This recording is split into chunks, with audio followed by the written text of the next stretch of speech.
KOIN in Portland. CBS News is next, and then CBS Radio Mystery Theater. CBS News. North Vietnam's premier has thanked the Soviet Union and other communist countries for their help in the communist victory in South Vietnam. This is Doug Poling reporting on the CBS Radio Network. Premier Phan Van Dong expressed his gratitude and said he thanks the Soviet people for playing an important part in the victories in the South. In Cambodia, the new communist government says it has begun to build what it calls a sound, clean social system based on agriculture. Radio Phnom Penh denounced the regime of former President Lon Nol, saying it had imported everything from abroad. Vietnamese refugees continue to arrive in this country. The refugee population at Camp Pendleton, California, has swelled to over 18,000. Arrivals are now being diverted to other camps in the Midwest and the South. The relocation of refugees in the U.S. continues to be controversial. Singer Eartha Kitt, who was an outspoken critic of the Vietnam War while it was going on, says America's minorities and poor should get priority over the Vietnamese homeless. Senator James Buckley, Republican of New York, says the nation should go ahead and accept the Vietnamese. These people are desperate. They have nowhere to turn. They are the victims of a war in which we participated. But more than that, I think that the fears that seem to be expressed are way overextended. It is not conceivable that this nation, 210 million people, can't absorb 130 or 150,000, of whom fewer than 40,000 would actually be in a job market. Senator James Buckley. CBS News continues in a moment. In popular libraries, best-selling novel 34 East, a ceasefire line is drawn in the Sinai. On one side, Egyptian and Soviet troops. On the other, Israel and its American allies. Then, Arab fanatics kidnap the President of the United States, forcing the great powers to start the countdown for nuclear war. The suspense reaches a shattering climax in 34 East, the international bestseller, now in paperback. 34 East. Read it today while it's still fiction. If you ever use a hemorrhoid preparation, you should know this. Vaseline Brands has news. It's Hemorrhoid Ointment. Hemorrhoid works fast, helps protect with a proven medical ingredient for soothing occlusion. And Hemorrhoid gives you only this key ingredient, so it gives you more than the leading preparation. Now, at your first sign of pain, burning, and itching, turn to soothing Hemorrhoid. Hemorrhoid from Vaseline Brands. Use only as directed. The strike by anesthesiologists at hospitals in San Francisco is starting to spread. Some of the doctors who work at hospitals in Santa Cruz County, California, now say they'll work only in emergency cases. The anesthesiologists began the walkout 10 days ago to protest skyrocketing costs of malpractice insurance. One physician involved in the protest, Dr. Sanford Marcus of the Union of American Physicians, says many hospitals could be in serious trouble if the problem is not solved soon. Several hospitals in the San Francisco Bay Area are at less than 50% of occupancy. The hospital conference claims that they are losing over $400,000 a day, and we feel that if this situation is allowed to deteriorate further, several hospitals may become bankrupt. Dr. Marcus says it is not a doctor's strike. He terms the situation a lockout by the insurance carriers. Near Ashland, Oregon, Friday, a bus carrying some high school students from California struck a car and rolled down the side of a mountain. 3 people on the bus were killed, 17 others hurt. 2 of the dead have been identified. They are the bus driver and a 16-year-old girl. The bus was transporting some students from Mount Shasta, California to Harris Beach State Park in Oregon for a weekend field trip.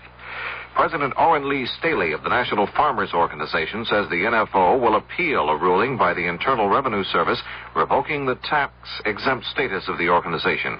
Staley says the IRS did so on grounds the NFO markets its members' products. Staley maintains the NFO acts only as a bargaining agent for members who actually make their own sales. The Agriculture Department Friday forecast a record wheat crop for this year. The winter wheat crop is estimated at 1.62 million bushels, up 16% from last year. Now this. Hey, summer's coming. Have a good year, America. Get on good year now and save. Get Get summer off to a great start with 20% savings on Goodyear Polyglass radial tires. Get on Goodyear now and save.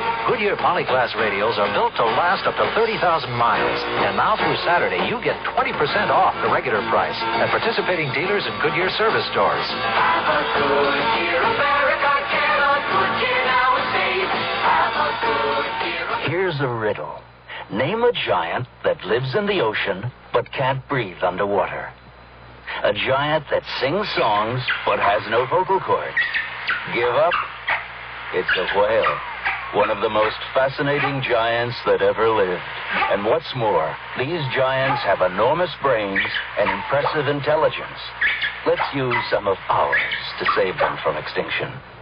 A message from the National Audubon Society and its local chapters. After 8 weeks of talks, the UN Conference on the Law of the Sea ended the current session Friday in Geneva. Delegates remain far apart on revision of the laws governing the use of the oceans. Another meeting will be held next March. Doug Poling, CBS News. The Oregon House Revenue Committee has cleared a bill to let people vote in the primary election next spring on whether the state gasoline tax should be increased by a penny a gallon. The House approved and sent to the Senate a bill to limit the total award in medical malpractice suits to $400,000, and the Senate approved and sent to the House a bill that would require lending institutions to pay interest on mortgage reserve accounts. A 40-year-old former Oregon State prisoner, Richard Marquette, pleaded innocent in Salem today to a murder charge in the death April 19th of Betty Wilson of Sia, Oregon.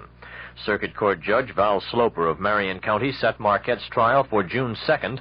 Mrs. Wilson's dismembered body was found under a bridge near Salem.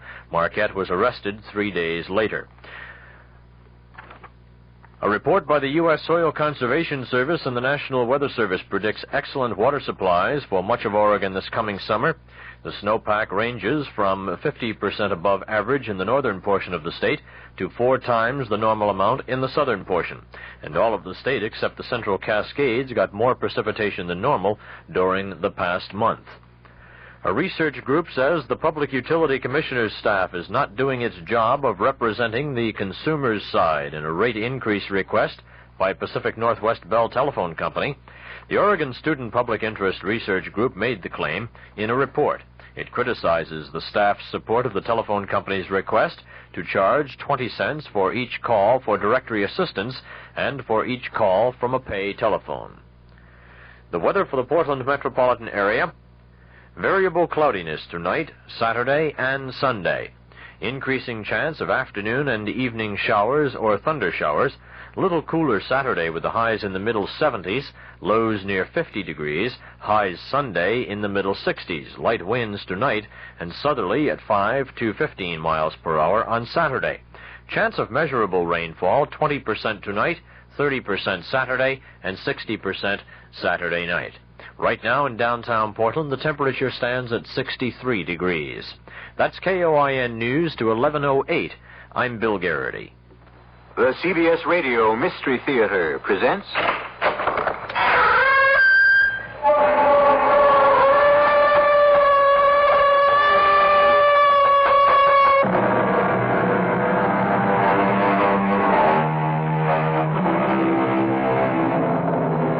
Come in. Welcome. I'm E.G. Marshall. The Bible speaks of a voice that cries out in the wilderness. And yet, there is an even vaster wilderness than the trackless, arid desert that is spoken of in the book. This is a wilderness so terrifying that it stretches out even beyond infinity. It is a wilderness of boundless, limitless space. But, desolate though it may be, this is not a quiet wilderness, nor is it empty. It hums and buzzes and crackles with noise and sound, and even voices. Yes, there are voices that cry out in this wilderness, too. Voices that are not human, but voices that weep and laugh and threaten. Where are those production schedules, Bert? Production schedules? Yes, production schedules. You're chief engineer. I didn't make them up. I didn't think it was necessary. What are you talking about? We'll be out of business. Out of business? How could we go out of business? We get more orders than we can handle. That doesn't matter. We'll be out of business anyhow. Why, Bert? Just tell me why. Because the world is about to come to an end. Oh. Where did you hear this? On the radio. The radio? I didn't hear it. I know that. It's something that you can only hear on my radio.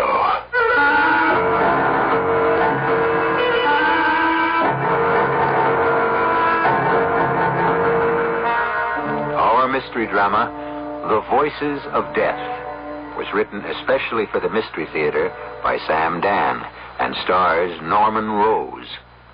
It is sponsored in part by Uncle Ben's Long Grain and Wild Rice and Buick Motor Division. I'll be back shortly with Act One.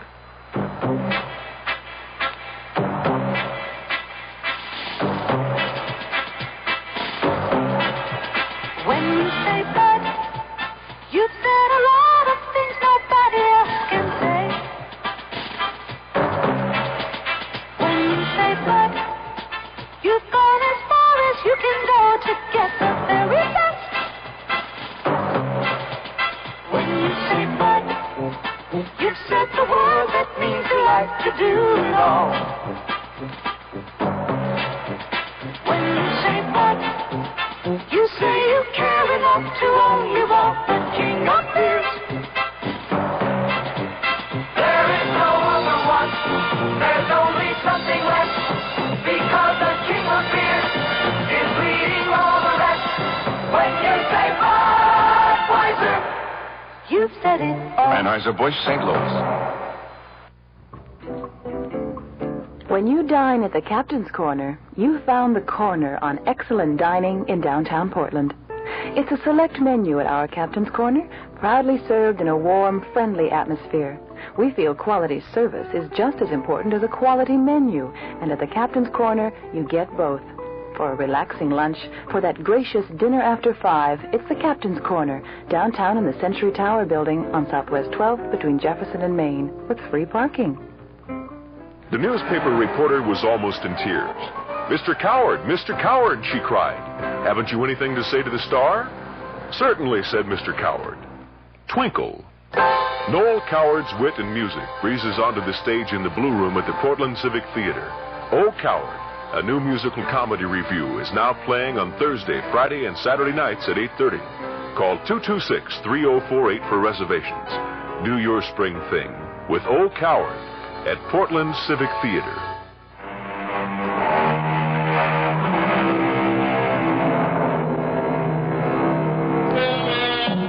If you ever took one of those ordinary round 1-quart ice cream containers, a handful of paper fasteners, a couple of paper clips, some number 36 enameled copper wire, a small piece of silicone or galena, and a pin or two, and transformed it all into a radio set, well, you're not as young as you used to be. Unbelievably, it worked. You could hear the Paul Whiteman Orchestra and Will Rogers and President Coolidge. How unbelievably primitive your crystal set would seem now. But is it possible that your cat's whisker might still receive a message that simply is not getting through the marvelously sophisticated equipment we have today? Yes, Miss Hastings? It's Mr. Cartwright of National Industries. He wants to congratulate you. Tell him that I'm in a meeting. And you've got 4 other calls on Well, hold. tell them all I've gone to Outer Mongolia for the afternoon. Oh, yes, Mr. Fowler. Oh, what should I say if they ask me why? Oh, tell them I had to buy some yak butter. And, oh, yes, Miss Hastings, could you come in? Oh, wow. Now, Miss Hastings, would you mind retyping this letter? It's not very long. I've marked the words that aren't spelled right. Oh, Mr. Fowler, it's not that I spell them wrong. It's just I leave out the E in all words that have an I and an E. I write receive and believe. I don't know why I do that. Well, maybe we better send you to a psychiatrist. Oh, I'd be afraid to talk to one of those people. Mr. Fowler, now that you'll become president of the company, Will you need me anymore? Miss Hastings, what kind of question is that? Well, I thought you'd want a new secretary. Somebody who looks like she might be a secretary to the president. Miss Hastings, for 24 years we've been a team. When I get promoted, you get promoted. Now what's it doing outside? Well, Mr. Davis would like to see you. Oh, Arthur, send him in. Yes, sir. And remember, Miss Hastings, I before E, except after C. Hi, Bert. Busy? Now, what is this, Arthur? You feel you have to be announced now? I don't become president until tomorrow. Yes, tomorrow. Yes, and even then, I'll probably still be the same sweet, lovable Bert Fowler. Now, what's your problem, Arthur? Problem? Who says I have a problem? Well, you look like a man with a problem. Do I? Well, how are things, Bert? Now that you've deftly changed the subject, I may add I'm being swamped with requests for my bio. Well, 2 of them, anyhow. Why not? You're a famous man. I will be after tomorrow. Tomorrow? Yes, I knew it would happen one day. I said it 25 years ago. Remember, Arthur? Do you remember 25 years ago? Remember what? Oh, you don't have a sentimental bone in your body. Oh, how can you say that? I'm paying alimony to 2 wives. We both came here the same week, didn't we? 2 raw youngsters just out of college, and we did pretty well. Bert. Yes, Arthur, what is it? Well, I guess there's only one way to say this. You're not going to be made president of this company. What? But I'm not? The board of directors met last week. The decision was made to name Ron Anderson. Ron Anderson? Oh, you can't be serious. Now, the board wanted me to break the news to cushion the shock. Oh, I see. Because we're old friends. It's quite perceptive and sensitive. Everybody agrees that you're entitled to greater recognition and that, well, a special title will be created for you. But it won't be the title I deserve. President. And more money. A lot more money. Stock options, bonuses. Yes, thank you, Arthur. Excuse me. Yes, Mr. Fowler? Take a letter, please. My personal stationery. Today's date. To the chairman of the board. Dear Frank, please accept my resignation, effective immediately. I'll sign it the moment you've finished. But you can't do it. I've just done it. Now, listen to me. Please don't. Just please. Mr. Fowler, did I just hear you say that... No, now, Miss Hastings, please go back to your desk. I want that typed immediately. Don't you type one word. Now, everything's going to be just fine. You just go out to your desk, Miss Hastings. Now, Bert. The board of directors. There was no board of directors 25 years ago.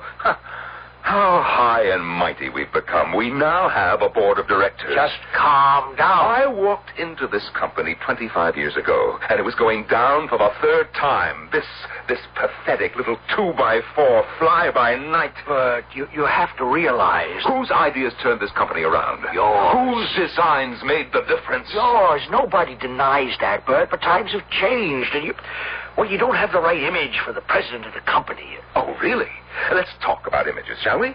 Who worked out the circuit that enables this company to create the world's best image on a screen? It's a new ball game. Well, if it is, you can play it. You represent the past. Bert, you're too old. What? At 53, I'm too old? Oh, no, it's the way you dress and the way you cut your hair and the way you impress people. You're just...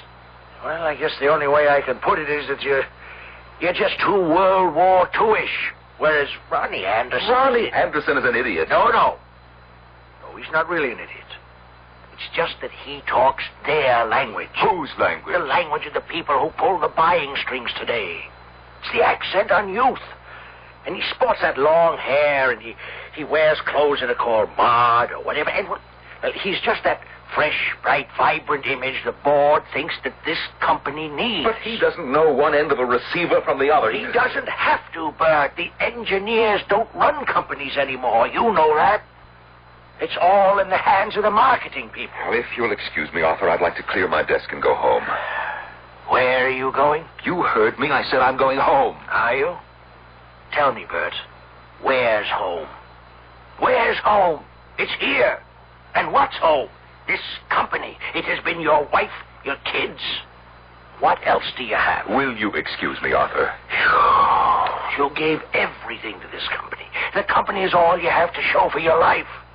You can't leave it. But company's leaving me, Arthur. Ronnie Anderson is a temporary madness that's come over the company. Oh, Ronnie Anderson. Who says God has no sense of humor? You want to go to lunch? Well, Ronnie Anderson's invited everybody to be his guest in the penthouse. I have a previous engagement. Why don't you go and score some points?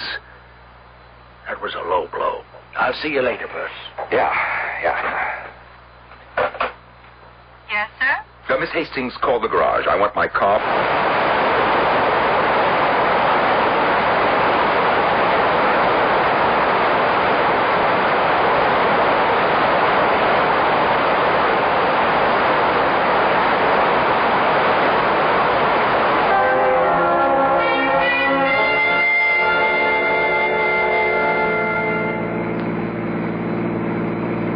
Thank you for lunch, Mr. Fowler.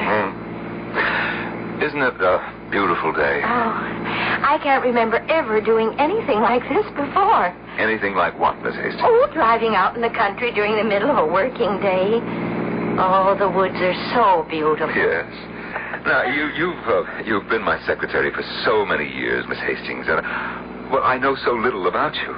For example, why have you never married? Well, because no one ever asked me. You never married because no one ever asked you. And I never married because I never asked anyone. Why are all those cars parked along the side of the road? Oh, well, according to those signs, it's a garage sale. Oh, what's a garage sale? Oh, people want to get rid of a lot of old things around the house, so they just hold a sale. How about a coincidence? I'm an old thing that was gotten rid of today myself. You know, I feel an affinity for this place. Let's stop and browse about.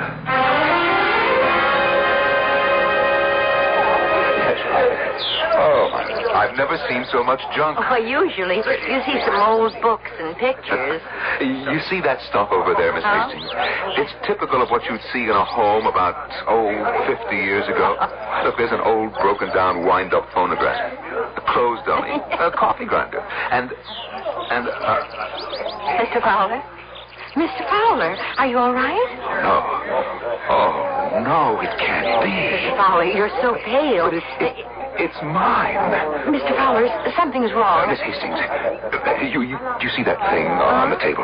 It looks like a round container with some wire wrapped around it. Oh, yes. See what price is marked on it, Oh, there isn't any. Oh, the woman at the gate. Ask her how much she wants. Oh, Mr. Fowler, you're shaking. Are you ill? No. Find out how much she wants. I have to have it.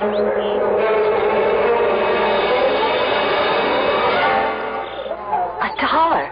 $1? Well, I'd have given her 1,000. Well, now it's yours. But it was always mine. Mr. Fowler, are you saying you once owned this, whatever it is, and now, by I don't know what kind of coincidence, you just came across it again?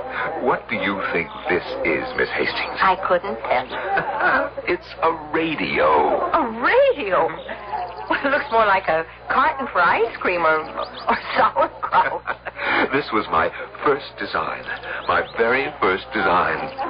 You designed this, Mr. Fowler? My first design. My first prize. There was a magazine called American Youth, and it offered a prize for the best and most simple design for a crystal set. And, well, I submitted this one, and I won. I was 10 years old, and I won. The magazine printed the diagram for this, and youngsters all over the country copied their own sets from it. Just think about it. More than 40 years ago, a kid who lived in this house made this radio from my design. Oh, I still remember the prize. Oh, a gold medal, and on it was inscribed, "To Bertram Fowler, a great scientist of the future." And it came true. You are a great scientist. No, I never became a scientist. I just tinkered around with gadgets. Do you mean a thing like this could actually work? Oh, sure. Look, put on the earphones. Well, now, wouldn't it need a new battery? No battery, no electricity. It works by itself. Oh. You see, it's just a coil of wire, a crystal detector, which is made of silicon or galena. Let's see, we need an aerial. Oh, we can use the metal clothesline the lady has stretched in her yard. Oh, this will be fine. Now listen through those earphones. All right. Now, What do you hear? Anything? Oh, yeah, I do hear a kind of scratchy noise. Wait. Music. Yeah, I think I hear music. Clearly? Well, listen for yourself. Yes. May I have those earphones?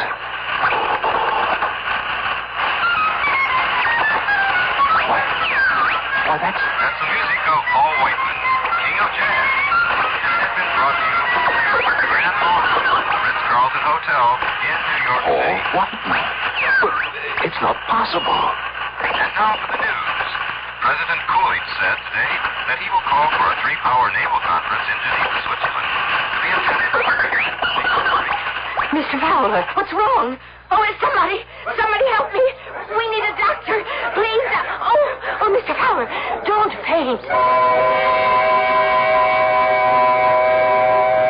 Anyone would have a right to pass out if he tunes in the news and he gets the bad news of 1927. But why is he picking up that kind of news and that kind of music now? What kind of radio set did our friend Bert Fowler design, anyhow? I'll be back shortly with Act 2. Hi, I'm Burl Ives. You know, I've been telling you that Uncle Ben's long grain and wild rice is a wonderful way to make an ordinary meal a great meal, and to keep a great meal from becoming ordinary. That's because it's a delicious combination of Uncle Ben's rice, natural wild rice, herbs, and seasonings. It has a really distinctive taste just about every grown-up loves. But what about those everyday family meals? Well, now Uncle Ben's has a way to make them special, too, with Uncle Ben's new fast-cooking long grain and wild rice. It's flavored with a delicious but milder blend of herbs and seasonings, so it has a milder taste. It cooks in just 5 minutes, so it's easy to serve anytime, with anything, chicken, hamburgers, whatever's on the family menu. So try Uncle Ben's new 5-minute fast-cooking long grain and wild rice. The whole family will love its milder taste. Hey, when's the last time you made a wish? I wish I could get an A in geometry. I wish for a place to live. I wish I was in Omaha with my grandmother and grandfather. Wishing is very important, you know. I think I wish for all the children in the world to be well and healthy and have enough to eat. I wish I could lose 100 pounds. I wish I had a bike. My wish is for good health. Wishing means you hope for better things. I wish we could find solutions to the crime problem. I wish that we win every soccer game in our league. I wish, and I really wish, the price of food would go down. If you want hope, you've got to make a wish. If I have one wish, it's to understand my children. I wish that everything works out between my boyfriend and me. I just wish for a job. I wish all the lost children would come home to their fathers. Because without a wish, there can be no hope. Yeah, I wish there were more love and truth and less loneliness in the world. From the Franciscans, with love.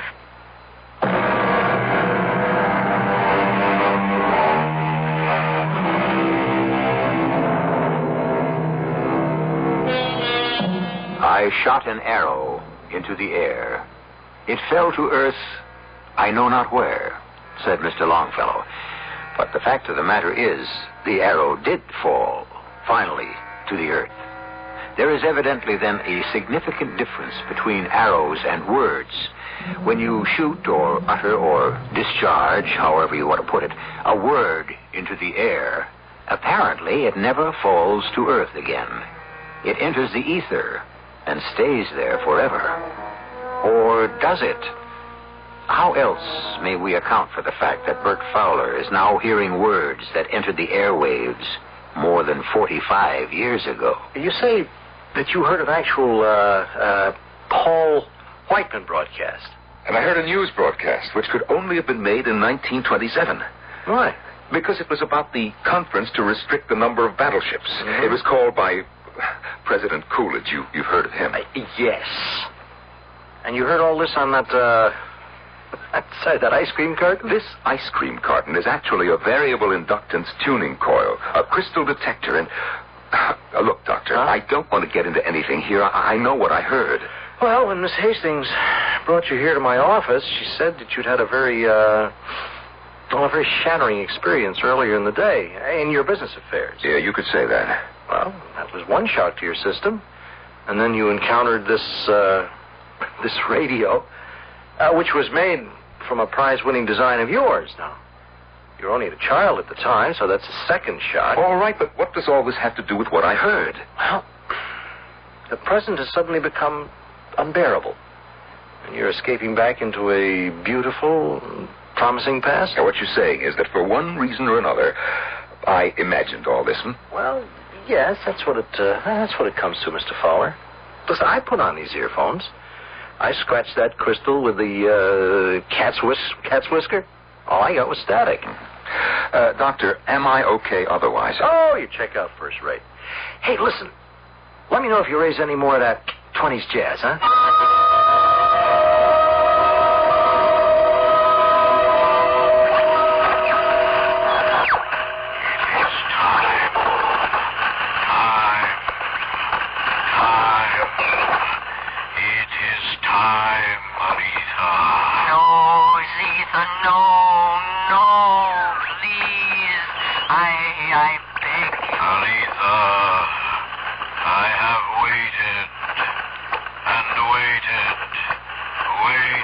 Mr. Fowler. Yes. Yeah, what is it, Miss Hastings? Oh, let me take these earphones off. Let me take these earphones off. You're due at a meeting in Mr. Anderson's office. Oh, yeah, that's right.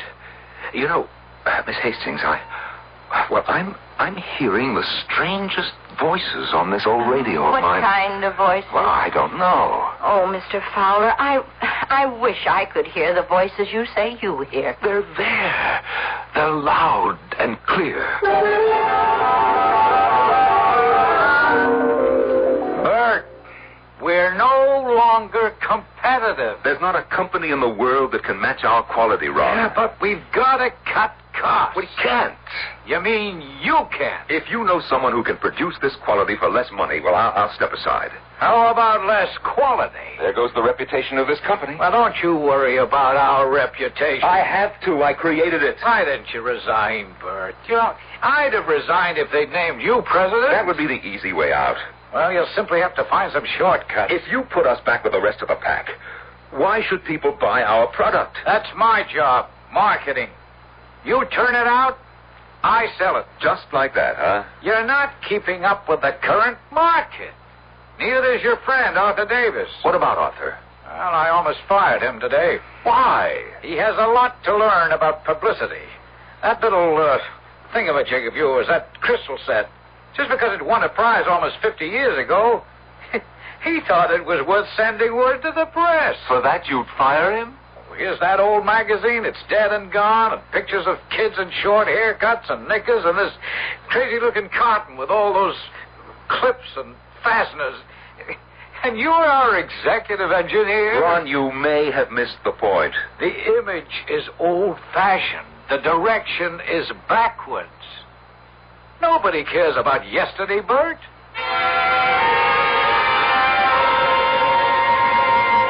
Mr. Anderson's secretary just called. You're supposed to have a cost analysis ready for the meeting tomorrow morning. Yes, I know. Well, if you don't give it to me to type, they won't have it. That's very well put.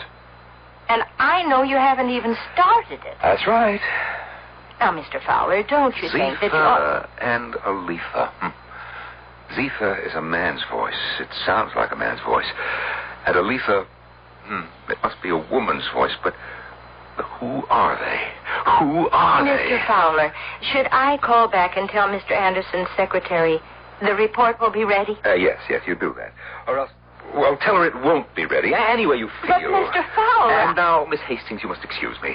Are you going to listen to that thing again?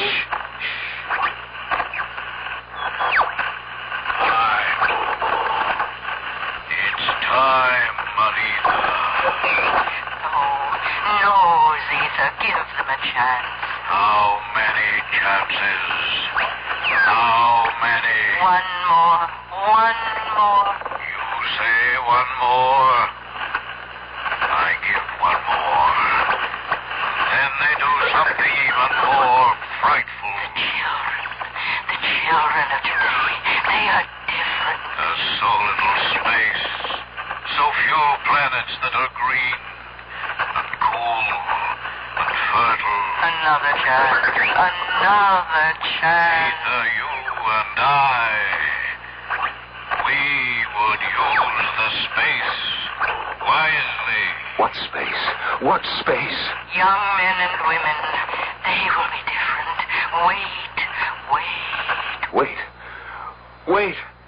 Wait for what? Mr. Fowler, are you all right? Why, what's the matter? Oh, you've been shouting, wait. Wait for what? Oh? Have I? Now, Mr. Fowler, ever since you came across that thing... You look at it as if it's some sort of poisonous snake. It's really a very primitive device. And it gave so many children in less affluent times a wonderful creative outlet. Hey, wait. The children. The creative children. Are they the ones Zephyr and Aletha were talking about? Now, Mr. Fowler, you have to go upstairs to that meeting. They have been phoning for you. Oh, yes, the meeting. Meeting.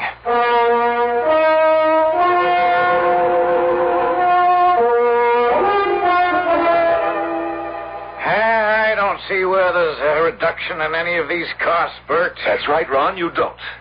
I thought we agreed that we would cut costs. No, as a matter of fact, I think we have to increase them. You know what you're saying. Certainly. I'm the president of this company. I set the policy. I am not aware that the board has canceled its commitment to quality. I see. So you want to take this to the board? Absolutely. You're supposed to be the hotshot, but how much ability does it take to sell cheap junk? If you're any good, you should be able to sell quality. I would like to remind you that the board has already chosen me over you. Then what are you worried about?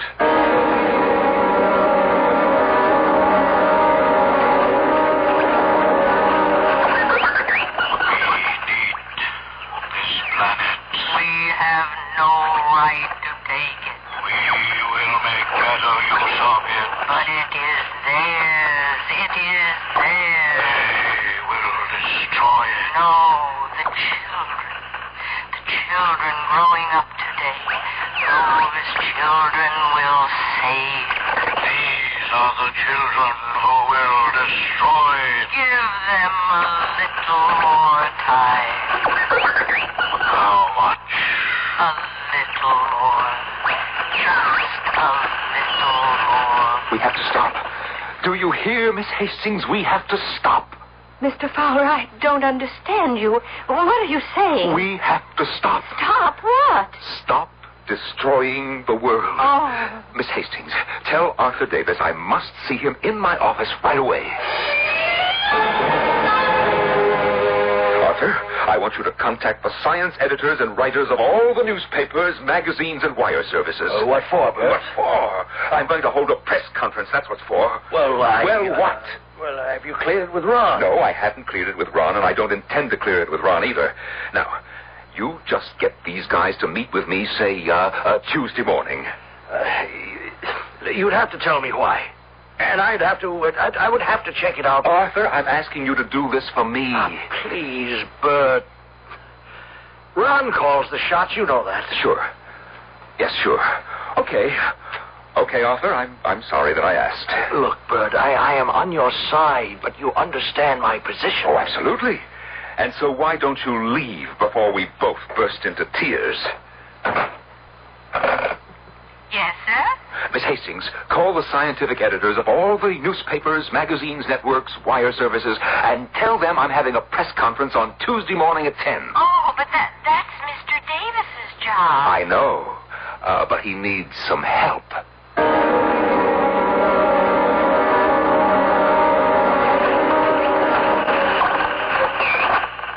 Wait, Zeta. I beg you, wait.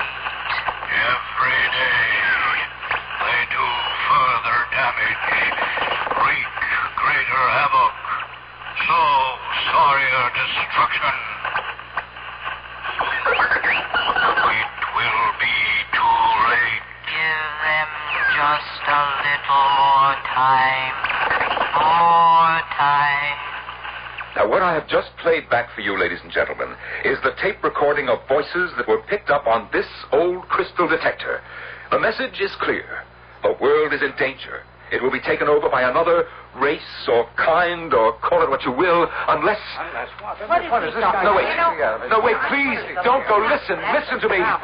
Please listen. There's almost no time left. We're running out of time. Now, please, Mr. Fowler, you can't get so excited. They don't believe me, Miss Hastings. They don't believe me.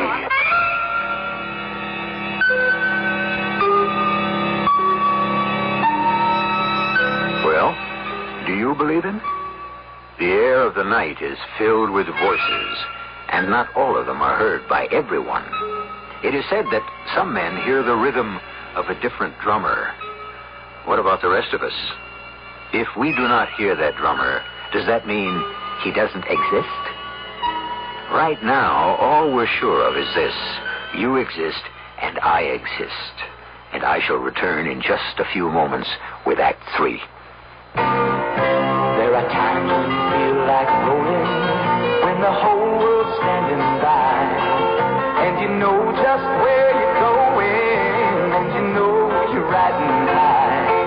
When the rest of the world is crying, you hit the road and you climb, 'cause you're a free spirit, one of a kind. There's a lot of free spirit at your Buick dealers.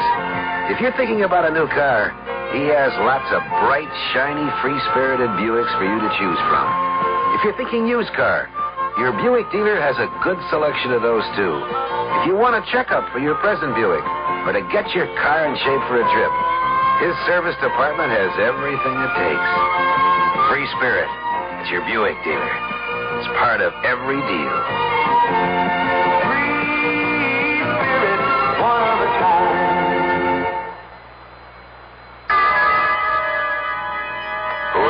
How to help you solve your shopping problems? Your Better Business Bureau knows. Sam Spud, private investigator. Oh, Sam, I'm so glad you called. You sound rattled, Angel. I'm friendly, Sam. I went to buy the carpet for the office, and I got so confused. There are too many kinds. I didn't know what to ask or what to buy. I'll help you, young lady. Mercy, who are you? I'm the man from the Better Business Bureau. Now, when you're choosing carpet, make sure you pick a long-wearing one that'll go with your walls, draperies, and upholstery. Beware of so-called fantastic bargains. And don't buy a carpet that isn't labeled as to fiber content. Oh, Sam, now I know what to look for and ask before I buy a carpet. You floor me, Angel. Just another helpful tip from your Better Business Bureau.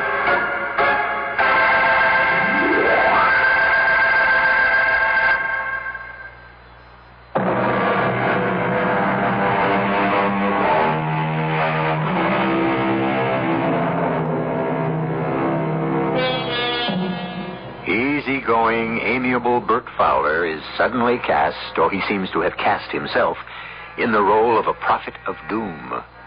A role that is certainly alien to his nature, but one that he seems powerless to reject. Prophets of doom, historically, don't do very well. Indeed, most of them come to a rather unfortunate end. Is this the fate that awaits our Bert Fowler? Gentlemen, this meeting was called originally to acquaint this board with some fundamental policy differences between Bert Fowler and me. But that is insignificant now. Anyone who has read the papers, who has seen or heard the news broadcasts, is aware of the fact that Bert Fowler has made this company a laughingstock. You had no right to call a press conference. Gentlemen, please listen to me. We must put a stop to this. Put a stop to what? Put a stop to this exclusive pursuit of our own private interests. And what does that mean, Bert? We are in danger. Of what? Of running out of time to save ourselves. From whom? Well, from whom? It's here. You can hear it on this crystal detector. Look, Bert, all of us have clamped on those earphones. All of us have humored you. The voices are there. The voices are clear. And so I can only conclude that you do not wish to hear them. Gentlemen, I recommend we relieve Bert of his duties as Chief of Engineering and Design. and retire him on his very generous pension. Now, listen, we have to devote ourselves to peace, to the betterment of the... But you're out of order. Now, why don't you just leave quiet? Take your hands off of me. Bert, for your own good. I said take your hands off of me.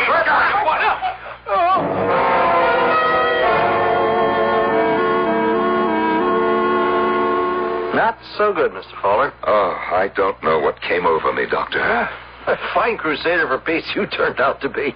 You slugged the first guy who disagrees with you. Yeah. Doctor, what am I doing here in this hospital? Well, you're going to be observed. What does that mean? Oh, well, this will give you a chance to cool off. I will write a high-sounding report filled with all kinds of technical statements that no layman could understand and no two doctors would agree on. I do hear these voices. Yes, of course. Then you admit they exist. I agree that you hear them. Oh, Doctor, what am I going to do? Face reality. What I hear is real. Well, there are many realities.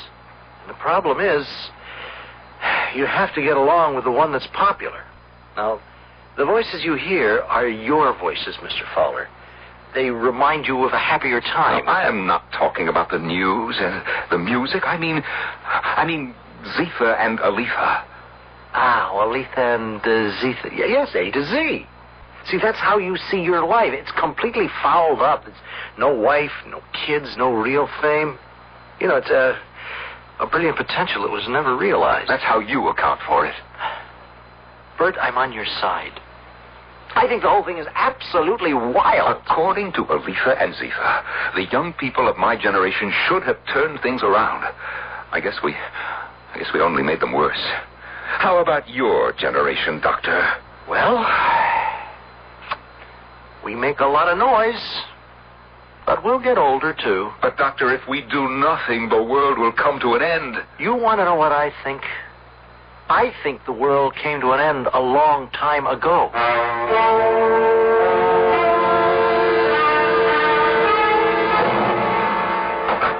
Welcome home, Mr. Fowler. Thank you, Miss Hastings. The company told me I should stay on as your secretary. That's one of the bonuses you get at the end of the rat race, assuming you've been one of the bigger rats. Although I don't know what my duties are. Well, you come to the apartment every day at 9, and you're going to put in a full day's work. That is, unless you'd rather go get yourself another job. Oh, no. No, Mr. Fowler, I'll never leave you. I'll stay as long as you want me. Now, Miss Hastings, all our lives, we've been looking out for number one. You follow this? Yes, sir. And so, despite all the other theories, that is the basic reason the world has gone to hell. Do you agree? If you say so, Mr. Fowler. Yes, people have to start looking beyond themselves.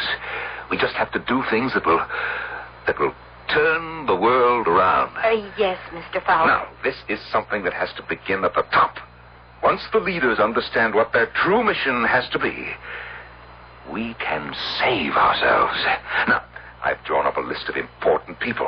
After all, I was somebody myself. There's no doubt about that, Mr. Fowler. I have worked with people in government, in the military, in industry, and not just here, but also abroad. And I'm going to put it to these people.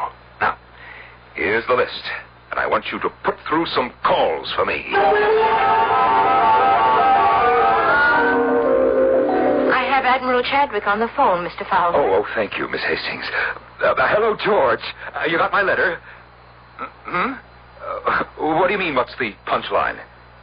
But no. No. I'm serious. We all have to unite against this new menace. We have to change our self-centered thinking. George, you know I'm not crazy. Oh, sure. Oh, yes, we'll get together for lunch one day. Right. Bye. Well, at least he returned the call. I'm sorry, Mr. Fowler. Who else have you tried? Oh, Mr. Cartwright of National Industries. He always seems to be in a meeting. Mr. Taylor's out of town. I just can't get anybody. I'll see who it is. Hello, Miss Hastings. Oh, good morning, Mr. Davis. What? Arthur, sit down. You like a drink? No. Well, what is it, Arthur? I like to think that we're still friends. If you like to think so, by all means. But what you're doing is, well, to a person who knows you, it's heartbreaking. Oh. And what am I doing? You're making a damn fool of yourself. The way you write letters to people and the way you call them on the phone and try to waylay them in the offices. Bert, you look ridiculous. Do I? Bert, it's tragic to see you ending up like this, an eccentric, a crack brain, a nut. And besides, Yes?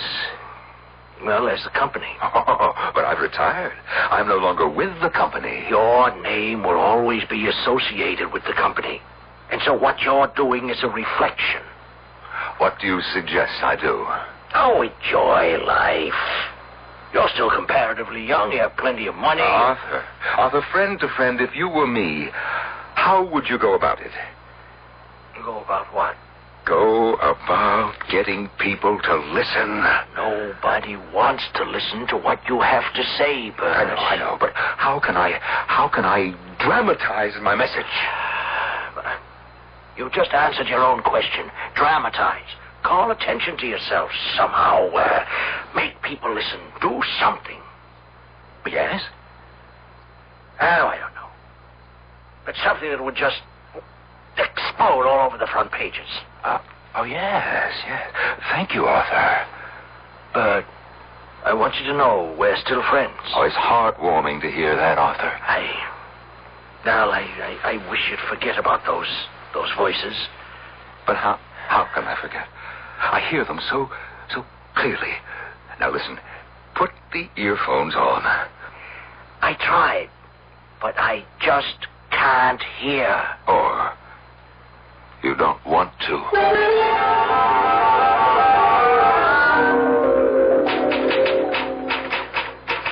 Miss Hastings, what are you doing? Oh, I'm typing your letter to the President of the United States and a copy for the Premier of the Soviet and the Prime Minister of China. Well, just hold off on that for a little while. Oh, yes, sir. Miss Hastings, you don't think that I'm crazy, do you? Oh, no, sir. Well, take the rest of the day off. I'm thinking of trying a different strategy. Yes, sir. Arthur was right. He said I should try something that would explode all over the front pages. Now, what do you mean, Mr. Fowler? I simply have to make people take me seriously.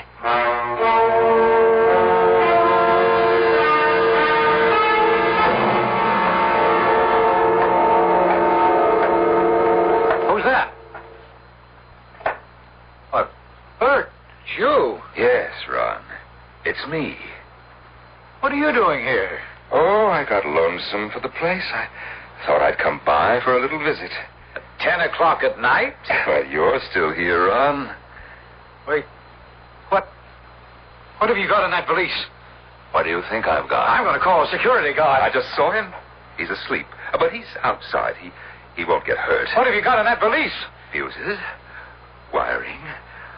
For explosives. Well, you're crazy. Nobody wants to listen. I'll have you thrown into jail. Get out of here. I don't want anybody hurt, not even you.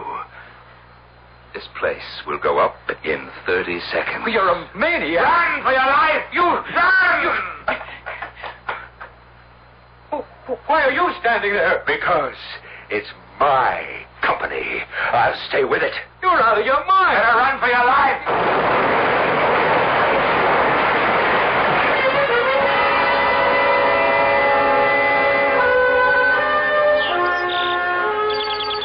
How is he this morning, Miss Hastings? Oh, he seems to be fine, Doctor. And where's the crystal set? Oh, he hasn't asked for it since I don't think he even remembers it. Oh, hello, Mr. Fowler. Hello? Oh, yes. Hello, Doctor. They treating you okay? Oh, just fine. Good. Between you and me, Bert, is that what it was all about? I mean, you were so completely upset at not being made president that you just blew up the company for revenge? I don't know what you're talking about. Well, you're lucky to be alive. How you survived that explosion just defies all explanation. She can explain it. Miss Hastings? Oh, that's not her name. No. Her name is Aletha. Aletha. And she loves me. Oh. You love me, don't you, Aletha? Yes, I love you. Because she loves me. That's the reason the world is still ours. She doesn't want me to be destroyed with everyone else. Oh. Well, all right. Do you understand, Doctor? I tried. Yes, but no one wanted to listen. And the world will only last as long as I live. And afterwards? Zitha and Aletha will take it for their own people. Isn't that so, Aletha? Yes. Yes, Mr. Fowler. That's so. Well, I guess it's up to me to keep you alive for a long, long time, Mr. Fowler. Oh, thank you. Thank you, Doctor. I want to stay with her as long as I can, because I love her. I always loved her.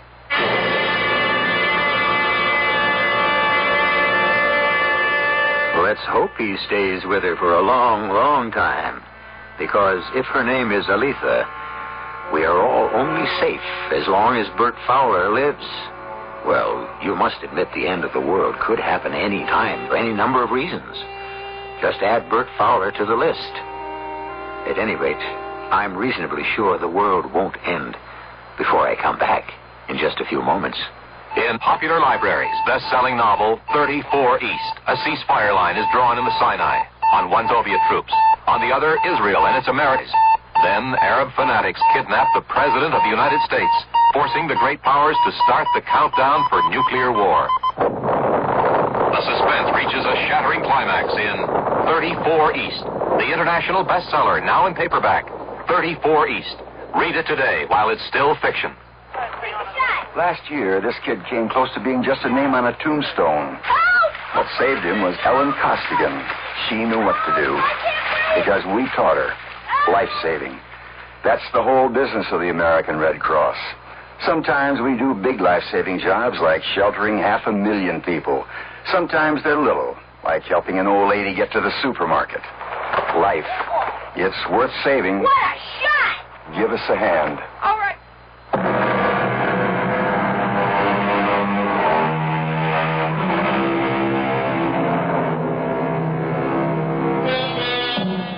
The incredibly complex and sophisticated electronic communications of today sprang from simple pieces of wire and crystal.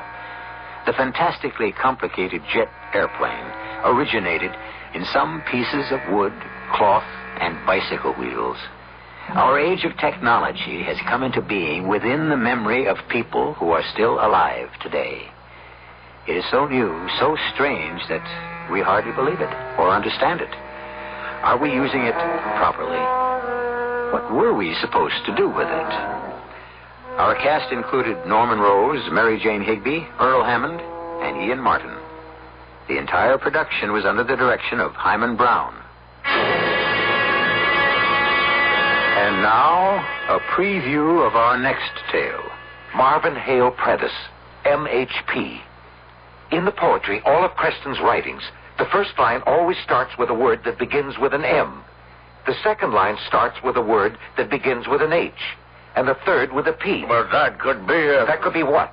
Coincidence? Remember what I just quoted over the TV show. The first line begins, millions reach out. There's your M. Second line, here we are prisoners. And the third line, poetry. Only in poetry is, there's the P. And the final three-word sentence, must hope perish. MHP, Marvin Hale Prentice. Now, do you know why I feel V.K. Creston's reaching out to me?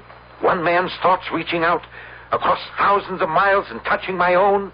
That's why I'm fighting this trade bill. It's for V.K. Creston. Radio Mystery Theater was sponsored in part by Anheuser-Busch Incorporated, brewers of Budweiser. This is E.G. Marshall inviting you to return to our Mystery Theater for another adventure in the macabre.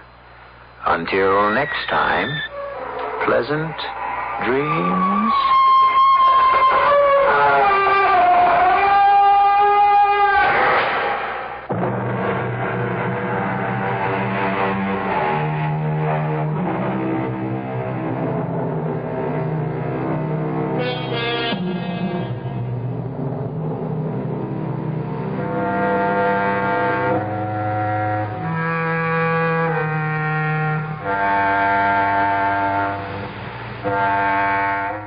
Bright and beautiful music from midnight to 6.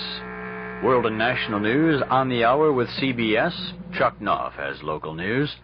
From KOIN in Portland, my name is Bill Garrity. Have a good night tonight and a better day tomorrow.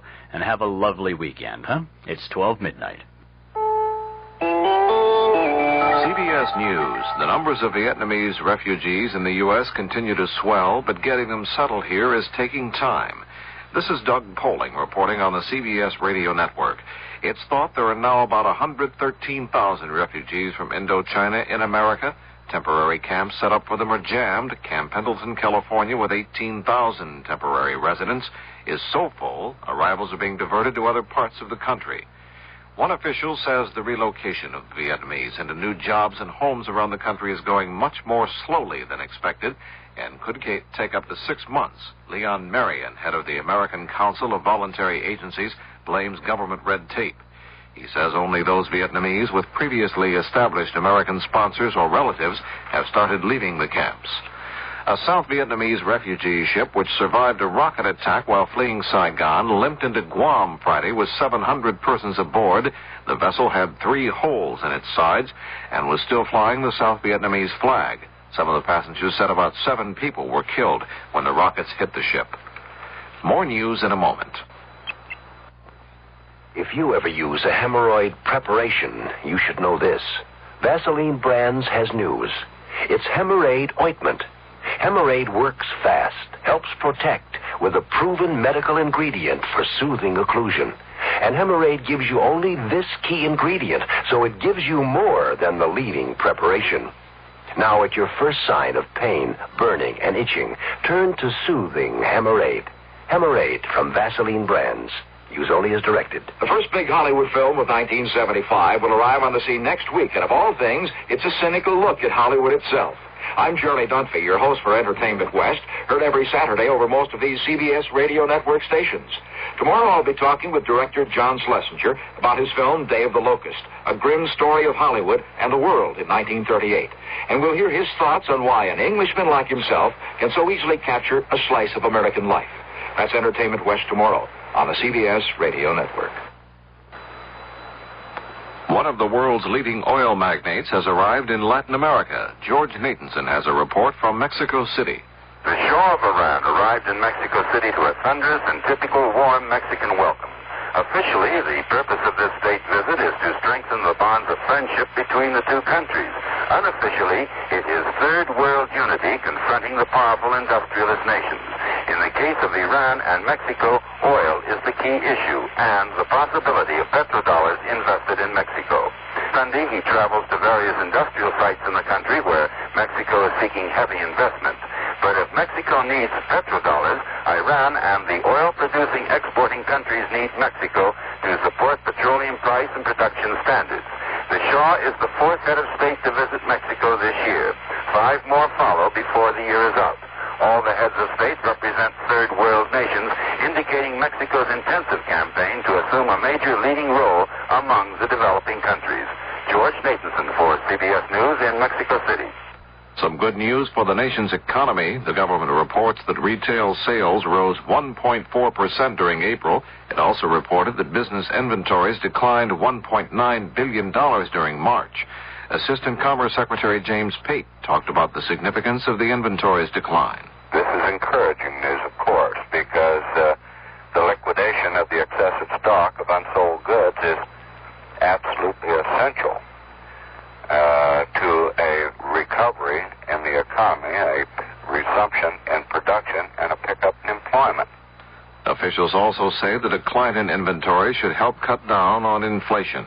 Senate and House conferees have agreed on a congressional alternative to President Ford's budget. It is $367 billion and includes a deficit of $68.8 billion. That's about $8 billion higher than the deficit recommended by the president.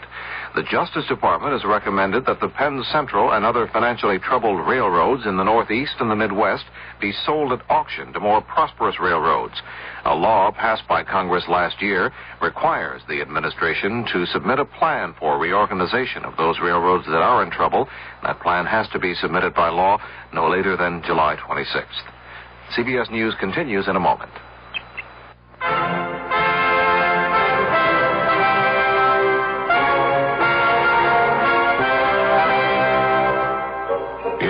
we trust. America Speaks.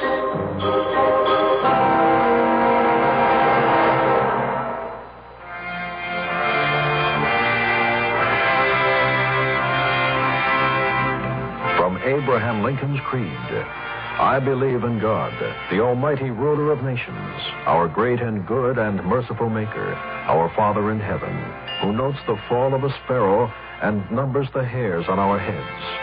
I have a solemn vow registered in heaven to finish the work I am in full view of my responsibility to my God, with malice toward none, with charity for all, with firmness in the right, as God gives me to see the right. Presented by the Catholic Communications Foundation. A federal health official told a congressional hearing on Friday that a birth control pill for males may be available in 5 to 10 years. Dr. Philip Kortman of the National Institute of Health said current research into such a drug is producing promising results. Doug Poling, CBS.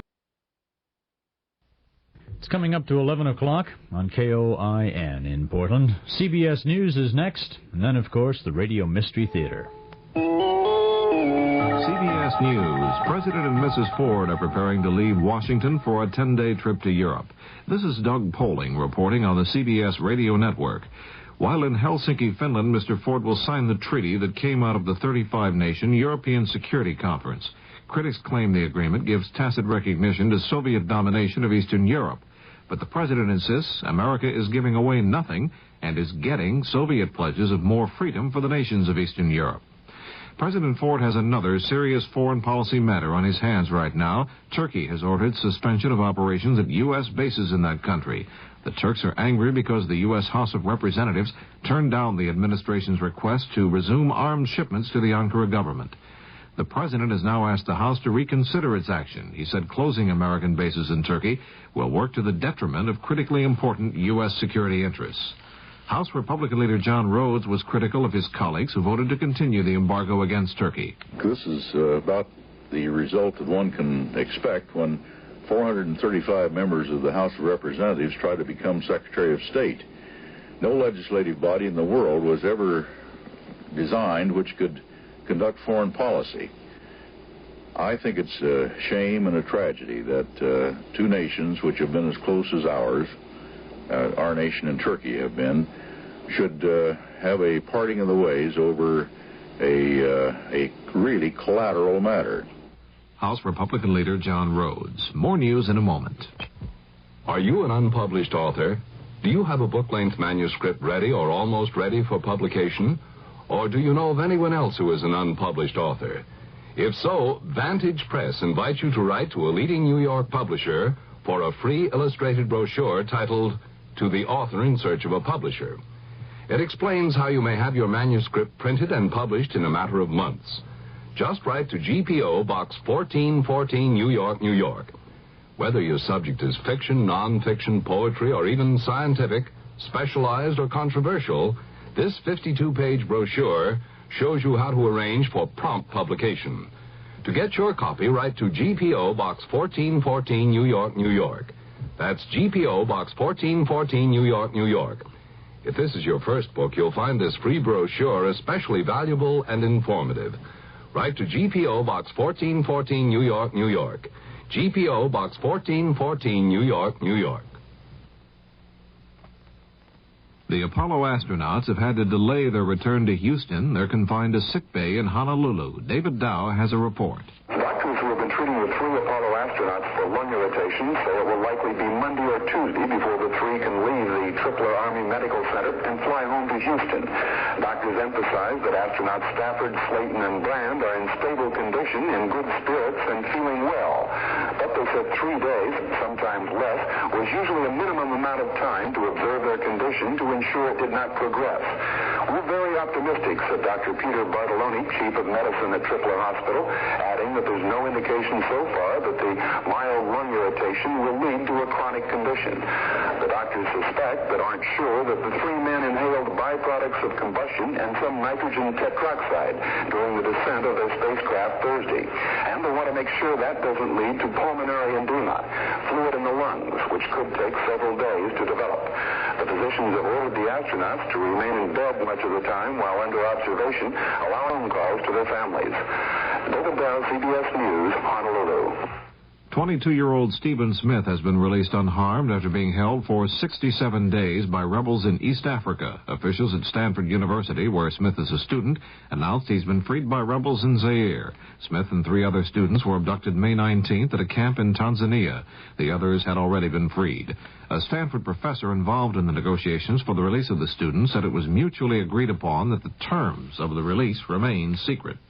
In Portugal, the armed forces rulers have announced creation of a 3-man panel to run that nation.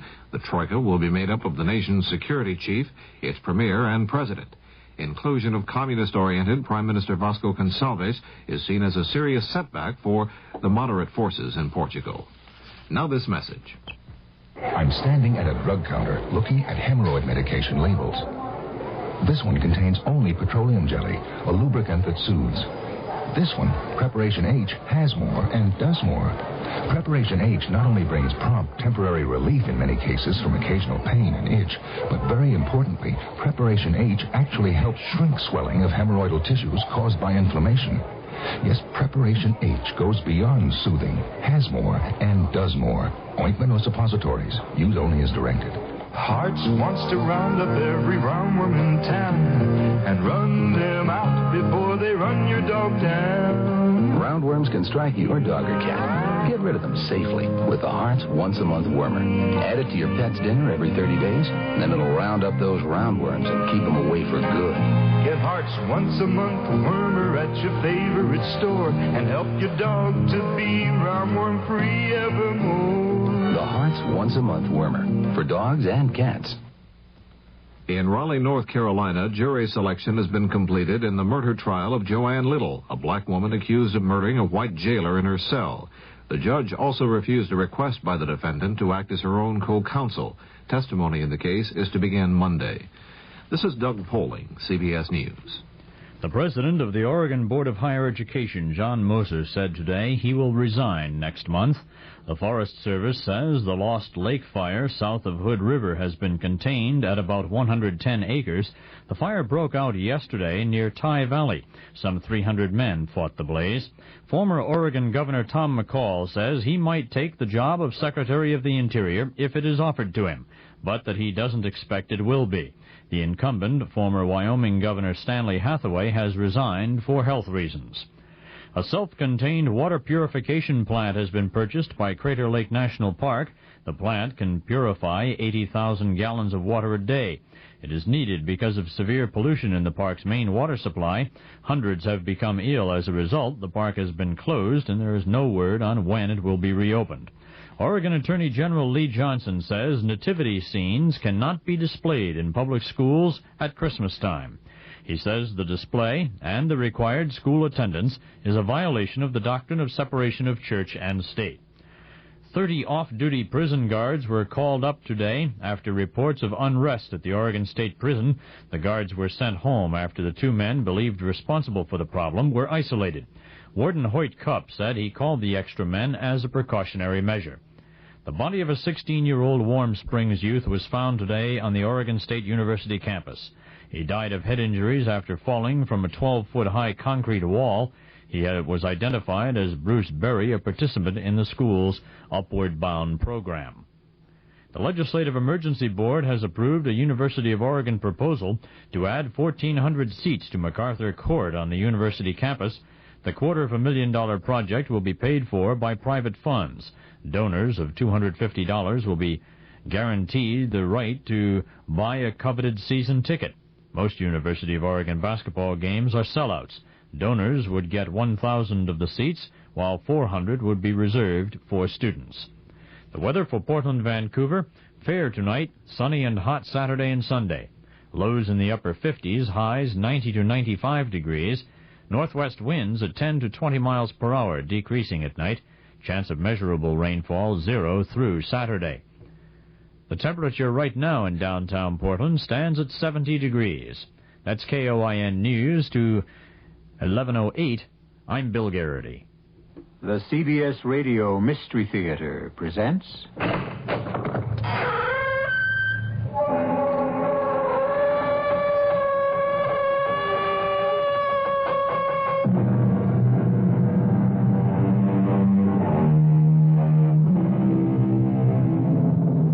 Come in.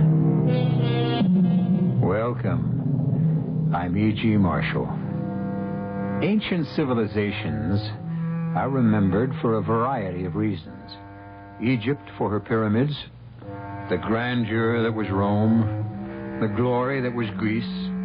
But how about our own civilization? Sometimes in my darker moments, I wonder if perhaps ours won't be remembered as the creators of the sleeping pill, the little pellets that have brought surcease from care to so many, and, unfortunately, death to so many others. All this he needs is a good cameraman, and we could make a film. Please, Jenny, control your sense of humor. And here, take this pill. I never take pills. It is just to help you through the final rite. The making of the mark of the Valpurgis Club. That way, I promise, you won't even feel the heat of the branding iron.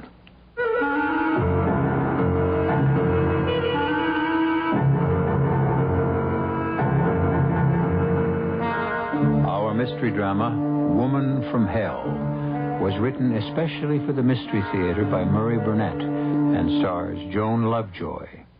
It is sponsored in part by the Florida Orange Growers and Buick Motor Division. I'll be back shortly with Act One.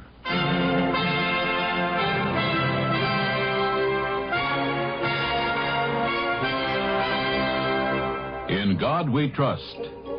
America Speaks.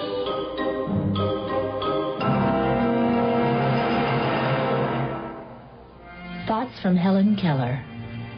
I have 4 things to learn in life. To think clearly without hurry or confusion. To love everybody sincerely. To act in everything with the highest motives. To trust in God unhesitatingly. I long to accomplish a great and noble task, but it is my chief duty to accomplish humble tasks, as though they were great and noble. The world has moved along not only by the mighty shoves of its heroes, but also by the aggregate of the tiny pushes of each honest worker. Presented by the Catholic Communications Foundation. Do you think a computer programmer needs the use of his legs? New York University doesn't. They hired a man who's almost totally paralyzed. Yet they'll be the first to admit Tom Clancy's one of the best computer programmers they ever had. Of course, Tom Clancy's just one person, but there are millions of men and women in this country very much like him. People who have accepted their disabilities and come through rehabilitation with skills, determination, and a sense of responsibility. Yes, Tom Clancy's got a very good job. But what about all the others? The Director of Vocational Rehabilitation in your state has a file of highly qualified people in every field, ready, willing, and able to work. If you're not in a position to hire them, talk to someone who is. And next time there's in your company, ask him to write the Director of Vocational Rehabilitation. His office is in your state capital. A public service message brought to you on behalf of the Department of Health, Education, and Welfare and the Advertising Council.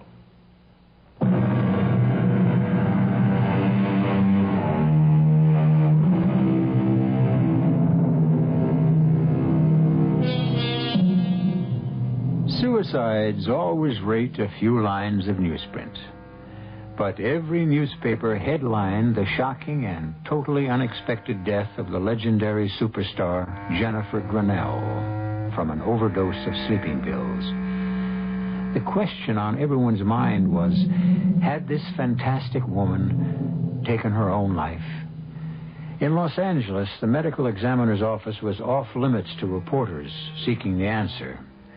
One man, however, had been admitted, given a report, and now he walks slowly down the long corridor out of the building and into the bright California sunshine. Mr. Ducot! Mr. Ducot! I have nothing to add to what I've already said. No, you've got me wrong. I'm not a reporter. Here's my card. Darrell Jones, private investigator. I have no need for a private detective. But I need you. You see, someone's hired me to look into this death. Then I'm not the only one who feels there's something very strange about this so-called suicide? You can say my client has some doubts. And who's your client? Now, come on, Mr. Ducot. You know that information must be confidential. Good day, Mr. Jones. No, wait a minute. Where are you going? To my car. It's in the parking lot. Okay, if that's the way you want to play it. Have you ever thought how much better your chances are of proving your wife didn't commit suicide if you had some professional help? That was my introduction to Mr. Durrell Jones. Other introductions are in order. My name is Lawrence Ducot, the man who accompanied Jennifer Grinnell through life. Her only husband. But a husband who remained so discreetly in the background throughout her flamboyant career that only her intimates knew she was married. Nevertheless, I loved her, and I could not allow the world to believe she'd taken the coward's way out. And so I found myself in a quiet restaurant, drinking coffee with Durrell Jones. I'd like to know why you're so sure that Jennifer Grinnell didn't commit suicide. I should know. I was married to her. We lived apart, but we kept in touch. Oh, give it up, Ducot. You're never going to make anyone believe you and Grinnell had a close relationship. I was under the impression you were going to be of some help, but you're just the same as the police. I don't know why you bothered to ask me to talk. Because I'm getting paid to do a job, and you've made a lot of waves by going around insisting she never would have killed herself. I'm no expert, but don't most suicides leave a note? Not all of them, but more do than don't. There was no note. A point. But not conclusive. Do you believe in extrasensory perception? Now, there's something that would look great in my report. No hard evidence, but husband says that his ESP tells him Grinnell was murdered. How about a tape recording? You have a tape proving she was murdered? No, not exactly, but if you want to come out to my house, I think you'll find it interesting.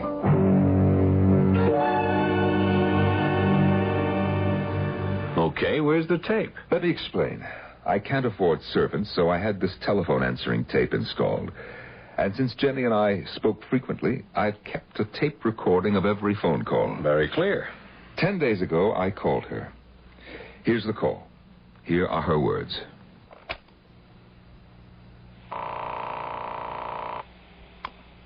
Hello?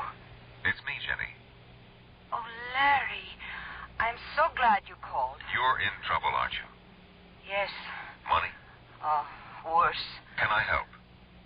I was just writing a letter to you. You can tell me about it. Oh, no. No, not over the phone. You're frightened. Now, what is it, Jenny?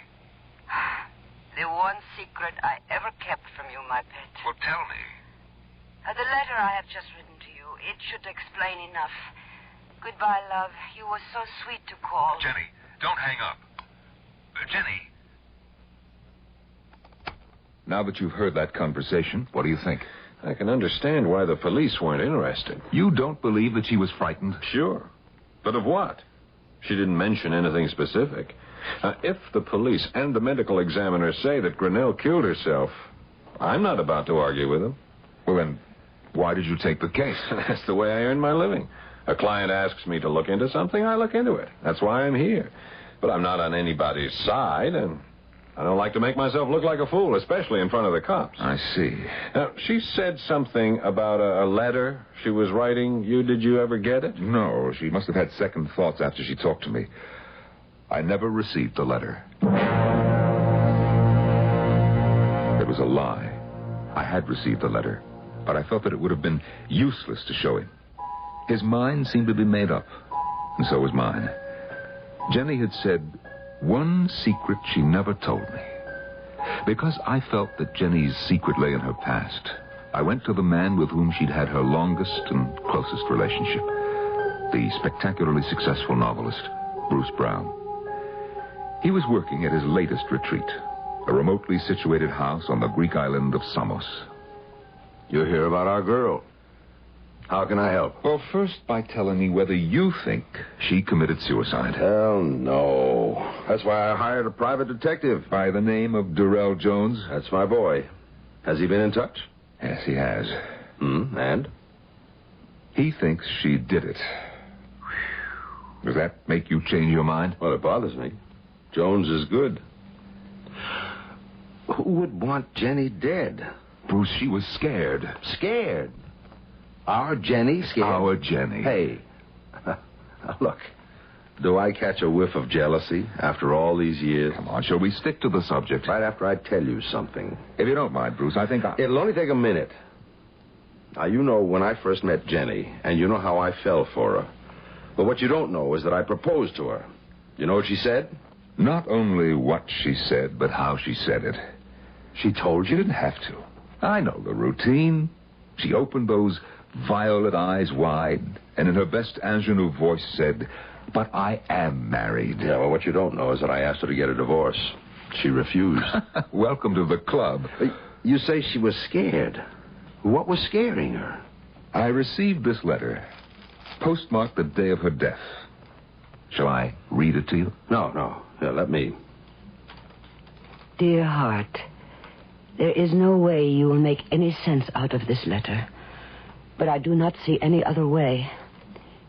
If 1 week after you receive this craziness I am still alive, you will destroy it and forget it. If something should happen to me, then you will make your own decision. Yes, I am afraid. Of what? Of a mistake I made back in the days of innocence. I never told you, but now it has come back to haunt me. But I also have another secret. I kept a diary. A diary? Jenny, a diary like any schoolgirl. I don't believe that. She's putting you on. Now, finish the letter and then we'll talk. I have written both too much and not enough. But for your own dear sake, I warn you, trust no one. No one. Adieu, Jenny. Well, what do you think? I think if this letter had been written by anyone but Jenny, I'd say it was a woman who was going insane. But with Jenny, well, there's no question she was scared.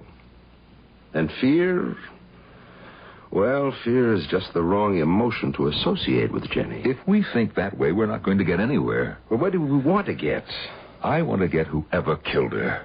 You think we can? She has the answer in her diary. Do you know where it is? I have an idea. Excuse me a moment.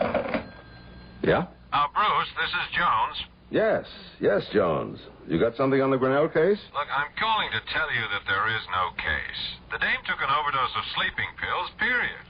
There wouldn't have been any talk at all if it weren't for her husband. He made news just by turning up. Very few people knew that she was still married to him. Well, did you talk to him? Oh, sure. I even listened to a tape of a phone conversation he had with her, but that just proved she was upset. Larry, did you show Jones the letter? No. Hello? Hello, you still there, Bruce?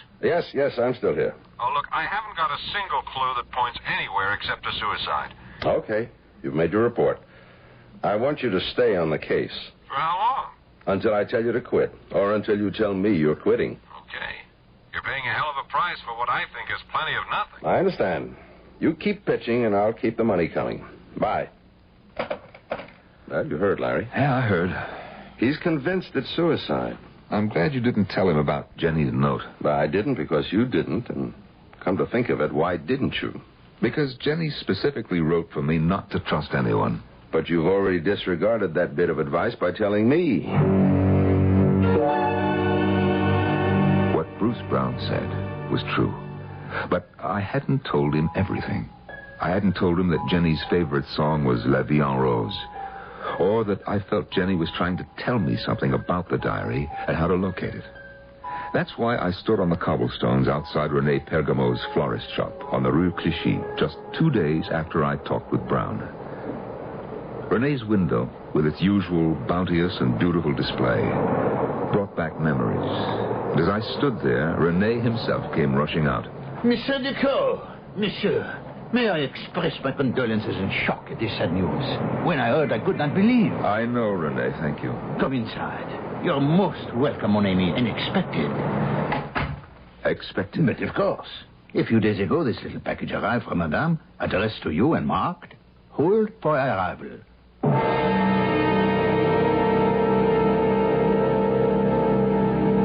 There are people who have actually died from fright. Medical testimony bears that out. The question in our tale seems to be, can fear actually drive a person to take his own life? A logical answer would be some people. But would a woman like Jennifer Grinnell be driven to this act of desperation? We'll be back with the answer right after these messages. Come on, America, be fresh the natural way. Have a glass of summer juice any time of day. Hi, Anita Bryant here for Summer Juice. 100% pure orange juice from Florida. 100% pure, yet costing the same or less than many carbonated and synthetic beverages. Now that's pure value. Orange juice, America, summer juice. From the Florida Orange Growers. Billions of dollars are spent each year to keep people on welfare. A lot of them want jobs, but don't have the skills to get them. I want my child to have a future. If you've got jobs to give, you can give disadvantaged kids the training they need to get off the welfare roll and onto a payroll. The way to get this country working is to get people working. So if you have a job to give, call the National Alliance of Businessmen. Help America work. A public service message of the Advertising Council.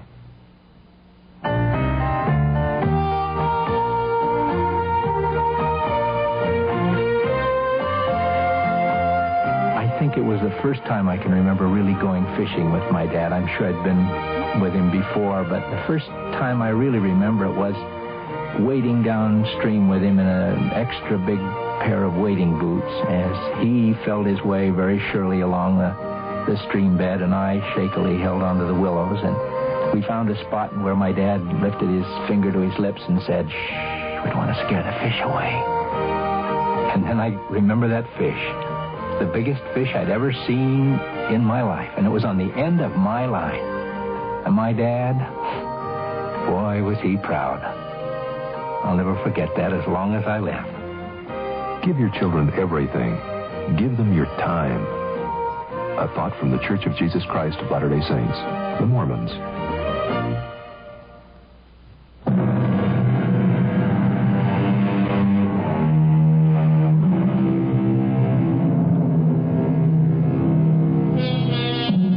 Now, what does anyone expect to find in a florist shop in Paris in the spring? Fresh cut flowers, certainly. The lovely scent of burgeoning spring plants and, of course, the undertones of romance which accompany the annual springtime awakening of the City of Light. But for Lawrence Ducot, the florist shop of René Pergamo might hold the answer to a riddle, the proof that his glamorous wife did not take her own life. How long are you staying in Paris, Monsieur Ducot? Well, that depends, René, on what is in this package. Monsieur, let me assure you, if there is any way I can be of help. Well, that's very fine of you, René. Let me get the door for you. These are not just words. Attention, monsieur, watch out. Oh, well, let him go, René. But I won't forget that I'm even further in your debt. You know, he really might have hit me. It was almost as if he were trying. That is our Parisian drivers for you. Hop in, Ducot, quick. Jones, what are you... Come on, or we're going to lose that car that almost got you. You know, you're talking like a man who believes that car really tried to run me over. It's a lot easier to believe that than your story that your wife didn't kill herself. Still, why would anyone want to rub you out? Because, perhaps, of this package. Ah, damn. I lost him. Now, what's such a big deal about that package? It's my wife's diary, complete up until the day of her death.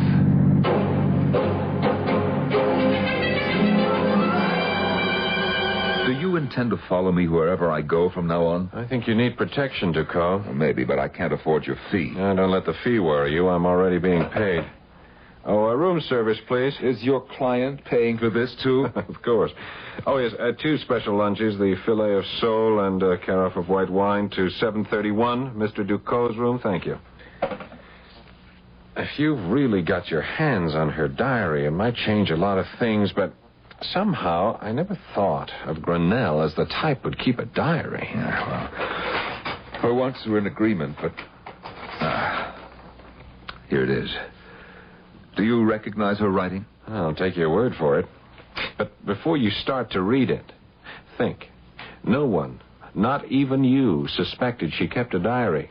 Maybe there are some things she didn't want anyone, I mean anyone, to know. Jones, you're a fool. I was married to Jennifer Grinnell for 23 years, and I knew her a lot better than anyone guessed. We're not going to find anything in this diary she'd be ashamed of.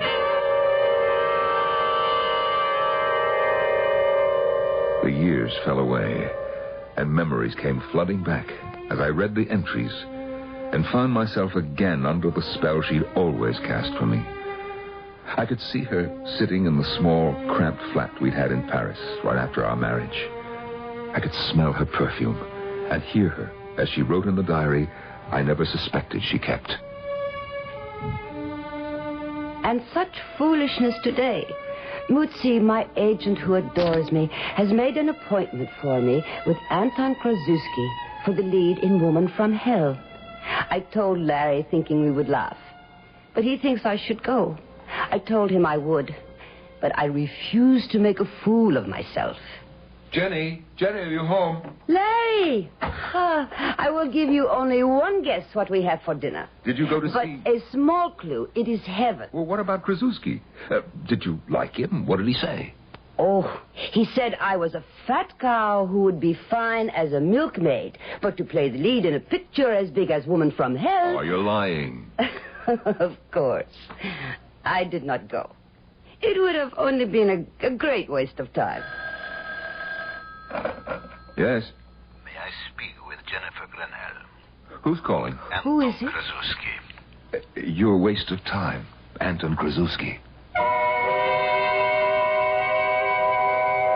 Now, young lady, you will tell me why you failed to keep an appointment with Anton Krasuski yesterday. May I have a light, please? Do you want the part? Are you offering it to me? Here is your light. The part can be yours, depending.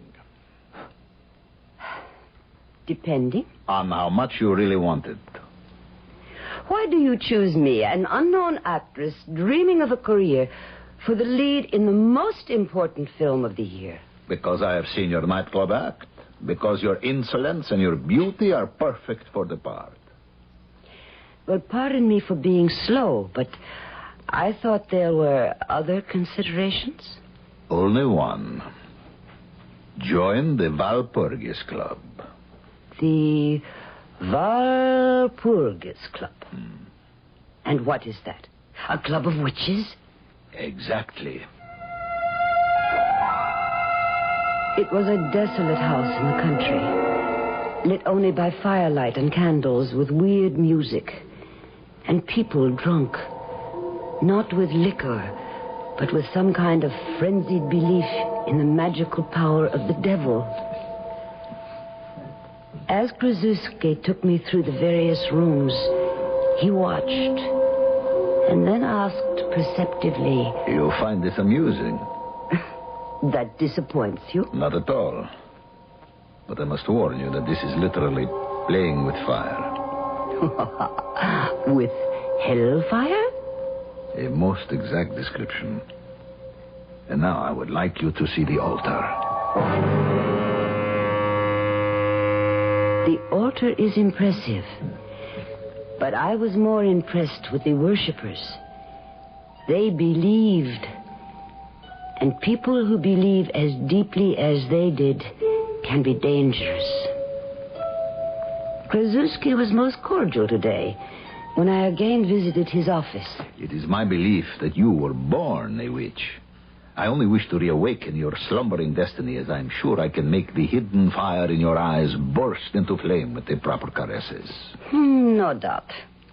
But just what plans do you have for me in the Walpurgis Club, if I should join? You will be a star, believe me. The club has helped me in my career, and I know we can help you. I will do as I always have, help myself. What I was asking was, what does the club expect of me? Only to recruit members. And suppose I should fail? You fail? Unthinkable. But we are not monsters.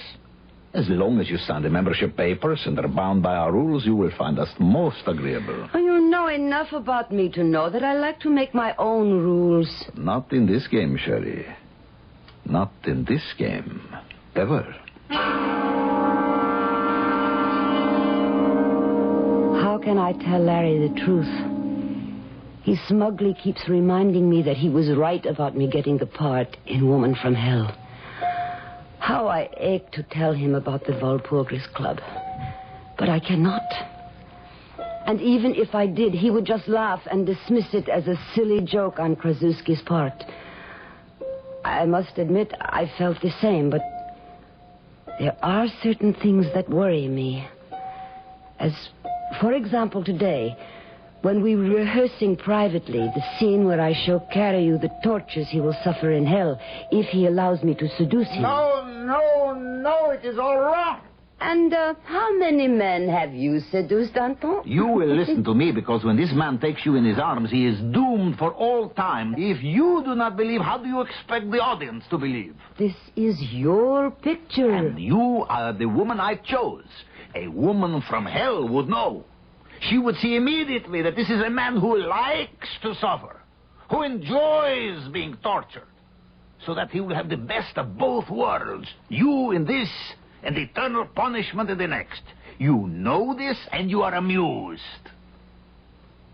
I am not confused. Tell me, Anton, how do you know all this? Don't you know? I have a hotline directly to hell. I do not like it. I do not like it at all. But I cannot withdraw now, and the picture promises to be a success. It is almost frightening, the knowledgeability that Anton shows about the workings of hell. I even accused him of it the other day during a break on the set. But why should you question my knowledge of witchcraft and diabolism? You and I belong to the same club. I am reaping the benefits of years of research. And your payment, Anton, for these benefits. How much is it, and when is it due? I will tell you. Or perhaps you will know when the picture is finished. I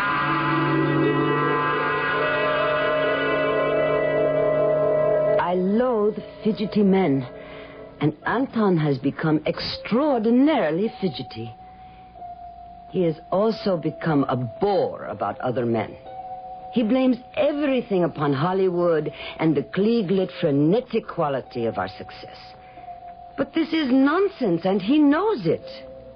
When are you seeing him again? You mean Bruce?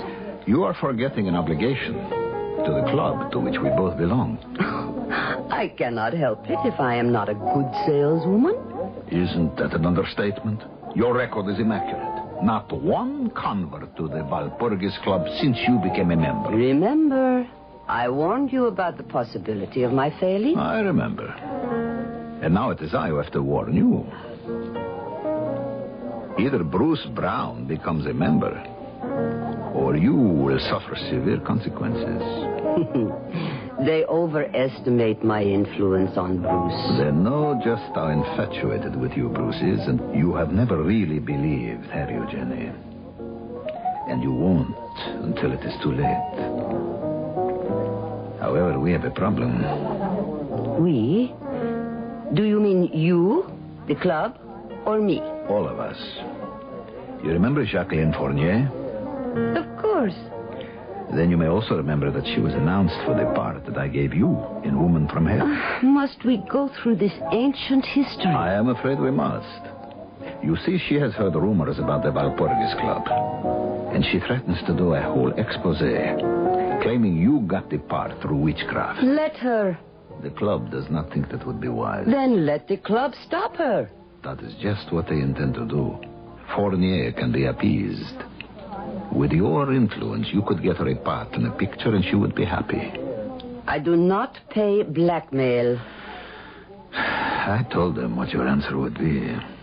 But, Jenny, for your own sake, get Bruce Brown to join the coven.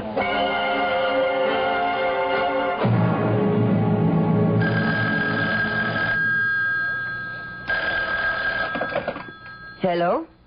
Have you seen tonight's paper?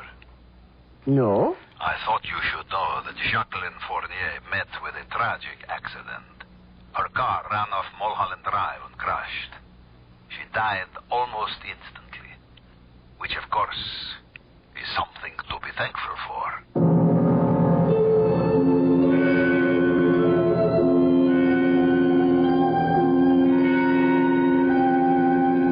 Accidents can happen anytime, anywhere. And today, everyone knows what you mean when you designate a person as accident-prone. On the other hand, would we be so willing to say someone was accident-prone if we knew that a coven of modern witches wanted that person dead? That knowledge bothered even the strong-minded Jennifer Grinnell. I'll be back shortly with Act 3. The following fable is presented to make you want to buy a Buick. As a girl, I had certain aspirations for myself that were not quite the same as the aspirations that others had for me. Daddy, when I grow up, I want to be president. That's nice, honey. Of what? The United States. Don't be ridiculous, dear. The best you can hope for is First Lady. Even when I got older, things weren't much better.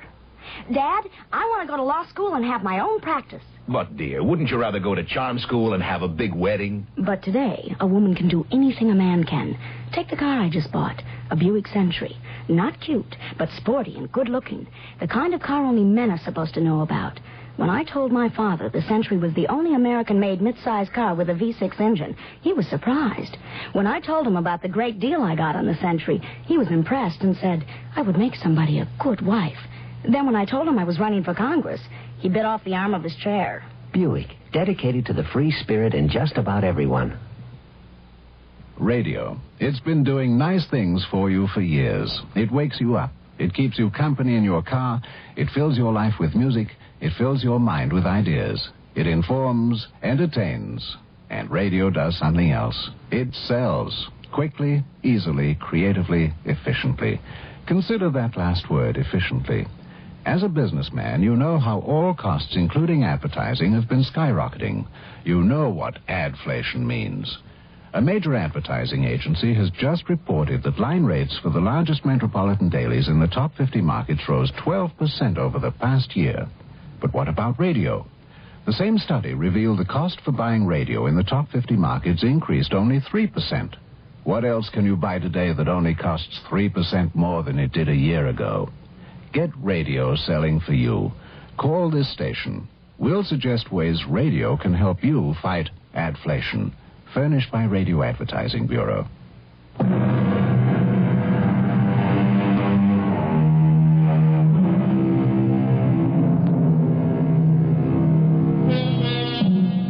One of the most famous and dramatic moments in the theater occurs in the play Peter Pan, when the actress playing that immortal boy turns to the audience and asks them to applaud if they believe in fairies.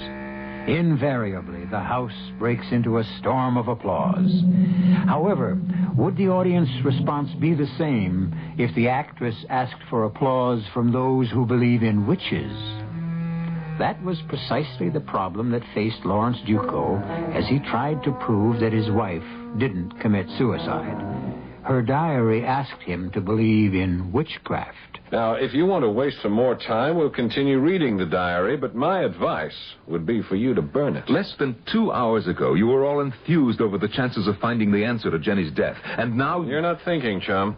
You started all this because you wanted to clear the stigma of suicide from your wife's name. And I still do. Even if you now brand her as a believer in witchcraft, a wheeler-dealer in the occult who built her whole career upon a deal with a coven of modern witches? I don't see that it has to be put just that way. And I'll make my decision when I've finished reading the whole diary. And so I reopened Jenny's diary, and again found myself reliving those days when Jennifer Grinnell was Hollywood's biggest star, and I, her husband, was a forgotten man, while her romance with America's favorite writer, Bruce Brown, headed the list of items in every gossip column. Hello? Jenny, it's me. I'll pick you up at the usual place at 9. Oh, that is not possible, Bruce. Why, what's up? I thought we had gone beyond questions. Well, I thought so, too, but that was before we stopped seeing each other. Or haven't we stopped seeing each other? More questions? I'll pick you up at 9. No, not tonight, really. Tomorrow? I suppose I owe you that much, love. You don't owe me a thing, and I'll explain when I see you tomorrow. Tomorrow will be the last time I see Bruce. It is something I have refused to face for too long now. But I am afraid I believe that the Walpurgis Club is an evil and vicious thing. If they are not witches with supernatural powers, then they are criminals. Because I cannot believe that Fournier's car crash was an accident. And I will not even talk to Bruce about joining. Poor Anton. I must lie to him. Or maybe not. Maybe the truth would free him.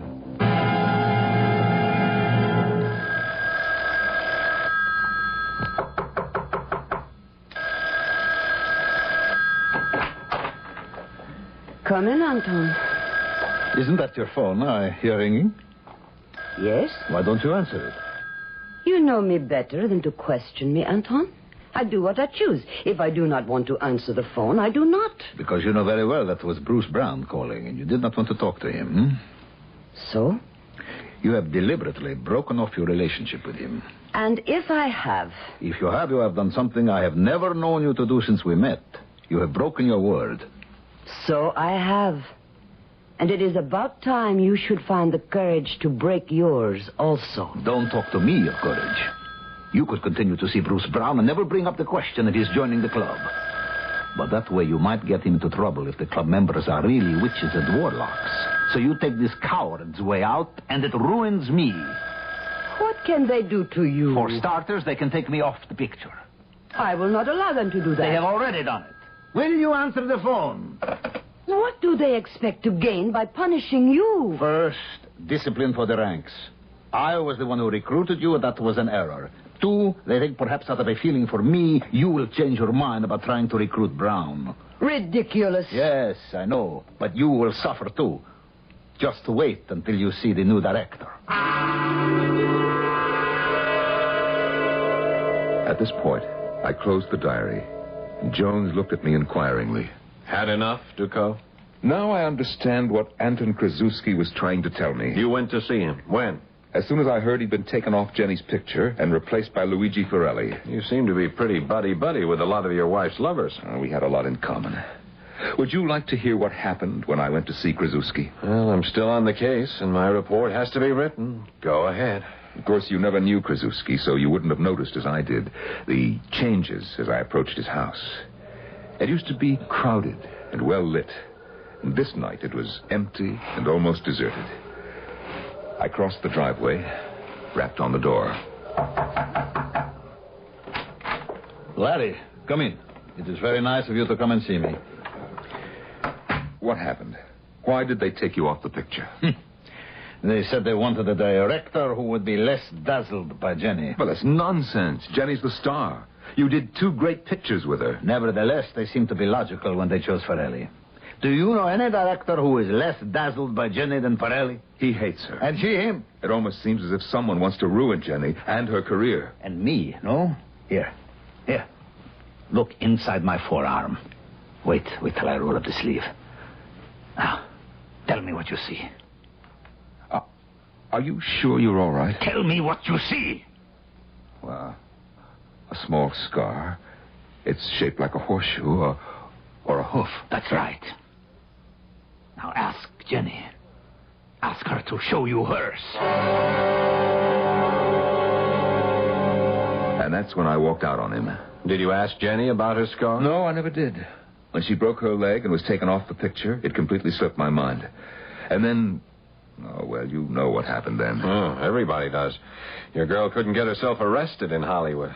She was finished in pictures. You don't know what that meant. Look, Ducot, I am still interested in finding out what happened just before she died. And I think we ought to skip ahead in that diary and see if we can find out. Yes, you're right. Now, let's see. Sometimes she dated entries and other times not, so... Oh, yes. Here. This one's dated just a month ago. And here's what she says. It has happened.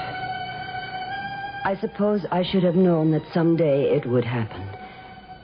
But I really thought I was finished with the Walpurgis Club.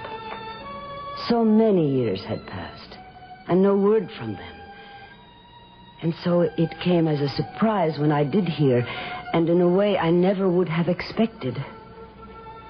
My agent phoned and told me that Tyler Campbell wanted to see me. I'll confess, I felt some of the old excitement of meeting a talented motion picture director. I've always been one of your greatest fans. Every scene in Woman from Hell is etched indelibly on my memory. I'll quote the dialogue for you if you like. Would not you be embarrassed if I said, please do? If you want my company, all you have to do is pay for it. If you want my love, you will pay more. A price that I advise you no one can afford. Enough, I am convinced. I can't understand why a talent like yours shouldn't still be working. Oh, I agree with you. And that's why I've come to see you. How do you feel about trying a comeback in a film I'll direct? Of course, I wouldn't expect a commitment until you'd seen the script. You haven't even asked what the film will be about. Well, I was not up to that in my mind. Mm-hmm. It's about witchcraft. Oh? Does that turn you off? Well, it is too soon to say. You know I don't do ordinary films, Miss Grinnell. Yes, I know. And I assure you the film is well worth doing. Today, witchcraft is in. But I intend to use it somewhat differently. I see you as fate. Beautiful, enigmatic, and inescapable. Interesting. Good. I promise that I shall shoot you so that even in the cruelest close-up, your scar won't show. My scar? Don't tell me that little mark inside your wrist is no longer there. Even plastic surgery won't eradicate it. And it's exactly the same as the one I have here, behind my ear. See? Yes, I see.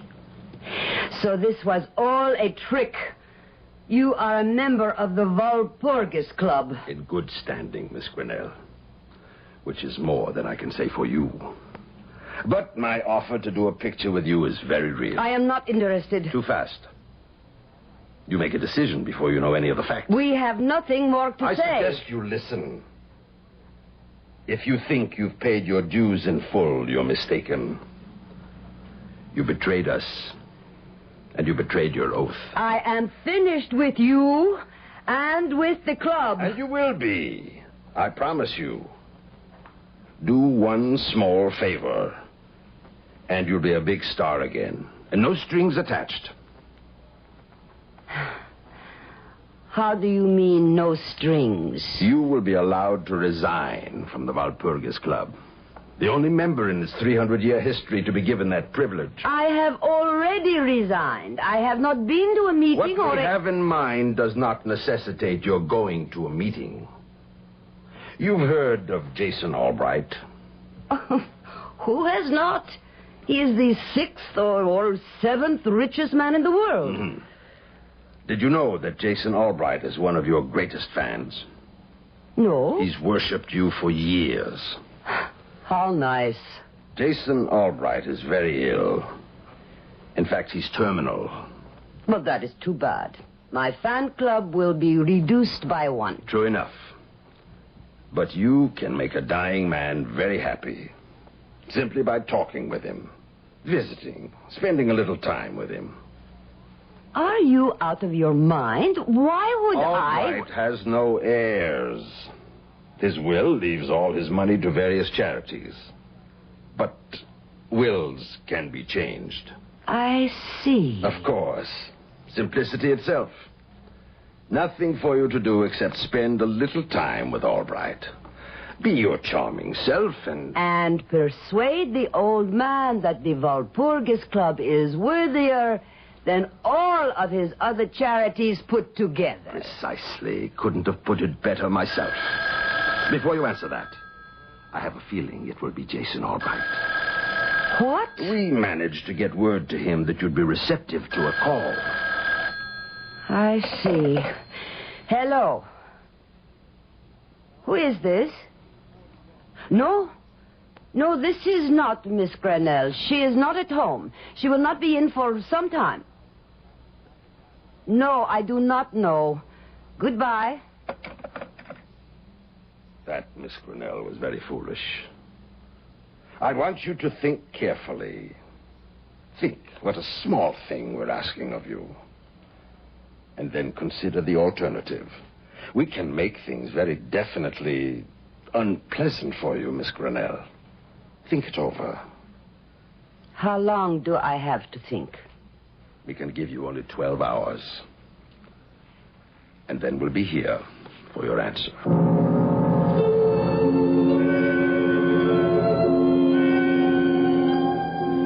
What alternative do I have?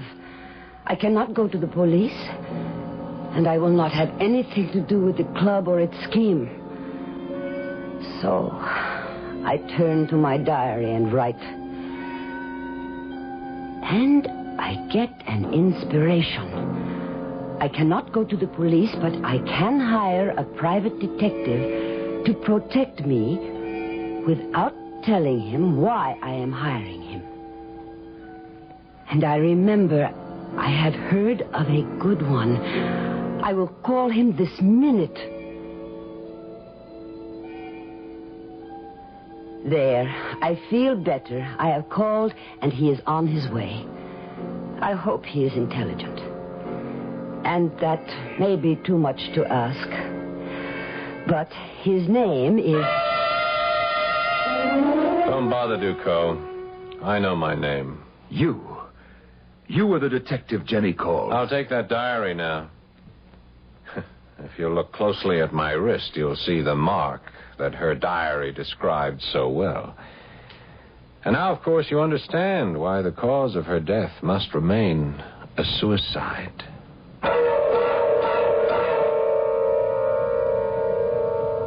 Now, I know there are some scholars in the audience who will say that Walpurgisnacht, the witch's Sabbath night, named after St. Walpurgis, is a fake.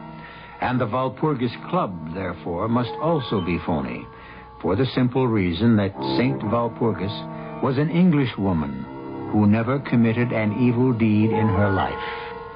I'll be back shortly with some more thoughts on witches and witchcraft.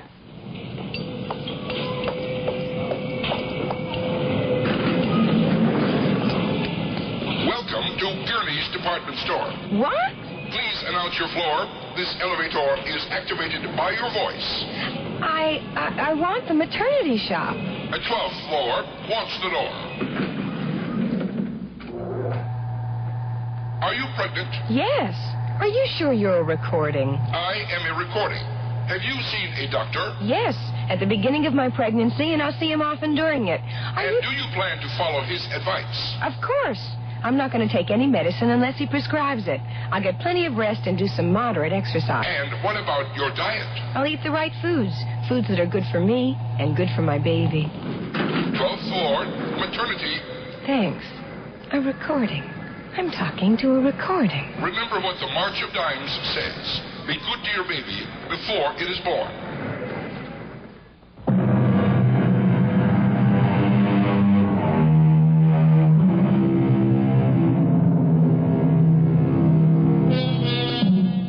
Witches and warlocks have been part of man's history and development since the beginning of time. And frightening demons and demonology abound in the history of civilization. And also in man's progress, scientists for years have solemnly announced that there are no demons, no witches. Then why do these myths persist? I think perhaps because we need them. If they really don't exist, then we'll invent them to answer this need. It's something to think about till next time. Our cast included Joan Lovejoy, Norman Rose, Mandel Kramer, Paul Hecht, and Nat Polen. The entire production was under the direction of Hyman Brown. And now, a preview of our next tale. How long does murder keep fresh? Forever. Even 20 years? Whose murder? He killed a priest. A priest? Father Jim Morgan, what have you got? What do you got? You got my word that your sentence will be cut. I made deals while you was in diapers. Now, we'll do it this way. My mouthpiece has to meet with a DA. Get dotted, and all the T's get crossed. How do I know you got anything? Only 3 guys know about something that could sit Mike Perry down in a chair. Mike, me, and Pop Morrison. I like you, copper. But first, my mouthpiece has to tell me we got a deal. Radio Mystery Theater was sponsored in part by Buick Motor Division and by the Florida Orange Growers. This is E.G. Marshall inviting you to return to our Mystery Theater for another adventure in the macabre. Until next time, pleasant dreams.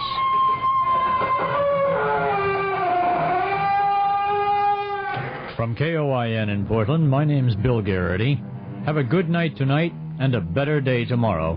Have a good weekend. See you on Monday. Bye-bye. CBS News. Space Agency doctors are optimistic the Apollo astronauts will recover from breathing possibly poisonous gas during re-entry. Probably will have no lasting lung damage. Good morning. I'm Mike Stanley reporting on the CBS Radio Network.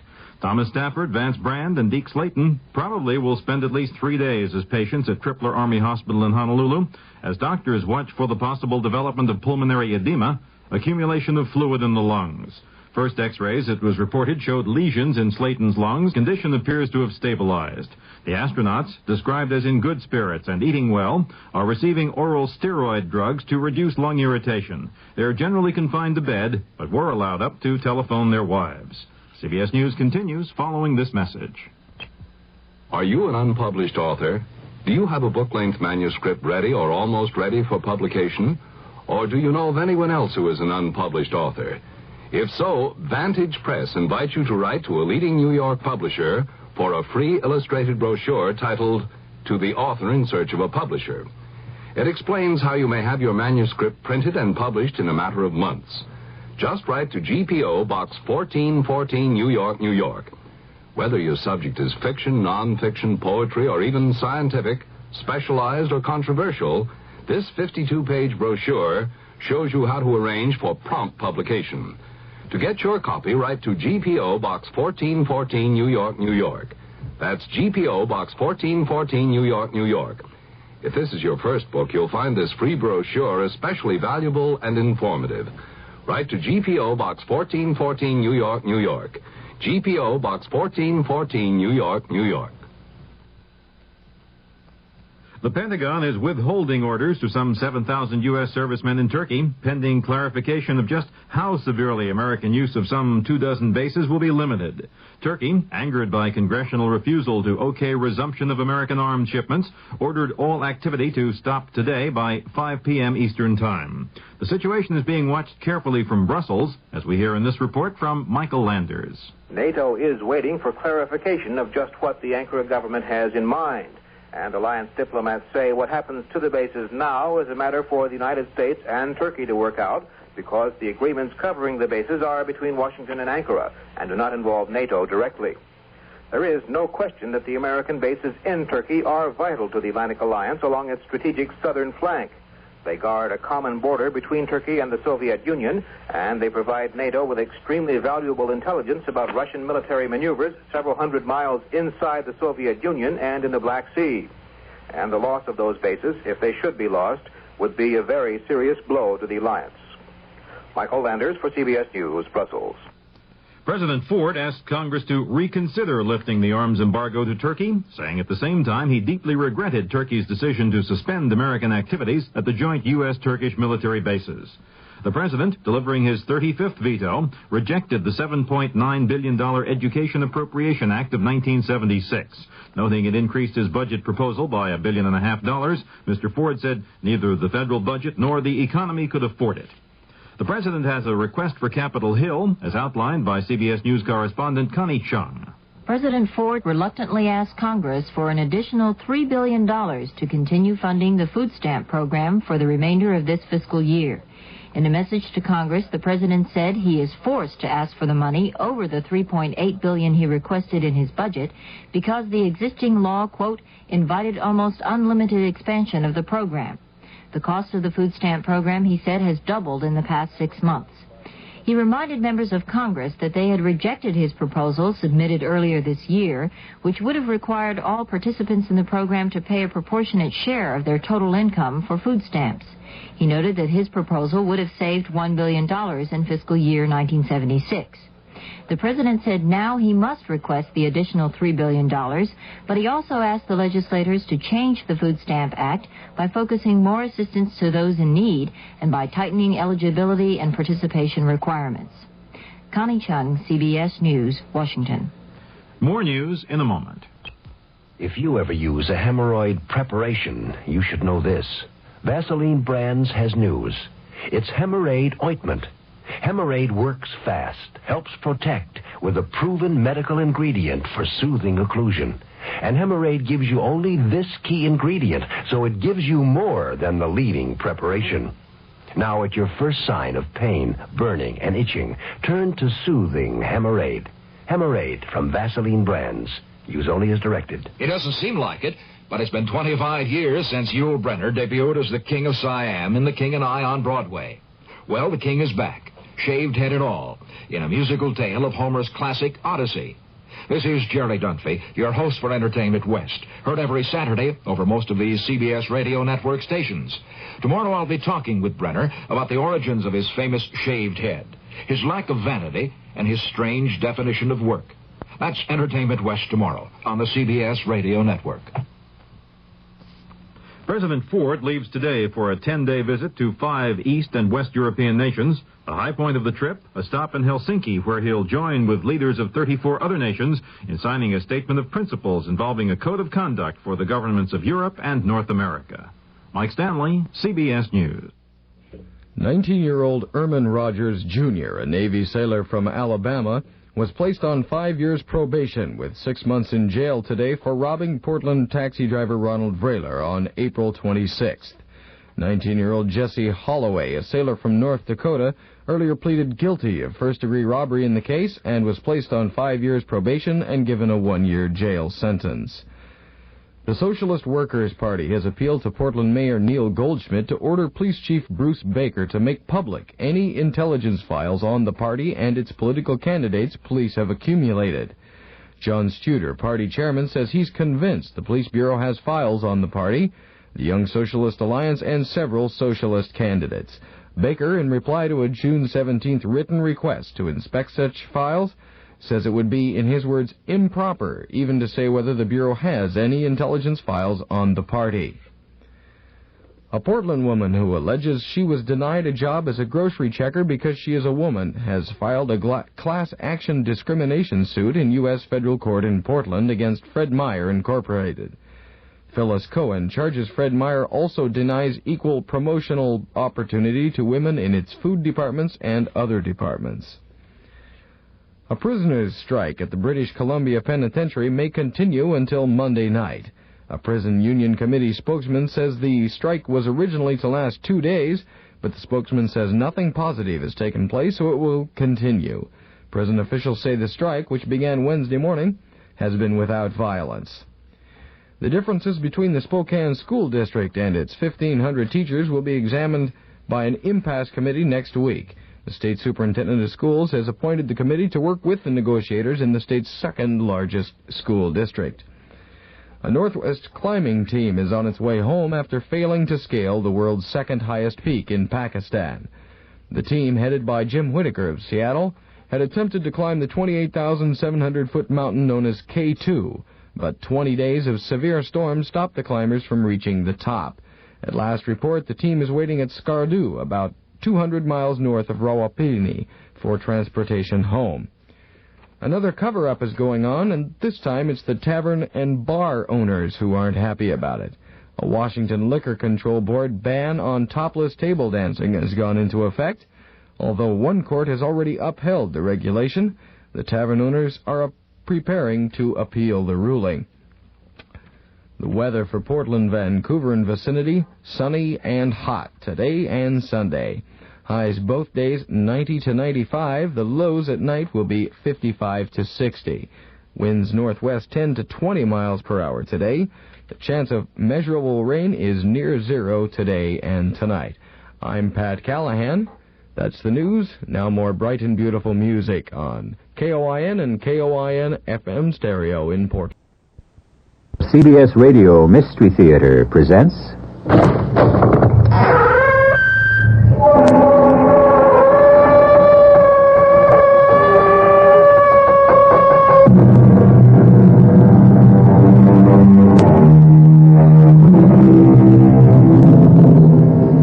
Come in. Welcome. I'm E.G. Marshall. This is a story about conscience. That small, still voice within most of us that whispers to us and tells us what is right and what is wrong. It has been said that conscience is God's presence in man. A man without a God is a man without a conscience. If this is so, how then could it be possible for a man of God to love what he believes is right and at the same time yield to what the rest of the world considers wrong? You have brought shame on yourself and on all of us, Brother Ambrosius. Now, what have you to say? I meant no harm, Father Andreas. The girl is so young, her father's not well, and she came to the church alone. What devil possessed you that you should walk into the house of the Lord side by side with the daughter of the hangman? I pitied her, and I followed my conscience, Father. Your conscience? Your conscience is the voice of God, not of your own making. Why do you not accept my censure and say that you repent? My feelings for Benedicta are mercy and compassion. Would you have me repent those? You leave me no choice. You will be confined to your cell where, God willing, fasting and self-chastisement will lead to the clearing of your mind and the salvation of your eternal soul.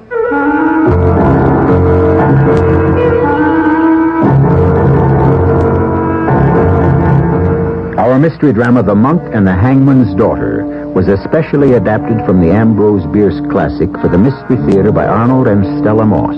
It stars Christopher Tabori. It is sponsored in part by Luden's Medicated Cough Drops and Buick Motor Division. I'll be back shortly with Act One. Breaking up is hard to do, but your True Value hardware store offers the True Test 5-horsepower garden tiller to make breaking up almost any kind of ground easier. Hi, Pat Summerall to tell you about it. The True Test tiller's engine weight is directly over its 16 tines for extra stability. High horsepower means you can till at slower speeds without stalling. It has power reverse, so it's easy to maneuver when you run up against a fence or come to the end of a row. It lets you adjust both tilling depth and tilling width, and all the controls are conveniently located on its handle. Yes, breaking up is hard to do if you don't have the True Test 5-horsepower garden tiller to help you. True Value hardware stores offer it at a price that's even slightly lower than last year's, just $239.88. This 5-horsepower model is part of a complete selection of power garden tillers at participating True Value hardware stores. And remember, you can charge it on Master Charge at many stores. Dreams. We all seek to understand the many ways in which God reveals His Word. Throughout time, God has spoken to man in dreams. Jehovah said in the Old Testament, "Listen to my words. If a man be a prophet, I make myself known to him in visions. I speak to him in dreams." So pay attention to your own dreams. They might well reveal flashes of the future, predictions and warnings of things to come. They may give you a glimpse of God's guidance to lead you back to the peace and security of His way.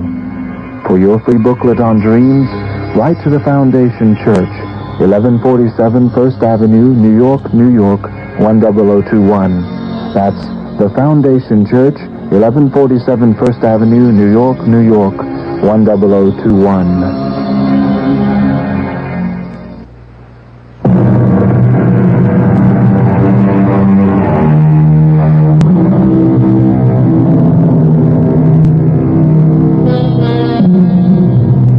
The Bavarian town of Passau in the southwest corner of Germany still retains the charm and the enchantment of medieval days.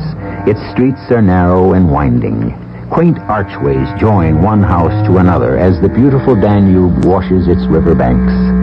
300 years ago, Passau was ruled by the firm hand of a prince of the church and was the busy center of religious activity. On the first day of May in the year 1680, two monks in their early 20s, Friar Ambrosius and Friar Romanus, members of the Order of St. Francis, were summoned to an audience with their superior. You may enter. Who is that? I cannot see your faces very well. It is Brother Romanus and I, Brother Ambrosius. You sent for us, Reverend Father. I am pleased with the good reports I have received. Your humility, your dedication to prayer, your help to the poor have prepared you for further test of your vocation. Yes, Father? You and Brother Romanus have been assigned to the monastery at Berchtesgaden, high in our beloved Bavarian Alps. The monastery at Berchtesgaden? A place of bare and dismal mountains. The forests are said to be haunted by evil spirits. Tales are told of demons who dwell in a bottomless black lake. It is unbecoming of you to fear old wives' tales about demons and malevolent spirits. We understand, Father. If we wish to become priests in the service of God, we must do as we are bidden. Forgive us, Reverend Father. We will obey. The way is long, the road is hard. The snow from the towering ice-covered mountains will be melting at this time of the year. And you must place yourselves in the hands of God and have faith. We will do as you say, Father. We will pray for strength and courage. You should be safe in the hands of Father Andreas in Berchtesgaden in less than a week. When do we leave? After morning prayers. One last thing. Yes, Father. Whatever happens on the way, I remind you that faith is the beginning and the end of everything. The strength of youth, the support of age, the pillar of life itself. May we have your blessings. You are the children of God, and He will protect you.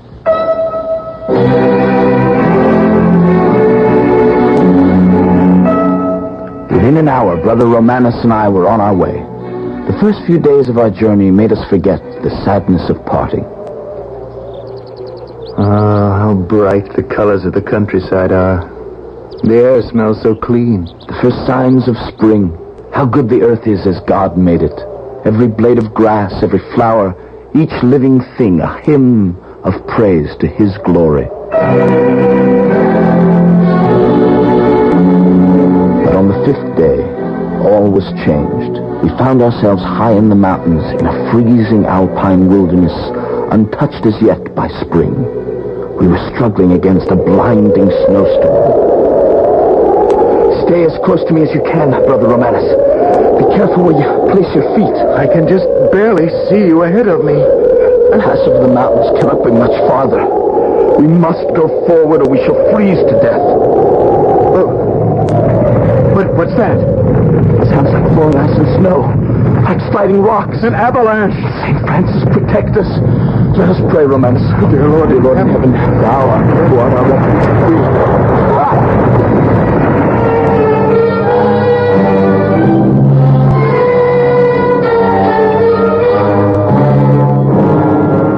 Romanus, where are you? The Lord be praised, I'm unharmed. And you, Ambrosius? I have been spared too. It is a miracle the avalanche did not touch us. Strange. How still everything has become. The snow and wind have stopped as suddenly as they began. Huge trees plucked from the earth by their roots, hurled down the mountainside. Look, Ambrosius, we've arrived at the pass we were searching for. The way over the mountain to Berchtesgaden. Twisted gorges, tangled, ill-smelling forest. The mouth of hell must look like this. Why is the air so cold and hard to breathe? There's nothing to fear, Romanus.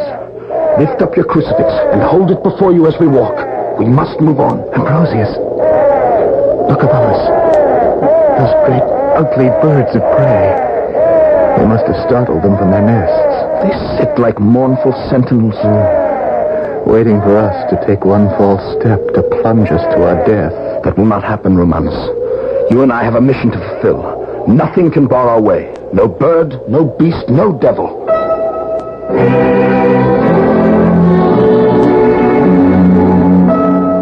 The next morning, we moved safely down the treacherous mountain path. As the darkness disappeared, we saw before us a gently flowing stream spanned by a small bridge. On the opposite bank was a meadow covered with beautiful flowers. For several days we had seen no dwelling, no human being. But now we beheld a sight that made our blood run cold. Oh, I feel faint, Brother Ambrosius. Look there. On the other side of the bridge. In the center of the meadow. A gallows. And hanging from it, the lifeless body of a man. A rope round his neck. The face looks toward us as if it had been turned to welcome us. The body is not yet stiff with death. He must have been hanged this very day. But why here? Why should there be a gallows here where there seems to be... Whose voice is that? A dead man swings from the gallows and someone sings. Another evil spirit? The smell of death is in the air. You wicked birds! Do not touch that body! Let us hide ourselves behind these bushes, Brother Ambrosius. Only heaven knows what creature of Satan that girl may really be. How beautiful she is. See how she chases the vultures from that poor lifeless body and places flowers at the foot of the gallows. No, you terrible birds! Leave this place! Let the dead man find his rest! Ambrosius! Go! The air has suddenly become like ice around me. But I am warm. The sun feels good to me. The chill is worse than that of the highest mountain. It cannot be a human chill, or I would feel it too. No human chill? What are you thinking? There is an ancient belief that when a chill seizes a human body for no good reason... Yes, I remember. It is a sign that someone standing close by is stepping on the very spot that will someday be your grave. How strange. The chill is gone as suddenly as it came. The girl is crossing the bridge, Ambrosius. She's coming this way. She is the most beautiful creature I've ever seen. Good morning, holy brothers. Why do you laugh? You can come out from your hiding places. I have known you were there from the very start. Why were you hiding? Well, we did not wish to frighten you. I am not easily frightened. The man who was hanging from the gallows... Yes? Do you know why he was hanged? He killed a man. That is why. A murderer? They quarreled over the love of a woman, so they say. And he plunged a knife into the heart of the other man. Did you know him? Are you related to him? Oh, no. Well, then why do you bring flowers for him? No one else will. I always do when someone has been hanged. I bring the flowers and frighten away the ravens and the vultures. Who are you? Benedicta.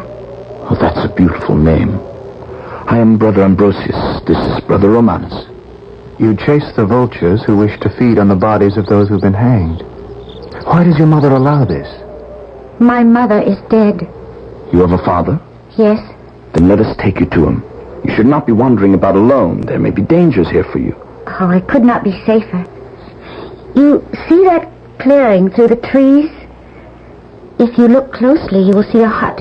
It looks more fit for animals than for humans. That is where I live, with my father. That is your home? Yes. You have no neighbors? None. Are you and your father so poor that you must live so close to the gallows? In such a miserable hovel? He is not well paid for the work he does.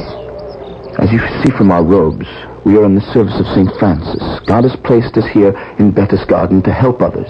Perhaps we can help you. Who are you, Benedicta? And who is your father? My father is the Hangman. The Hangman? And I am the Hangman's daughter.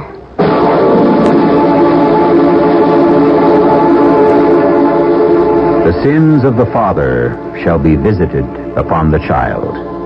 But what if a child is punished and humiliated, not for a father's sins, but because his livelihood is considered loathsome and even unholy by the rest of the community, like a hangman? I'll be back shortly with Act 2. You can have great taste, lots of great taste and taste with Luden's. They're medicated cough drops with great taste in every box. Wild cherry, sweet and savory, menthol, cool and flavory. Honey, the way you wish with lemon or licorice. Oh, you can have great taste, lots of great taste and taste with Luden's. Luden's, the medicated cough drops that don't taste medicated. They taste great. Use only as directed. Hey, you kids! You go play somewhere else now. Who am I kidding? Where are those kids going to find a place to stay out of trouble around here? Tough problems call for real solutions, not just talk. If your community has a problem, you need action. Action is skilled volunteers of all ages working together to help solve tough community problems. Write Action, Department Q, Washington, D.C., 20525. Between us, there's got to be a solution. This is a public service of this station and the Advertising Council. This is a message to some very special people. They're special people because even though they may feel fine, they're dying. They're people who have high blood pressure and aren't treating it seriously. If you're one of these people, take a few seconds to listen to some statistics. They may help you add years to your life. Insurance companies have found the higher your blood pressure is, the more years you can subtract from your life. For example, if your blood pressure is 140/95, subtract 9 years from your life. And if it's 150/100, you could die 16 years too early. Here are a few more numbers to think about.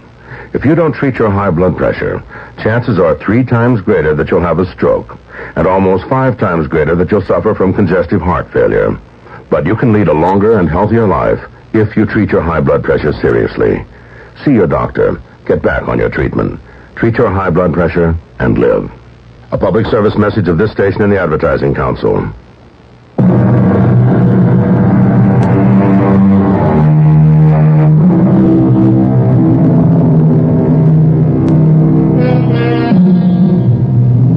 We return to the year 1680. The 2 young monks, Ambrosius and Romanus, have been exposed to many strange happenings since they left the security of the Passau monastery. Not least among these, for Friar Ambrosius, has been his first encounter with a beautiful young girl. But remembering his holy mission, he tightens the hempen cord that encircles his slim waist and proceeds with Friar Romanus toward their destination, the monastery of Berchtesgaden, high in the Bavarian Alps. Ambrosius, why did you offer that girl your friendship? Why not?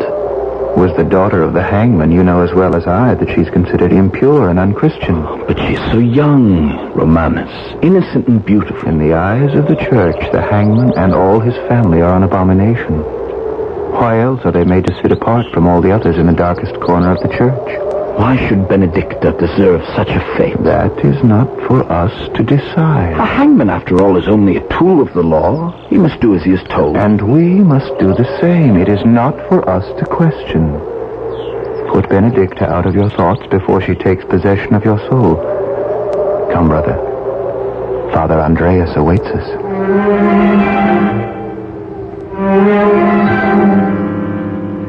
Welcome to our monastery of Berchtesgaden. I'm pleased to be here, Father Andreas. And I, Reverend Father. It will be a change from the life you've been accustomed to. Our village people here are mostly salt miners, a proud and stubborn group. We will do our best, Reverend Father. You have only to instruct us. The salt master rules the village. He's a man of power and authority. Keep out of his way if you can. You're not listening, Brother Ambrosius. Your mind seems to be elsewhere. Oh, forgive me, Father. The long journey has worried me. I was saying, the salt master is not easy to deal with, nor is his son, Rocius.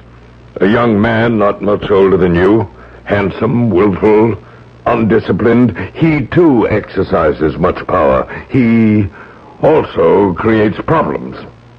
What kind of problems? Where there are young, pretty maidens, he's quick to pick a quarrel. We shall avoid him. Have we your permission to leave? You may go, Romanus. I shall be here whenever you need me. Thank you. Thank you, Reverend Father. If I may, I will go too. Not yet, Brother Ambrosius. Something seems to be disturbing you. Perhaps I can be of help. Father Andreas, there is a serious matter that I... Yes? I believe I may be in deep trouble. What have you done? It's nothing that I have done. It is my thoughts that trouble me. Oh, with God's help, we can take care of that. I am full of fear. So much so, I cannot reveal to you what I should. Cannot? Well, you need have no fear of me. I'm frightened of myself, Father. Let me go to my cell to meditate and pray. Evening prayers. You may go to your cell. Thank you, Father. And remember, Brother Ambrosius, there are no secrets in this monastery.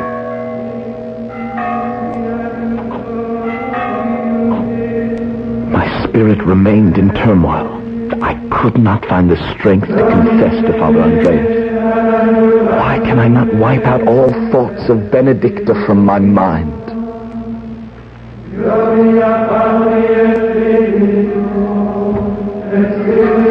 On my way to morning prayers, I saw her standing outside the church, alone. The square was filled with people, but they avoided her as if she were a leper. Compassion filled my heart and compelled me to approach her. God's greeting, Benedicta. Are you afraid to speak to me? We are being watched, Brother Ambrosius. I fear for you, not for myself. Do good, obey the Lord, and fear no one. I thank you, my lord. I am no lord, Benedicta. I am a servant of God. I must go into the church. See how they are watching us and whispering. Come, I will go with you. It is not wise, Brother Ambrosius. They will make you pay dearly for this.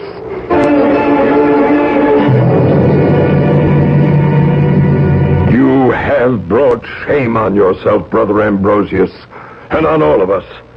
What devil possessed you that you should walk into the house of the Lord side by side with the daughter of the hangman? I pitied her. The people treat her as if she were mortal sin itself. You have angered and outraged everyone in Berchtesgaden. The saltmaster and his son Rochus have already brought complaints against you. I followed my conscience, Father. Your conscience? Your conscience is the voice of God, not of your own making. What has come over you that you show so little respect, so little humility? Why do you not accept my censure and say that you repent? I ask your forgiveness, Father, but I cannot say that I repent. My feelings for Benedicta are mercy and compassion. Would you have me repent, though? Hold your tongue! But, Father, Silence! I have heard enough. You sadden and anger me beyond patience and endurance. I'm sorry, Father. You leave me no choice.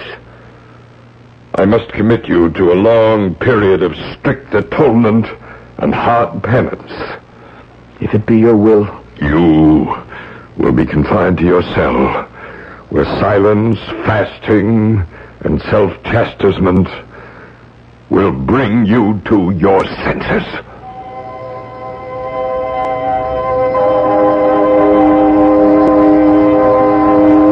Locked away from the beautiful outdoors which I loved, denying myself food and drink, I knelt day and night in endless prayer until a high fever and delirium came upon me. When the fever finally subsided, I stood one day at the grating of my cell window, looking out at the high, mysterious mountains on which the monastery had been built, so that no unwanted visitor could disturb our seclusion. Brother Ambrosius, can you hear me? What evil spirit torments me with Benedicta's voice? I am no evil spirit. I am here at the bars of your window. Oh, no, that's not possible. No one can climb these rocks. I can, and I have. Look up. You see, I am standing on a narrow ledge outside the window. How did you get here? Why have you come? I heard you were ill. I brought you a gift for your goodness to me. A gift? I will toss it through the bars of your window. There. Do you like it? Oh, it is the most strangely beautiful bunch of flowers I've ever seen. There's no fragrance. Only woolly leaves that are as soft and white as snow. It is called Edelweiss. Edelweiss? It grows only among the highest and most fearful rocks. Oh, then it was dangerous for you to gather them. I'm as sure-footed as any goat. Now promise me you will never again climb these evil rocks. I fear for your safety. I must go, Brother Ambrosius. They must not find me here. Darkness is beginning to fall. I will see you soon again. Who knocks? It is I, Brother Romanos. I bring your food and drink. Come in. Please, set it down. Why is your face so flushed? Your eyes so bright? Have you a fever again? Oh, no, it's only... Are you hiding behind your back? A bunch of Edelweiss. Where did you get it? Benedicta brought it for me. She threw it in through the bars of my window. Benedicta? No girl could scale those mountain peaks. She was here, standing on the ledge just outside my window. Let me have the Edelweiss. It is against the rule of austerity to have flowers in your cell. It can only lead to more trouble for you. Will you tell Father Andreas? Do not be concerned. I will put them on the altar in the church. Then let them be an offering in Benedicta's name. No, Brother Ambrosius. It will be an offering in your name. It is you who need it even more than Benedicta. Why do you say that? Because in Berchtesgaden these flowers are a sign of faithful love. Faithful love? Young men present them to the girls they wish to marry. What are you saying? However you came by them, brother, these flowers are not meant for you.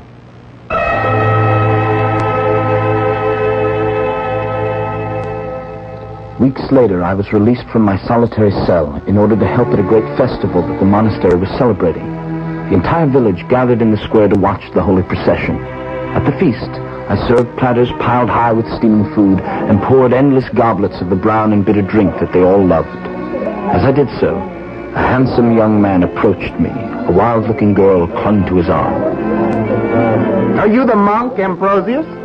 I am Friar Ambrosius. The same who gave offense to this village some weeks ago with his attentions to the hangman's daughter? Oh, let the handsome monk be. Shut up, Angela. I'm a son of the saltmaster. My name is Rocius. I've heard of you. Then hear more. If you ever again show friendship for Benedicta, I shall teach you a lesson you will not soon forget. I intend no offense to anyone, my lord. Rocius, take my hand and dance with me. Find yourself another dancing partner, Amul. I have other plans. Someone is waiting for me. Brother Ambrosius. Yes? Rocius has his eye on the hangman's daughter. Warn her against him. Why do you tell me this? I love Rocius, and she will listen to you. Look in the clearing. The full moon shining down on them. They are dancing together. Rocius and Benedicta. He ordered her to. No one refuses him. And besides, look at her. She does not seem unwilling. Her eyes are looking straight into his. There's a smile on her face. No one resists the saltmaster's son. See how closely he holds her. Stop them, Brother Ambrosius. Stop them. He shall not have her. I shall see her pretty face mocked with blood before he takes her. Musicians, stop playing. Stop the playing in the name of God. Stop. Benedicta. Benedicta. Where is everyone? Where have they gone? Why is it so silent? Why am I so alone? Amula! Amula, where are you? Father Andreas, I beg of you not to believe the words of Amula. She has borne false witness against Benedicta. Amula would not lie, even against the hangman's daughter. But Benedicta did not act in a shameless manner with all the men. She only danced with Rocius. Can you not understand that it is unbecoming of you to defend her? Are you possessed of demons? But who will protect her against Amula's hate? I speak the truth. And what would you have me do? I beg you, Reverend Father, Be her protector. I cannot, and I will not. For your sake as well as her own, Benedicta must learn her lesson. Learn her lesson? Tomorrow they take her to the pillory and the whipping post. But the whipping post is intended for girls who behave in a shameless manner. The Saltmaster has ordered it. She will be stoned. And what of her poor father? Her father will be with her. He will lead her through the streets by a rope around her waist. It is the duty of his hangman's office. What beasts we human beings can be sometimes. What misery and injustice there is in this world. Say no more, Brother Ambrosius. Perform the duties of your office, and let the world and the hangman perform theirs. But how can I do nothing to prevent Benedicta's public disgrace? You will do nothing. You will be locked in your cell. God and St. Francis forgive you, Brother Ambrosius. I cannot.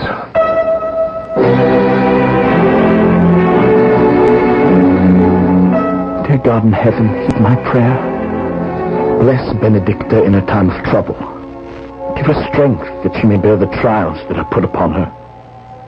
Give me light that I may walk the right path.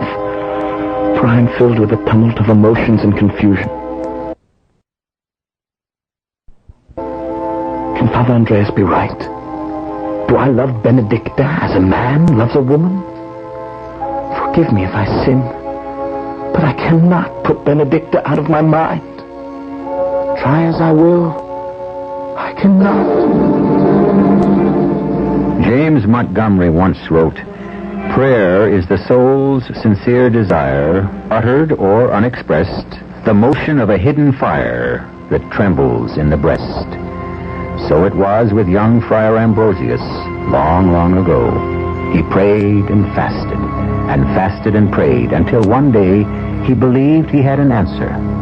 I'll tell you more about it when I return shortly with Act 3. Isn't it nice to know you're free? To see the things you want to see. To touch the heights you dare to reach. To know you're all that you can be. Need a full-size car? Well, you came to the right place. Buick. Take LeSabre, a genuine family car with lots of nifty Buick touches and room for 6. Or the elegant Electra, the car that wrote the book on Buick luxury. Or Riviera, the luxury car that's also a great personal road car. The full-size Buicks. If you're looking for a place where you and your free spirit can really get together, this is it. Free spirit, Buick on the wings of death. How it's gonna be your spirit free. Hello there, this is Jim Backus. You know, I asked my friend, Mr. Magoo, have you ever heard of the disease of prosperity? You probably have, only you've heard of it as heart attack. It's called the disease of prosperity because the risk factors that increase the chances of heart attack are usually the result of prosperous living conditions. Childhood habits. Some children get in the habit of watching TV instead of exercising. Smoking often begins in the teens or sometimes even earlier. And by the time they reach middle age, many of them are overweight, inactive, and have high levels of cholesterol and other fatty substances in the blood. High blood pressure is also common at that age. Any one of these conditions or risk factors increases the chance of heart attack. A combination of 2 or more multiplies that risk. One way you can protect your heart is to see your doctor. Another way is to support your Heart Association's efforts to find more of the answers to heart attack. So give to the Heart Fund now. And thank you very much.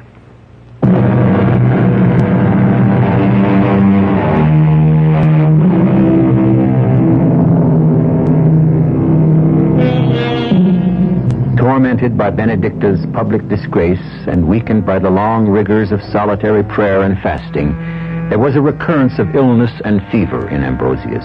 On the one hand, he yearned to protect Benedicta. On the other, he was relentlessly pursued by his religious conscience. Torn both in mind and body, the young monk appeared before his superior. May I speak with you, Father Andreas? I am here to be of help whenever I can. Since I have recovered from my illness and delirium, the other friars look at me strangely, as if they no longer regard me as one of them. They avoid me whenever they can. I am aware of that, and I have given it much thought. You are to leave us for a season.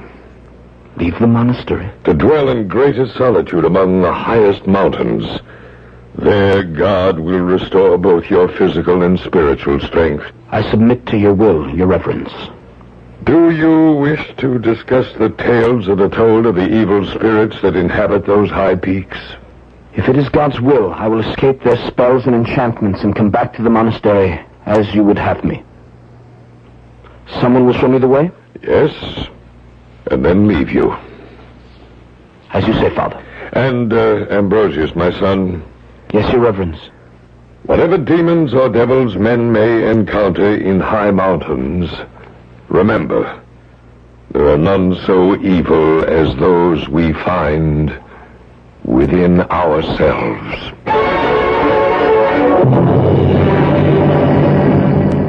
Uphill and down, through shadowy forests and across dark ravines, my guide led me to my new destination. We crossed a fearful lake in a clumsy little boat and saw strange objects become dimly visible and then disappear. Trees, half submerged, clawed the air like bones of some monstrous skeleton. I stared awestruck at the terrifying stone peaks piled to the sky. He led me to a miserable hut built of rough rock, where a narrow stone bench was to be my bed. You must be cold and hungry, Brother Ambrosius, after your long trip. Benedicta's voice? It cannot be. You will not be alone, my good friend. I will be here whenever you need me. How can such things be? Where are you, Benedicta?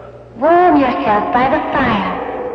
Look, I have built one for you. Let me see your face. If only for a moment. You will find warm food in those pots hanging over the fire. And on the stone table, there is a pan of fresh milk and a piece of yellow butter. But they were not there when I came in. How did they come here? I brought them. And some fresh-baked black bread and a fine white cheese. Thank you, Benedicta. Eat, Brother Ambrosius. The Black Lake journey is a hard one. Did you know it is said that the lake reaches straight down to hell? I do not fear such things. These mountains are filled with dangers, even for holy men. Show yourself, Benedicta. I will not eat the food or drink the milk until I have seen you. No, don't leave, Benedicta. There is something you must tell me. Goodbye, Brother Ambrosius. There are things that I must do.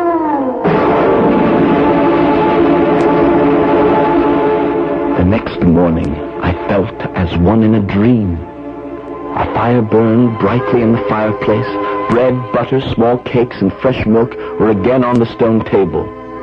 There was even fresh dried grass for my hard stone bed. As I ate hungrily, I am glad to see you eating, Brother Ambrosius. You will need your strength in this new way of life.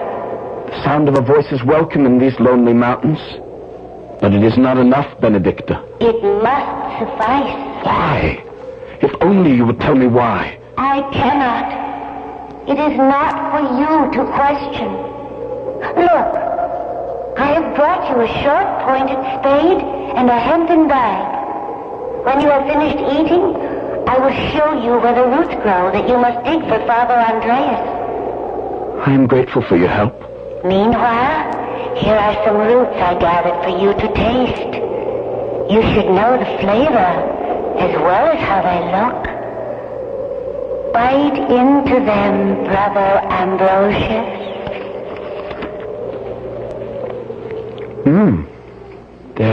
They're like... It's like nothing I've ever tasted before. Good. Are they not good? Indeed, Benedicta. Strange. But good?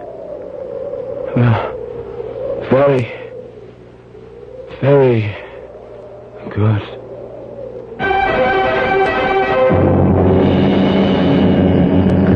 I knew I was on the brink of an abyss directly above the terrible Black Lake. On another cliff overhanging the water, I could see a few cows and sheep grazing in an unexpected pasture. A thin column of smoke was rising from a perilously placed stone cabin. Leaning against a tree, her face pale as marble, her eyes sunken and sad, her hair flowing over her shoulders like threads of gold, was Benedicta. Tears streamed down her cheeks. Benedicta, what has happened? What are you doing so far away from home? Oh, why do you weep so? My father is dead. God rest his soul. Oh, poor Benedicta. I share your affliction. How did he die? Of grief, as my mother did before him. He would not kill a worm or a beetle. Yet he was compelled to kill men with a hangman's rope. Oh, Brother Ambrosius, he was unhappy in every way. Do not weep so, Benedicta. His father and his father's father before him. Hangman all. And the awful inheritance fell to him. Benedicta, hush. Dry your tears. Oh, Brother Ambrosius, it was the salt miners who killed my parents as surely as it was they who unjustly laid hands on me. You must find it in your heart to forgive them, Benedicta. Terrible injustices have been committed against you and your family, but you must trust in God. What is to become of me in this lonely and desolate place? There is only one person who cares to see me, and he... We will help each other, Benedicta. I will pray to God, and he will surely show us the way. Evil attaches to everything I touch. No, I had better go. No, one moment, Benedicta. There's something I must ask you. What is it? Although now I see you clearly, why could I not see you when you came to my hut? Why is it I could only hear your voice? I did not come to your hut, Brother Ambrosius. It is a sin to lie. I speak the truth. I did not come to your hut. Forgive me, but I must go now. Rocius is waiting for me. Rocius. The name of the saltmaster's son struck against my heart like a stone. That night my hut seemed too narrow to hold me, the air too heavy and hot to sustain life. Going outside, I lay upon a rock and studied the sky, dark and glittering with stars. It was unmistakably the voice of Benedicta. Now it came from one direction, now from another. It came from the earth, from the air, from the sky. Wait! Benedicta! I'm coming to you! You've only to show me the way. I fell into the coolness of the forest along the Black Lake, stumbling and falling over rocks and tree stumps. My limbs were bruised, my robe torn. Suddenly, against the starry sky, I saw the outline of a hunting lodge. A well-worn path led to Benedicta's cabin. Before it, in the bright moonlight, stood Rocius. What brings you here, Friar Ambrosius? When last I saw you, you were safely cloistered in the monastery at Berchtesgaden, where you belonged. Where is Benedicta? Answer me, Rocius. Must you meddle always in other people's lives, you and what you call by the name of virtue? You may despise me if you wish, but you will not harm Benedicta. I do not wish to hurt a man of the cloth, but I am not known for my patience. I carry a knife, and on occasion I do not hesitate to use it. You will not go to Benedicta's cabin. I will not fight with knives, Rocius, but unarmed and equal. We will fight to the death if you wish, and the Lord shall decide. Oh, you're a brave monk. Very well. I will toss my knife to the ground. But I warn you, you face a strong enemy.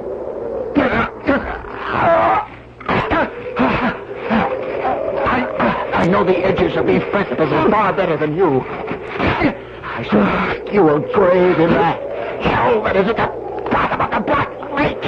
I cannot breathe. Your knees are pressing on my chest. We are not playing games, good friar. My hands are longing for your throat. I will free myself. See how close you are to the edge of the precipice? I could hurl you down like a small stone if I choose. But I will not. I do not really care to take your life. For the truth is, you cannot stand in my way. You will leave Benedicta to me, for she is already mine. Benedicta is yours? I've kept her waiting long enough. You may rise, Brother Ambrosius. The Lord, as you said, has decided.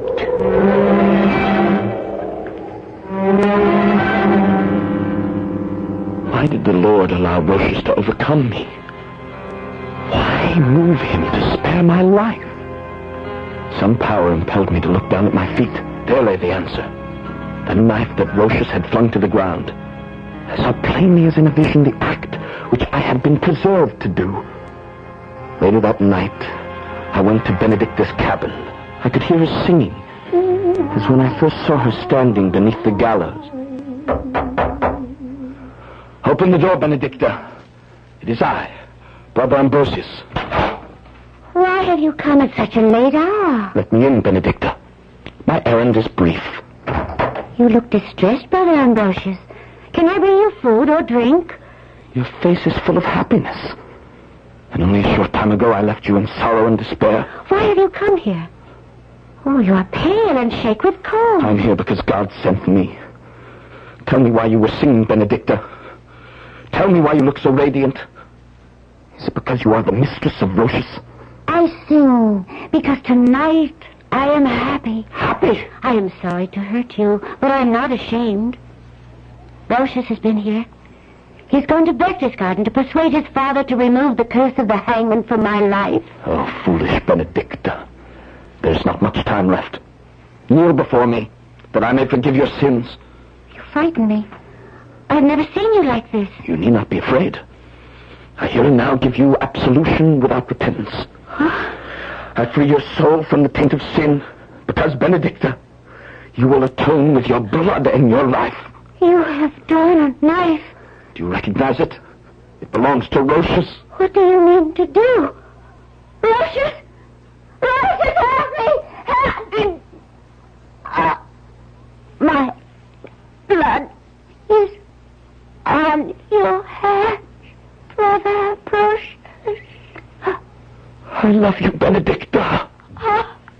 On your hands.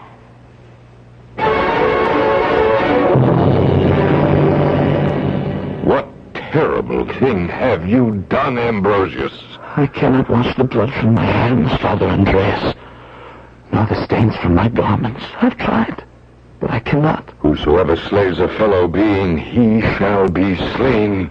That is the law of God and of man. I'm prepared, Reverend Father. You will first be taken to the tower.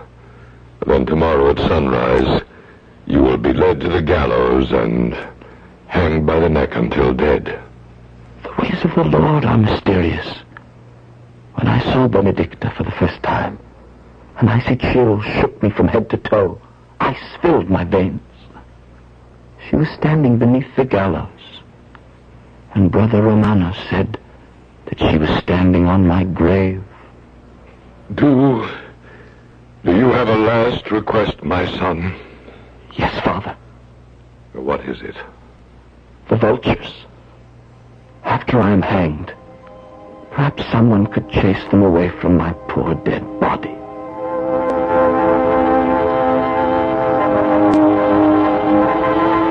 And so, according to the diary of Brother Ambrosius, on the 15th day of October, 1681, he was hanged by the neck until dead. On the day immediately following, he was buried in the unconsecrated ground beneath the gallows, close to the body of the girl he murdered. But the tale of the monk and the hangman's daughter did not end with their deaths. According to an old manuscript discovered years later in the monastery, but I'm getting ahead of myself, this story has the strangest ending. I will be back with it shortly. If I could leave one thing with you, would it be the first design? I'd like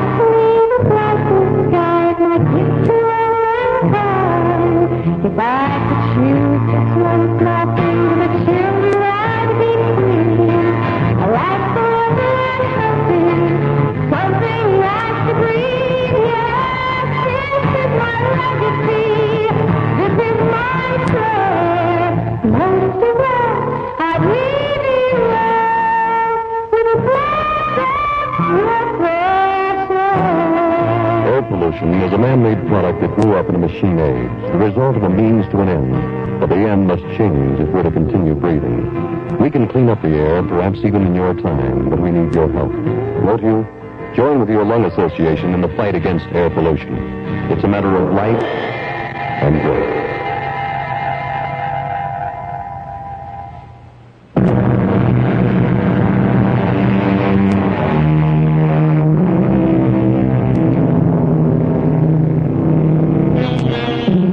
The manuscript discovered in an old forgotten crypt related how Ambrosius was buried next to Benedicta. Then it went on with these words. This Benedicta, though called the Hangman's daughter, was, as is now known through declarations of the youth Rocius, the illegitimate child of the saltmaster by the Hangman's wife. Pray for the Hangman and all his family. Pray for the soul of Brother Ambrosius, who might have been a faithful servant of the Lord. Pray for them. Pray for them. Our cast included Christopher Tabori, Arnold Moss, Evie Juster, and Russell Horton. The entire production was under the direction of Hangman Brown. And now, a preview of our next tale. Everything was spinning round as I lay down, and I must have fallen asleep so deep that it might have been me that was dead. I remember waking up once and being questioned by someone. Senator, please, I must warn you, whatever you say appears against you. I haven't said anything, have I? No, but you will. We have our own methods. You say the radio was playing. I didn't say the radio was playing. Ah, but you know about the radio. What radio? The radio that was playing. I didn't say there was a radio or that it was playing. What did you say? I don't remember. Your sister was in the bathtub. The radio was playing. You threw it in the water and you killed her. No! Why would I do that? Because you hated her. You've always hated her, haven't you? Radio Mystery Theater was sponsored in part by True Value Hardware Stores. This is E.G. Marshall inviting you to return to our Mystery Theater for another adventure in the macabre. Until next time, pleasant dreams.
Please join the WR Mystery Theater.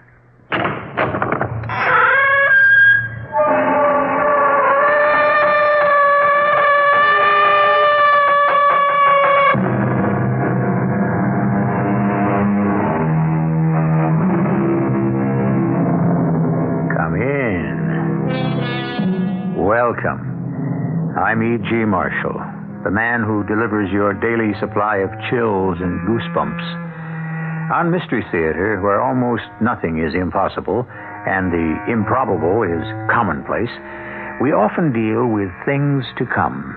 And while we don't set ourselves up as an authentic oracle, we do sometimes give you something to think about and to shudder over. Listen and see if you don't agree. Our mystery drama, Identity Crisis, was written especially for the Mystery Theater by Fielden Farrington and stars Gordon Gould. It is sponsored in part by True Value Hardware Stores and Buick Motor Division. I'll be back shortly with Act One. The standard engine is a V8. Standard tires, steel-belted radials. There are front and rear stabilizer bars, special springs and shock valving, fast ratio power steering, and a rally steering wheel. What makes all this interesting is that it belongs to a full-size, 6-passenger Buick, the 1977 LeSabre Sport Coupe. You'll have to drive it to believe it.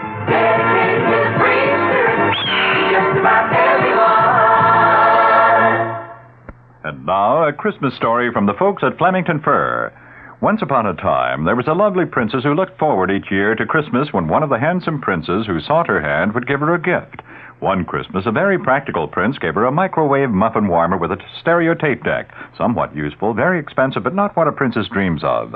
The next Christmas, a very observant prince saw that all the fine ladies were wearing jewelry made of unicorn horns. So he gave the princes a royal ransom of unicorn jewelry. Lovely, frightfully expensive, but the princes didn't really want to look like all the other ladies. Then a devoted prince who knew his princess was a real special lady, deserving of a very special gift, selected a magnificent mink coat from the Flemington Fur Company. The fur was superb, the style extraordinary, and the price was right.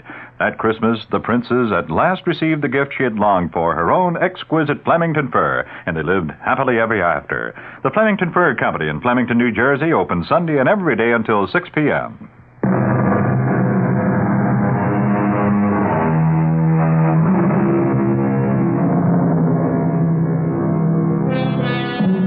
What do you suppose your great-grandfather would have said if you had told him that one day men would fly to the moon, land there, and plant an American flag, too? That a man's heart could be taken from his body and put in another man's body to replace his ailing one? That by clicking a button here on Earth, you could take a picture of a rock pile on Mars? He'd tell you to go and have your head examined. Well, what would you say if we suggested that someday in the future, not only heart transplants, but brain transplants would be possible? Ridiculous? Maybe. Or are you perhaps just being a grandfather when you say so? Come in, Mrs. Hollis. Thank you, Doctor. And this is Mrs. Kemperer? That's right. I suppose you're wondering why I've asked you to stop in at my office, both of you at the same time. I just wondered about it. Well, you two have one thing in common. I suppose you know that. Our husbands. Yes. Both your husbands are in critical condition. In terminal condition, unfortunately. You've both been told that separately. Yes. Yes. What I want to suggest now is that it may be, I say, possible to save one of them. And it's just possible that the one whole man may continue to live. But if they're both... Which man? Hear me out, please. Mrs. Hollis, your husband is suffering from massive internal injuries sustained in an automobile crash yesterday. Yes? He's being kept alive from minute to minute. But I'm afraid he can't possibly last much longer. I was told that yesterday. Yes. And your husband, Mrs. Kemperer, has had a malignant brain tumor removed. The operation could be called successful in that the tumor was removed and your husband is still alive. But brain damage has already been done. And, of course, that cannot be repaired. I understand that, yes. He will not improve. and he cannot be expected to live in this condition for more than, say, a few weeks. Yes, so you've already told me. Now, Mrs. Hollis, your husband's brain was undamaged in the accident. What are you suggesting? A brain transplant. A brain transplant? I've never heard of such a thing. The fact is, it's never been done before. Not with the human brain. Well, then... But I've been experimenting with animals for many years. My last 3 experiments have been completely successful. Completely successful. And you think it can be done with our husbands? You must understand that I cannot promise success. It still must be called experimental. Techniques will be needed which are not yet... However, I believe that it can be done. Oh, it's quite overwhelming. The thing is, to put it bluntly, we have absolutely nothing to lose. Your husbands are both going to die. There's no question whatever about that. Maybe this way, if the surgery is successful, we can save one man. Well, what do you think, Mrs. Hollis? I don't know. I'd ask you both to sign releases, of course. As he says, there's nothing to lose. Well, I suppose not. I wish I could ask Andy. Unfortunately, that's impossible. At least we'd be doing something. I suppose you're right. Yes. Yes, of course you are. All right, I'll sign the release, Dr. Peters.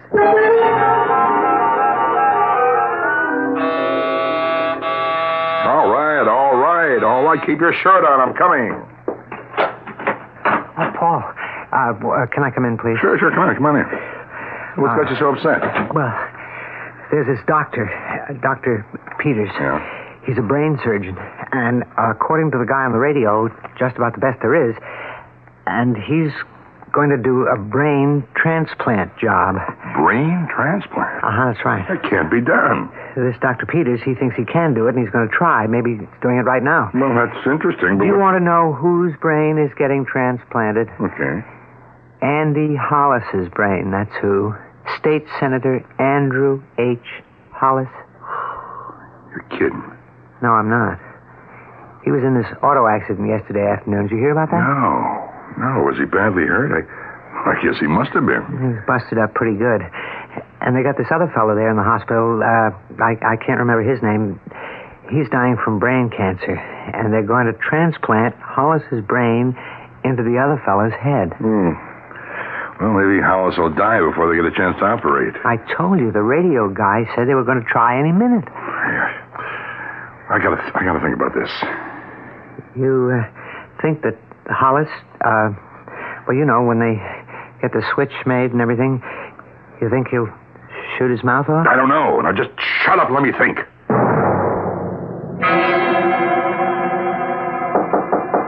Come in. Oh, hello, John. Hello, I got this message. The important Dr. Randolph Peters wants to see me. Yes, come on in. You are actually going ahead with the brain transplant? Yes.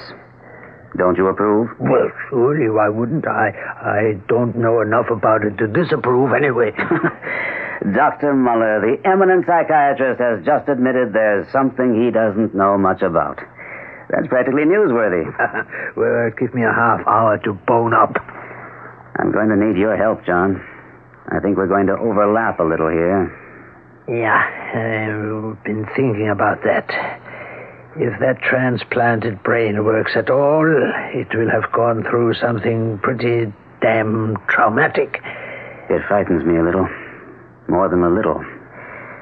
Can I depend on you to stand by? You know you can. Well then, I guess I'll go do it. Right now? Right now.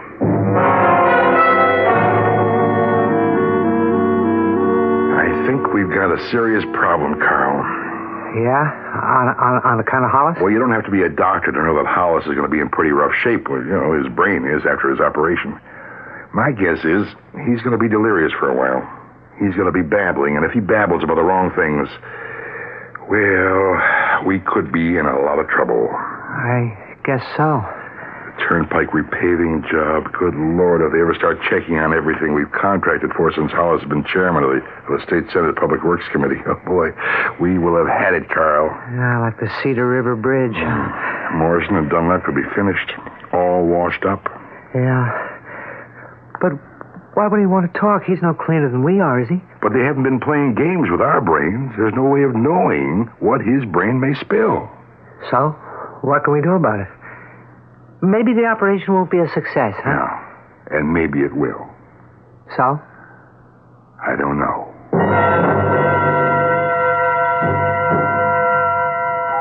Well, I think a hospital waiting room is the most dismal place in the whole world. I've spent most of my time here for almost a month now. Has your husband been sick that long? Well, his operation was a month ago. He's been sick a lot longer. Oh, it must have been dreadful for you, Mrs. Kemper. It wasn't nice. You know, it seems we're going to be seeing a good deal of each other. Don't you think we'd be more comfortable on a first-name basis? Yes, I do, Esther. I think I'm still in shock. They called me yesterday afternoon and said Andy had been in a bad accident, and I haven't really been able to grasp it. Yes, it must have been a terrible shock. I've had almost a year to adjust to Ralph's situation. You called your husband Andy. Is he Andrew Hollis, the state senator? Yes. They asked him. They've been talking to him about running for governor. Oh. It doesn't seem fair, does it? A man in his prime. Nothing but good things to look forward to and... No. What is it? That man just coming in. I'm sure he's here to ask about Andy. I don't want... Mrs. Hollis, they told me I'd find you here. How's Andy? Well, we don't really know. Didn't they tell you what's happening? I heard it on the radio. Brain transplant, they said. Yes. He's there in the operating room now. Oh, well, I'm sure everything's going to be okay. Everything can't be okay, not for both of us. This is Mrs. Kemper, Mr. Morrison. How do you do? How do you do? You're the other fellow's wife. Yes. Do they say how long the operation's supposed to last? No, a long time, I should think.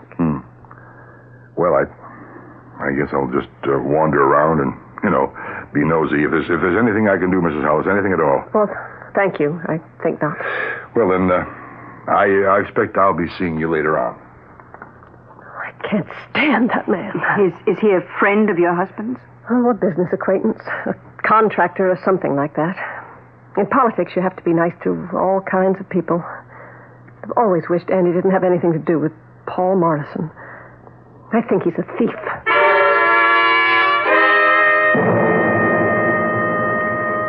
Beautiful, Dr. Peters. The most beautiful piece of work I've ever seen. Thank you, nurse. But let's not congratulate ourselves just yet. He has a long way to go. Oh, yes, I know. I don't want him out of your sight for a second. I understand, Doctor. I'll be in my office. Let me know at once if there's any change of any kind. I want readings taken every 10 minutes, you understand? And keep in touch with me. Hey, you were over there at the hospital. The more I think about it, Carl, the less I like it. Yeah? He's not going to be the same man. How could he be? Well, same brain, though. I mean, it's Hollis's brain, no matter who else has got it in his head now, isn't it? I wish I knew. I'm afraid he's going to have to be dealt with. You don't mean... Oh, hey, I don't want to be part of anything like that. Well, neither do I, Carl.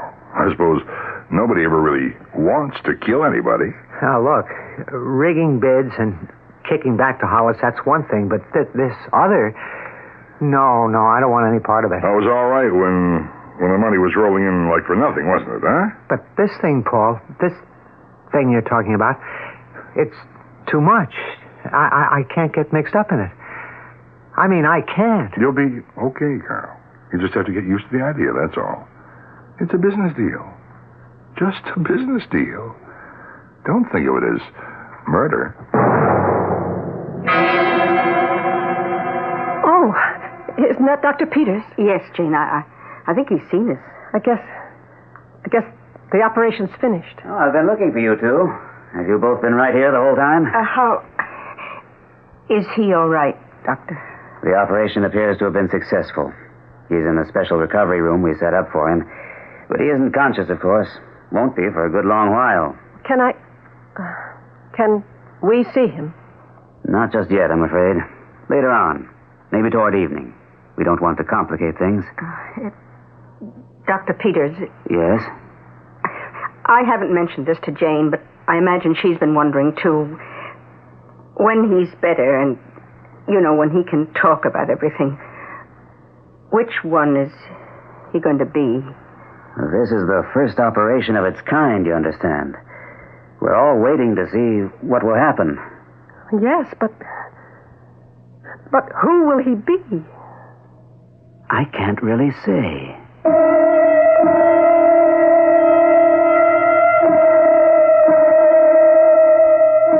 A good question.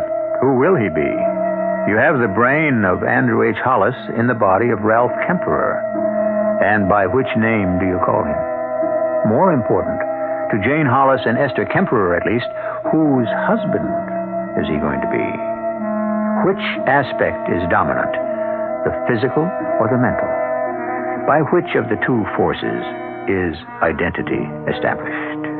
Perhaps we'll see this tangle unraveled when I return shortly with Act Two. The table looks wonderful, sweetheart. Oh, thank you, darling. Reverend Berkey will just love it. Thank you, darling. The dishes, the silver... Wait a minute, what's this? New Minute Maid 100% pure lemon juice.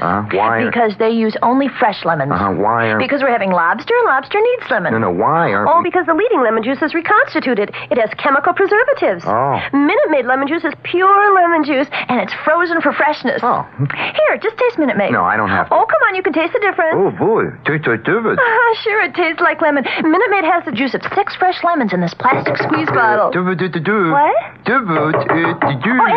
Oh, I'll let him in. Oh, Reverend Berkey. Good evening, good evening. Hal, here's Reverend Berkey. Why is your husband talking like that? I was dating the David. He was tasting new Minute Maid 100% pure lemon juice. He's been at the cooking sharing. No, he hasn't, Reverend. Honestly, it was the last. New Minute Maid 100% pure lemon juice in your grocer's freezer case. It's got a fresh taste. People really notice. What's for dinner has an old familiar ring. Where does a mother go for the best of everything? What's for dinner? The family wants to know. Who's got the answers? Who's got the most to show? ShopRite has lower prices. I like the prices on groceries, and I like the people that work here. I like the prices, and I like the quality. The prices. Well, I save more money here. I live across the street, that's why I shop here. ShopRite has. ShopRite has.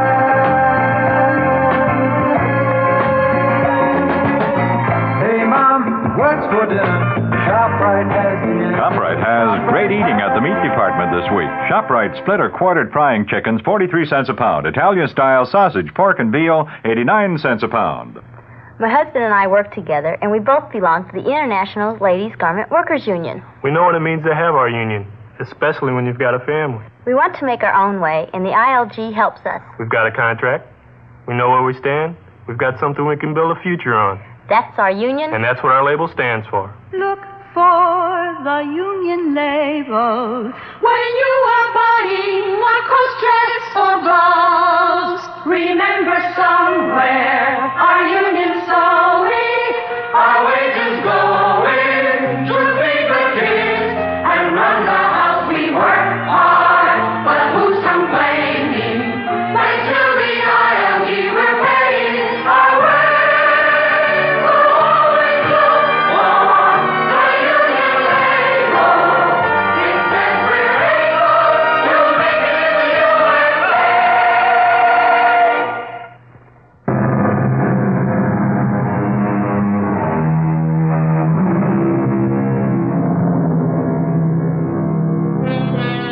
It is generally agreed that there is a spiritual quality in the makeup of every man and woman, quite apart from the mental and physical.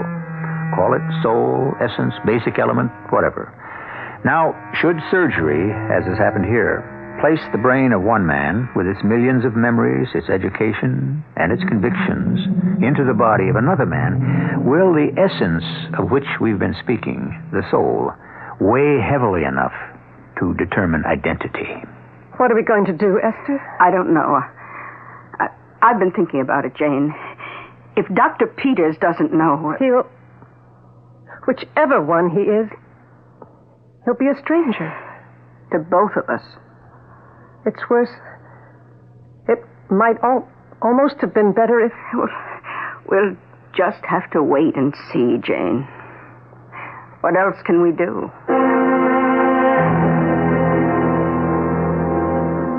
But, Paul, this is murder you're talking about. He wouldn't be alive today if Dr. Peters hadn't done this nutty operation on him. He was slated to die anyway. Can't you see that? Well, not because of me, he wasn't. Look, Carl.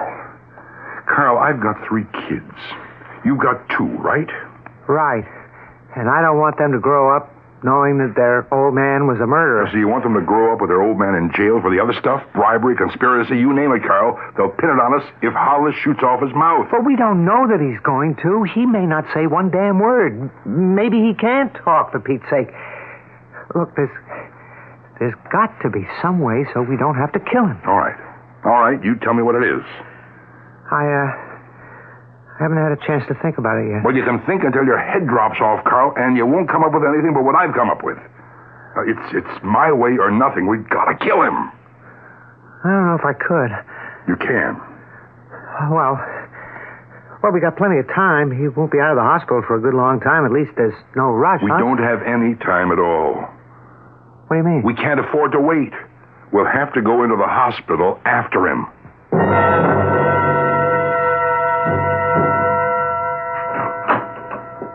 Hello, Andy. Oh, hello, John. Come on in. Congratulations. They tell me it was absolutely beautiful. I was sure you could do it. Thanks. Sit down. Well, you look so glum. Come on, Randy. You've just completed maybe the most brilliant piece of surgery in medical history. I want your advice, John. All you have to do is ask. I'm worried about this brilliant piece of surgery. Worried? Isn't he doing all right? He's alive. The body has accepted the brain, so far at least. But that's not my problem. So, what is? There are 2 women sitting out there, Mrs. Hollis and Mrs. Kemper. Which one is waiting to see her husband? I'm beginning to think I've got a tiger by the tail. He is still unconscious, of course. Will be for I don't really know how long. The only thing we can do is wait and talk to him when he can talk. How about an educated guess right now? How educated would it be? Well, my guess would be that identity would go along with the brain. I mean, at least lean very heavily in that direction. So you think it'll be Hollis?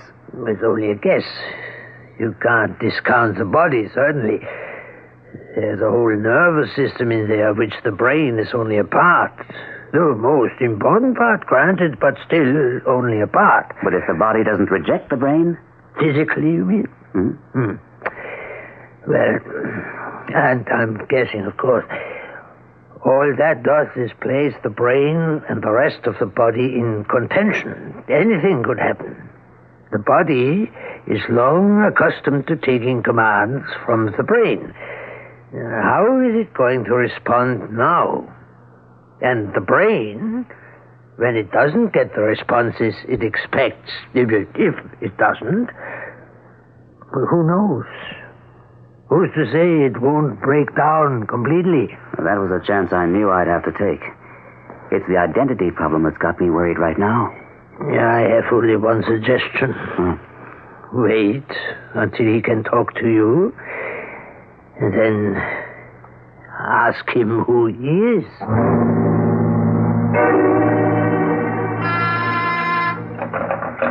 Yes, Lucille. Carl Dunlap. I don't know any Carl Dunlap. What does he want? Oh, Something about the Hollis-Kemper thing. Well, I guess I better see him. I'll take any help I can get from anybody. Dr. Peters? Yes, come in. Oh, thank you. I'm Carl Dunlap. Yes? I don't believe we've met before, have we? No. I was a business associate of Andy Hollis. Is he going to be okay? He's doing as well as can be expected. Well, that doesn't mean anything much, does it? Well, he's in intensive care right now. The operation was successful, as far as we know at this point. What's your interest? Well, you see, we had this business proposition, and it was hanging fire when he had his accident. Now, I can't go ahead with it without word from Hollis. You won't get any kind of word from Mr. Hollis for a good long while yet. Well, this is a really big deal. There's over $1 million tied up here. It's kind of a mess unless I can get to talk to Hollis. I advise you to find another way to straighten out your affairs, Mr. Dunlap. It may be several days before Mr. Hollis will be allowed visitors.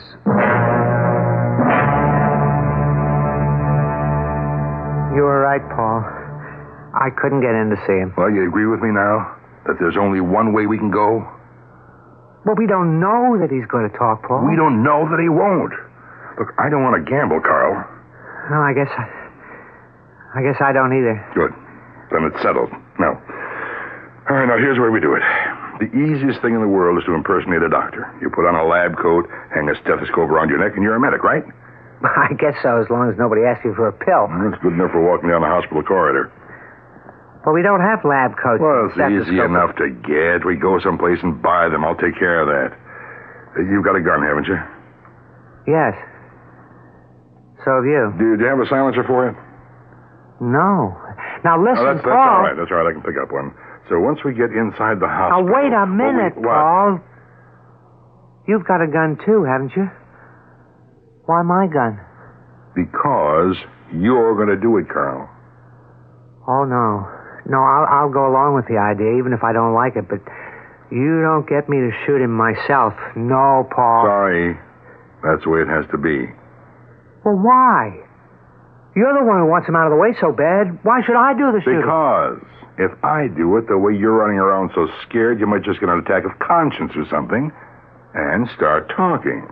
Oh, that's silly. Why would I do it? But if you do it yourself, you're going to think twice before you make any stupid confessions. I won't do it, Paul. Sure you will. You can't make me. Well, that's just the point. I can. You'll do it simply because I tell you to. You always do everything I tell you to. Haven't you noticed?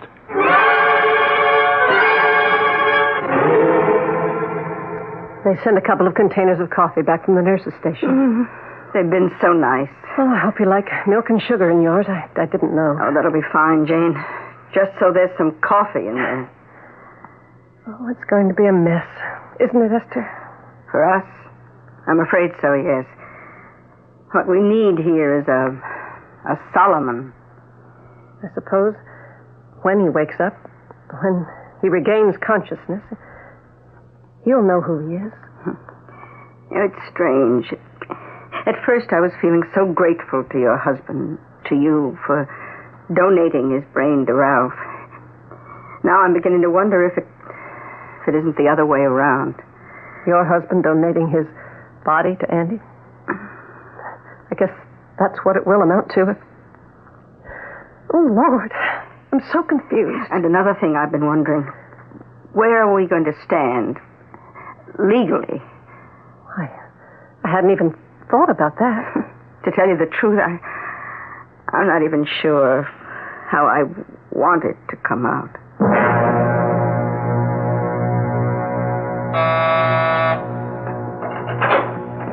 Hey, Carl, will you help me with this stuff, huh? What, you been shopping or something? What does it look like? Here, take this. Yeah, okay. All right, now, I got the lab coats and stethoscopes. Oh. I didn't have a bit of trouble. I figured at least they'd ask for identification or something, but they didn't. Just handed the stuff over and took my money. Okay. Yeah, take a look here. Here, try this one on, huh? All right. Ought to fit. They only come in 3 sizes, small, medium, and large. I got mediums. Well, it's kind of tight around the middle. Well, you wear them open anyway. Now, here, put the stethoscope around your neck. There. Hey, you'd made a pretty good doctor at that. I don't like it. Then just stop thinking about it, huh? When the time comes, just do it. Let me have your gun. What for? I got a silencer. I just want to see if it works all right. I keep it in here. I never once used it. I just thought I ought to have one around. Millie's home alone so much. I don't know what good it would do her, though. She won't touch it. Let me have it, huh? Hey. Fits all right. Is this thing loaded? Yes. I don't know. Listen, Paul, couldn't you... I mean, I'm not the one that ought to... It's all settled, Carl. But what if I just freeze and then I can't do it, huh? I never pointed a gun at anybody all my life, Paul. I think really that you ought to do it. Now, you'll do fine. Just fine. I'm not the least bit worried. Dr. Peters? Dr. Peters? Yes, what is it? I asked you not to leave your patient. Look, Doctor, I think he's coming too. I saw you pass by the door, and I decided it would be quicker to come after you than to have you paged. All right, let's go. You say he's conscious? Well, no, not what you could call conscious yet.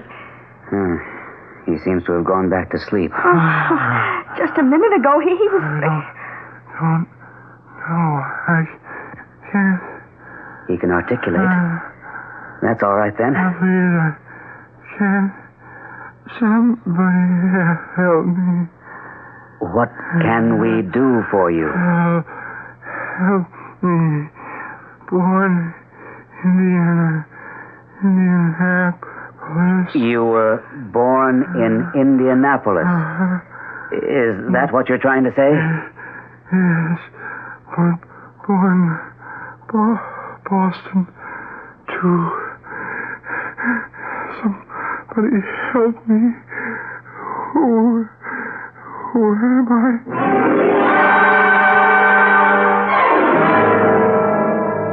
Who am I? A question originating in the depths of an awesome darkness. Loss of sure identity is the final step off the solid substance of security. If you must ask who you are, there is no safe place for you. You are a wanderer among uncertainties, lost in a maze bounded by the unknown, inhabited only by you and fear. The mind with no secure haven in which to rest and restore itself will manufacture a haven of its own. And this is what is commonly known as madness. I'll return shortly with Act 3. This Christmas, give a gift that'll help turn any kitchen into a fast food restaurant. Hi, Pat Summerall here to suggest you give the Hamilton Beach Little Mac or Double Mac Grill from your participating True Value hardware store. The Little Mac Fast Cooker has a reversible grid with a square side for grilled sandwiches and a round side for hamburgers, pizza, or fried eggs. The cover locks on for spatter-free cooking, and the no-stick finish is easy to clean. The Hamilton Beach Double Mac Grill from your True Value hardware store makes 2 hamburgers or 2 grilled cheese sandwiches in just minutes. It can even be used to fry bacon and eggs together, quickly and easily and without spatter.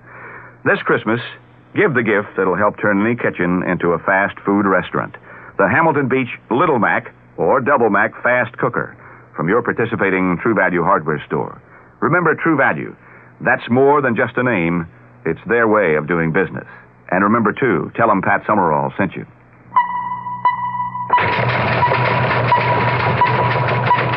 The story is appalling. A flagrant scandal in the Bronx. Welfare parents receiving at least $10,000 this year while their young children groveled helplessly, infested with lice. Read Saturday's New York Daily News for the incredibly shocking details. Investigative reporter Dick Brass tells how social workers visited the home and did nothing to alleviate the devastating conditions. Learn about the mother arrested for endangering her children's lives and the stepfather arrested for raping one of the girls aged 12. A family that's crumbling into pieces, Saturday in the Daily News. Also in the Daily News Saturday, an inside tip for Christmas shoppers with extra money to play with. Pinball machines are in and flashing their bing-bing all over the metropolitan area. Reporter Donald Flynn has the scoop on the biggest craze around today. In the entertainment pages, news movie critic Ann Guarino interviews Richie Pryor, movie star and millionaire who says, "I still can't get a cab to take me to Harlem." Good reading Saturday in the New York Daily News.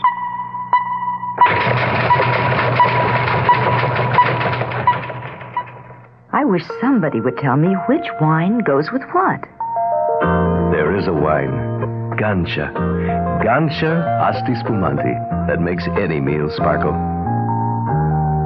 Everyday meals, fancy dinners, seafood platters, buffets. Even exotic continental dishes? Yes, any meal sparkles when you serve this beautiful pale gold sparkling wine from the sunny vineyards of Italy. Gancia is a delightfully mellow wine with a delicate bouquet and distinctive flavor that people like. Find out why more people drink Gancia than any other Italian spumante in the world. I think I'll get some for tonight. Why not put a little sparkle in your dinner tonight with a bottle of Gancia Asti Spumante, imported by Paterno Imports Limited, Chicago. Gancia Asti Spumante. Gancia Asti Spumante makes any meal sparkle.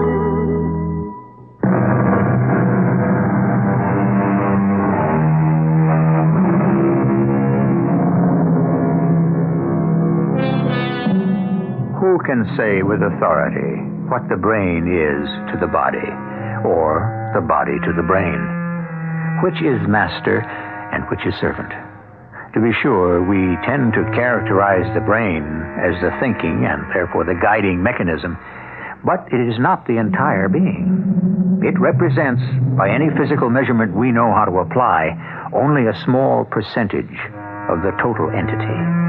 Is it reasonable to assume, then, that it contains the entire identity, the essence of the individual? Well, John, you're the psychiatrist. You've talked to the patient. What do you think? I think, as you said before, you have got a tiger by the tail. This is completely outside my experience. Outside anybody's. But I will tell you one thing. You have opened up a whole new, unexplored territory. If brain transplants are to develop, we are going to have to scurry about and build a new psychiatric framework to contain them. You're stumped? We're stumped, yeah. I have 1,000 questions, no answers. Well, that's a start, at least. The questions have to come before the answers. What are some of them? Well, this Hollis brain of yours has some Kemperer memories. He has demonstrated that. Kemperer was born in Indianapolis and Hollis in Boston. Hollis Kemperer, for want of anything better to call him, now states that he was born in Indianapolis and Boston. Incidentally, I think his mentioning it indicates that he is trying to cope, trying to come to terms with the discrepancy. Anyway, what this means to me is that there is a memory, the Indianapolis memory, outside the brain. And the way I learned it, memory is strictly the brain's province. Spinal memory? Who knows? There's not supposed to be any such thing. You know, the temptation is to turn metaphysical. Metaphysical? The soul, the unsensed, unmeasurable something that makes us more than mere matter. It is a temptation to say that since Kemperer's body still lives, it still contains something of the Kemperer soul. That's not very scientific, I'm afraid. Still, it's an answer that satisfies in some ways, isn't it? Not one that satisfies the scientific purpose, though. Where do you go from here, Randy? I was hoping you could advise me. I'm sorry. How do you let go of a tiger without getting scratched? Carl, will you stop looking so scared? Huh? Doctors never look scared, even when they are. And we're doctors. I can't help how I look. I am scared. Well, don't be. We're just two doctors walking down a hospital corridor talking shop talk. Now, his room number is 394, 3 doors down, other side of the hall. You see it? Partway closed? Yeah, I see it. What if they moved him to another room? They wouldn't. They've got him plugged into so many gadgets in there. It'd be just too much trouble to move him now. You know what we do, right? I Guess so. Take a look in the door. If the doctor's in there, we just walk down the hall and wait for him to leave. If there's nobody there but the nurse, we go in and order her to leave. Order her? We are doctors. You keep forgetting. Nurses do what doctors tell them to do. Okay. And then when we're alone with them, you just do it, that's all.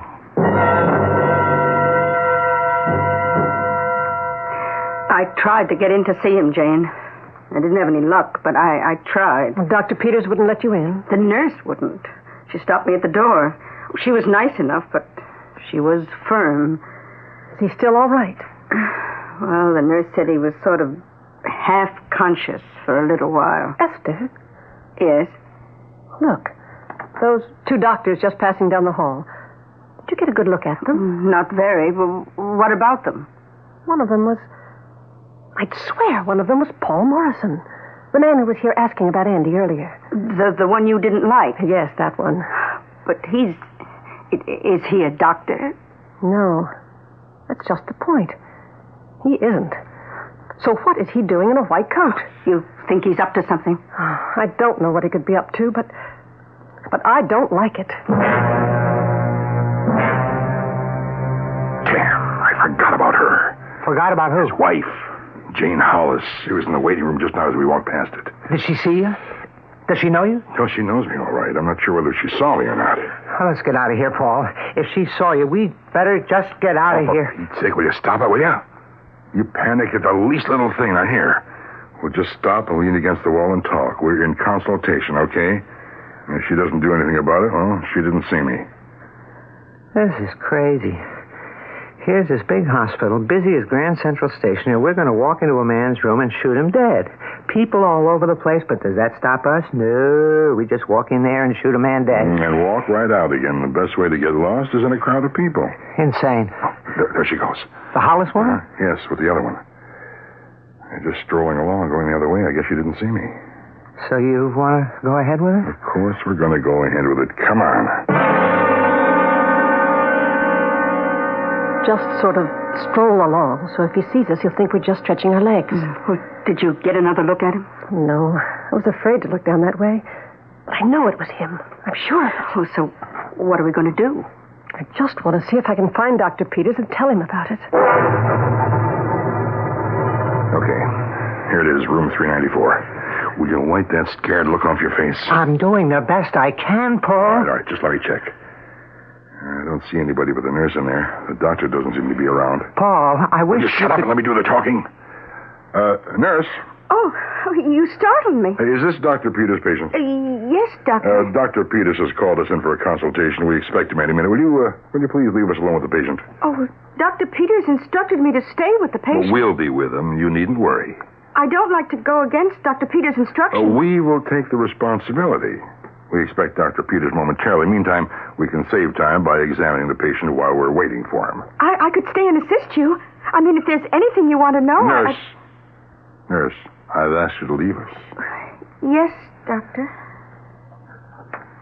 Paul. What is it? We got in the wrong room or something. What are you talking about? That's not Hollis. Look at him. I never saw that guy before in my life. Of course it isn't Hollis, you idiot. They transplanted Hollis's brain into somebody else. Oh, yeah, I forgot. Well, then how can we be sure? I mean, if we never saw the guy before, how do we know we're in the right place at all? We are. All right. Do it, Carol. Paul, please, if you just listen to me, I don't think... Do it! Wasn't that the nurse we just passed? Isn't she supposed to be in there with him all the time? Oh, it certainly looked like her. You think we ought to go back and make sure he's all right? Somebody probably came in to relieve her. I just want to see Dr. Peters. Okay. Oh, I hope he's in. Dr. Peters? Yes? Oh, Mrs. Hollis and Mrs. Kemper. What can I do for you? We just saw an odd thing. Odd thing? There's a man I know slightly, a business associate of my husband's. I don't like him, frankly. I don't trust him. I just saw him out in the hall, dressed like a doctor. And he isn't a doctor? He certainly isn't. Would it be possible for him, and, he had somebody with him, would it be possible for them just to walk into a patient's room? without anyone stopping them. If you're afraid that's what he's going to do, there's no cause for alarm. There's a nurse in there. Oh, but she isn't, Doctor. We just saw her out in the hall. You're sure it's the same nurse? Positive. Then maybe we ought to go and check it out. There she is. See? Standing there at the nurse's station. Nurse? Yes, Doctor. I thought I asked you not to leave the patient alone. Not for any reason. Well, he isn't alone, sir. The two doctors you asked in for consultation are with him. Consultation? I didn't set up any consultation. They said you did. They practically ordered me out of the room. All right. Let's go. Hey, Andy. Can you hear me? It's Carl Dunlap. Come see how you're doing. Now, will you stop it? Can't you see he's in no shape to talk? Well, then, if you can't talk... Shoot him, Carl. You take the gun, Paul. I can't. I just can't do it. You'll do it. Now, right there, in the temple. No, not quite touching. There, right there. That's it. Now the trigger. The trigger, Carl. No, Paul, I can't. Just squeeze the trigger. Just a little pressure. It doesn't take much. That's the way. Now, once more to make sure. Paul, please, I can't. Sure you can. Just squeeze. Squeeze like before, Carl. Just squeeze. What are you two? Oh, my God. Shoot them, Carl. Ralph, he's bleeding. Why is he bleeding? Get out of my way. Let me have a look at him. Did you hear what I said, Carl? Shoot them. No more. No more, Paul. I can't. He's dead. Shot twice through the head. Well, let me have the gun, Carl. Give me the gun. No. You heard what I said. Give it to me. I won't. Carl, give it to me. You'll only kill somebody. I won't let you, Paul. Let me have the gun, No, I Carl. won't. Oh, Paul. I didn't mean to shoot you, Paul. It's my arm. Doctor, will you take the gun? I'll take it. Nurse, get some security people in here, will you? Have they taken those two away? The two who shot your patient? They're probably all booked and put away by now. I just had a weird experience. That's the only kind you have had all day, it seems to me. I just had to console two women, Mrs. Hollis and Mrs. Kemper, because their husbands were dead. Only that wasn't what I did. I found myself telling them I was sorry about their husband. Singular. One husband, two wives. And nobody could say who the man had actually belonged to. Yeah. Sad thing, though. All around. Yes. In a way, though, they were grief-stricken, of course, the two women. Each thinking of her own husband as he used to be. But as for the man I was trying to give them with my surgery, I'm not sure they weren't just a little bit relieved that he was gone. And the decisions wouldn't have to be made. You know something, Randy? I am not sure the world is ready for the brain transplant. I'm not sure it ever will be.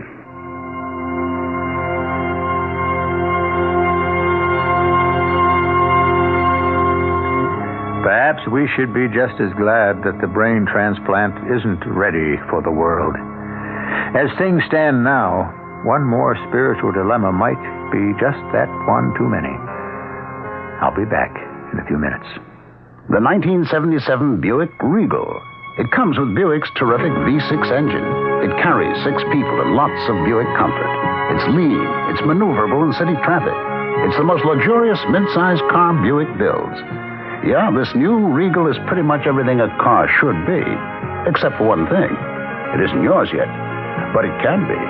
Just see a Buick dealer for a test drive soon. Just about everyone.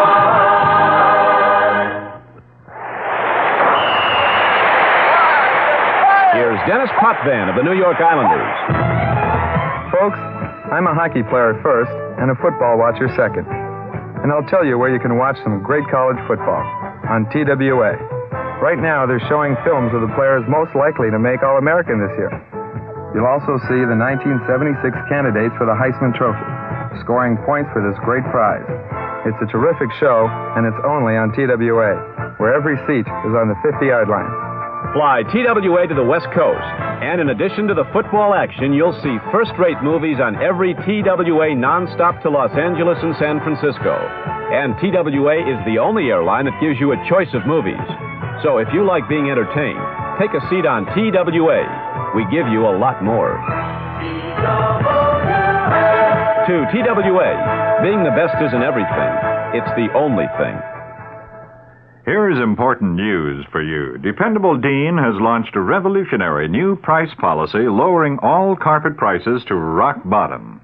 This means that every carpet in Dean stores carries an astonishingly low price tag with no exceptions.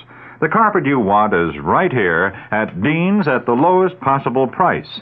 You can always depend on Dean for the finest floor covering, help from salesmen who care, and prompt service. Right now, you can get a 12 by 12-inch Ken Tile touchdown vinyl asbestos floor tiles for only 33 cents each. Yes, 33 cents. Install a beautiful 10 by 10-foot floor yourself in 2 hours or less, and for under $35. Come to Dependable Dean and save on tile, broadloom, and remnant rugs. Dean stores are located throughout New Jersey, and they're open Monday through Saturday, 9:30 a.m. to 9:30 p.m. Remember, you can't spell dependable without D-E-A-N.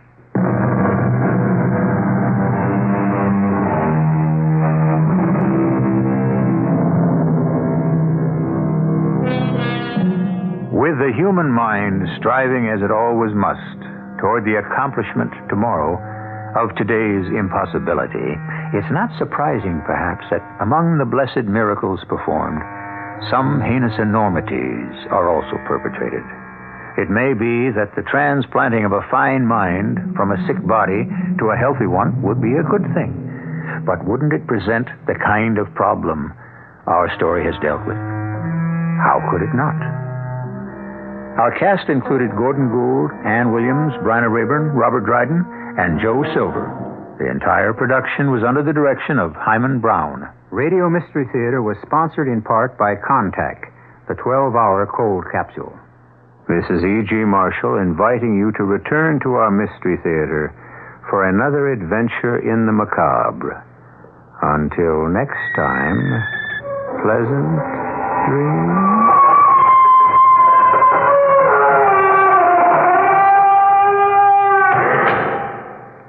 Tonight's WOR Mystery Theater was also brought to you in part by ShopRite Supermarkets. The preceding program was furnished by CBS Radio. This is WOR New York, the talk of New York. Stay tuned now for the news with John Wingate. Verdict has Sam Bronfman mad. That Navy Skyhawk, was it shot down? Jimmy Carter on the economy. It's 43 degrees, 6 Celsius in clear mid-Manhattan. Weather watch outlook, windy and becoming cloudy tonight, a low in the mid-30s. Hi, John Wingate with the 8 o'clock report from WOR News. Samuel Bronfman II calls the verdict in the state Supreme Court trial of 2 Brooklyn men accused of kidnapping him, quote, a miscarriage of justice. The White Plains State Supreme Court jury found the defendants, Mel Patrick Lynch and Dominic Byrne, innocent of kidnapping, but guilty of extorting Bronfman's father of $2.3 million. At a news conference at the Seagram's building in Manhattan today, Whiskey Air Bronfman says the verdict makes him mad, quote, really mad. He said, again, quote, it's a sad system when 2 guys who kidnap someone get caught red-handed and they get off, unquote. Sam Bronfman says he thinks that in this case, the system didn't work. He says he hopes the verdict will not deter other victims of violent crimes from helping to prosecute those who abduct or assault them. Present at that news conference were Sam's mother, Ann Lowe Bronfman, Sam Bronfman's wife, Melanie, his brother Edgar, and Edgar's wife, Georgiana. New York State Senator Roy Goodman, family friend of the Bronfmans, comments on the verdict. I've known Samuel Bronfman all of his life. He is a close personal friend of mine and of my family's. I saw him frequently in the months prior to his kidnapping, during which he was employed as an intern in my New York City Senate office. The allegations of the Lynch-Byrne defense attorneys concerning Sam Bronfman are, in my judgment, absolutely preposterous. I'm deeply shocked that a jury would accept the word of the accused over the word of this extraordinarily fine young man of good character. A very grave miscarriage of justice has occurred in New York State today. Story coming up. Was that Navy plane shot down? WOR 710 News Time. 2.5 minutes past 8 o'clock. The U.S. Navy announces it's investigating the possibility that one of its A-4 Skyhawk jet fighters was shot down in the Atlantic off North Carolina by a Marine Corps F-4J Phantom jet. Sources say there are indications it was struck by a heat-seeking missile. The Navy jet's pilot, Lieutenant Jerome Petkowski, a native of Chicago, ejected and was rescued by a Marine helicopter. Petkowski, currently living with his family in Virginia Beach, Virginia, is being checked over at the Marines' Cherry Point, North Carolina Navy Hospital. A deadly green cloud of poisonous chlorine gas leaking from a chemical plant drifted westward across the Mississippi River. Government officials ordered about 10,000 persons to flee the area, and they've called out the National Guard. No injuries are reported, but several highways are closed, and ships are being kept out of a 10-mile section of the Mississippi. State Commissioner of Administration in Louisiana, Charles Romer, directing operations from Baton Rouge, 4 miles from the plant, said the National Guard would be used to protect the property of evacuees who were moved 10 miles downriver to Louisiana State University. About 6,000 of those fleeing the gas are students at Southern University. The rest are residents of a predominantly black area surrounding the university. Romer said it would take 6 to 8 hours for that leaking chlorine to stop. Jimmy Carter says if the economy needs help next year, job programs are his first priority, supplemented by tax cuts if necessary. But Carter made it clear in a news conference that he has not made any final decisions. He told newsmen he would like to move as fast as possible with public service jobs, job training programs, and public works projects. The incoming chief executive said that he cannot do with job opportunities, that what he can't do with them, he'll do with the tax cut. News conference followed a tour by Carter and Vice President-elect Walter Mondale of the Pentagon's secret war room.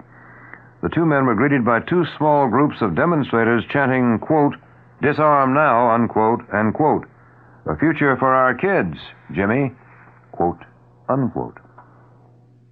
Coming up, our nightly column on the market. WOR 710 News Time. Just about 6 minutes past 8 o'clock. New chapter for Gary Mark Gilmore. You know all about diamonds when you know about sales. Sales is the diamond store. You don't buy diamonds every day, so let sales show you the way. 'Cause we know what you're looking for. We're the #1 jewelers the whole world round, but we're people you know, your hometown diamond store. We know diamonds and you know us. Sales is the diamond store. We're people that you know with a name that you trust. Sales is the diamond store. We know diamonds and you know us. Sales is the diamond store. We're people that you know with a name that you trust. Sales is the diamond store. Utah killer Gary Gilmore's attorneys met in Salt Lake City with Judge George Batiff today. The judge said he'll decide by Wednesday whether to have Gilmore appear in court for setting of a trial date on a second murder charge. Secretary of State Kissinger appealed at his final meeting with NATO ministers for an East-West code of restraint to prevent, as he put it, an unimaginable catastrophe. The Soviet Union announces it will conduct a series of rocket tests from December 13th to the 30th in the Pacific. The test site will roughly be halfway between Japan and Hawaii. 63-year-old actor MacDonald Carey has been arrested in Los Angeles for investigation of drunken driving. An envelope addressed to the U.S. Immigration and Naturalization Service exploded on a conveyor belt at the main New York City post office. No one was injured. The Agriculture Department estimates the 1976 U.S. wheat crop was a record, nearly 2,150,000,000 bushels. The new estimate, based on December 1st surveys, boosts the 76 wheat production to about 12 million bushels above last year's record output. Estimates will be issued next month for corn and other 1976 crops that will figure prominently in the nation's 1977 food and export supply. In sports, the New York Knicks say that their newly acquired superstar, Bob McAdoo, will have to postpone his debut with the team for at least 1 week. McAdoo, who's suffering a pulled groin muscle, will not appear at tomorrow's game against the Phoenix Suns, or Sunday's Hall of Fame exhibition against the Washington Bullets, or Tuesday's game against the San Antonio Spurs. Spokesman said, quoting now, "We hope he'll be ready to play next Friday night in Boston. It takes a while to heal, but by then it should be a day-to-day thing." So, for at least a week, we'll not be seeing superstar Bob McAdoo in that Knicks uniform. So, weather watch update for New York City and vicinity. Windy and becoming cloudy tonight with a low in the middle 30s. Partly sunny and seasonably cold tomorrow with a high from 40 to 45. Increasing cloudiness tomorrow night with a low from 30 to 35. Then cloudy again on Sunday, but moderating temperature, a high again between 40 and 45. The chance of rain is 20% tonight, 10% tomorrow, and 20% tomorrow night. Wind south to southwest at 10 to 20 miles an hour with stronger gusts tonight, shifting to westerly about the same speeds early tomorrow and becoming variable at 10 miles an hour or less tomorrow night. It's clear on this Friday night in mid-Manhattan, 43 degrees, 6 Celsius. Humidity, 49%. Wind southwest at 12, gusts to 23 miles an hour. Barometer is steady at 30.27. The top stories of the hour. Sam Bronfman says he's mad, really mad, at verdict. His alleged abductors were found innocent of kidnapping, but guilty of extorting money from Sam's dad. Navy investigates possibility that one of its Skyhawk jet fighters was shot down off North Carolina by Marine Corps jet. Jobs first priority for Carter, then tax cut. And that's the 8 o'clock news. John Wingate reporting. Next news, as always on this station, the minute it happens. We'll be there. Next scheduled news, I'll be back at 9 o'clock on the hour this evening.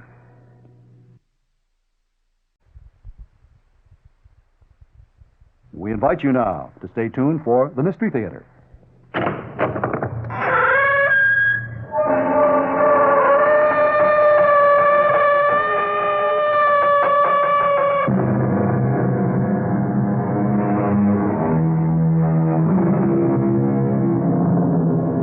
Come in.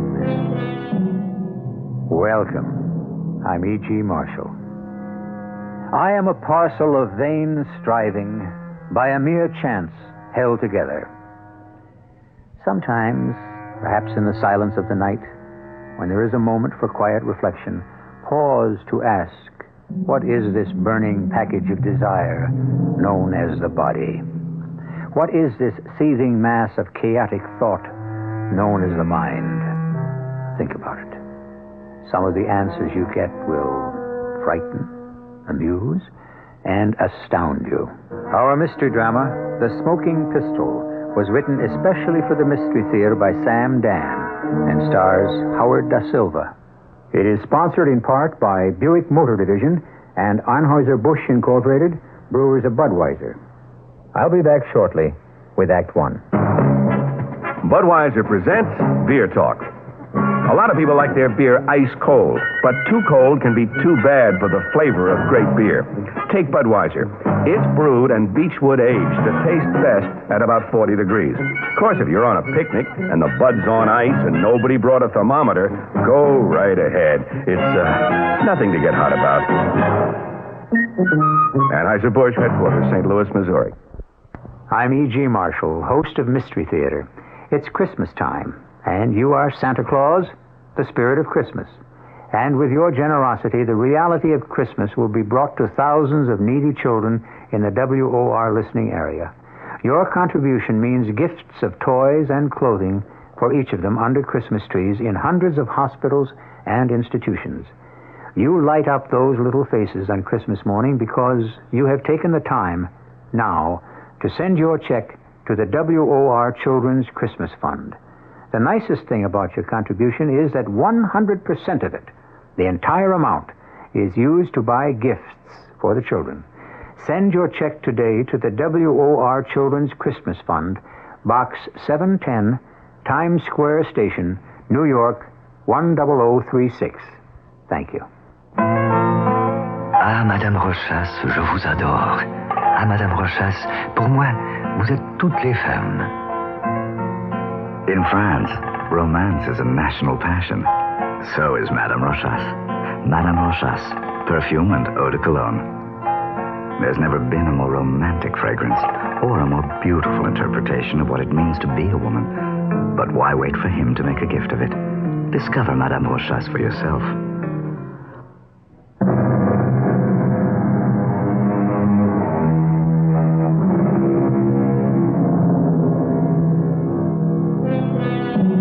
Sed quis custodiet ipsos? Asked the ancient Roman poet Juvenal. But who is to guard the guards themselves? Those who watch over us, those to whom we entrust the right to use the awful power of the state in our name. As you can see, it's not a new problem. For the guards themselves are also human, which means they are neither better nor worse than the best or the worst of us. This has been a bad day for Detective Lieutenant Harry Reinfield. Quite possibly the worst day he has ever known in his life. Harry, I don't know what to tell you. I'm so sorry.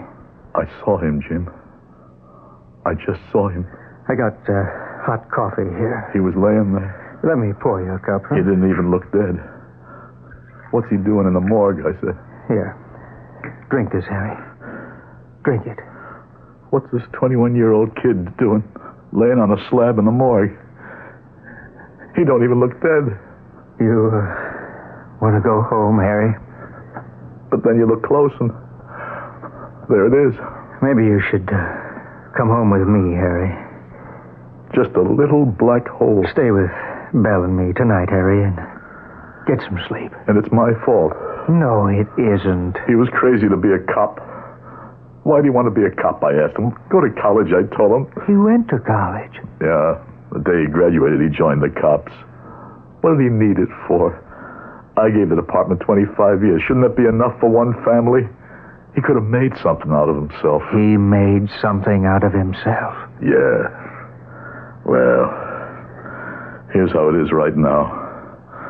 I'm out to get the punk that killed my boy. I know how you feel. If I have to spend the rest of my life, I'll get him. And, Jim, this is between you and me. Don't expect me to bring him in. Harry. So look at me, Jim. Harry Reinfield, Detective Lieutenant Harry Reinfield, ace homicide sleuth. That's what it says in the paper. There's something you... All those cases I solved, we used to sit around and laugh at the stories they wrote about me, remember? We know what police work is, don't we, Jim, huh? Don't we? Sure, Harry. All those cases I solved for the city, for the law, for the taxpayers, for the department. Well, now I'm going to solve one for me. I'm going to crack one, break it wide open. Nobody's going to stop me. And when I get my hands on that... Harry, sit down. Don't you give me orders. I'm your superior. I got the right to give you orders. Not today. Sit down. We got him. You what? I said, we got him. You brought him in? Yeah. Who have you got? Well, he was there on the corner of Collins and Maple, a gun in one hand, Jerry's wallet in the other, some glassine packets of horse scattered on the ground. Go ahead. Well, what more do you need?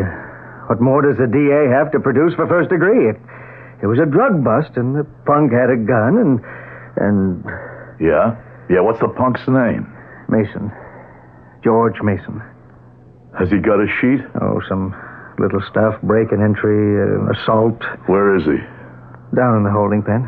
I want to look at him.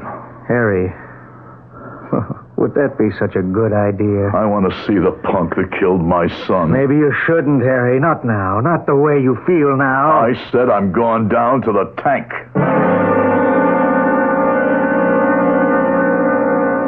on your feet, punk. What's your name? You have a name, don't you? Okay, that doesn't matter. So, you confessed yet? Let's hear the answer, punk. Has he confessed, Jim? He won't say a word. He won't say a word, huh? Quiet little punk, right? So, let's go over what happened again. There's this young undercover cop, and he arranges to make a buy from you, right, punk? On the corner of Collins and Maple. You meet. You hand over the junk, he flashes the badge, and you pull a gun, right? Right, punk? What's the matter? Now answer me. He doesn't have to talk, Harry. And you pull the trigger. You kill the cop. That's what happened, right? Harry, you know the law better than anyone else around here. He doesn't have to say a word. Oh, yes, he does. He does, and I'm going to make him sing the loudest song you ever heard. Are you crazy? You can't rough this kid up. He's going to talk, Jim. Lay a finger on him and you destroy the case. He'll get away with it. The judge will have to throw it out of court. He's never going to get to court. Harry, you're crazy. No, Jim, he killed my son. Put that gun back in the holster. Don't try to make me, Jim. You're a police officer. I'm also a father. That is, I was a father. You took an oath to uphold the law. There's another law, an older law. An eye for an eye. Now, punk, you're gonna die. Harry! Confess, punk. Don't go to meet your maker with a lie in your soul. Don't go with a sin in your heart. Confess now. Confess to me, and I'll forgive you. And I'll send you out of the world clean. You're crazy, Harry. Come on, punk. Confess before I pull the trigger. Jump him, Carter. What? Hold it, Carter. Hold on to him. I'll kill him. You're not gonna... Hold on to that gun hand, Carter. Now, hold on. You can't stop me. You asked for it, Harry. I'm sorry, Harry. I'm sorry.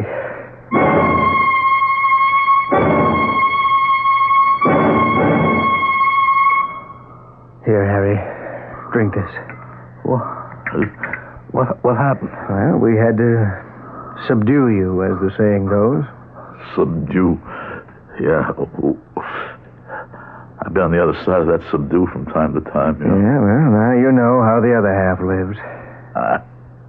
I see. I'm home. Yeah. Carter and I figured it would be best to bring you here. You would have killed that punk. I would have. Well, can I give you back your gun? Yeah. Harry, take some time off. You got plenty coming due. Think about it, huh? I'll think about it. You want to come over to the house and stay with Belle and me for a while? No, Jim, I'll stay here. You shouldn't be alone. I know. But I'm going to be alone for the rest of my life.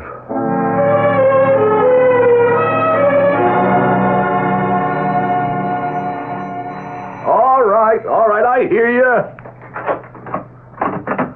Yes? You're Lieutenant Rhinefield. Yes? May I come in? Well, It's very important. Important? I'm sorry, ma'am. I can't consider anything as being important today. I just buried my son. I know. I was at the funeral. Well then, I'm sure you know how I feel. Not now, but I will. Because a few months from now, I'll be coming home from my son's funeral. I beg your pardon? My son is going to die. Everybody says so. That's because everybody says he killed a cop. Look, ma'am, My name is Mason. Bessie Mason. Mason? I'm George Mason's mother. I must talk to you. We don't have anything to say to each other. Please. Mrs. Mason. Please. Look, I don't want to seem impolite or anything like that, but I must ask you to leave. But he didn't do it. The evidence speaks for itself. But I don't care about your evidence. Well, what do you want me to do? What the city pays you to do. Find the killer. The killer's been found. My son is innocent. How do you know? Because he told me. Oh, sure, yeah. That makes everything different. Your son is a punk. In many ways, yes. I can't deny that. He's already done time? That's a matter of record. Once for break and entry? Yes. And once for assault? Yes. And he was innocent those times, too, huh? No. So he's not a little angel? No, he's far from it. But he's not a murderer. Look, lady, I just can't stand here and talk to you. You'll have to excuse me. Please let me in. Thank you. What do you want me to do? I've already told you. Find the killer. Now, Lieutenant, you had a good boy. I don't. And it's my fault. I was busy, very busy. His father ran out on me many years ago, and I got a job in personnel, and I made something of myself. But I guess I neglected George. Mrs. Mason, please believe me, I can't do anything for you. It's funny how we could always find the wrong kind of friends. But, no matter what kind of trouble he got into, one thing he never did, he never lied to me. And he said to me, Mother, I didn't kill that cop. I didn't. Look, Mrs. Mason, let me tell you something. I've had experience in these things. He has to hold on to you. You're all he's got. And so he has to deny it. But I believe him. And by denying it to you, he denies it to himself because he doesn't want to believe he committed murder. I believe him. Yeah. Why don't you believe him? Why should I believe him? Because you're the best detective on the force. Okay. Look, Mrs. Mason, I can understand how you feel, but what you're asking me to do is... What am I asking you to do? The thing you do best. I read the papers. Don't believe what you read. Oh, it isn't true. What they say, that Harry Reinfield is an intuitive detective, that he has a feel for how a case should be. Oh, that's just newspaper talk. Mrs. Mason, on the basis of information and evidence assembled by the police department, the district attorney has asked for an indictment. It's over. Have you been fair to me, Lieutenant? I don't know what you're talking about. I think you do. Have you been fair to my son? Of course, he's only a young punk in your eyes, but he is entitled to justice. He'll get it in court. But he isn't getting it from you. Now, do one thing, Lieutenant. Please. Assume that it wasn't your son who died. Suppose it was just another homicide victim, and you were the investigating officer. Now, would you be satisfied? Mrs. Mason, I have to ask you to leave. All right. All right, I'll go. But I've asked the question, and you have to answer it. I don't have to answer to you. That's true, you don't. But you do have to answer to yourself. He had the gun in his hand. He doesn't deny it. He had my son's wallet. He doesn't deny that either. Well, what's everybody supposed to think, then? I don't know what everybody's supposed to think. I want to know what Lieutenant Harry Reinfield thinks. What ideas are in his head? What does he see? I know my son is innocent. Won't you prove it, Lieutenant?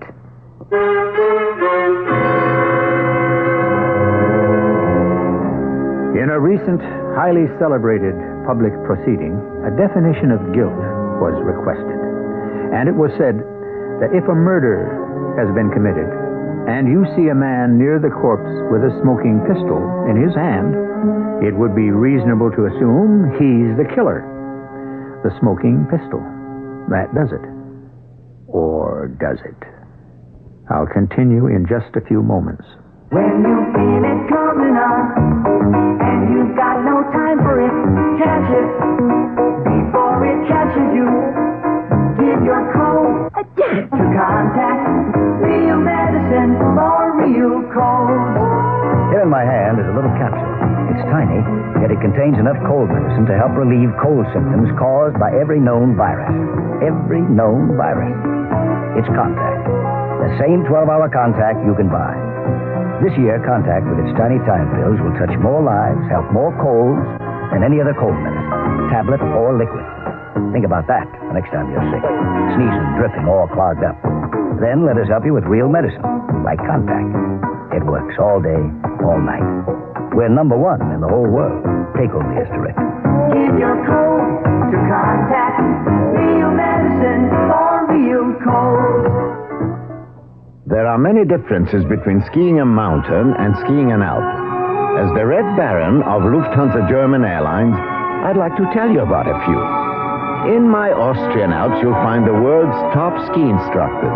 Runs that measure 6 miles, 4,000-foot vertical drops, ski villages that count their history in centuries and their ski lifts by the dozens, and the possibility of skiing an entire week without crossing your own tracks once.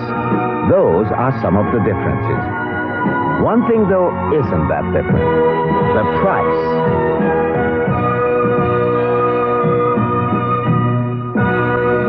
The cost of the Red Baron Ski the Difference holidays in Austria, including airfare, are about the same as the cost of an equivalent length stay in a comparable Western American ski resort. Kitchen lib means less cooking, more time for fun. So whether for family dinners, parties, or friends dropping in, Polish ham is your answer. Krakus or Atalanta brands. These are fully cooked right in the can. All gristle and bone have been removed, so you buy only lean, tender meat. Now, this is great for your budget, too. All you need to do is open the can and slice whatever quantity you need. Of course, you can also heat Polish ham if you prefer, if you want a warm meal. Krakus and Atalanta are the only imported hams to have continuously earned both the Parents Magazine seal of commendation and the Good Housekeeping seal. All this and great flavor, too, in handy 2, 3, 5, or 7-pound tins, or sliced in whatever quantity you need. Get Krakus or Atalanta hams at food stores in your neighborhood. You'll love its convenience. Your family will love its great taste. These have been imported for more than 25 years by New York Commodities Corporation. Available at all Acme supermarkets.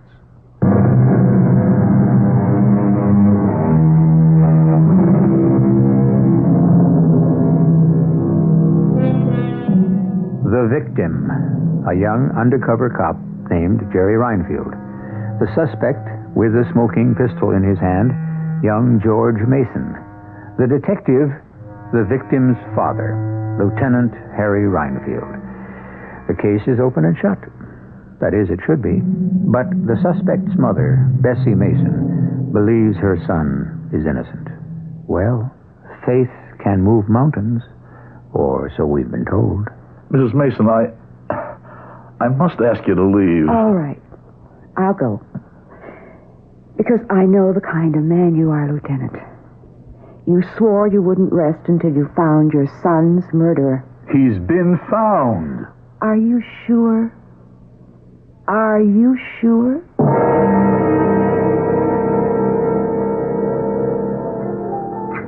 What are your plans, Leona? Plans? I don't know. I haven't made any. Are you going to? I suppose so.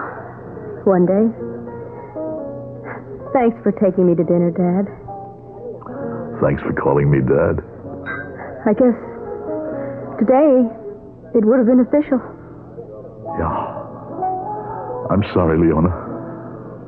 A quiet little wedding. That's what we wanted.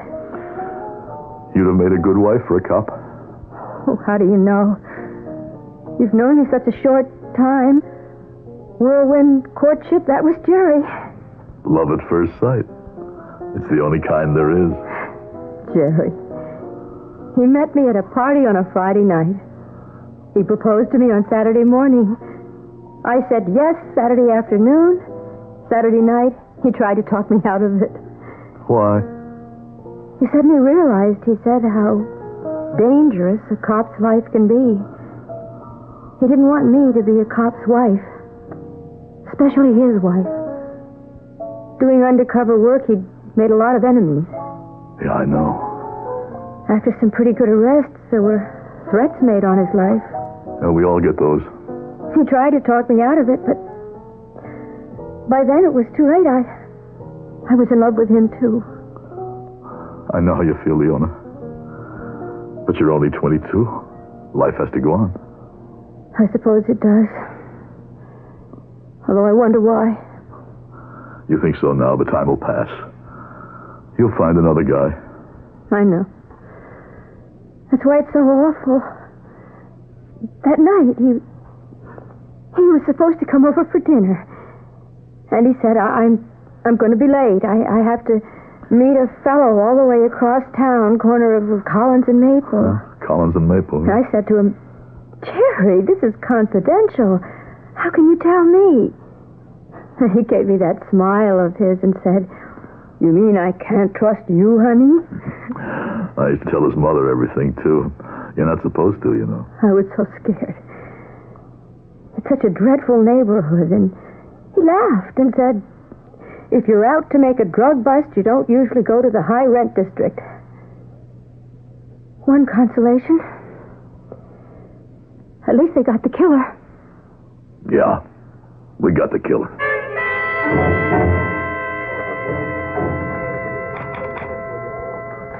The latest manpower allotment. Allotment? Is that one L or two? 2 L's. Huh? What are you doing here? My son goes on trial tomorrow. Look, Mrs. Mason. I tried to get you at home, but you're never there. Mrs. Mason, I've already told you, there's nothing I can... I know what you told me. I've come here to ask you a few questions. I'm busy, and besides, there's no use... Questions you should have asked yourself. Now, who was your son supposed to meet? We know that, a drug pusher. Right, not anyone of great importance, just a pusher. Your son. Let's say it was my son. Why would my son kill him? Because, A, your son spotted him as a cop. Or B, after my son identified himself, your son decided to shoot it out. You're forgetting C. Your son's gun was still in his holster. Your son felt safe. Why? Because he knew he was going to pick up a small potato. That describes your son, doesn't it? But small potatoes don't kill cops. Why? You know perfectly well, if my son was pushing drugs, he'd be part of an organization. You know they protect their own. You know that he would get a suspended sentence, maybe a few months in jail. That's how it usually works out. Why kill? Reasonable, logical. But your son just lost his head. My son didn't do it. And your son wasn't there merely to catch a small-time pusher. He was being set up. By who? Well, am I a law officer? Do I have the resources of the police department behind me? Why would my son be set up? Well, maybe he was too good a cop. Maybe somebody didn't like him. If your son didn't do it, why was he there with a gun in his hand? Why don't you ask him? The other officers in the case have asked him. Then why didn't they listen to his answer? Really listen. Mrs. Mason. You know I'm right. What do you want from me? Now, why are you angry?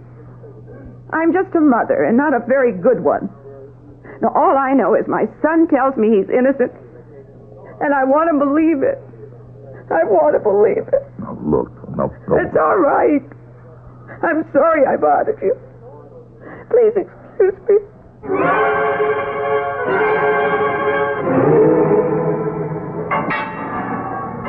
Okay, Pete. I'll bang on the door when I want to see you. No, God! Don't leave him in the cell with me. He'll kill me. Ah, shut up. See you later, Pete. Don't go. He'll kill me. I said shut up. Well, what do you want? The truth, punk. I got a name. It's George. George Mason. To me, you're still a punk. You can't kill me. I'm not gonna kill you. What do you want from me? What are you doing here? Your mother wanted me to talk to you. My mother? You mean my old lady asked you to come here? And I'm doing this for her sake. Yeah, Bessie's still a good-looking dame, ain't she? I'm gonna let that pass, but don't press your luck. So, and she's cut up about me. Well, it's the only time. What do you mean it's the only time? She never knows I'm alive, except when I'm in jail. Is that so? Yeah. She's a very busy dame, you know. Works at a big, important job. Runs with big, important guys. Look, I'm not here to talk about her. I want to talk about you. She always gets guys that do things for her. I don't care what it is, you know, even something like this. Well, look, you're here. What happened that night? You wouldn't believe a word. Well, tell it to me, then. I already told it 100 times. Make it 101. Let's start with what we've got. You were on Collins and Maple, huh? Yeah, you know, Collins and Maple. It's a place for all kinds of, weird characters. And you were looking for some loose change, huh? I'm coming down Maple, and just as I get to Collins, I hear voices. Voices? Saying what? I don't know, just voices. I can't make out the words. Anyhow, I I hear a shot, and I hear steps running off, and I hear somebody moaning, so I go around the corner, and it's dark. I see someone laying on the ground. I bend down. He's dead. How did you know he was dead? You can tell when somebody's dead. So I figured, why does he need his wallet? Where he's going, he don't need nothing. So I reach inside his jacket, and there it is. So now I hear footsteps coming around Maple, see? And I get scared. There's this pistol laying on the ground. So like a chump, I pick it up. Maybe I need it, you know? And the next thing I know, there are these two guys pointing guns at me, and they yell, "Freeze! Police officers!" And that's the story. Yeah. Some story. I told you wouldn't believe it. Go back to the voices now. I'm not even sure they were voices. Well, what were they then? Well, you're walking down the street, mind your own business. You hear like a hum of, maybe people talking. Who pays attention? And then bang, the shot. You say you heard footsteps running off. Did you see anybody? Well, by the time I turned the corner, whoever it was got away. What did the footsteps sound like? For crying out loud, what do footsteps sound like? Were they heavy footsteps? Well, did it sound like it was a big guy? Heavy step? Oh, I see what you mean. No, they wasn't heavy. They were light. Light? Yeah. You could almost picture a guy that, by the sound of the footsteps. Yeah, I see what you mean, yeah. Okay, get over it. How do you picture this guy? Well, no, wait a second. I don't picture him as a guy at all. It was a dame. A dame? Yeah. You ever listen when a dame is running down a sidewalk, a dame with heels, It makes a sound like rap, tap, tap, click, click, click, A dame, huh? Yeah. Why didn't you say this before? Nobody ever asked me before. Who believed me? You? Do you believe me? Or you just trying to score some points with the old lady? I think it's time I got out of here.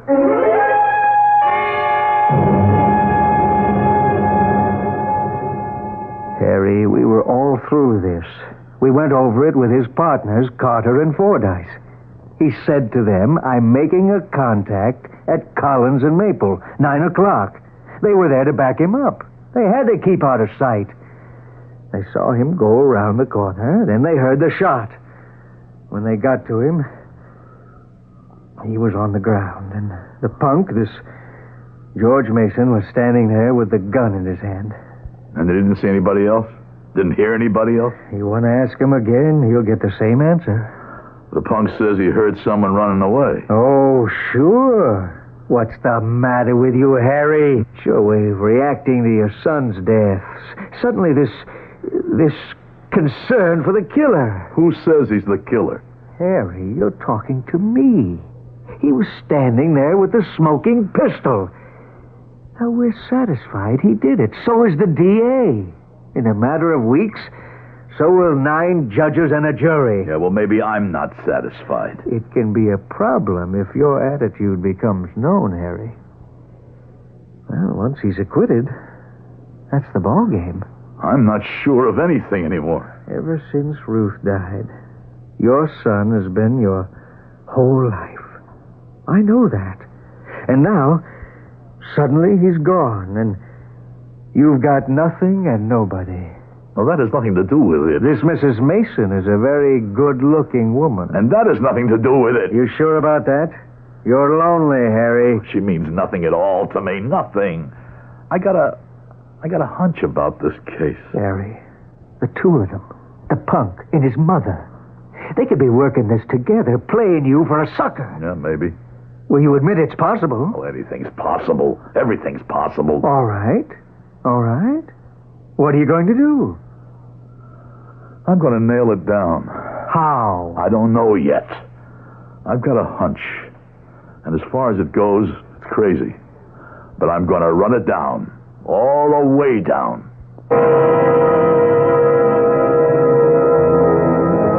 As it stands right now, the district attorney has a good enough case to get a verdict of murder in the first degree against George Mason.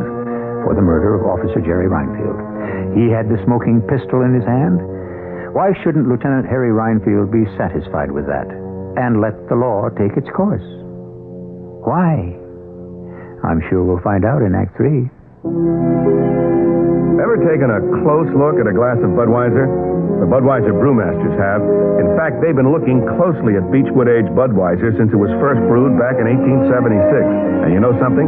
After 100 years of looking, they still think the only thing more beautiful than a glass of Budweiser is the taste of Budweiser.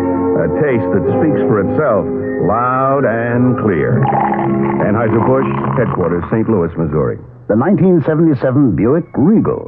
It comes with Buick's terrific V6 engine. It carries 6 people and lots of Buick comfort. It's lean. It's maneuverable in city traffic. It's the most luxurious mid-sized car Buick builds. Yeah, this new Regal is pretty much everything a car should be, except for one thing. It isn't yours yet, but it can be. Just see your Buick dealer for a test drive soon. Just about everyone.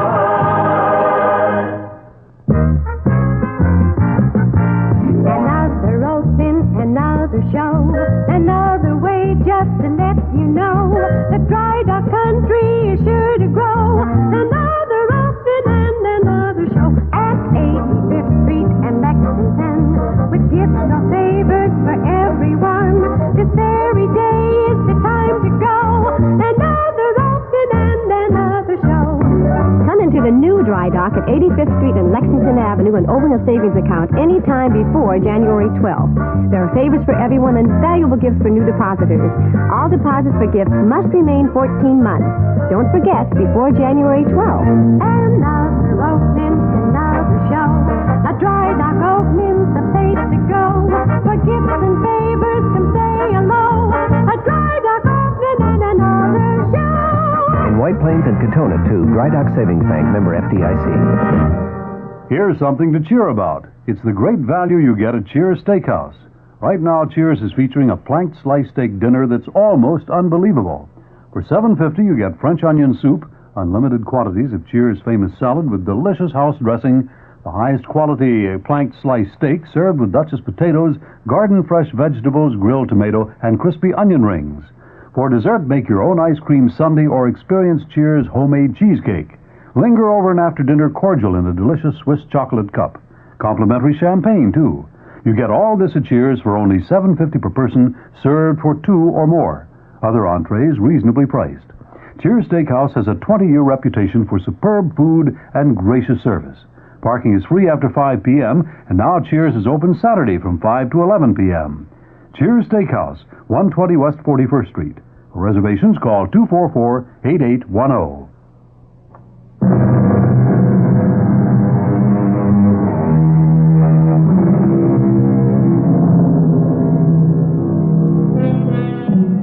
The world, according to Lieutenant Harry Reinfield, is a place of feelings and hunches.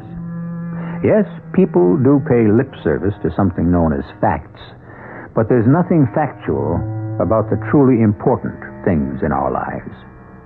Do we consider facts when we love? Do we look for facts when we hate? Do we require facts to support what we believe? And what is a fact, anyhow? Do any two people look at the same so-called fact in exactly the same way? You, busy, Harry? Yeah. Doing what? I'm looking through this file. Which file is that? The threat file. What for? These are all the letters we get threatening to kill cops. Harry, this is stuff written by nuts. Who else commits murder? Harry, this thing is so obvious. George Mason has to be the killer. What are you doing to yourself? This is how I work. Is this the theory we're going on now? Some nut sends a letter threatening to kill a cop? Then he sets Jerry up? We're just following a certain line of inquiry and seeing where it leads us. Oh, yeah. Well, let me know when you get there. Look at this. A plain piece of white paper, neat, clean, and typed. Very good typing, huh? Fresh black ribbon. So what? Now, your average nut letter is typed badly on an old machine with hardly any black at all on the rib. You still haven't told me what this proves. The strike on each letter is even. And this was done by a typist. Okay, nuts who know how to type, so what? But listen to this. I intend to get even with you for what you did to someone I love more than anyone else in the world. What was done to him will be done to you. And? That's it. That's all of it. And somebody wrote that kind of note to Jerry? No. It's addressed to me. To you? See? Lieutenant Harry Reinfield. Okay, for the sake of argument, somebody's out to get you. So they call to set up a trap. But the call goes to the wrong Reinfield. To your son Jerry instead. So it's mistaken identity. If I could only find the machine on which this was typed. Oh, sure. There are only 1 million typewriters in the city.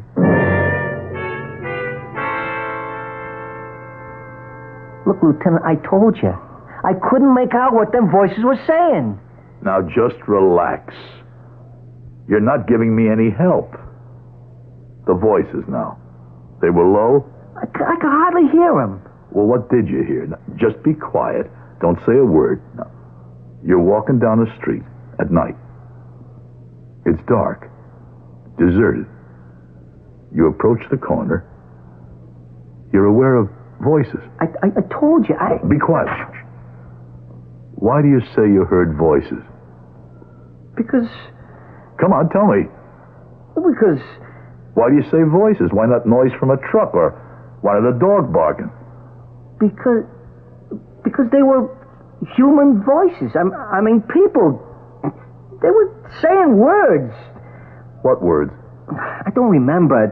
There's no way I can remember. Don't quit on me now. I wasn't paying attention. Well, maybe you don't remember the words. Can you remember how they were said? How they were said? Yeah, did it sound angry, like an argument? An argument? Yeah, I think so. Why? It sounded like a fight. Yeah. One word I can remember. One word. Crazy. Crazy? Yeah, that was the word. No, the 2 words. You're crazy.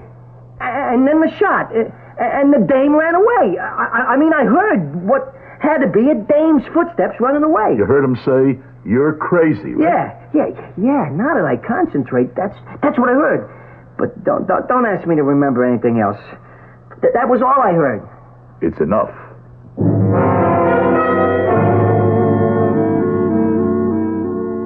The question is, what did I ever do to anybody that would make some dame want to kill me? Harry, where are you getting all this from? The note was written by a woman. How do you know? We agree it was done by a professional typist, huh? Well, there are plenty of men who are professional typists. Yeah, but George Mason says he heard a woman's footsteps. If I were in the spot George Mason's in, I'd say anything. Oh, work with me on this, will you? What did I ever do to anyone that would make some dame want to kill me?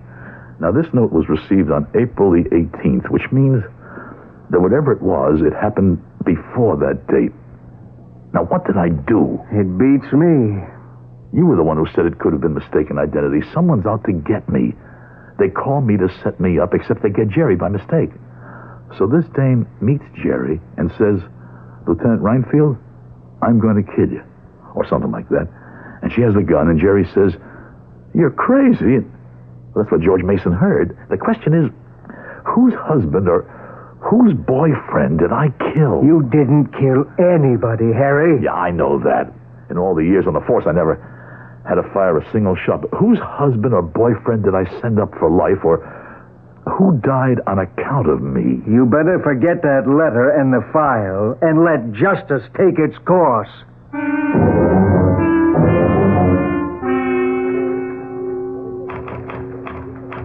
Lieutenant. Oh.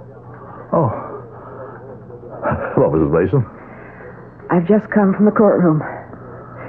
The jury will find him guilty. Mrs. Mason, I've done what I could. Have you? What more do you want? I don't want my son to pay for a crime he didn't commit. I'm going to tell you something, Mrs. Mason. You can take this any way you like. I didn't have to do anything at all. It wasn't my case, you understand? You talked me into trying to open up something that was already closed as far as the department is concerned. I thought you were proceeding out of a sense of duty. Oh, that's just conversation. Look, I went as far as I could, and it wasn't easy. What I'm doing could be prejudicing the state's case against your son. Well, our lawyer doesn't seem to be getting much mileage out of that. I don't know why I'm doing this. Am I doing this because you're an attractive woman? We're very much alike in certain ways. We go by intuition. I follow mine all the way. And usually you go all the way with yours. Except this time.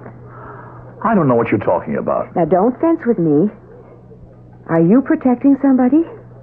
Who? You tell me. Now, there's one last question. What would you do as a matter of routine in an ordinary case that you haven't done here? Nothing. I've done absolutely everything. I've... Yes? What? Well, but it's not important here. What's not important? Well, going on the theory that your son is innocent, who knew my son would be on that street corner? Well? Nobody. Nobody? Well, there's two partners. I eliminate them. And nobody else? There was nobody else. Yes? There was somebody else. Who? Oh, that's impossible. That's impossible. Is it impossible, or do you want it to be impossible?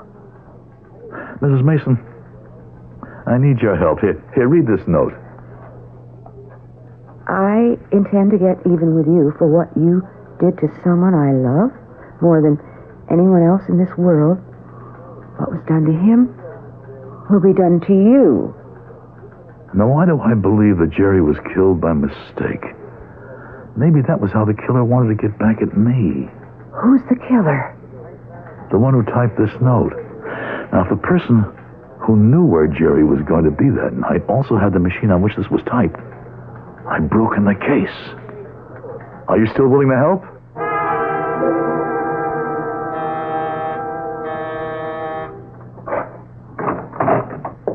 Yes? I'm sorry to ring your bell this late. I just moved into the building. Do you have a typewriter? Yes, why? Miss... I see your name is Lewis. Leona Lewis. Miss Lewis. My name is Smith, Mrs. Smith. I have to fill in this lease form and drop it off at the landlord's office first thing in the morning, and my typewriter broke down. I know it's an imposition. Oh, it's all right. Come on in. See, I have an electric, and when something goes wrong... Well, there it is on the table. You don't have to take it out of the case. Oh, thank you. Oh, I see you're packed. Are you moving? Yes. Going back home. Home? The Midwest. There's nothing here for me anymore. Oh, this is a very good machine. I keep it that way. Learned it from my father. He was a first-class machinist. Was? Yes. He died. Oh, I'm sorry to hear that. Was he ill? He had a sickness there's no cure for. Have we met before? I don't think so. You look familiar. What was the sickness? A broken heart. You see, my brother had been sent to prison. Oh, that's awful. And my brother died there in an accident. Oh. I wish I knew why you look so familiar. No, I've seen you somewhere recently. Oh, finished. Thank you very much, Miss Lewis. When my brother died, it killed my father. The grief was too much to bear. Oh, well, I understand, but those things can't be helped. Oh, don't say that. I was able to help it. Really? Yes, very much. Wait. Now I know where I've seen you before. Your name isn't Smith. It's Mason. Your picture is in tonight's paper. Your son is on trial for the murder of that cop. Don't say that. Cop. He was your fiancé. So that's why you wanted a sample from my typewriter. Yes. And I've got it. Well, you won't keep it. I don't see how you can take it from me. I can. Just don't make me use this. Now, shooting Shooting won't help you. Oh, it'll help me? No, you can't kill me. I won't have to. You see, first, you will place that paper you typed on the table. That's it. And now, you will walk into that closet. It's not going to help. We know that you killed Jerry Reinfield. Who knows? You? What can you prove? I'll destroy the paper. I'll lose the typewriter where no one can ever find it. And it all comes down to your word against mine. Why? Why did you kill him? The idea was to kill him so his father would know how it was with my father. But he must have been a nice boy. Yes. That's why I had to kill him quickly. I was starting to fall in love with him. Okay. Now get into that closet. Oh. Open the door. Inside. Oh. And now, get out of here. Get rid of the gun and the typewriter. Hello, Leona.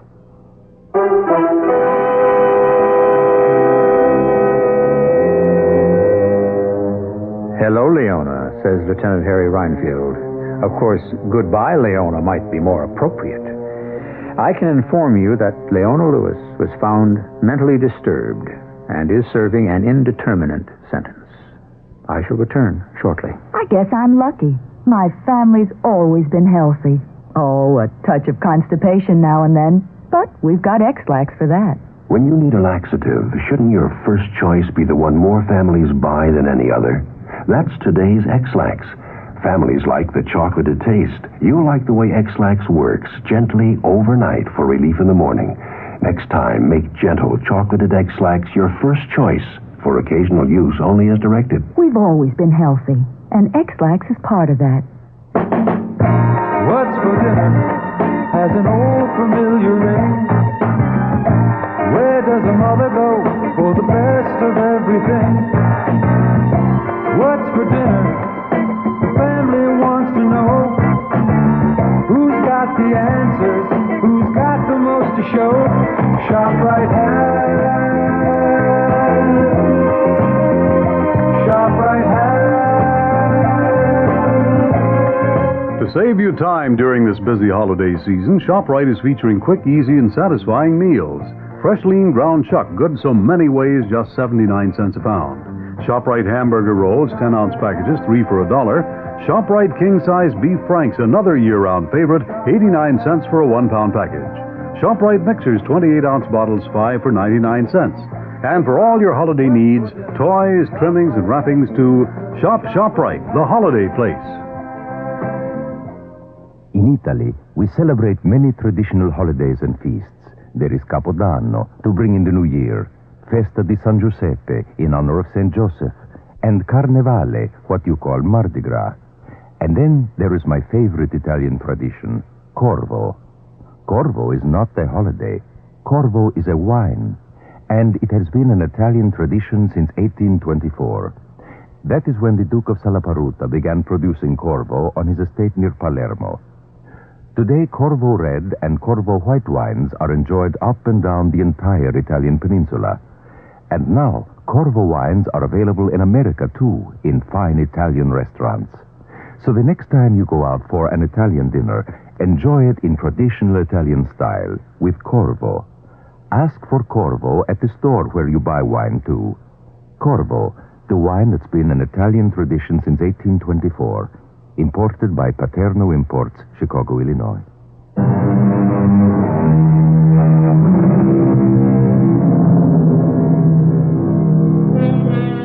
Well, now, you talk about facts.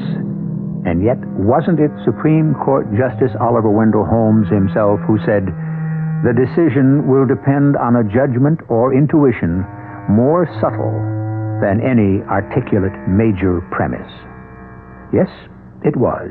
And so what you should do is follow your own subtle intuition and attend us here on this spot on your dial. Our cast included Howard Da Silva, Ann Petoniak, Rosemary Rice, and Bob Caliban. The entire production was under the direction of Hyman Brown. Radio Mystery Theater was sponsored in part by Contact, the 12-hour cold capsule. This is E.G. Marshall inviting you to return to our Mystery Theater for another adventure in the macabre. Until next time, pleasant dreams.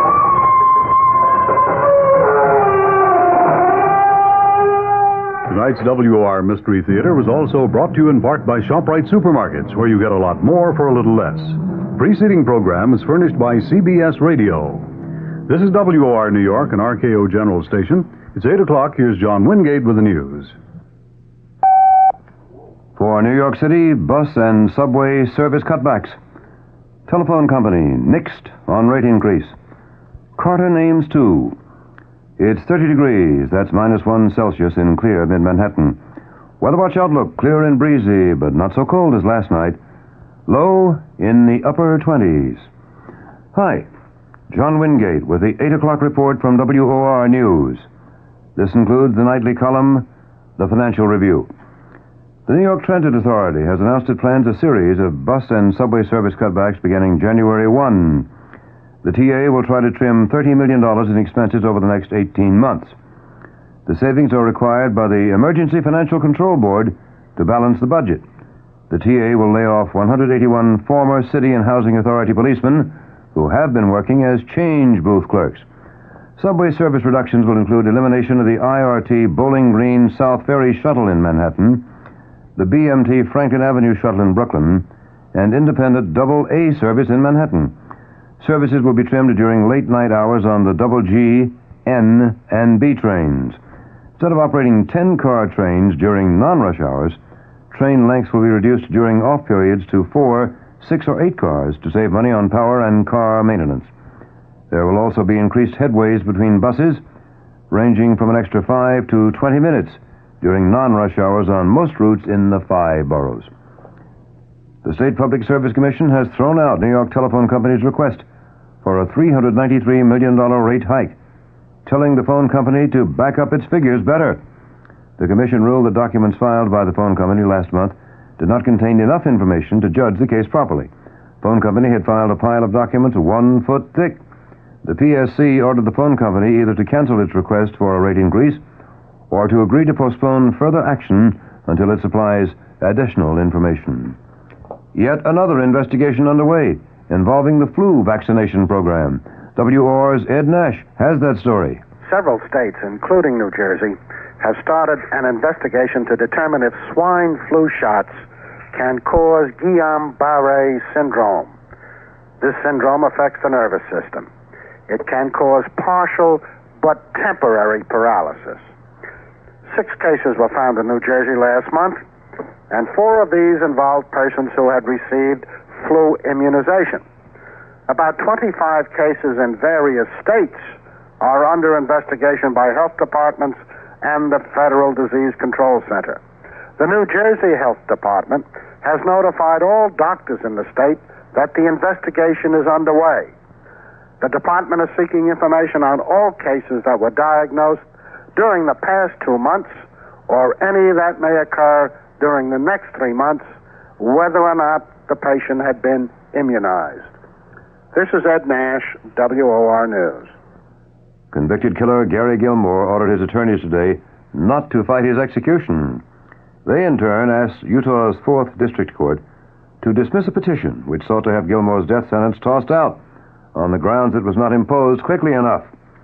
At the same time, Gilmore's mother asked the U.S. Supreme Court to reconsider its decision yesterday, which lifts the stay of execution for Gilmore. WOR 710 News Time is coming up on 4 minutes past 8 o'clock.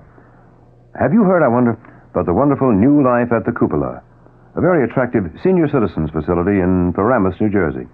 At the Cupola, all living suites are private, each kitchenette equipped and available either furnished or unfurnished to suit your particular taste. There are gift, barber, and beauty shops, card and game rooms, libraries, a theater, maid service 7 days a week, many planned activities, 3 superb daily meals from a diversified menu, a fully staffed infirmary, and convenient shopping in the Paramus Ridgewood area. The Maloney family, owners and managers, invite you to visit the Cupola. Talk to the people who are living there. And I think you'll agree, this is the ultimate in senior citizen living. The Cupola is at West 100 Ridgewood Avenue in Paramus, 15 minutes from the George Washington Bridge. Call 201-444-8200 or write to me for a full color brochure. The Cupola. Make the next years the very best years of your life. President-elect Carter has added 2 more names to his cabinet list, announcing the appointment of businessman economist Michael Blumenthal as Treasury Secretary and Congressman Brock Adams of Washington State as transportation boss. Carter said both men had intense and complete knowledge of their areas. Carter told an Atlanta news conference that the economy is in worse shape than he anticipated 3 or 6 months ago. He said he will confer with his economic advisors on plans to stimulate the economy, but added that he leans to job opportunities. At his afternoon news conference, Carter revealed that former IBM Vice President Jane Pfeiffer is asked not to be considered for a cabinet post. There had been widespread speculation that Mrs. Pfeiffer would be named Commerce Secretary. President Ford told leaders of Congress today he might approve a pay raise for high-ranking federal officials and members of Congress. The raise, perhaps as high as 40%, would go to the top 2,500 people in government. Mr. Ford said he would not like the raise coupled with a new code of ethics on the disclosure of outside income. Pentagon sources report that a select commission headed by former astronaut Frank Borman has urged the speedy readmission of cadets who left West Point in the recent cheating scandal. Stock market story to come. WOR 710 News Time. 6 minutes past 8 o'clock. She's promised to reimburse the emergency fund as soon as the lottery begins.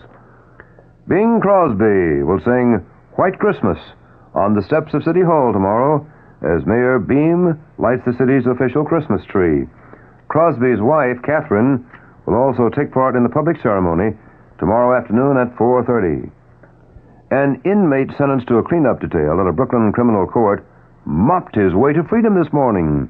The man, 28-year-old Oliver Wendell Stevens, mopped his way down the hall to an open courtroom, mingled with the crowd, and then made his escape.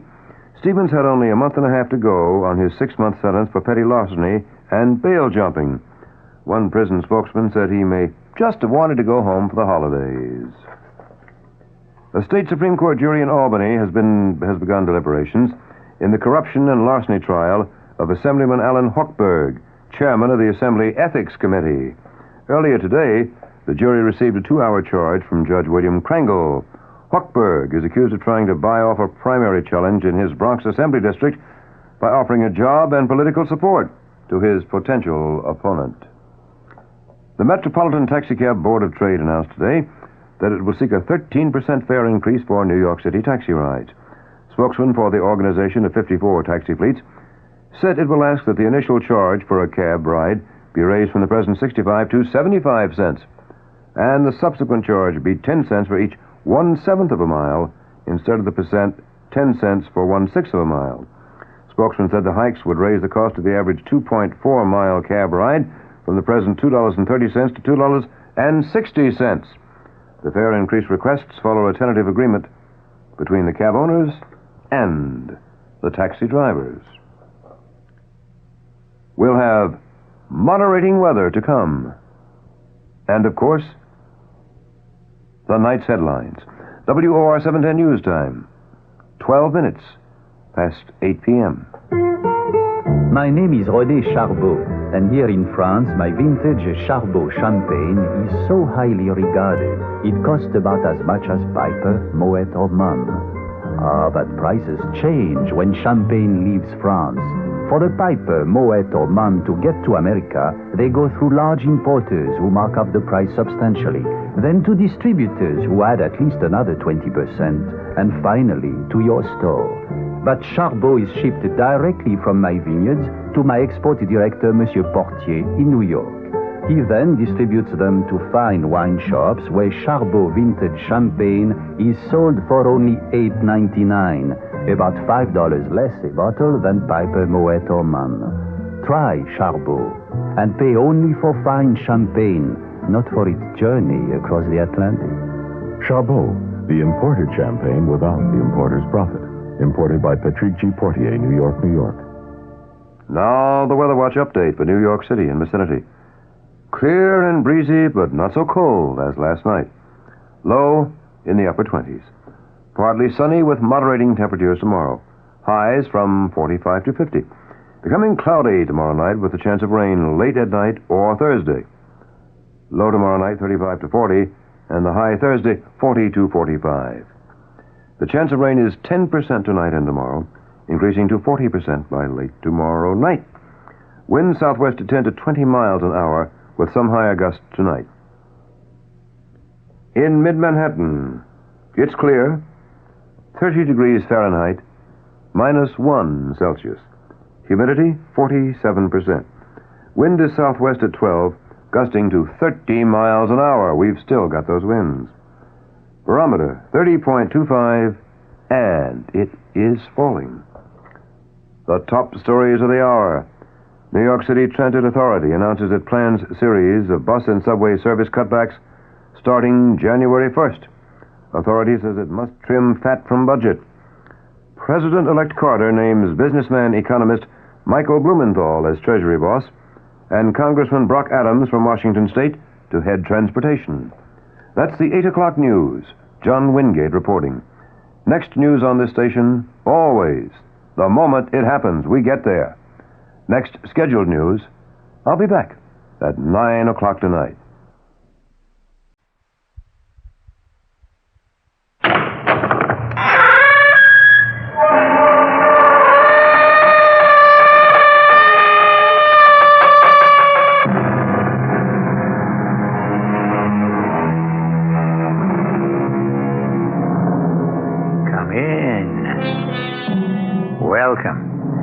I'm E.G. Marshall, who shares with you an interest which few can deny in strange tales of the macabre, stories that arise from suppressed motives and odd personal experiences. You've heard, no doubt, of ESP, extrasensory perception. Do you believe that such a gift exists? The power to perceive the thoughts of another? Believe me, it does. In some persons, it has been developed to a high degree, and there is scientific evidence to prove such a contention. Our mystery drama, The Doctor's Evidence, was written especially for Mystery Theater by Roy Windsor and stars Francis Sternhagen and Tony Roberts. It is sponsored in part by the Greyhound Ameripass and True Value Hardware Stores. I'll be back shortly with Act One. The standard engine is a V8. Standard tires, steel-belted radials. There are front and rear stabilizer bars, special springs and shock valving, fast-ratio power steering, and a rally steering wheel. What makes all this interesting is that it belongs to a full-size, six-passenger Buick, the 1977 LeSabre Sport Coupe. You'll have to drive it to believe it.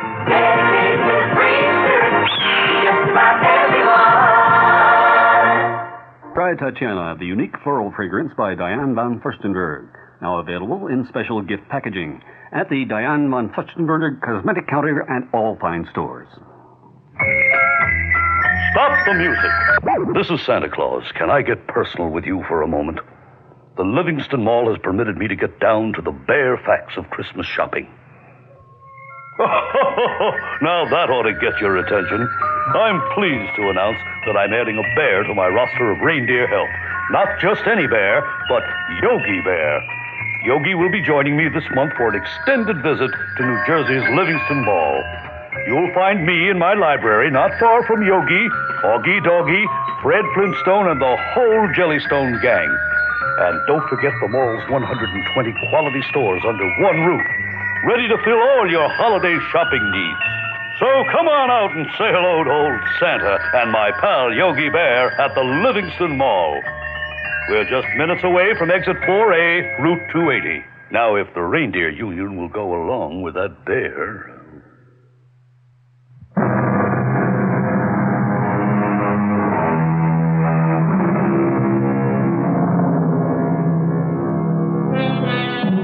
One definition of extrasensory perception is the perception of another person's thoughts and actions not received by the senses.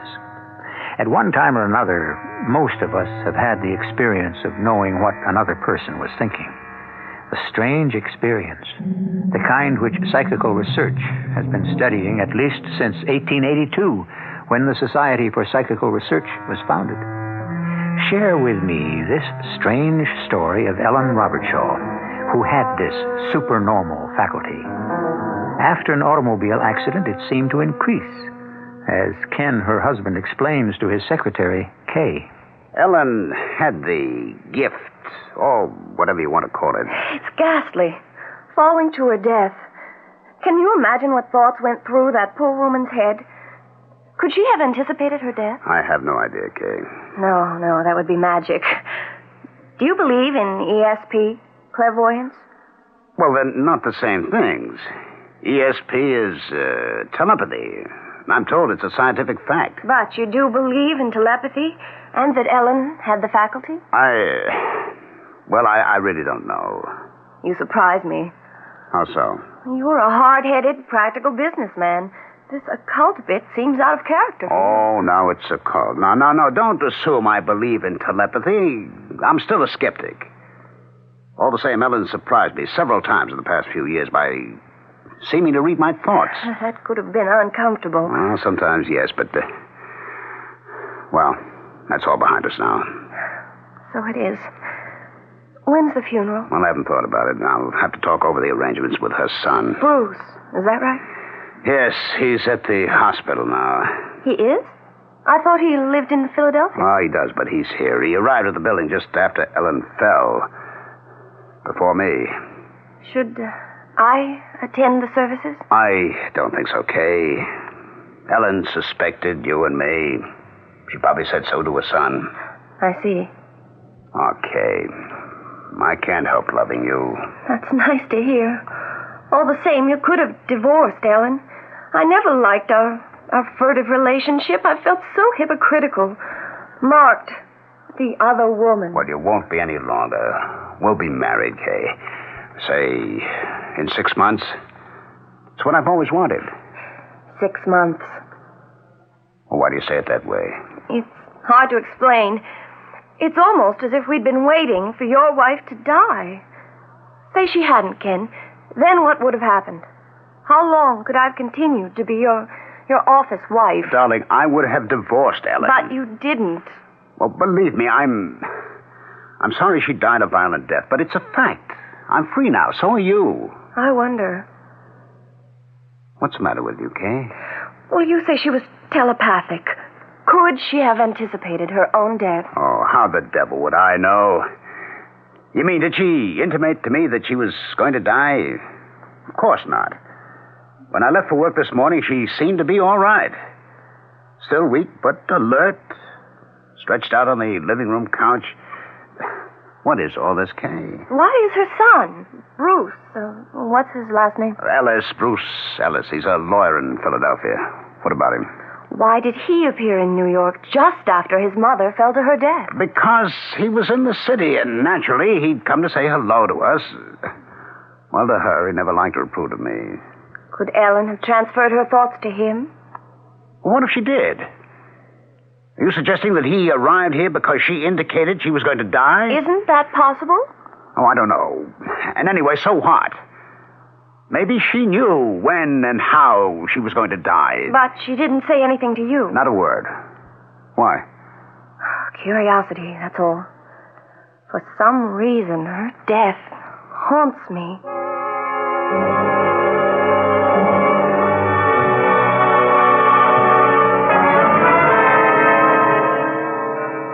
More coffee, Ken?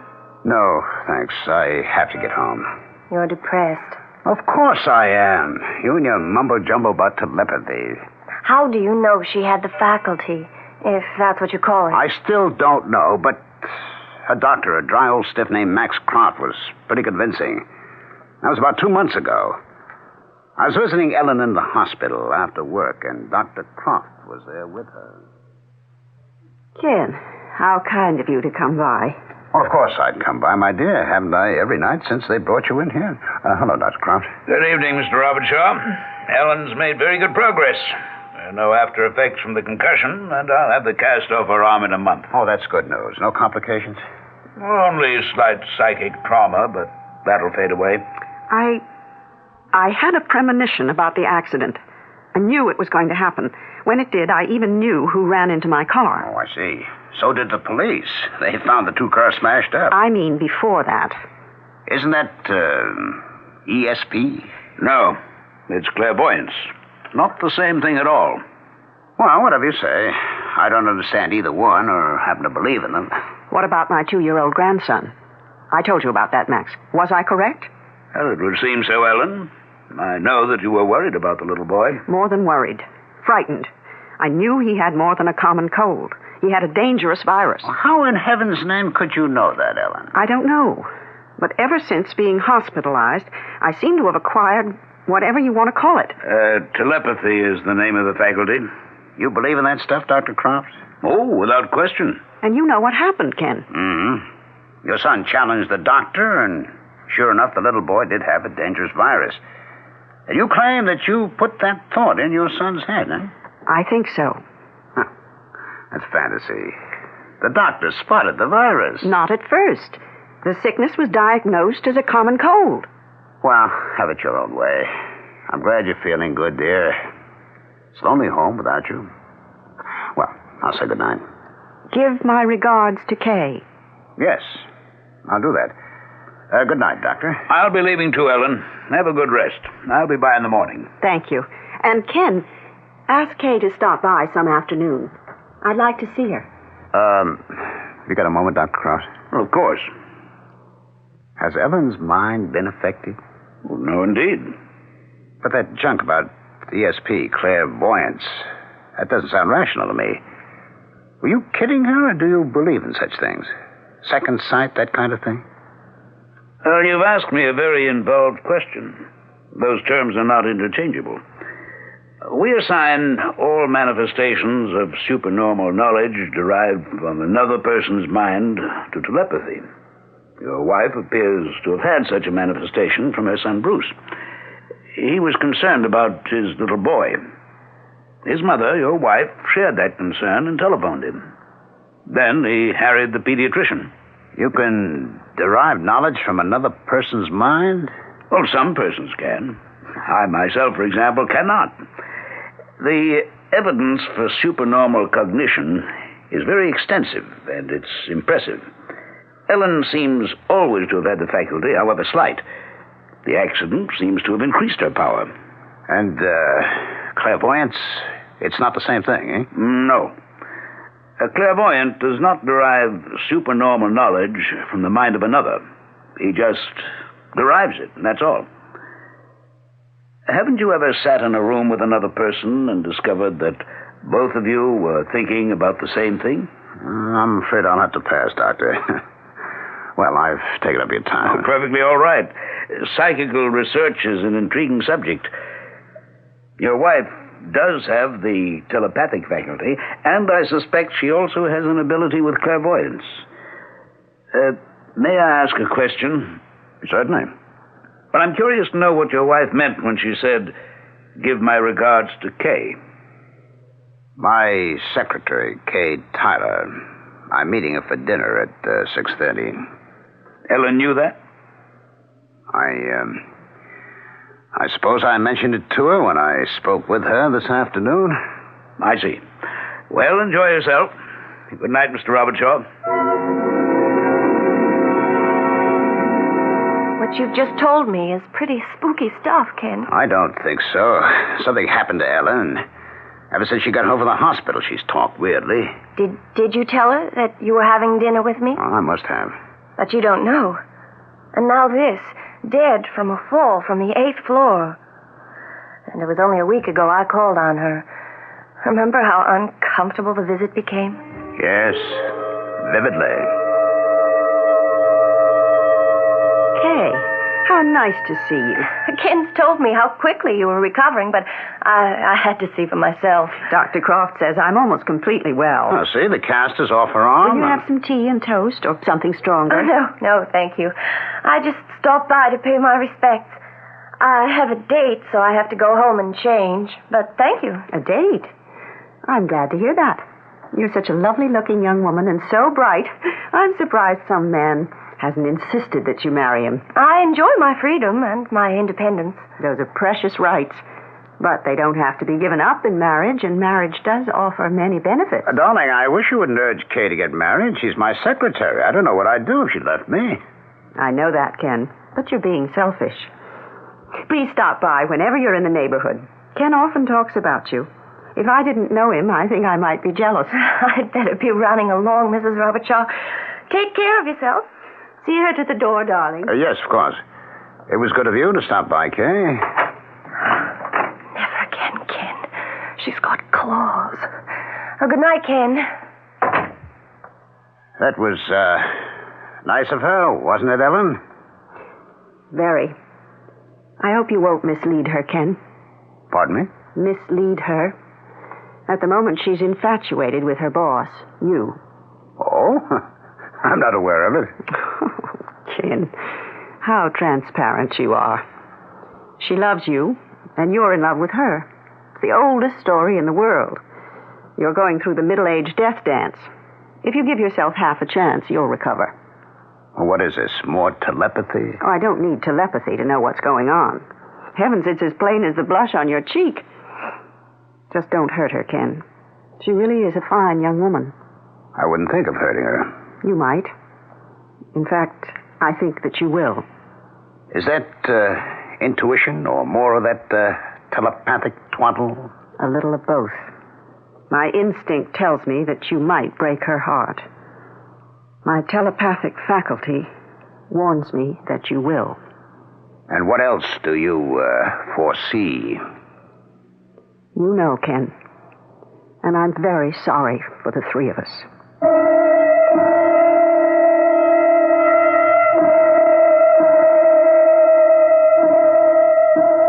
What must it be like to live with someone who has a telepathic faculty?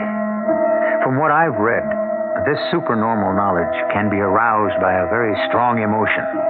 And from what we've heard so far, Ellen, outwardly composed, must be seething with jealousy because it's evident that her husband loves Kay. Jealousy is a very strong emotion. What it leads to, we will discover when I return shortly with Act 2. Now, a warm Christmas message from Scrooge. Flying home for the holidays? Bah, humbug. Greyhound announces 2 penny-pinching travel plans from December 1st through January 2nd. The Holiday Ameripass. 2 weeks unlimited travel for only $139. Save $100, $200, even more over regular round-trip air coach traveling with a child. Or Greyhound Santa Claus fare. Saves parents extra on shorter round trips out of state. Charged with bank cards. Each plan allows you to take your child under 12 along free, like this tidy chap. Tim? Bless you, Greyhound. And Greyhound will carry your gifts, too. Ship them in time for Christmas for sure from any Greyhound station or from special gift shipping centers in many major city shopping centers. One more time, Nipper. Bless you, Greyhound. What's for dinner has an old familiar ring. Where does a mother go for the best of everything? What's for dinner? The family wants to know. Who's got the answers? Who's got the most to show? ShopRite has. ShopRite has. To save you time during this busy holiday season, ShopRite is featuring quick and easy, satisfying meals. Fresh lean ground chuck, good so many ways, just 79 cents a pound. ShopRite hamburger rolls, 10-ounce packages, 3 for $1. ShopRite king-size beef franks, another year-round favorite, 89 cents for a 1-pound package. ShopRite mixers, 28-ounce bottles, 5 for 99 cents. And for all your holiday needs, toys, trimmings, and wrappings, too, ShopRite, the holiday place. My name is René Charbot, and here in France, my vintage Charbot champagne is so highly regarded. It costs about as much as Piper, Moet, or Mumm. But prices change when champagne leaves France. For the Piper, Moet, or Mumm to get to America, they go through large importers who mark up the price substantially, then to distributors who add at least another 20%, and finally to your store. but Charbot is shipped directly from my vineyards to my export director, Monsieur Portier, in New York. He then distributes them to fine wine shops where Charbot vintage champagne is sold for only $8.99, about $5 less a bottle than Piper, Moet, or Mann. Try Charbot and pay only for fine champagne, not for its journey across the Atlantic. Charbot, the imported champagne without the importer's profit. Imported by Patrick G. Portier, New York, New York.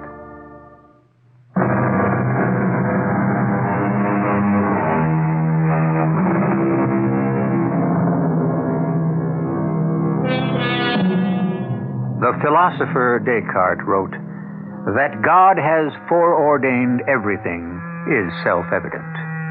That means that the course of one's life is like a road from birth to eternity. Sometimes we wish that we could see what's in store for us around the next curve, but we can't. Some of us claim to be able to do so, and there is evidence that events have been foreseen, but clairvoyance is by no means accepted as fact. Telepathy is. Before her fall to death, Ellen Robertshaw had been hospitalized after an automobile accident, and her son, Bruce, came to visit her. You look good, Mother. Very good. Don't you agree, Dr. Croft? I do. I'll have her home in a few days. You're very good, Bruce. No, I mean it. Running up from Philadelphia once a week, twice right after my accident. Molly must wonder if she's got a husband. How is she, by the way? And how's my grandson? Oh, they're fine. Was Molly disturbed by my telephone call? No. Of course not. She knows how much you love the baby. But she is a doubting Thomas, isn't she? Well, yes. Bruce, let me ask you something, and give it some thought before you reply. Oh, all right. Let me repeat that. I knew that your little boy was ill, seriously ill. How did I know that? Oh, I don't know, Mother. But he was ill. All right. How did you know? Telepathy. Your thoughts, your worry, were transmitted to me, and in turn, my concern to you. Can you doubt it? Didn't I telephone right from this hospital room and express my concern? I told Dr. Croft how worried I was, didn't I, Max? Yes, you did. You see? Well, even if I see, I don't understand. Neither does Molly. I often know what a person is thinking, Bruce. How can you? How does that work? Max. Before I try to answer that question, tell me, Bruce, were you aware of your mother's concern about your little boy? You mean, did her thoughts come into my head? Well, yes, but I couldn't say through telepathy. I know Mother loves her grandson, so naturally we didn't want to worry her when he became ill. She had enough to worry about, her injuries and the accident, and... Well, you may be right, Bruce. On the other hand, your mother has startled me several times by apparently reading my thoughts. How I feel about her husband, for example. Well, no one has to be a mind reader to know that, Dr. Croft. I feel the same way about Ken. But you're saying that Mother has this telepathic faculty, hmm? Yes. Ideas may be telepathetically transmitted without conscious effort between the agent and the percipient. A percipient is one capable of perceiving. Your mother as agent and you as percipient make contact through your subliminal minds. And that big word needs to be defined. Subliminal means below the level of consciousness. You're saying that I've got the telepathic faculty? Well, to some degree, every one of us has it. Most persons are potential agents and percipients. Some more so than others. But I'm talking fact, Bruce. There is such a thing as telepathy. When is Mother being released from the hospital? Oh, there's no reason your mother can't leave by Friday, day after tomorrow. You'll be weak for a while, Ellen. Most bed patients are after they're discharged, but except for your arm in a cast, you're in good health. Mother, do you want me to... No, my goodness, I can get home by myself. I mean, Ken will pick me up. Will you see him before you return to Philadelphia? I don't think so, Mother. I don't want to be rude, but, well, it's what he's doing to you that makes me angry. You know, of course. Of course. Yeah. Well, it doesn't take a mind reader to know he's got big stars in his eyes for that secretary of his. At least you know. Why don't you get rid of him, Mother? I may. Why hesitate? Tell him goodbye. And then come visit us. Take a trip. Life begins at 49, perhaps. Well, if you'll excuse me, for what it's worth, Ellen, I concur with Bruce. Your husband's a calculating man. Let him have his Kay, Tyler. I'll see. Bruce, my love to Molly and the little boy. Tell her not to be too upset. Upset? Oh, you mean about the facts about telepathy, right? Well, I'll try. On some subjects, however, Molly's mind is closed. That's not what I was referring to. No?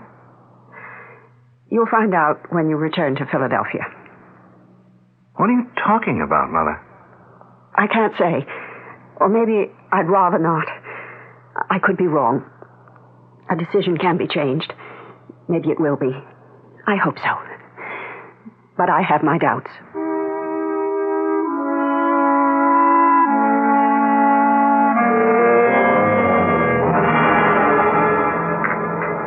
What is it, Kay, darling? You're off in space. Is anything the matter? Everything's the matter, Ken. I'm going to have to break it off. I see. I wish you did. I just can't stand being two-faced anymore. If you want me as much as you've said you do something about it. Otherwise, let me go. Leave Ellen, huh? Look, I'm not trying to break up a marriage, but you say it isn't one, so I'm not really the other woman. If you haven't got a marriage, why don't you end it? All right. I'll speak to her tonight and pack up and leave. You've said that before. You call me. I won't call you. Meaning? I won't see you anymore, Ken, until I can be seen with you in the light of day. Tomorrow's Friday. My last at the office. There are other secretaries in the company who'll jump at my job. You won't be hung up. But tomorrow's my last day in the romantic shipping business. Oh, now, we'll see about that. After I've spoken to Ellen, I'll come over to your place. Now, you'll be home, won't you? I don't know.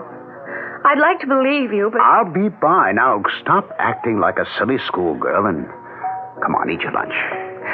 Oh, Ken.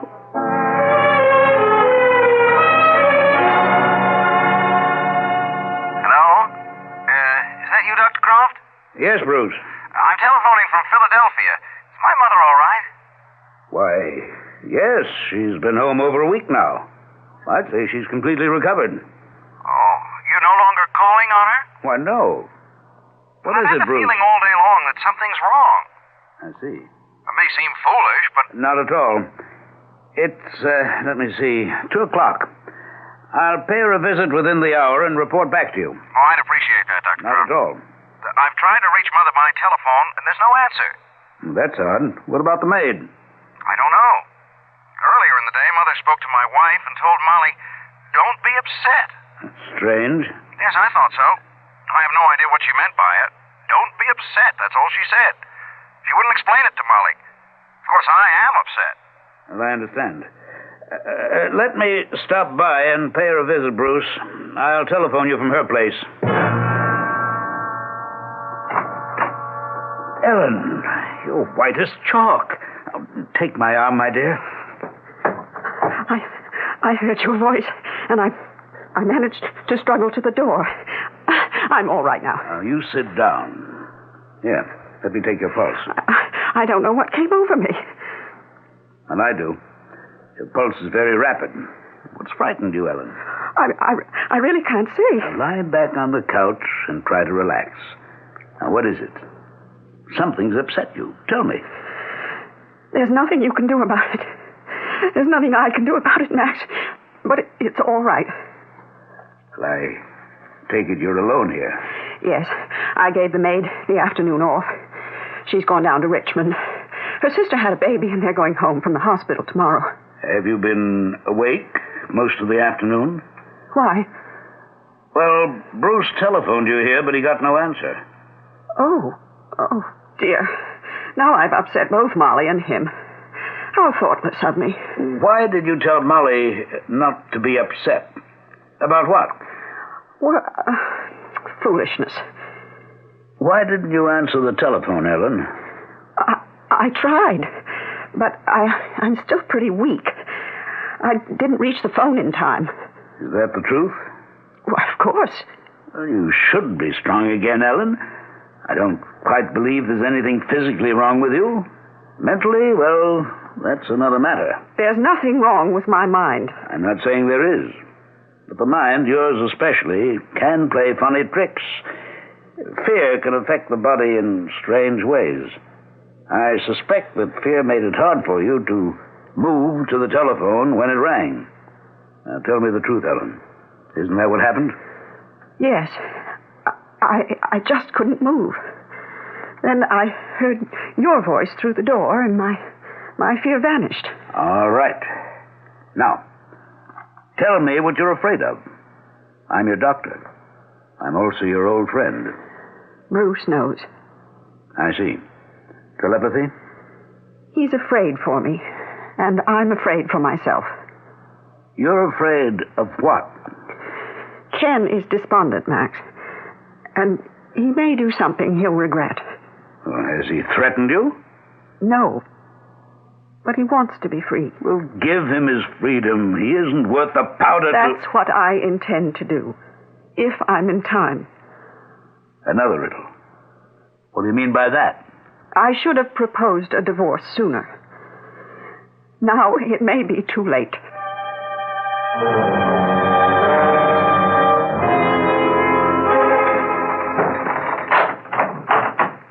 Ellen? Yes, Ken. I'm on the terrace. Busy day? Oh, just the usual. Where's the maid? Richmond. She'll be gone for the weekend. Her sister's had a baby. How are you feeling? Better.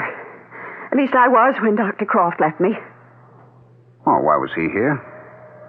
Bruce asked him to stop in and see me. Oh? Bruce was worried about me. Why should Bruce be worried about you? What have you got to be worried about? You know, Ken. I do? Well, then you know more than I do. Oh, I get it. Mind reading. All right. Tell me what I know. You won't give up Kay Tyler, but she's given you up. You don't have to be telepathic to know that. What are you going to do about it? I'm prepared to divorce you. But I don't like what you're thinking, Ken. You're a blunt, shallow man. But I never thought you were evil. And it wouldn't do you any good. Or is your mind made up? What about money? What about it? You're a rich woman. I like the way we live. I have a will. What does it provide for me? Ordinarily, the husband... My estate is in trust. In the event of my death, there would be some money for you. But my first husband made certain that Bruce and his children would receive the bulk of it. Death is one thing. Divorce is another. So you'll give me my freedom and nothing else, huh? Wouldn't anything else be in bad taste? Well, maybe we should just keep on as we are. It wouldn't be any more unpleasant than it has been for years, Ken, but aren't you overlooking the other woman? She doesn't like that label, does she? She doesn't think of herself that way. Oh? It's been going on for 2 years. It won't go on much longer. Kay Tyler is attractive and intelligent, but she's a fool. You've used her. I love her. Then marry her. I'll start divorce proceedings tomorrow. Ken? You do that, Ellen. Oh, all right. And then I want to see my grandson once more. And Ken!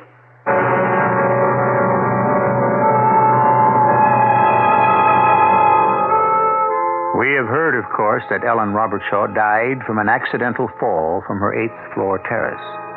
She was so distraught from her unpleasant conversation with her husband that while watering the flowers suspended in window boxes from the terrace railing, she leaned forward and fell. That seemed straightforward enough. But we know better. At least we might suspect that her fall was not accidental. I shall return in a few minutes with Act 3.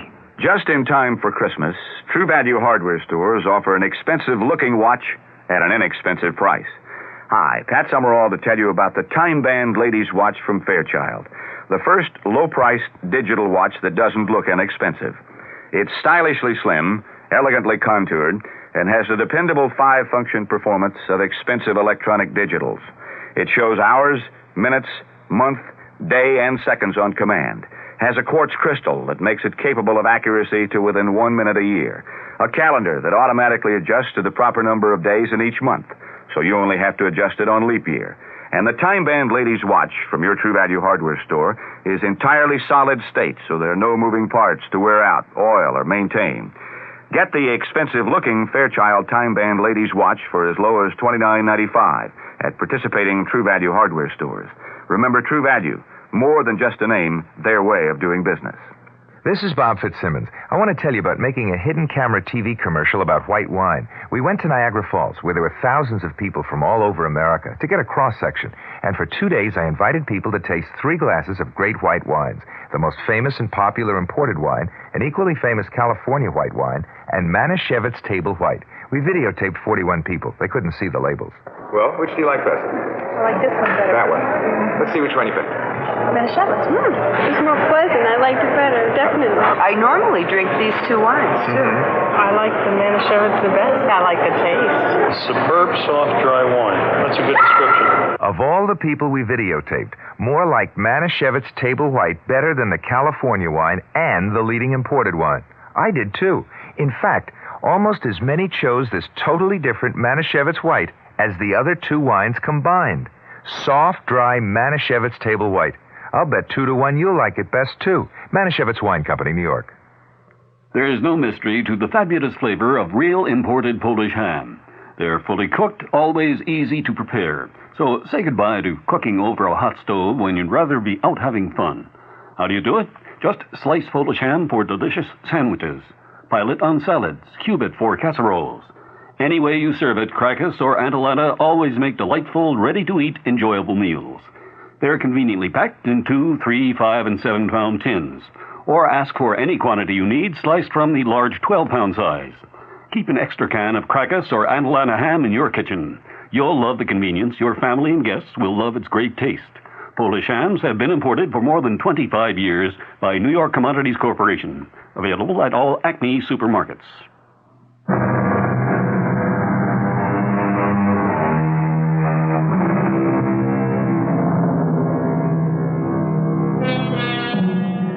These days, a great number of married men and women seem to fall in and out of love more easily than they did 20, even 10 years ago, when, if I may say so, the vows pledged were taken more seriously. Because they were, quarrels were resolved and marriages held together, even a quarrel over the other woman. Ellen and Ken Robertshaw, she especially, tried but failed to resolve his, shall we call it, preoccupation with Kay Tyler. Ellen offered him a divorce, but a dreadful accident intervened. John, what's happened? Oh, Mr. Robertshaw, he's awful, just awful. What happened? Mrs. Robertshaw, a policeman phoned for ambulance, but then he kept the crowd away. It's your wife. My wife? She fall. I can't describe it, Mr. Robertshaw. I still feel sick. There was this awful sound, and I'm terrible sorry. My wife fell from the 8th floor? The son, he got here just when it happened. He's in the lobby. Oh, I'd better see him. You do that. I'm sorry, Mr. Robertshaw. Rose? Hello. I arrived too late, just when it happened. I'm sorry for both of us. I hope you believe that, Bruce. I don't. Where you come from? From work. John, the doorman, told me what happened. What did happen? Well, you know as well as I do. Ellen fell to her death. Can you prove you just got here? What? Hey, wait a minute. What are you implying? You better have a perfect alibi, Ken. And I mean perfect. Spell that out. My mother didn't fall from the terrace. Is that clear enough? If you know that for a fact... I don't know it for a fact, but I know it. How? Tell me how.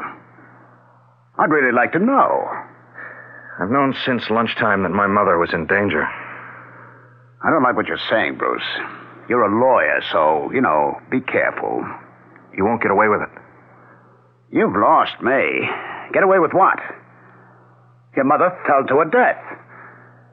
She was so weak, she was probably watering the flowers and leaned too far over. Vertigo, and over she went. Dr. Croft saw her this afternoon. She could hardly walk to the door to let him in. That proves my point. But why I have to prove anything to you, I don't know. I think you threw her over the terrace railing. I'll remember that, Bruce. For an adult and a lawyer, you're a fool. Your mother died an accidental death. That'll be the verdict. Try to change it to... Well, to what? Murder? Because that's what you want to believe, isn't it? Oh, you're absurd. I arrived here even after you did, and you're implying that I murdered your mother? You'll excuse me. I have to get to the hospital. I don't expect to ever see you again. Bruce. What's happened? You look dazed. Come, sit down. My mother is dead, Dr. Croft. Good heavens. She fell to her death. Oh, my boy, I'm shattered. What awful news. I don't know what to say. She didn't fall to her death, Doctor. I think she was murdered. That's a very serious charge, Bruce. I know it. And I can't prove what I'm saying, but I'm sure of what happened. She seemed all right when you paid a call on her this afternoon. I found her frightened. I managed to calm her down and prescribed her relaxant. I thought I calmed you down too, Bruce, but here you are. Why? My mother was in my thoughts all morning long. I was afraid for her. She was trying to tell me something. This. What's happened. I left the office and I boarded a train for New York. I got to Mother's building just as it happened. And I've just come from the hospital. What a dreadful experience. You knew your mother was in danger? Telepathy. It must be. You suspect Robert Shaw, of course? Oh, who else? I don't know how he managed it. He says he arrived in front of the building after I did. If he can prove that, he's in the clear. Well, of course, it is possible that your mother did fall over the railing. I don't see how we'll ever know what did happen. What do I do? I don't know. You believe me, don't you, Doctor? Well, certainly. But my opinion doesn't count. I'm trying to remember what your mother and I said to each other when I called on her. And let me see. As I recall, she asked you to tell Molly that you were not to be upset. Yeah, that's right. Well, what could she have meant by that? Darned if I know. She was afraid for herself. That much I do know. Oh, and she added that Robert Shaw was despondent and might do something he'd regret. I urged her to give Robert Shaw a divorce, and she said she wouldn't. Well, then why would he kill her? I mean, that's what he wanted, wasn't it? Well, that doesn't advance us, does it? You said you prescribed a relaxant for her? Yes, she was unnerved. And she didn't answer my telephone call because she had trouble getting to the phone. Is that right, Doc? Well, that's what she told me. Yeah, and it took her a long time to admit you to her flat. Oh, when she knew I was the caller, she lost some of her fear and was able to open the door, yes. It took a while, and she wasn't too steady on her feet. And when you left her? Well, she walked me to the door. So, first she wasn't able to walk very well, and then she was, huh? Well, fright can do that to a person, Bruce. It can immobilize you. Oh, by all that's holy, I've got it. I have indeed. You're right. It was murder. Hey, what's come over you? Where's Robert Shaw now, do you know? I have no idea. They left the hospital before I did. I've got a guess, though. I'll bet he went to visit Kay Tyler to tell her the news. Yeah, good boy. Look up her address. We're going to pay her a visit. Who are you calling? The police. I want them present to make the arrest. Ken, I think you'd better go now. This isn't nice. I guess not. I told you at lunch I'd stop by after talking with Ellen. But you never got the chance. No. Fate intervened. Ellen knew I was going to divorce her. Or the other way around. That's what she said. Oh? You did talk to her? A few days ago. Yeah, we talked it over. Why didn't you tell me at lunch? Because the details weren't finalized. Now they don't matter. Did you see her tonight before she fell? Well, how could I? I'd just gotten home and there was the ambulance taking her away. Now who? Were you expecting anybody? No. I hardly know anyone. Yes? Are you Kay Tyler? Yes? What are you doing here? And Dr. Croft. Robert Shaw. Bruce and I have to talk with you. Miss Tyler, I'm Dr. Croft, and this is Mrs. Robert Shaw's son, Bruce Ellis. May we come in? What, do you two want? Don't be rude, Ken. Come in, Doctor. Mr. Ellis. What brings you here? We, suspected that Robert Shaw might be here, Miss Tyler. Oh, well, sit down. This is very strange. It's more than that, Miss Tyler. All right, what is it? Say what you have to say and get out. You murdered my mother, Robert Shaw. Oh, no.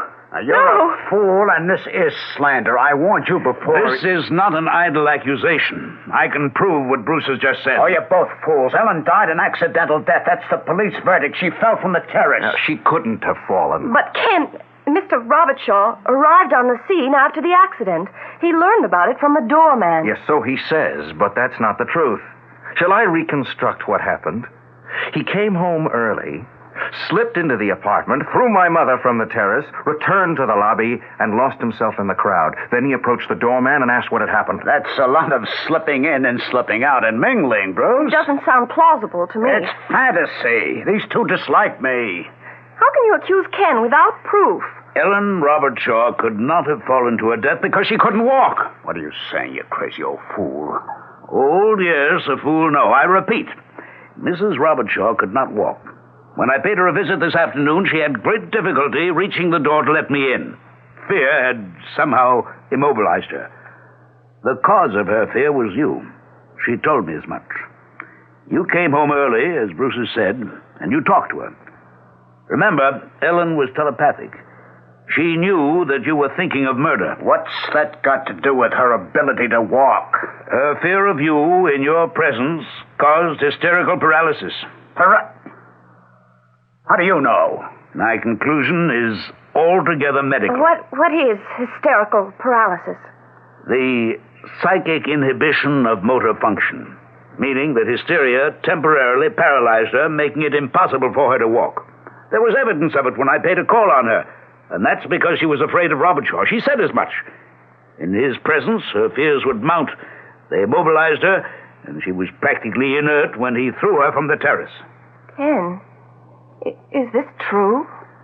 It will take some proving. The proof is that my mother could not have fallen accidentally. She couldn't move. Explain that away if you can. The police will question the doorman and everyone else who was in here or near the apartment when you came home from work. Earlier than you would have us believe. If she didn't fall accidentally, maybe she... No, not my mother. She didn't take her life. Why would she? Mother told Dr. Croft she was divorcing you. You murdered her, Robert Shaw, and Dr. Croft can prove it. The police. You're a vile man, Robert Shaw.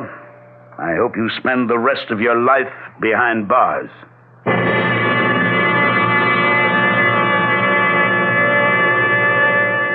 Most murders are solved, when they are solved, by painstaking work which goes over every detail which contributed to motive and opportunity.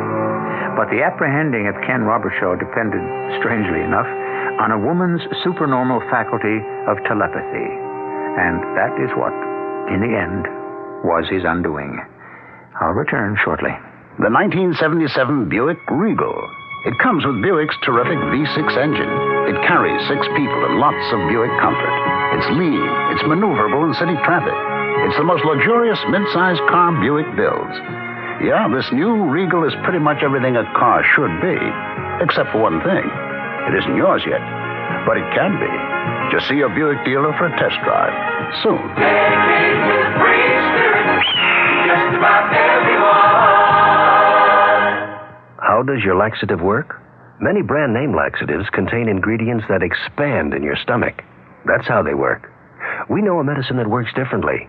It's in the X-Lax pill.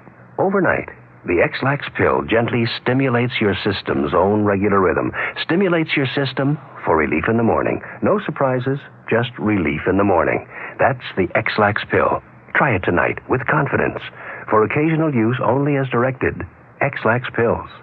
Miss Quincy. Yes, sir. Could you take a memo? Memo? Yes, sir. Look, there's a person sitting here. Don't sit on our laps, please. He'll kill us. Santa's elves are about to announce a special Photomat Christmas camera outfit at a very special Photomat price. To Santa Claus from the elves. Regarding Vivitar. Regarding the Vivitar camera. Yes, Vivitar makes excellent cameras. It's got a built-in electronic flash. It's 150 flashes on a set of batteries. Batteries are included. And there's a wrist strap and a carrying case. Put it in this. We're going to give him a cartridge of 110 color print film. Did you mention the coupons, Wait, Miss Quincy? what coupons? Photomat discount developing coupons. What you get with the camera. By the time the elves finish this memo, you could be at the Photomat store buying the best pocket camera outfit we've ever offered. A tremendous gift idea for just $34.95. $34.95? Yeah. Oh, you better bet quantities are limited. Gee, this is my first memo. Could you read that back? What have we got so far? Well, what I have is regarding. Sounds good to me. I feel like a real businessman. Hey, lift the cigar up for me. We're going to take a puff here. Here's a Christmas film sale. Example, 2 rolls of Photomat 126 12-exposure color print film at just $1.59. Save more when you buy 5 at the Photomat store.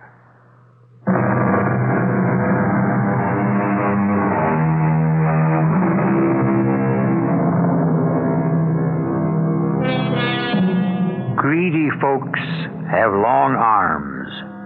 That's an old Scottish proverb, and it's appropriate. Robert Shaw was a hypocritical opportunist. He never loved his wife. He may have loved Kay Tyler, but I'm pleased that she escaped from him. Why didn't he take the divorce and let the money go? Not Robert Shaw. When greed and love, or call it by its proper name, infatuation, combine in one person, he's a threat to normal persons. Our cast included Francis Sternhagen, Tony Roberts, Ralph Bell, Guy Sorrell, and Catherine Butterfield.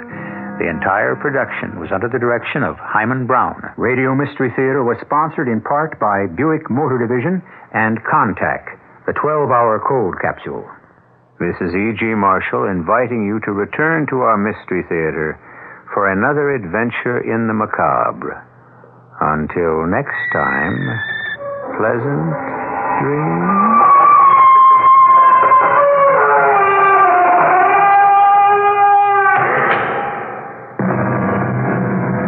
Tonight's Mystery Theater was also brought to you in part by ShopRite Supermarkets, where you get a lot more for a little less.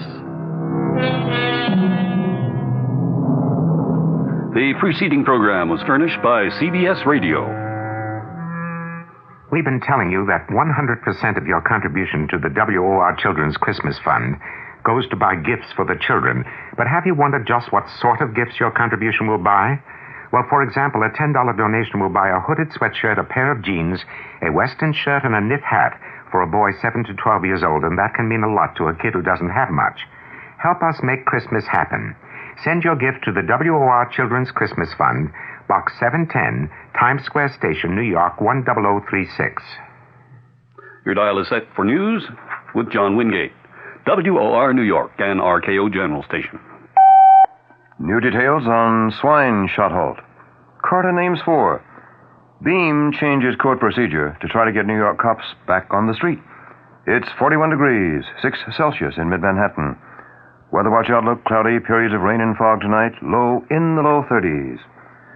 John Wingate with the 8 o'clock report from WOR News. And, of course, tonight's financial review. A public health service spokesman in Washington says the ordered halt to the swine flu inoculation program is the wise course. Spokesman said, quoting here, "We cannot say conclusively that there is not an association between the swine flu vaccine and the paralytic disorder. But the spokesman stressed at the same time that there is no evidence the vaccine is causing paralysis. The Public Health Service estimates that about 4,000 cases of French polio occur each year in the United States. One official states, "We do not know at this point if there has been an increase this year." The suspension does not mean that a link has been found between the swine flu vaccine and the Bari syndrome. WOR's Ed Nash reports. New Jersey's public immunization program already has ended, but a state medical officer says the risk of anyone coming down with the Guillain-Barré syndrome is exceptionally small. Dr. Ronald Altman, the state epidemiologist, puts it this way. The risk of any one individual who got immunized developing Guillain-Barré is very small, much, much less than 1 in 100,000, less than that even. And we don't even know if there's definitely an association. The reason the moratorium was placed is that there is enough suspicion now that it is prudent not to go ahead with the immunization. Dr. Altman says the state has stopped all distribution of the vaccine. He also said the New Jersey Health Department and health departments in other states had been investigating the possibility of the syndrome affecting those who may have been immunized, and their composite findings resulted in this temporary moratorium on further immunizations. This is Ed Nash, WOR News. The federal judge has ordered former President Nixon and 2 of his administration officials to pay damages to a national security aide whose telephone was tapped by the government. Besides Nixon, the order applies to former U.S. Attorney General John Mitchell and one-time White House Chief of Staff H.R. Haldeman. The damages were ordered paid to a former chief of the National Security Council Planning Group, Morton Halperin. U.S. District Court Judge John Lewis Smith, Jr. says he'll determine the amount of damages to be paid Halperin after hearing arguments later on that question. Coming up, Carter names 4. WOR 710 News Time. 3 minutes past 8 o'clock. President-elect Carter has named his top national security and economic advisors and his ambassador to the United Nations. Simultaneously, Carter heatedly denied that outside pressures are affecting his cabinet selection.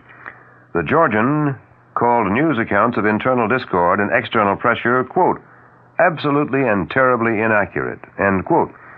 Carter named a 44-year-old black congressman from Atlanta, Andrew Young, to be United Nations ambassador. He chose as his chairman of the Council of Economic Advisors 52-year-old Charles Schultz, who was budget director during the Lyndon Johnson administration. And Carter named a 48-year-old Columbia University political scientist, Zbigniew Brzezinski, as head of the National Security Council. At an afternoon news conference, the man named to head that council, Brzezinski, pledged to give his best to increase international cooperation. I deeply believe that we are at a time when we as a nation confront 2 fundamental alternatives. Either the imperative of greater international cooperation, or the specter of increasing global turbulence. It will be a time which will demand the very best from us, not only intellectually, but morally. And I pledge to give all that I can on both. That's the incoming head of the National Security Council, Mr. Brzezinski. Mayor Abe Beame announces a change in felony arrangement procedures, which he says will save more than $500,000 a year in police overtime costs and get officers back to street patrol faster. Under this program, which starts Monday, police officers in Manhattan and Brooklyn criminal courts will not be required to be present at the arraignment. Beame said that after being interviewed by an assistant district attorney, the officer will be excused after the complaint is drawn up.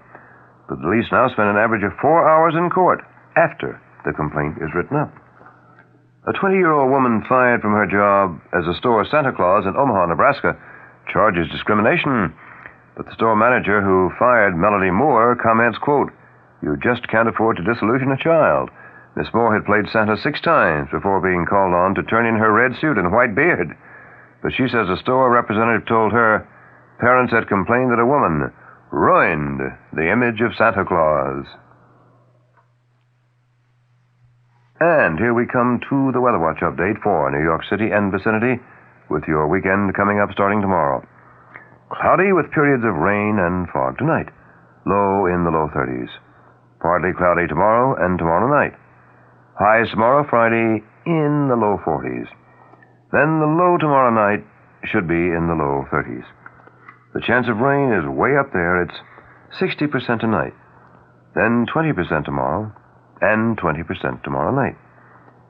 Winds north to northeast, increasing to 15 to 25 miles an hour tonight, becoming north to northwest at the same speeds tomorrow, and again tomorrow night. This quick word on the possible price of oil. Compromise may be in the works concerning an oil price increase by OPEC, the Organization of Petroleum Exporting Countries. Saudi Arabia's minister flew home today from a meeting of oil cartel ministers in Qatar, but returned to the conference 8 hours later. He departed after the OPEC ministers rejected his plan for a 6-month price freeze. A Saudi spokesman says in the Persian Gulf capital that his country's delegate, Sheikh Ahmed Zaki Yamani, would not have returned unless he carried a compromise. Top stories at this hour. Public health spokesman in Washington says suspension of swine flu shots is the wise course to have taken. Carter names black congressman from Georgia, Andrew Young, to be United Nations ambassador. Stocks moved down on this day. And that's the 8 o'clock news. John Wingate reporting. Next news on this station. As always, the moment it happens, when it happens, we get there. On the scene. Next scheduled news, I'll be back at 9 o'clock this evening, here on WOR, Radio 710. On September 22nd, 1975, WOR was granted a license by the Federal Communications Commission to serve the public interest as a public trustee until June 1st of 1978. We are obligated to make a continuing, diligent effort to determine the significant problems and needs of our service area and to provide programming to help meet those problems and needs. We invite listeners to send specific suggestions or comments concerning our station operation and programming efforts to WOR, 1440 Broadway, New York, New York 10018.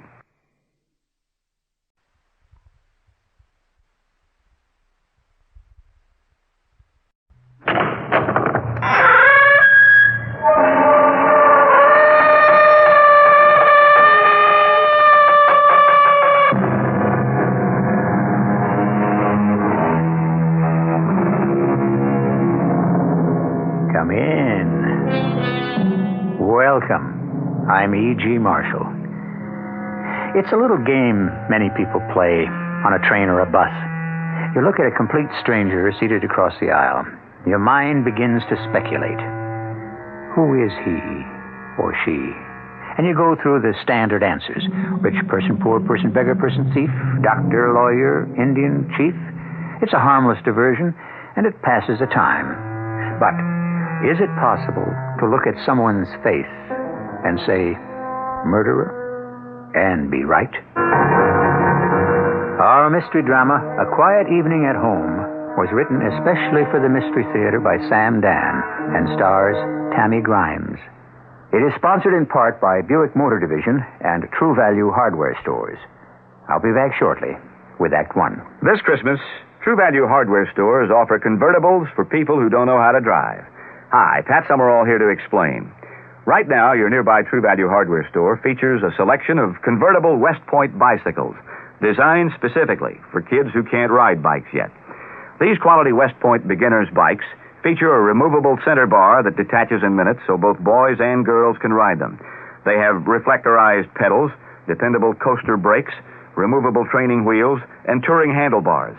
And these West Point convertible bicycles from your nearby True Value Hardware store come in both 16 and 20-inch sizes to suit almost any size beginner. This Christmas, give a kid his first convertible, a convertible West Point bicycle. They're just part of the complete selection of West Point bikes you'll find at participating True Value Hardware stores. True Value, more than just a name, it's their way of doing business. and tell them Pat Summerall sent you.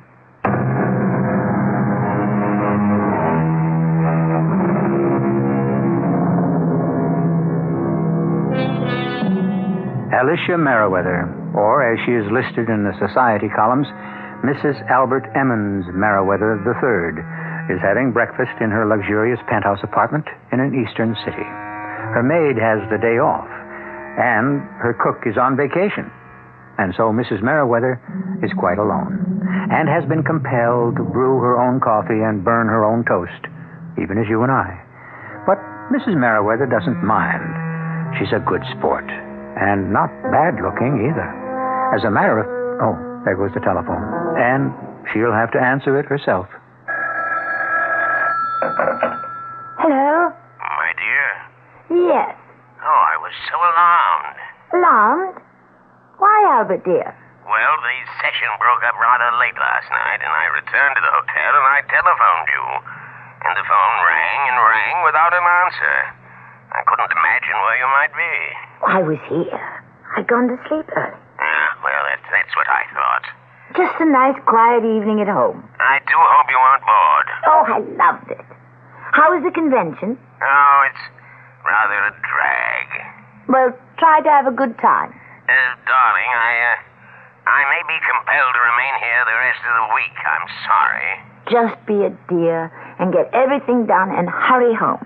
Well, I'll have to say goodbye. It's time for my speech. I know you'll bring them shouting to their feet. Well, I'll get through it somehow. Goodbye, darling. Goodbye, dearest. Yes. Such a dear little man. And I just adore him. Really adore him. Hello? Dearest. Alicia. Yes, it's your darling Alicia. Have you forgotten last night? Oh, how could I forget last night? But you shouldn't call me here. She'd have answered. I'd have hung up. Oh, that can be just as suspicious. Is she home? No, fortunately, she has a golf date. Then you can tell me you love me. I love you, Alicia. Even a train announcer puts more passion into his voice than that. I love you, darling. And I love you, Bruce. Oh, how I love you. Look, it's only 10 o'clock. Is something wrong? Yes. It's wrong that I have to wait 2 whole hours before I can see you. Well, those 2 hours will pass before you know it. You sound so cool. So sure of me. Darling, I'll see you at Marvetti's at noon. Bruce, it's possible that we might be seen together in Marvetti's. It's possible. But it'll look as if we merely ran into each other. All right. And besides, by this time tomorrow, will it matter what people think?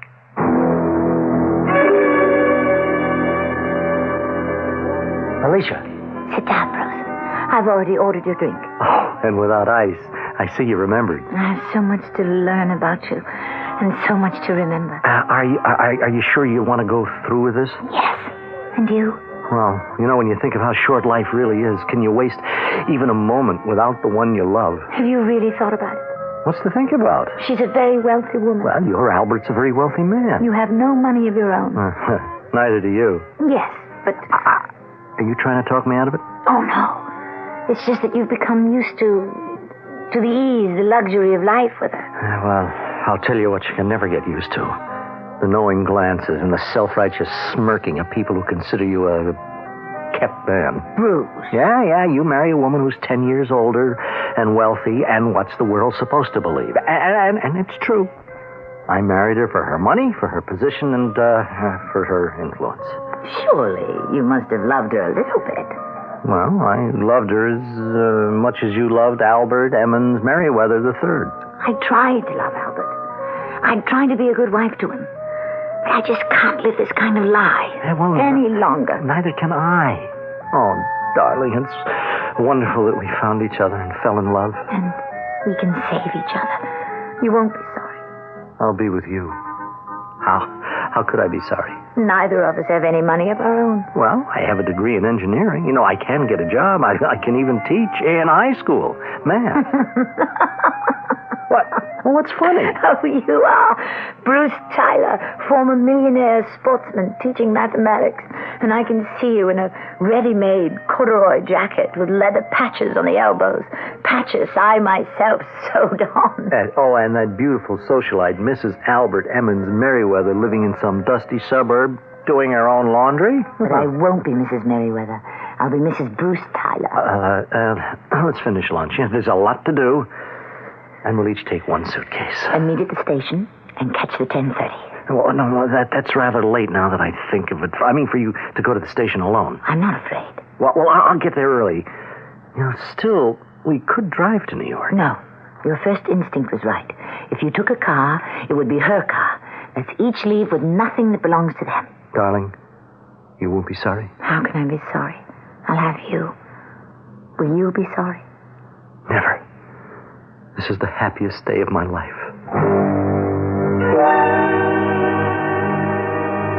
Bruce? I'm sorry I'm not Bruce. Oh, excuse me. Oh, no. It's quite all right. I was expecting to meet someone here. It's Bruce. Yes. Which train you making? The 10:30 to New York. I think I'm a bit early. Well, I'm early myself. I'm catching the 10:35. I'm going the other way to Washington. It's rather deserted here in the station. Yeah, in the old days, this railroad station was a busy, bustling place at all hours. You seem rather young to remember the old days. I remember some of them. So, where's Bruce? Oh, he'll be here. No sign of him. He has to be here. I don't see anybody come up the street either. What time is it? I have 10:25. He'll be here any minute. So will the train. Are you sure it's 10:25? Well, not anymore. In about 35 seconds, it'll be 10:26. Something the matter? He has to be here. He promised. Well, he still has a few minutes. What are you grinning at? I'm sorry. Middle-aged romance should be touching rather than humorous. What are you talking about? You and Bruce, whoever he is, running away. I'm sure that's not your affair. Of course, it's your affair. Somehow, and don't ask me why, I feel that Bruce is not worthy. I'll thank you to mind your own business. Well, here comes the train. It's that time. But where's Bruce? He'll be here. Bruce. What? Please, conductor, hold the train. Someone's coming. He'll be here. He promised he'd be here. What? Please, wait. Well? He's not here. Well, the evening doesn't have to be a total loss. How would you like to go to Washington? He isn't here. I can promise you an exciting weekend you'll never forget. Is there a telephone? Does it matter? The train's leaving. Yes. I see one. Just up ahead, a booth. Well, I never did like Bruce. Something must have happened. He's ill. I must call. Yeah, hurry. The Washington train will be here in 5 minutes. Sir, I am not going to Washington with you. Well, you don't have to get angry. Besides, these things happen for the best, you know. Please, excuse me.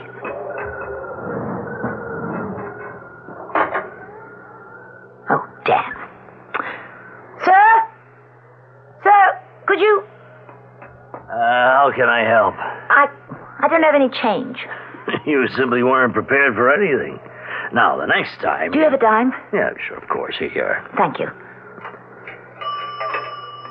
I wonder what he'll have to say for himself. Poor fella.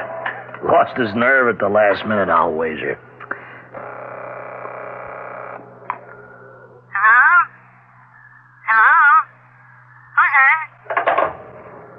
Uh-oh. Now, don't tell me. I'll bet his wife answered. You're so smart. You think you know everything. Well, you know, these are familiar dramas. Well, now, we have 3 minutes and 30 seconds before the Washington train gets in, so why don't you... Why don't you get out of here? What? Get out of here. That's a gun. You got a gun. You're holding a gun. There is going to be trouble. Well, what are you saying? You'll have to run for it. What are you talking about? What was that? He's shooting at us. Who? Quick, get on the other side of the billboards and now run. Run toward the other end of the platform. Why?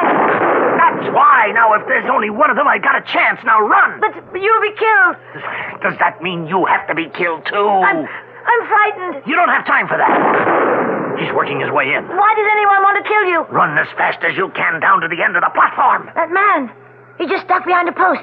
A short, small man. Do what I tell you! Run to the end of the platform, down the stairs, into the street, and around the corner. Get going! I'm scared. Run! Run! Taxi! Taxi! Take me to 17 Rossville Circle. And hurry. Hurry, please.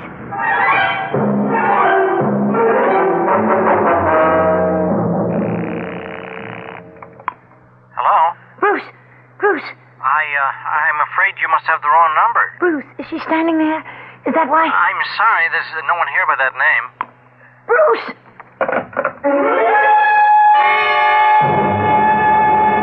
And are you all right this morning, my dear Anastasia? Yes, Albert, dear. Yes. Just fine. Did you do anything last night, darling? Did I do anything last night? No. I just stayed at home and went to bed early. Just a quiet evening at home. Now, dear, you should get out and have some fun, some excitement. That's all right, dear. I don't miss it. Now, dear, I must hang up now. We have a breakfast meeting. I'll be home at the end of the week. Goodbye, Albert. Henrietta, get the door, will you please? Damn, that's right. I gave her the time off. Just a minute. Yes? Good morning. I'm Detective Lieutenant Berger, homicide. Oh? My credentials. I see. May I come in? Thank you. May I ask the purpose of this visit, Lieutenant? I must ask you to come to police headquarters.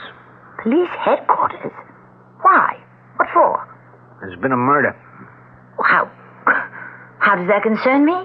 Well, at the very least, you're a material witness. That's impossible. You might even be an accessory. It's ridiculous. I'm required to tell you that anything you say may be used against you.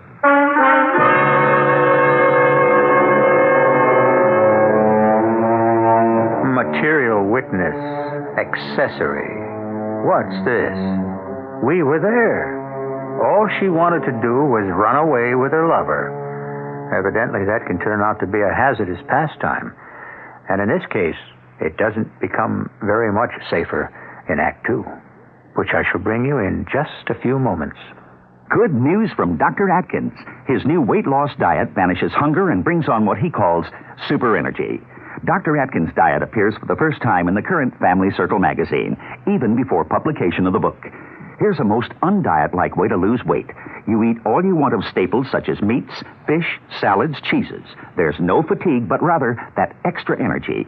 You take off a steady 5 pounds a week as your system switches to a low carbohydrate intake. Once the pounds are gone, find the carbohydrate level that's best for you and maintain it. A diet worth keeping for keeps. Family Circle also has a set of easy spot exercises. Easy because you do them all sitting down. As a special bonus, there's an iron-on transfer bound right into the January Family Circle, so you can make that fun King Kong t-shirt modeled on the cover. The issue is now at your supermarket checkout counter. This is Jack Sterling for Family Circle, the world's largest-selling woman's magazine. What's for dinner has an old familiar ring. Where does a mother go for the best of everything? What's for dinner? The family wants to know. Who's got the answers? Who's got the most to show? ShopRite has. ShopRite has. To save you time during this busy holiday season, ShopRite is featuring quick, easy, and satisfying meals. Fresh, lean ground chuck, good so many ways, just 79 cents a pound. ShopRite hamburger rolls, 10-ounce packages, 3 for $1. ShopRite king-size beef franks, another year-round favorite, 89 cents for a 1-pound package. ShopRite mixers, 28-ounce bottles, 5 for $99. And all your holiday needs, too. Toys, trimmings, and wrappings. Shop ShopRite, the holiday place. When you're out shopping, take time out for a delicious glass of 100% orange juice from Florida. This is Anita Bryant for the Florida Orange Growers. Orange juice is a refreshing, natural midday pick-me-up. Its natural sugars are sure to give you a lot of the energy you need to get through the afternoon. Orange juice, it isn't just for breakfast anymore. Orange juice isn't just for breakfast anymore.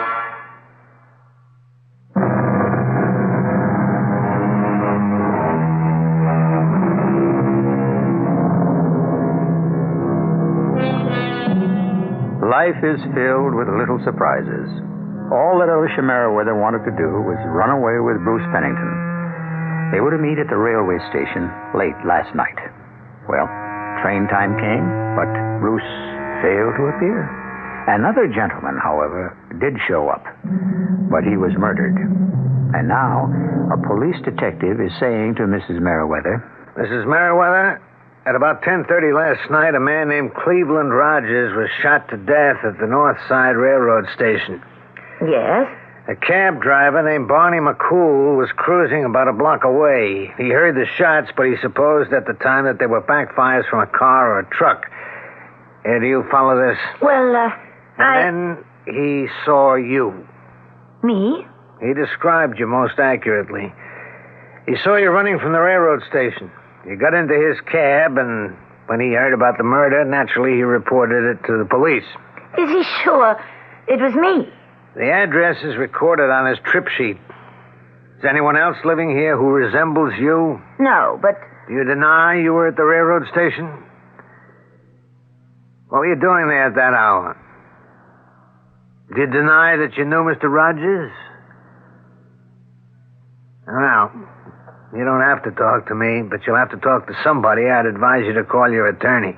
My attorney? Look, Mrs. Merriweather, I'm sure your husband has an attorney. Oh, no. I heard of your husband. A man like him, he's got to have an attorney. No, I couldn't talk to him. All right. Well, let's go. Go? Where? What do you think we've been talking about? The police headquarters. But I can't do that. My husband will find out. I don't see how that can be avoided. But it must be avoided. It must be avoided at all costs. Mrs. Merriweather, we're dealing here with murder. But I had nothing to do with it. What were you doing at the railway station?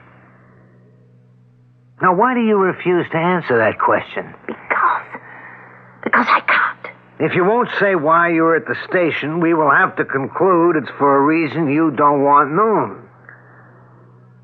For instance, why was Cleveland Rogers at the station? A lonely place like that. Especially since he knew certain people may have been looking for him.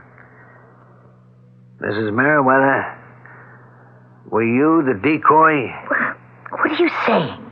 Rogers had an eye for a good-looking woman. Were you the one used by the killers to lure him to his death? Lure him to his death? This sounds like a thing in a tabloid paper. Yeah, I'm afraid it does. You're talking to me. I am the wife of Mr. Albert Emmons Merriweather III. What would I know about gangsters, mobsters, killers? I don't know what you do in your spare time. This is monstrous. Yeah, murder is. And it's not just the murder itself, which is bad enough, but the company it keeps, the trail it leaves. The victim isn't the only one whose life has been destroyed. If you do not explain your presence on that platform, people will form their own conclusions. But how? And they will not be flattering to you. And what will you do if the killer claims you were in it with him? And then turns state's evidence to save his own neck? Please believe me. I had nothing. Believe me, I'd like to believe you. But you must meet me halfway. What were you doing there? Please, leave me alone. Are you protecting someone? How did you know? Are you? I'm protecting someone. And I'm also protecting myself. No. No, you're not protecting yourself.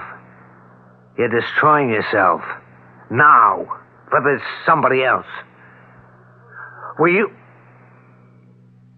supposed to meet someone at the station? Yeah, of course. It's the only thing that makes sense. Who? I'm not at liberty to tell you. Mrs. Merriweather, you must tell me. Why? Why do you have to know who he is? Because he has to corroborate your story. Oh. Yes, that's what it comes down to. Oh. You see, Mrs. Merriweather, sooner or later, you'll have to tell us his name.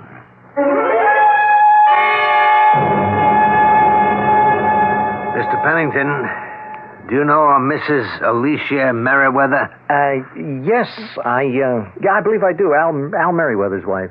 May we speak freely here? Are we alone? Yes, and my wife's out playing golf. A demon golfer, that woman. Well, what's this all about? Had you planned to leave your wife and go away with Mrs. Merriweather? Had I planned... Look, I don't understand why you should ask me such a question. Because I want an answer. This is one of the police concerned in such personal matters, huh? We're always involved in personal matters where murder is concerned. Murder? According to Mrs. Merriweather, you and she had planned to run away together to meet at the North Side Station and catch the 10:30 train to New York. While she was waiting, there was another man on the platform, and he was shot to death. Huh? Oh, yes. Yeah, I read about it in the morning paper. Had you planned to meet Mrs. Merriweather at the station? Well, I still don't see why the law would ask such a question. If the two of you had not planned to meet there, Mrs. Merriweather could be in trouble. Trouble? Considerable trouble.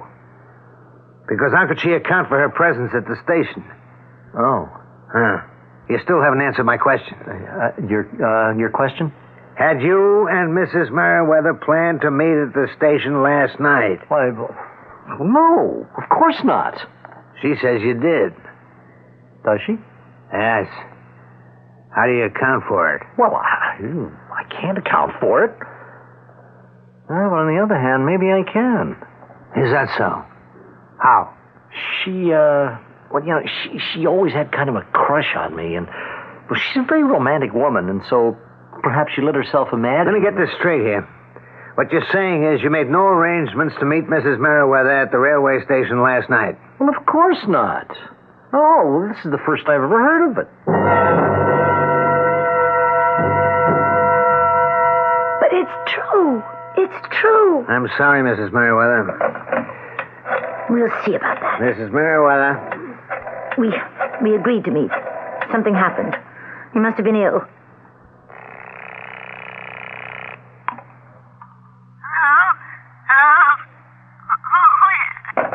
I bet his wife answered. He's ill. That's why he couldn't meet me. He's ill. Well, he appeared in pretty good shape to me. But we decided... I wouldn't call again if I were you. The way it looks, he's not going to answer that phone for a long time. You don't understand. We're in love. Mm-hmm. I understand this. You're holding the bag. Okay, I believe you. Sure. You did decide to run away together. You did decide to meet last night at the train station. But I spoke to him just before, and he had the look of a guy who changed his mind. Don't say that. He said it to me. He told you he changed his mind? His manner told me. The tone in his voice told me. It's her money, isn't it? How did you know? These things show. I caught a glimpse of her as I was leaving. Big, horse-faced dame. Not at all pretty like you. No style. I could see where a guy could get fed up with her. But at the last split second, he remembers why he married her in the first place. The money. But he loves me. Oh, I'm sure. But he loves the money more. Meanwhile, you're in a jam. You can't account for your being at the railroad station. I told you. It was to meet Bruce. I know, you told me. You believe me, don't you? I believe you. As a man. But it won't help you. Why not? Because he's going to deny that story. How can he? I'll face him. He has to. If he admits it, she'll throw him out in his ear. So it doesn't look good, huh? You better sit down, Mrs. Merriweather. Lieutenant, I'm frightened. My husband is going to find out. I'm sorry. It was a madness. I see now. It was a temporary madness. The whole thing with Bruce. But he came to his senses before I did, that's all. And now I'm going to be disgraced before the entire world. I'm going to be disgraced. I'll be ruined. Now, look, I'll try to help you as much as I can. Nobody can help me. I got into this myself. I'll have to get out of it myself. My problem is I'm getting panicky. I have to be calm. I have to think this thing through, logically. And arrive at it. Arrive. Yes, I've got it. I'll deny everything. What will you deny? I'll start right here, right now. And I'll deny everything I ever said to you. And so, therefore, if you have come here to talk to me, you're wasting your time and mine. I was not at the railway station. Oh, come on now, Mrs. Merriweather. We have this cab driver. Yes? And he has his trip ticket. You've already told me about him. What else have you got? What else do we need? He says he picked me up a block from the railway station. Less than a block, and you're in a highly agitated state. Was I? That's what he says. You realize it's his word against mine. Oh, now, Mrs. Merriweather. He can say whatever he pleases. I'll deny it. I see. Well, explain why he should falsely identify you. I haven't the faintest idea. It isn't my problem. But what reason could he possibly have? Well, let me see. Suppose I put it this way. At one time, I had refused him my favors, and he wants his revenge. Mrs. Merriweather, please, make sense. He identifies me, does he? I'll identify him. Let him dare to open his mouth. I'll point to him in that courtroom. I'll recognize him as a cab driver who picked me up some time ago and made me an indecent proposition. I laughed at him. That's the worst thing you can do to a man. Now, look, you know and I know you were at the station last night. I know nothing of the sort. But you admitted it to me. You can't prove it. I'll deny everything. I'll insist this is all some evil plot designed to destroy me and my husband. Remember, all you have is that unsupported word of a cab driver. I see. His word against mine. And now, sir, I bid you good morning. Unless, of course, you intend for me to accompany you to police headquarters, in which case you will have to take me there by force. Now, look, this isn't your style. You're basically a very nice lady who's been caught up in an indiscretion. I must ask you to leave. Now, first, I must tell you a story. I'm not interested. It's very brief. A playboy named Cleveland Rogers runs up a very large gambling debt with an underworld organization. I've heard that before. And they decide, for a number of reasons, to kill him. You've already told me. And they do kill him. Last night, at the station. You are a witness. You can't prove I was there. Right. I can't. The law can't. But the law is not your problem. Your problem is with the killers of Cleveland Rogers. They know you were there. They know there's a witness. And they know they have to kill you. And I know when somebody's trying to scare me. Let me put it to you this way. We found you. Now, can you be sure that the killers won't be able to find you? How can they find me? They didn't even see me. From a distance, maybe. But they don't know what I look like. And furthermore... Yes? Oh, my good Lord. Hey, Mrs. Merriweather, what's wrong? Do you want a glass of water? My suitcase. Your suitcase? I had brought a suitcase. And when I ran away, I didn't think... I was so scared, I forgot I had it. I left it right there on the platform, outside the telephone booth. We didn't find a suitcase on the platform. Then they have it. The ones who killed Mr. Rogers. They have it. And it has things in it. With my name and address.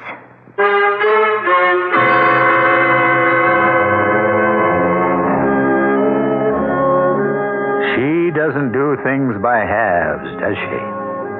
And when her plans go awry, they go all the way, don't they? Poor Alicia Merriweather.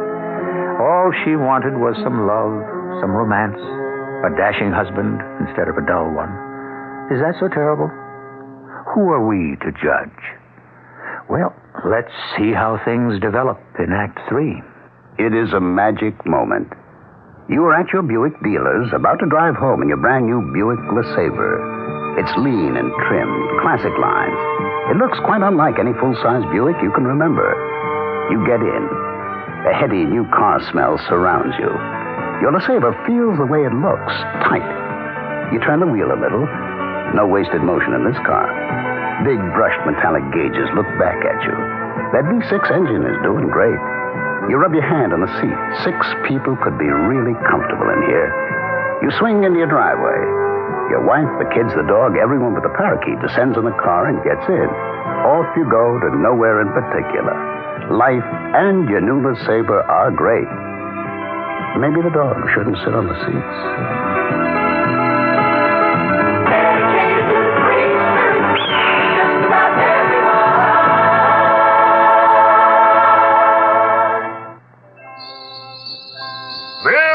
Giftmas. Merry Giftmas. You know what's really going to make the holidays merry this year? Merry free gifts and high-interest savings accounts at the new place in town, Franklin Society Federal Savings and Loan. We're celebrating the grand opening of our 2 new branches in Brooklyn and Staten Island by giving depositors their choice of 63 great free gifts with a deposit of $250 or more, and savings plans that offer the highest interest allowed by law, so you can save money 2 ways. Ho, ho, that sounds like the happiest holiday ever. It will be for anybody who opens a new account and selects a free gift. It could save me a lot of work this year. Sure could, Santa. So stop by today and open your high-interest Franklin Society savings account, the association that's been helping people save since 1888.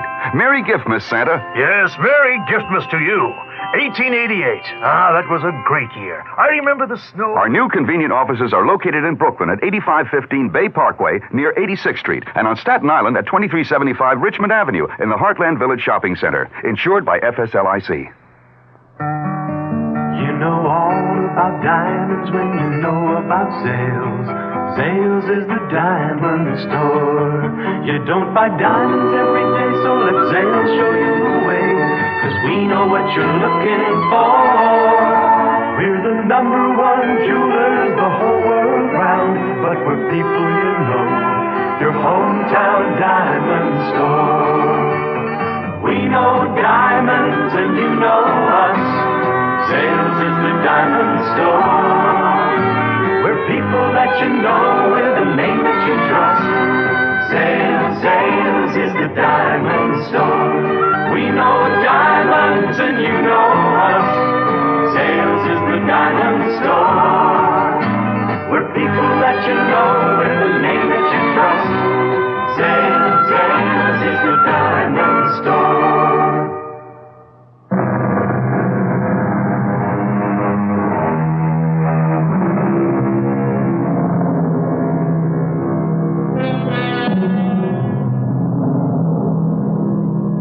I suppose you can blame it all on love.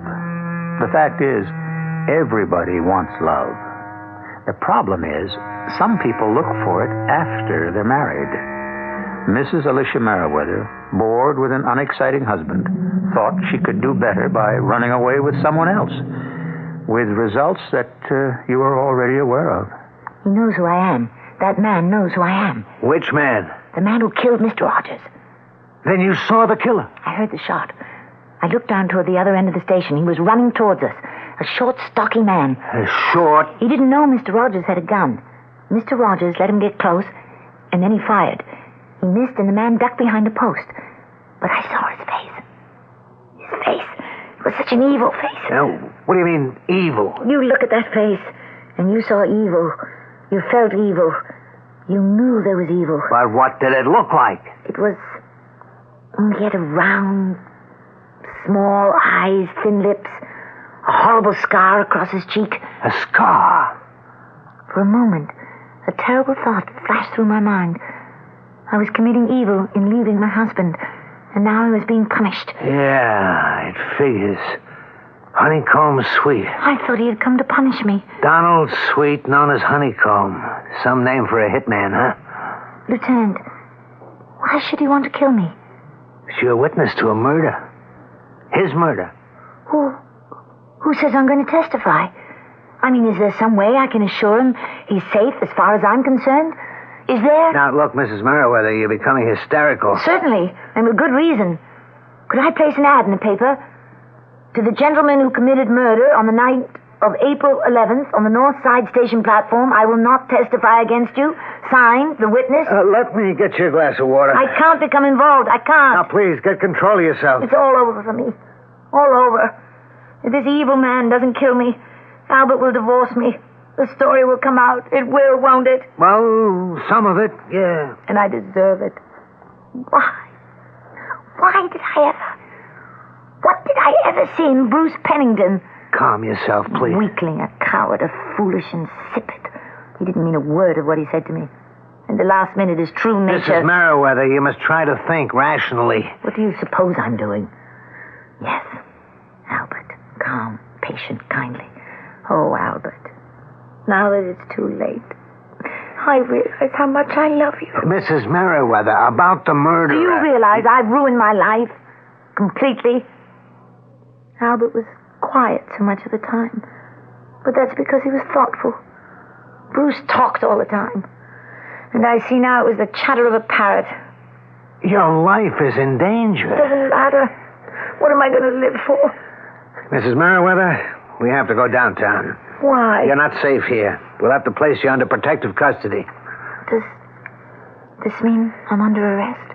It means we're going to protect you. And, of course, everyone will know. We'll try to keep it as quiet as we can. I guess your husband will have to know. That's everybody. This can't be helped. Suppose I refuse to go with you. If you agree to drive downtown with me in my car, we can do it quietly. On the other hand, if you want to make an issue of it, you're asking for publicity. I have one hope. One slim, forlorn hope. And that is that this is a dream. A nightmare. And I'll wake up. I'm sorry. I'm ready. Shall we go?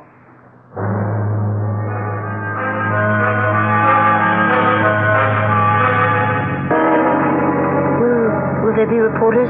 No, not yet. Not yet? You'll be booked quietly. Booked? You see, you're a material witness. But I'll be under arrest. No, not exactly. It's all kind of a gray area. But my connection with this, it will come out.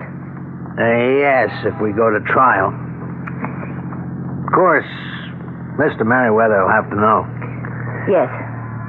I can tell by that yes that you're frightened.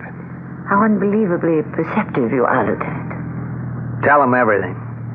Confess. Are you mad? No. If you love him and he loves you, then the truth will only make that love stronger. Where did you read that, Lieutenant?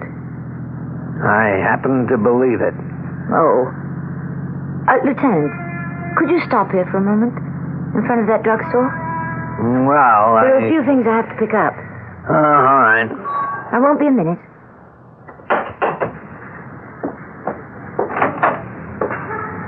Do you have a telephone booth? Oh, I see it.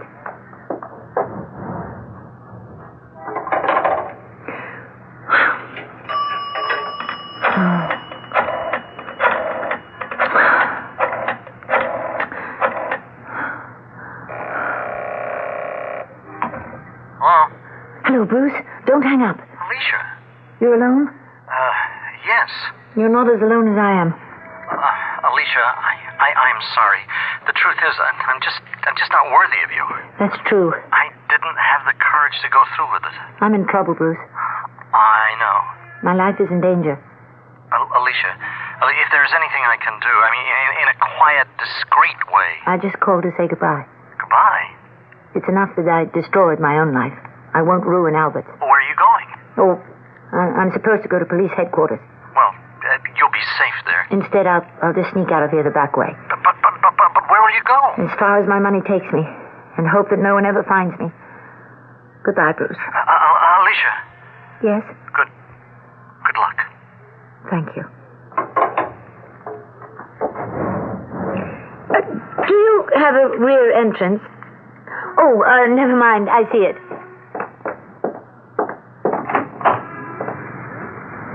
Taxi! Are you free? Oh, excuse me. I didn't know you had a fare. Get in, sister. It's you. Don't make a sound or I'll cool you off right here. Now get in and sit down. The man on the platform. Let's go, Curly. You're the man who... That's right, I'm the man who. I'm always the man who. Where are you taking me? You hear that, Curly? She wants to know where I'm taking her. What are you going to do with me? That's one of those things. One of which things? Why do you use euphemisms? I beg your pardon. Why did you come out and say what you mean? Why don't you admit you're going to kill me? Most people, you know, they don't like to hear the real words. Why do you want to kill me? I don't want to kill you. I have to kill you. Why? You know why. Because I can identify you as the murderer of Cleveland Rogers. I tell you, Curly, this is a dame that lays it right in there. Suppose I promise you I won't do that. Yeah? Yes. What do you think I was doing on that platform last night? I never gave it a thought. I was running away from my husband. With Rogers? No. But the man didn't show up. He's a chump. Then you came along and killed Mr. Rogers. If I identify you, then I'll have to answer a certain question. Namely, what were you doing on the station that hour of the night? Exactly. And it would be better for me if that question never came up. I'm married to a very conservative man. I see the diagram. So, I will give you my word that I will never testify against you. And that should solve the problem. Yeah, it should. But it won't. It won't? Why not? In the first place, if I knock you off, I know you'll never testify against me. And I only bet on sure things. But it's against my own interest to identify you. I would never endanger my marriage. I know you say I mean that. You think you mean it. But you can't beat the way you were raised, which was straight. Sooner or later, your conscience is going to start to bother you. You're going to have to do the right thing. You can't fight the way you're made. And you're going to suffer plenty, too. So look, believe me, what I'm going to do, it's going to be the best for the both of us. Hey, Curly, there's a cop's car in back of us. Step on it. Hey, he's gaining on us. Let me bust out the rear window, see if I can stop him. I'll knock that chump off the road. They can't shoot back at us. They'll be scared. The dame. That made him think twice. Why don't you bag him with the next shot? Hey, let go. No. Let go of me, you crazy dame. Let go of my arm. I'll kill you. You'll kill me anyhow. I'll kill you now. Try it. You crazy dame. You. Behind the wheel. You, Curly. I've got this gun pointed at your head, and I think you better slow down. That's it. Now pull over. Go on, pull over to the side.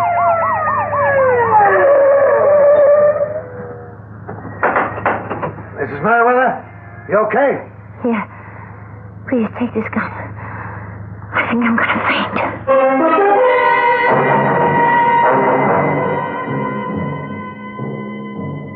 It was self-defense, so you're in the clear. But, will I get my name in the papers? Well, we decided for your own safety to keep you out of it. The papers will say he was killed in a high-speed chase.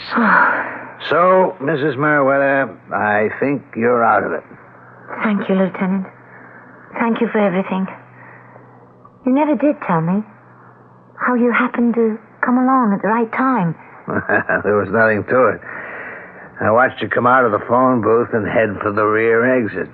I drove around the block just as the cab was pulling away from the curb. Oh, I guess this is goodbye. Yes. Goodbye, Mrs. Merriweather. Alicia, my dear. Albert, you're back. Yes, I've had enough of the convention. Oh, Albert, may I present, Lieutenant Berger? Of the, police? Yes.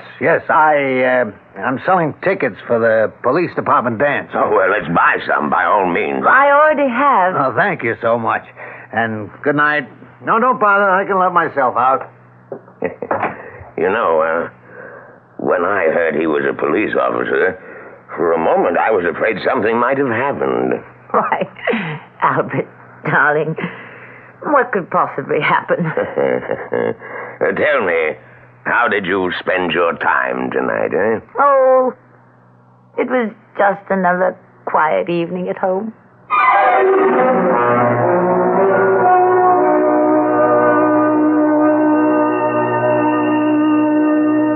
Has Alicia learned her lesson? I don't know. Does anyone ever really learn a lesson?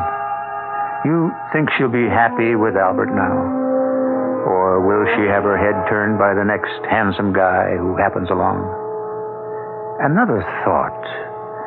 Albert, was he really at a convention? Who can tell? All I know is I'll be back before you have a chance to miss me.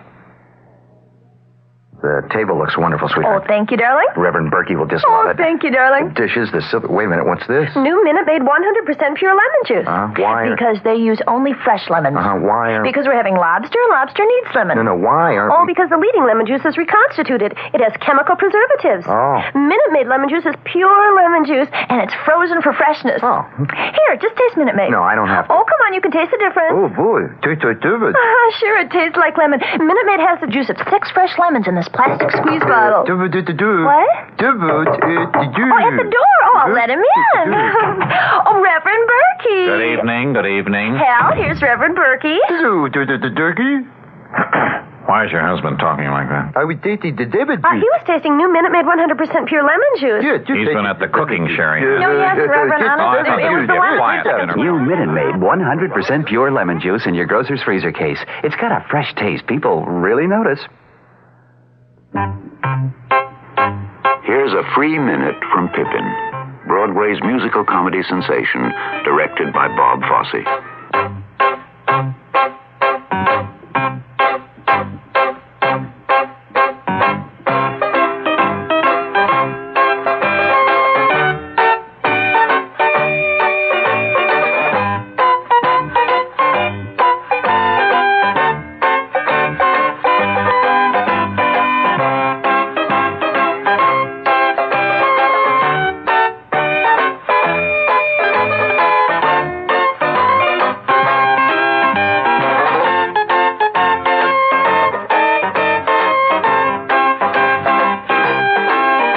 See the other 119 minutes of Pippin live at the Imperial Theater without commercial interruption.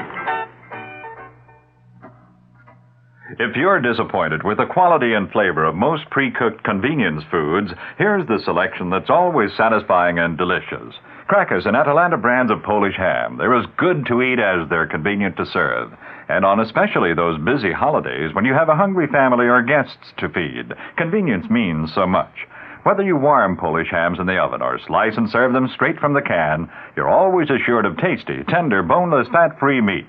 And since Polish hams have absolutely no waste and they're also economical. With Crackers and Atalanta brands of Polish hams, you're serving the highest quality meat you can buy. For freshness, convenience, and economy, you couldn't make a better choice. If you have a busy schedule but insist on serving the best, choose Polish hams. Ask for them at your favorite butcher or look for them in the markets in your area.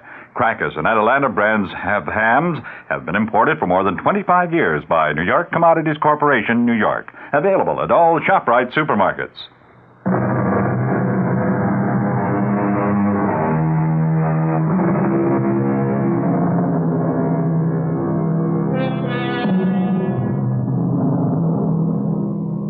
There's a moral to our story, and that is, it may be good to be born intelligent, but it's better to be born lucky. Good looks will probably take a lady further than mere virtue. Consider most of the ladies who have made it in this world. As a rule, were they homely and virtuous, or lucky and beautiful? Well, homely or handsome, intelligent, virtuous, or fortunate, or whatever, you are all welcome to assemble with us here.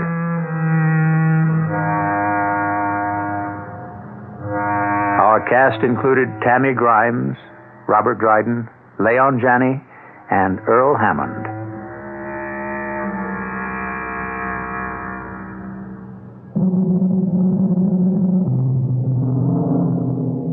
The entire production was under the direction of Hyman Brown.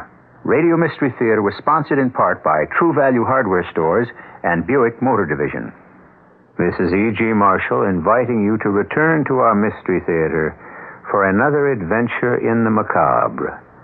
Until next time, pleasant dreams.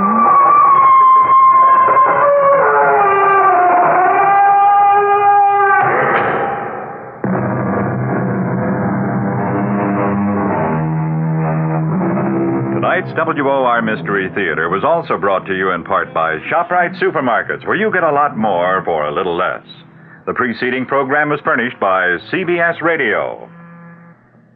From the WOR Community Calendar, the new group theater presents its Season's Greeting Christmas Show tomorrow at 2 p.m. in the Cole Auditorium of the Public Library in Greenwich, Connecticut. Half the proceeds will be donated to the WOR Children's Christmas Fund. Stay tuned now for the latest news with John Wingate reporting. It's the news at 8 coming up next on WOR New York, the talk of New York. 1 dead, 3 hurt in mid-Manhattan fire. Secretary Simon kills tax move that would have affected sales clerks. And tonight, of course, the nightly financial review. It's 35 degrees, 2 Celsius in mostly cloudy mid-Manhattan. Hi, John Wingate with the 8 o'clock report from WOR News, featuring the nightly financial review. 1 person was killed and 3 were injured in a fire that roared through a single unit of a midtown apartment house today. A spokesman for the fire department said the fire broke out in a 3rd-floor apartment of the 9-story apartment house at 150 West 55th Street. 1 person whose name was withheld pending notification of relatives was dead on arrival at Roosevelt Hospital, so say police. Another person was taken to New York Hospital and 2 were taken to St. Clair's Hospital. Their conditions were not immediately known, according to hospital spokesman.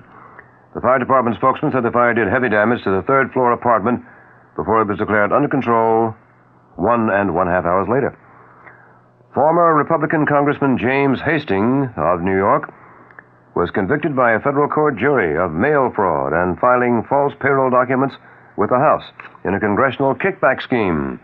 The jury of 8 women and 4 men returned their verdict to U.S. District Judge June Green after more than 4 hours of deliberation.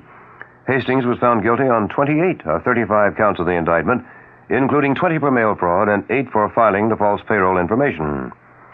As that verdict was read, Hastings stood without expression in back of the defense table, looking at the jury. Under the conviction, the former congressman faces up to 5 years imprisonment and $1,000 fines on each of the mail fraud charges, and 5 years imprisonment and $10,000 fines on each of the false document convictions. Sources in Washington say Treasury Secretary William Simon has killed a government move to collect taxes on fringe benefits provided to employees in various fields.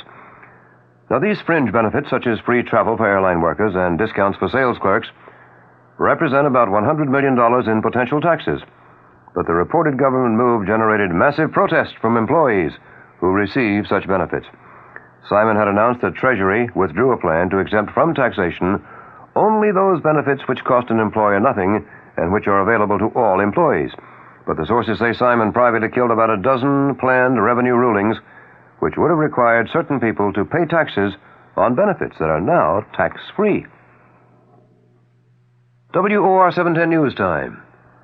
Precisely 3 minutes past 8 o'clock. Coming up, Supreme Court decision. You know all about diamonds when you know about Zales. Zales is the diamond store. Capture a lifetime of beautiful memories in the Ring of Life from Zales, the diamond store. The Ring of Life is an exceptional gift for a mother or grandmother. Each sparkling stone represents an inseparable part of her, the birth of each of her children. Zales offers you the Ring of Life from $24.88 and 8 convenient ways to buy it. Perhaps no other gift besides your love will ever mean so much. Zales is the diamond store. We know diamonds and you know us. Zales is the diamond store. We're people that you know with the name that you trust. Zales is the diamond store. The Spanish government has refused demands by the kidnappers of a top official to free all of Spain's political prisoners. Antonio Maria de Oriol, an advisor to King Juan Carlos, was abducted 6 days ago by Maoist guerrillas. The announcement came at the same time as a deadline set by the kidnappers, who threatened to kill the 63-year-old industrialist unless their demands were met. The U.S. Supreme Court has rejected a request by lawyers for the mother of convicted killer Gary Gilmore to reconsider its lifting of his stay of execution. The court rejected the request without comment. The 36-year-old Gilmore is recovering in Salt Lake City Hospital from a second suicide attempt. Senate Ethics Committee member Edward Brooks says he'll press for changes to strengthen the panel and impose a stricter code of ethics on the Senate. The Massachusetts Republican says the American people have lost confidence in Congress because of its apparent inability to weed out unethical members. President-elect Jimmy Carter thanked Saudi Arabia and the United Arab Emirates for breaking with the Arab oil cartel to hold the price increase at 5%.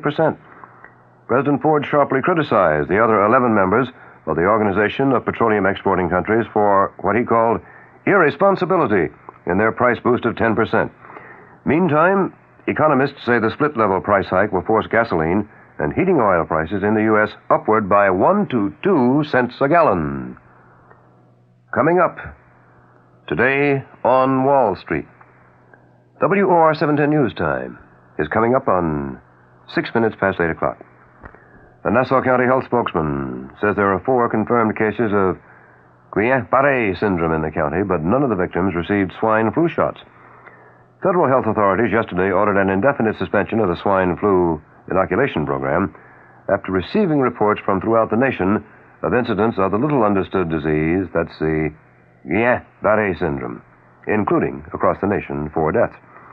Dr. Theodore Cooper, head of the federal swine flu program, says other immunization programs are not in any way affected by the swine flu halt. I want to reassure everybody that the decision I made yesterday is specific to this program. There is no reason to interpret that any immunization program at this point of the usual kind that we have on measles, polio, diphtheria, tetanus, whooping cough, should be in any way interrupted. That's Dr. Theodore Cooper, head of the federal swine flu inoculation program. President-elect Jimmy Carter has met with Idaho Governor Cecil Andrus amid indications Carter will pick Andrus for Secretary of the Interior. He is expected to make the announcement tomorrow. The Massachusetts Supreme Court has overturned the 1975 manslaughter conviction of Dr. Kenneth Edlin in the death of a fetus during a legal abortion in a Boston hospital. Transportation Secretary William Coleman has given the go-ahead for the construction of the nation's first offshore superports to be located off the coasts of Louisiana and Texas. Federal officials say 5 days of talks between the U.S. and Japan over fishing regulations within the new U.S. 200-mile limit have made some progress, but differences still remain. The talks ended today. The Reverend Jesse Jackson says Defense Secretary Donald Rumsfeld has agreed to investigate possible links between Ku Klux Klan members in the Marine Corps and right-wing paramilitary groups. Ebenezer Scrooge, a former miser who eventually displayed warmth for the needy, will keep the Christmas seat in Congress for another year. Scrooge defeated challenger Santa Claus in the Congressional Staff Club's 6th annual race for the make-believe seat. At $1 a vote, contest is expected, with Ebenezer Scrooge as winner, to yield $1,600 for needy children. Weather for the weekend is coming up. WOR 710 News Time. Now 12 minutes past 8 o'clock. And now a Christmas story from the folks at Flemington Fur. Once upon a time, there was a lovely princess who looked forward each year to Christmas, when one of the handsome princes who sought her hand would give her a gift. One Christmas, a very practical prince gave her a microwave muffin warmer with a stereo tape deck. Somewhat useful, very expensive, but not what a princess dreams of. The next Christmas, a very observant prince saw that all the fine ladies were wearing jewelry made from unicorn horns. So he gave the princess a royal ransom of unicorn jewelry. Lovely, frightfully expensive. Oh, me, expensive. But the princess didn't really want to look like all the other ladies. Then a devoted prince who knew his princess was a special lady, deserving of a very special gift, he just went out and selected by himself a magnificent mink coat from the Flemington Fur Company. The fur was superb, the style extraordinary, and the price was right. That Christmas, the princess at last received the gift she has longed for, her own exquisite Flemington fur. And they lived happily ever after. The Flemington Fur Company in Flemington, New Jersey, is open Sunday and every day until 6 p.m. Flemington Furs. And the Weather Watch update for New York City and vicinity. Cloudy, windy, and cold tonight with the chance of an occasional snow flake. Low in the upper 20s. Sunny, breezy, and seasonably cold tomorrow with the high in the low 40s. Clear and cold tomorrow night, low in the low 30s. Mostly sunny and milder on Sunday with a high in the upper 40s. The chance of that snowflake is 30% tonight, 10% tomorrow, and tomorrow night. Winds northwest increasing to 15 to 20 miles an hour with stronger gusts tonight into tomorrow morning. Diminishing to 10 to 15 miles an hour tomorrow afternoon. Mostly cloudy now in midtown Manhattan.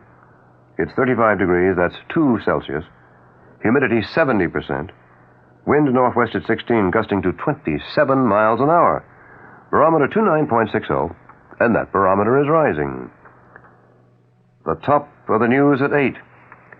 1 person killed, 3 injured in fire that roars through Midtown Manhattan apartment house on West 55th Street. No identifications yet.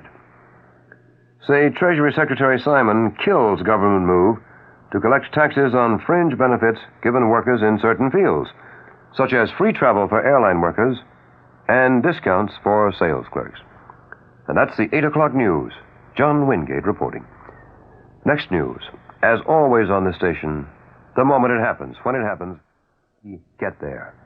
Next scheduled news, I'll be back at 9 o'clock tonight. And coming up now on Radio 710, you got Barry Farber.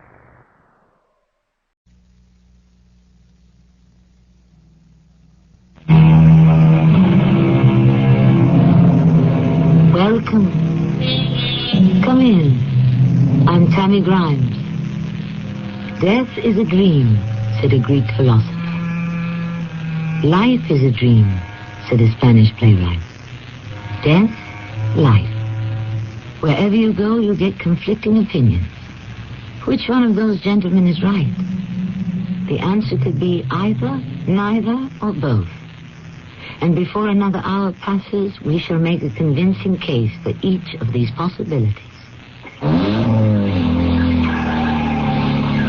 Hello. I wonder if you could help me. Sure. I'm looking for a Mr. John Crosswell. Well, I'm John Croswell. Oh, you sure? Of course I'm sure. I wouldn't want to make a mistake. I ought to know who I am. I'm John Croswell. That isn't true. What? You were John Crosswell.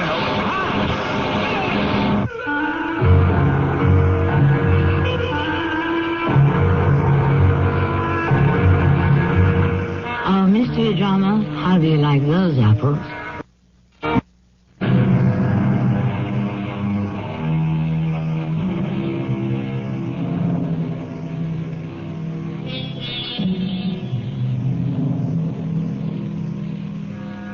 You cannot, says the scientist, ascertain the cube root of an emotion, nor hope to analyze the component structure of an aspiration. But emotions and aspirations, aren't these the very stuff of human life? What and who are we without them? Let us consider John and Louisa Crosswell, a middle-aged married couple. They are quite rich. He is rather handsome. She is passably attractive. They have a comfortable home, an easy life. What could be lacking? What? Indeed. Do you mind not going out this evening, John? No, dear, not at all. It's just that you've been home so seldom lately. Well, things are hectic at the office. Shall I play for you? Yes, that would be nice. Would you rather hear some Chopin? No, this is fine. Are you sure? Yes, dear. Perhaps, some Liszt. You just play what you like. No, I want to play what you like. To me, they all sound the same. Oh, dear, I hope you're not bored. No, I'm not. Are you sure? Why don't you just keep playing? Right.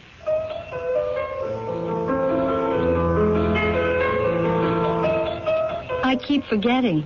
You really don't care for music. Oh, that isn't true. I love music.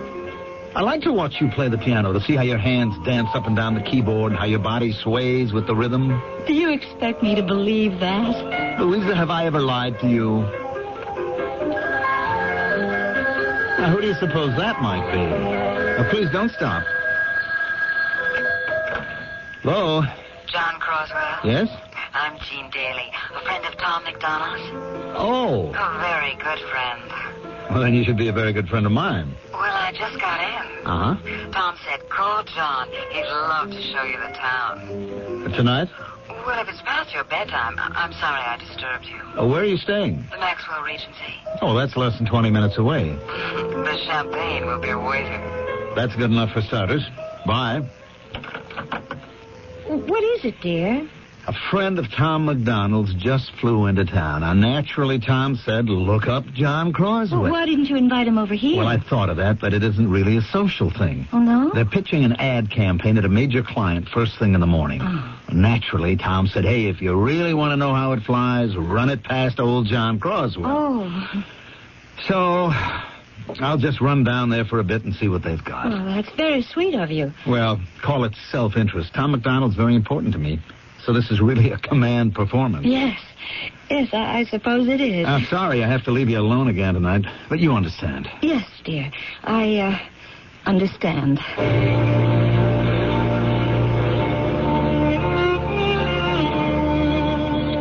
You know, the last time I was in a place as authentic as this, it was the real thing. That's all? A little village called Andelsheim. Where is Andel... whatever it is? Oh, in Styria. Where is Styria? It's in Austria, and it's got lots of cafes and things, just like this one. Oh, I think I'll go back there. How would you like to take me? Sure. One day. How about tomorrow? Tomorrow I'm busy. Oh, that's the story of my life. What time is it? The witching hour. Oh, midnight already? Is your coach about to turn into a pumpkin? Oh, the evening is young. It's scarcely begun. Why don't I call my wife?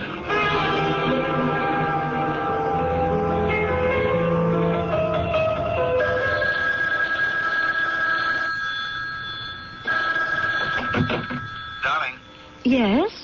we have a real problem. We do? These good people have missed the boat completely.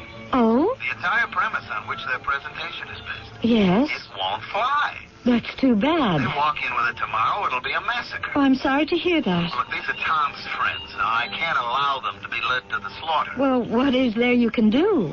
Just start them over again from square one. That means staying up all night, but I think we can make it sing. John, what's that music I hear? They had this weird idea of a gypsy tie-in. So I was just listening to the tape, to see what I could salvage. Don't wait up, dear. I won't. I'll be home for dinner tomorrow night. Goodbye, darling. Goodbye.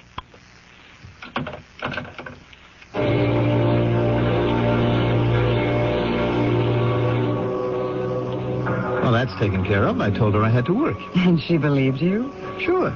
Does she believe everything you tell her? Absolutely. I wonder why. Well, I suppose because basically she's not too bright. Then why don't you divorce her? Why should I? Who wants a smart wife? Is she at least beautiful? No, not at all.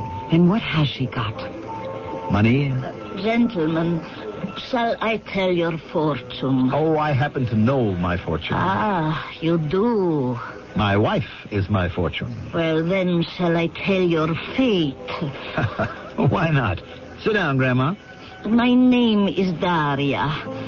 Give me your hand. Oh, we're going to have the old palm reading act.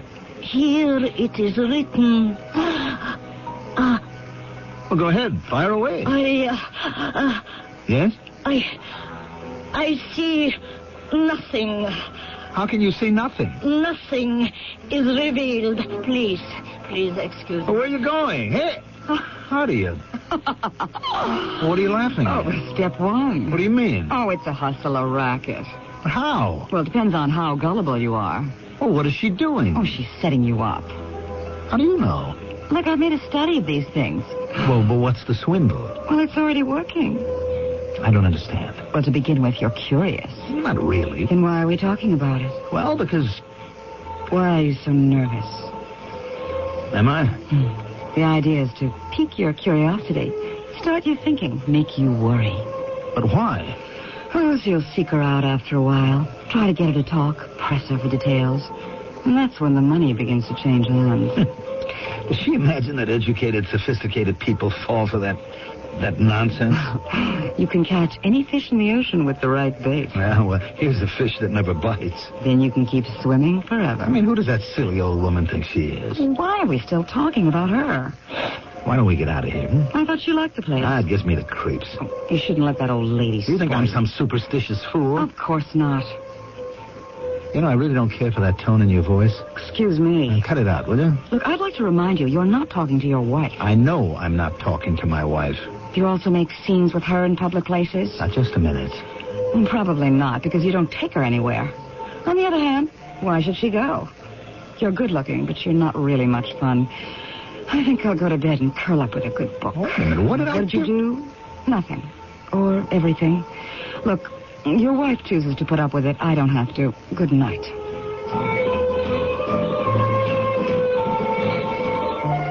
Madam, I want to talk to you. And what? Why did you refuse to read my palm? I did not refuse to read it. I saw nothing in it. That isn't true. Have it your own way. Now, why don't you want to tell my fortune? You have already said you know your fortune. All right, then, my fate. Because... Yes, because? Nothing. Now, that's your job here, isn't it? Please. To read people's palms? Then read mine. Please, it is all fakery. What is the difference? I'm willing to pay. No, I shall not do it. Well, we'll see about that. Where's the manager? But why do you refuse this gentleman? Please, Milos. Good sir, she is an artist, and they are, you know, how you say, temperamental. So, what am I to do? It would seem to me that this is a place of public accommodation licensed to operate by the city. Yes. Then to arbitrarily deny service is clearly a case of discrimination. Therefore, Yes, I shall... Sir, Daria, read his palm. But I... Daria!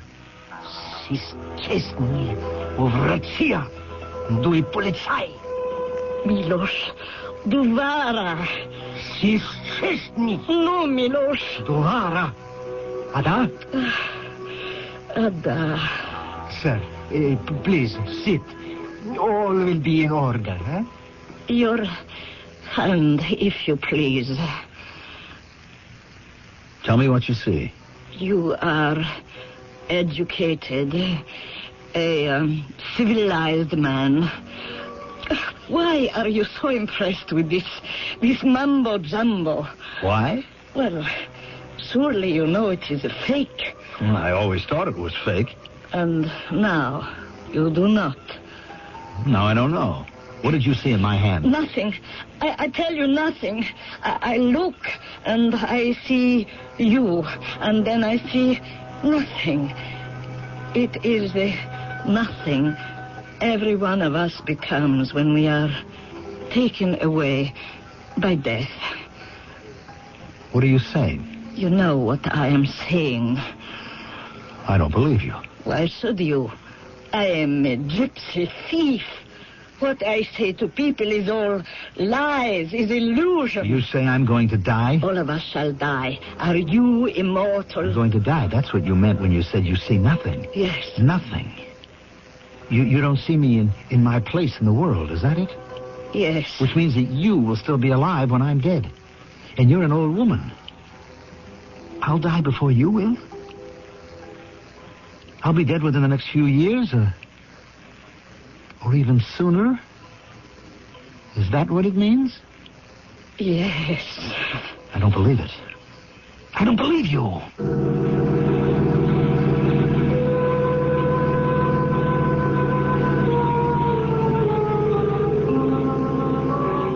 I wouldn't want to believe her either.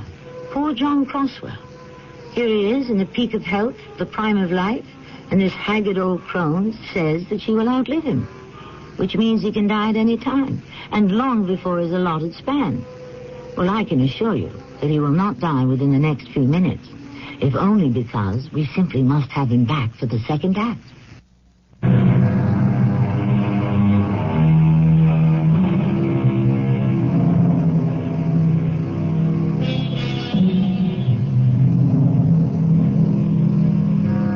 Our hour is marked, and no one can claim a moment of life beyond that which fate has predestined.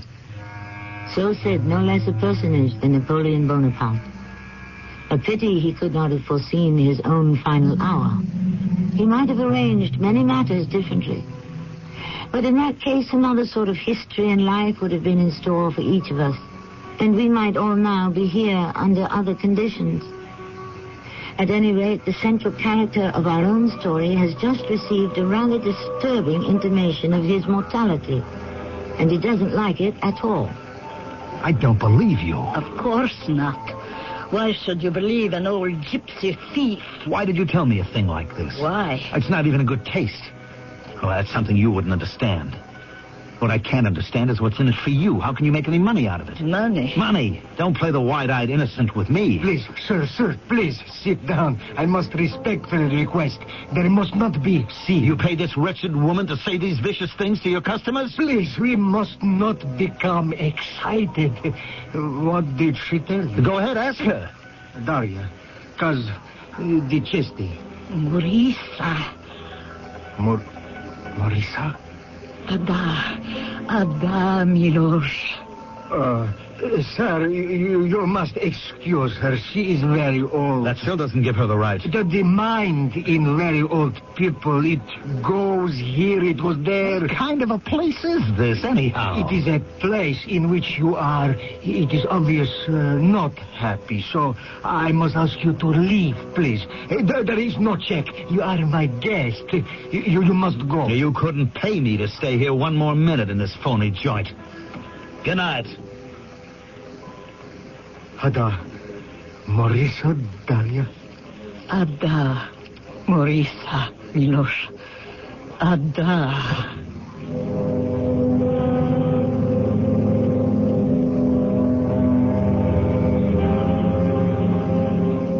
John. Oh, yes. Did I wake you? I'm sorry, Louisa. Well, I thought you said you'd be working all night. Well, we got off to a sensational running start, and before you knew it, we were at the finish line. I'm glad. No one should miss a night's sleep. I'm really very tired. I'm sorry, John. Well, I just want to get some rest. Good night to you. Good night. John. Yeah? Is something wrong? Why? Well, why should anything be wrong? Well, it's just that you seem, I seem what? I don't know. I better get to sleep. I have to be at the office early. Yes, of course. Good night.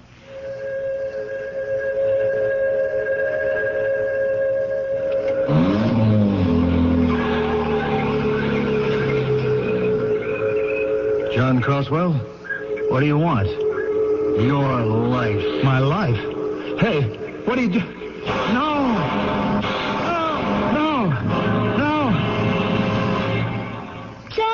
John! What? John, what is it? I was just shot. Killed. You had a nightmare. No, it was so real. Darling. That's something so crazy, so mixed up, so jumbled. But a nightmare. But this was so orderly, as if it were actually happening. Well, still, it was just a dream. Just a dream? After what she said? After what who said? The gypsy. What gypsy? Some time ago, we were having a business lunch at this place. And there was a gypsy fortune teller. Oh, well, what's the difference? Well, the thing to do is to forget it. Why was it so real? Well, what did the gypsy say? Oh, you're right. We'd better forget it.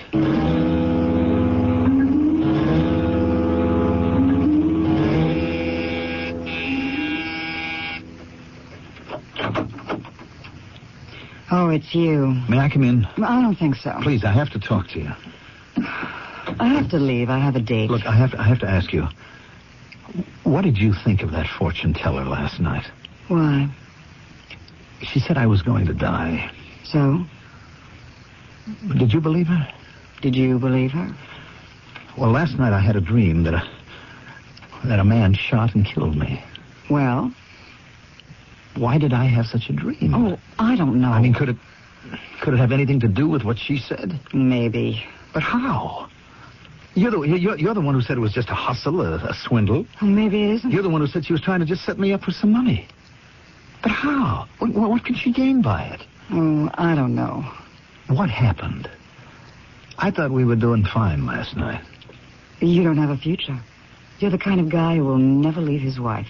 Look, I thought you understood that I was just out for a little fun. But you weren't having any fun. You hate your wife, but you don't have the courage to leave her. That isn't true. You said she has the money. You hate the idea that it's her money that makes your lifestyle possible. So you make her life miserable. And then you have a guilty conscience. Oh, you don't know what you're talking about. Look, either leave her or stay with her all the way. Because otherwise you're going to destroy yourself. That gypsy woman, why did she say I was going to die? And then last night, why did I have that dream? Why don't you ask her?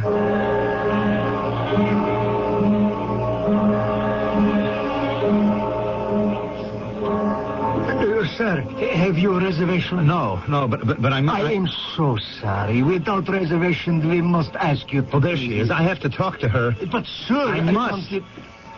Listen, Darya, is that your name?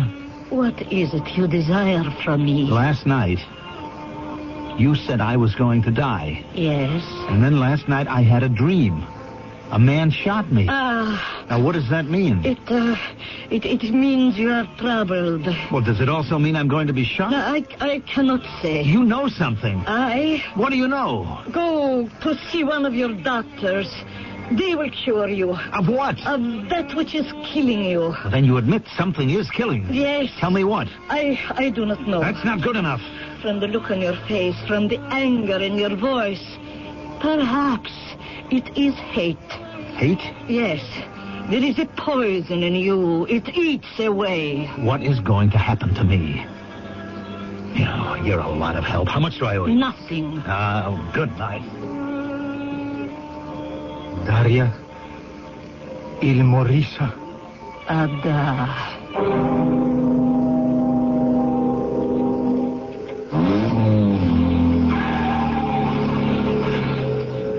John Crosswell, what do you want?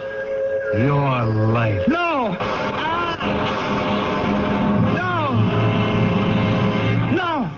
John! No! John, you're dreaming again. Wake up, you're dreaming. Why not? Oh, yes.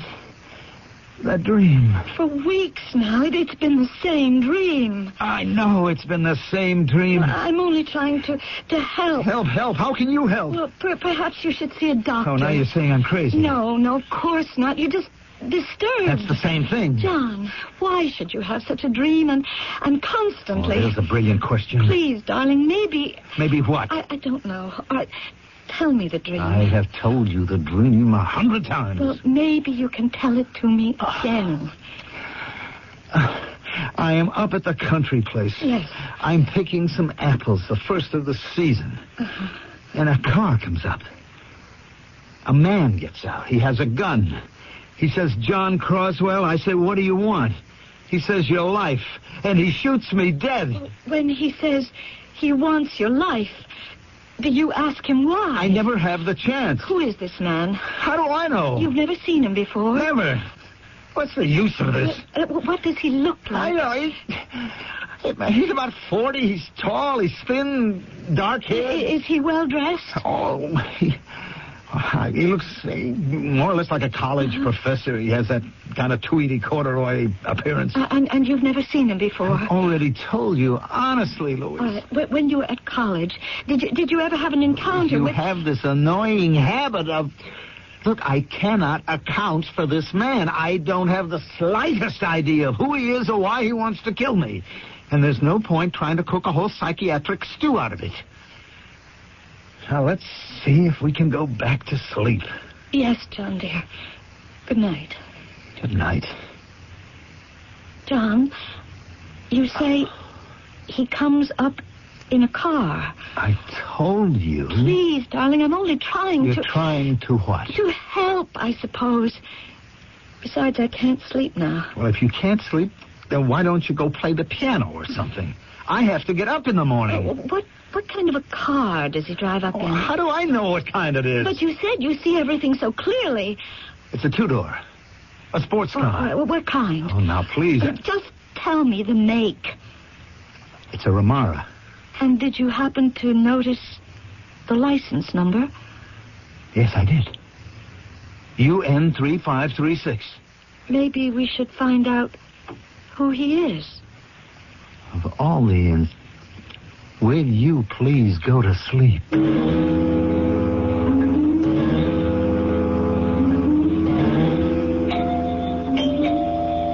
Momento!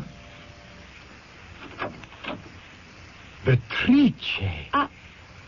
I beg your pardon. Oh, no, I beg your pardon. Come in. You see, I sometimes think, well, of all the people in history, which one would you like to have been? Cleopatra. Cleopatra. And to look at you, who would have imagined? I know, I don't look like Cleopatra, I know. Well, not at first glance. And I would never give that answer to anyone, but you caught me off guard. Well, you caught me off guard, too. I would have been Dante. Dante? Dante Alighieri. Oh. That's because of everything that was ever written. I would like to have been the author of the Divine Comedy. And you caught me in one of my Dante moods. When I saw you standing at the door, I automatically exclaimed, Beatrice. She would come to visit him, you know. Professor Tolliver, you are Professor Harry Edward Tolliver? Just call me Harry. I'm not one of your students. You're not? No. My name is Louise Croswell. How do you do? Mrs. John Croswell. And now you've just spoiled it. I know we've never met. But finally, that deficiency has been remedied. As I said, my husband's name is John Croswell. Why are you telling me this? Do you know him? No. Have you ever heard of him? I have not. Then, I'm not quite sure. You're not quite sure of what? Of how I should phrase my next question. Well, why not put out a few nouns and verbs and see how they fall into place? We have established that you don't know my husband. Right. You never even heard of him. Correct. You have no objection to the work he does. True. Then, Professor Tolliver, why do you want to kill him?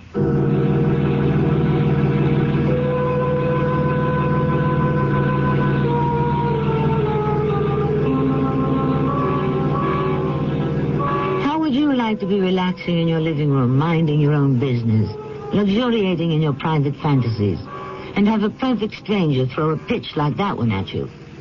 Professor Harry Edward Tolliver is now at bat for the first time in our tale. We shall see how well he can hit the curveball shortly in Act 3. John Havlicek. And Joe DiMaggio, Frank. That's me. Baseball has always been a big part of my life. It's a game where you learn quickly about the value of your teamwork. And that's why I believe in Athletes versus MS. We're putting a team together that can beat MS, multiple sclerosis. Athletes like Billie Jean King, Hank Aaron, Muhammad Ali, Lee Trevino, and so many others all are spreading the word that MS is their cause and asking everyone to join the fight against MS. There's no cure yet, but there's hope through research. Join us. Support your local chapter of the National Multiple Sclerosis Society.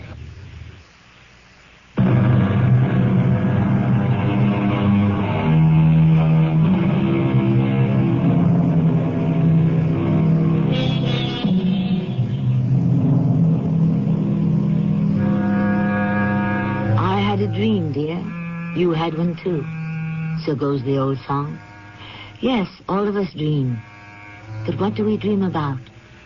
Psychologists tell us dreams are dominated by 3 basic subjects: love, money, and murder.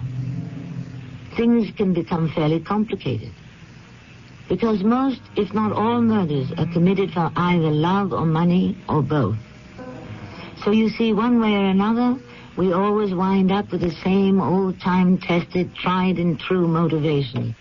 I beg your pardon? Professor Tolliver, why do you want to kill my husband? But I don't want to kill your husband. That is... Yes.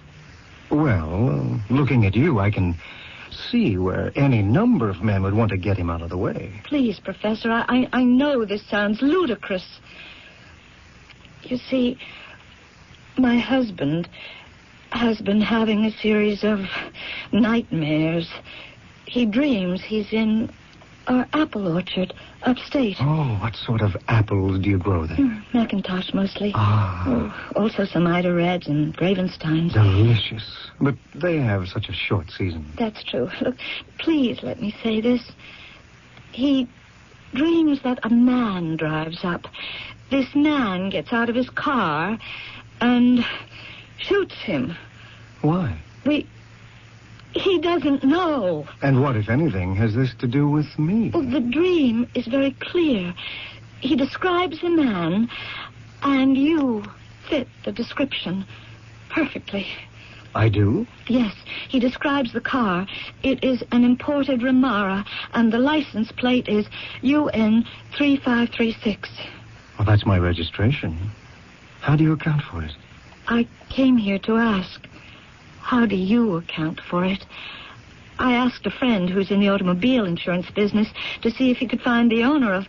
Well, I must respect his confidence and say no more. And you say your husband dreams that I will kill him? Yes, every night. But I wouldn't do that. I'm glad to hear it.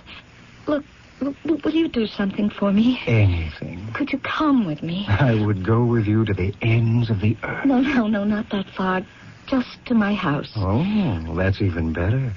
I would like you to meet my husband. I knew there was a catch to it. Tell him you mean him no harm. That you certainly have no urge to kill him. Why should I tell him that? Well, because it's true.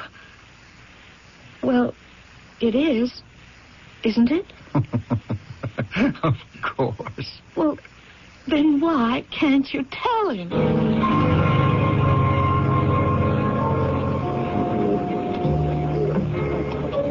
What'd you say your name was? I didn't, but it's Jill. What's yours? If you're Jill, I have to be Jack. Oh, where's the hill? Let's go looking for it. Fred, want to hand me that phone? I bet you're going to call your wife. Oh, did you want to call your husband? Oh, I wouldn't know where to find him. What's your wife like? If I wanted to think about my wife, I wouldn't be here. Hello?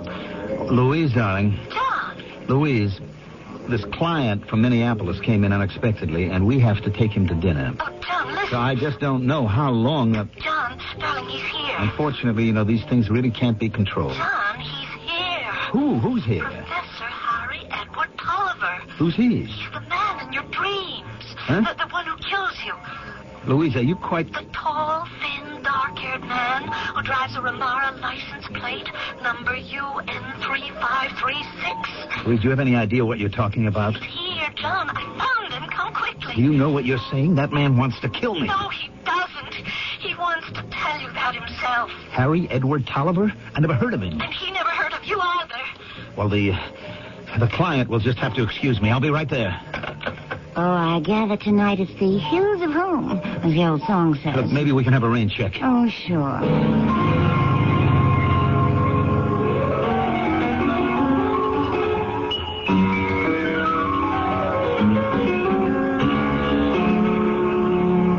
Bravo. Thank you. Oh, and also bravissimo. Why are you not concertizing? Why? Why are you hidden away here, tucked away, buried away? Oh, I don't think I'm good enough. Who else doesn't think you're good enough? Your husband? Oh, John doesn't know anything about music. Actually, he has a tin ear. He also has a blind eye. Why are you married to this dolt? Well, he's really very nice. Nice is not enough. Not for you. For a timid little housewife, perhaps, but not for a woman of passion and blood and fire. I'm certainly not a woman of passion and blood and fire. You're not? Don't you ever hear yourself play? I repeat, why did you marry him? He's very handsome. And you're very pretty. Oh, no. No. If I know anything at all, it's that I'm not pretty. I should have said you're beautiful. That isn't true. It's all in the eye of the beholder, you know. Why do you say these things to me? I happen to be in love with you. That's ridiculous. Why? You don't even know me. We just met. I know you very well. And we met a long time ago. Is he faithful to you? Well, is he? No, what sort of discussion is this between strangers? Strangers? I thought we'd settled that long ago. Is he unfaithful? If he is, That would be reason enough to kill him. Louisa, I came as quickly as I could. Oh. John, dear, this is Professor Harry Edward Tolliver. You're the man. So I've been told. You're the man in my dream that shoots me. Am I? How do you account for it? Why do I have those dreams? Who can truly analyze dreams? I mean, are we connected in some way? Connected? Was there ever some point of contact between us? Or one that we may not even be aware of? If I have caused you any distress, I'm sincerely sorry. Oh, that's all right. I understand. I think I'd better be going. You, call for a taxi? Well, Professor Tolliver's car is being repaired, John. We drove here at night. Oh, well, I won't hear of a taxi. I'll drive you home myself. No, I couldn't put you to all that trouble. No trouble at all.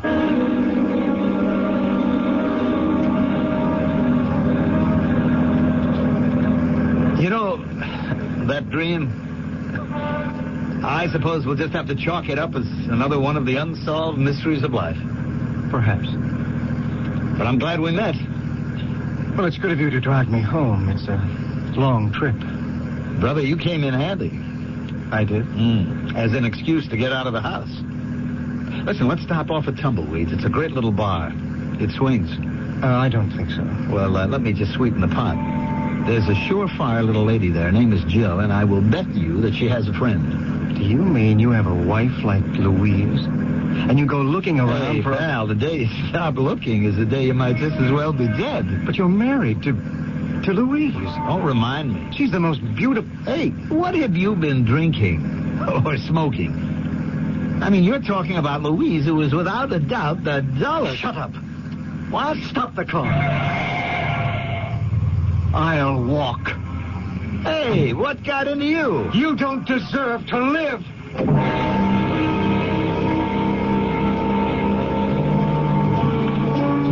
Well, are you ready to go up the hill? I had an idea you'd be back, John. Here I am. At your service, Jill. Well, what do you suggest? How would you like to pick some apples? Apples? The first of the season. I have a little house with an orchard only about an hour away. Oh, I always liked apples.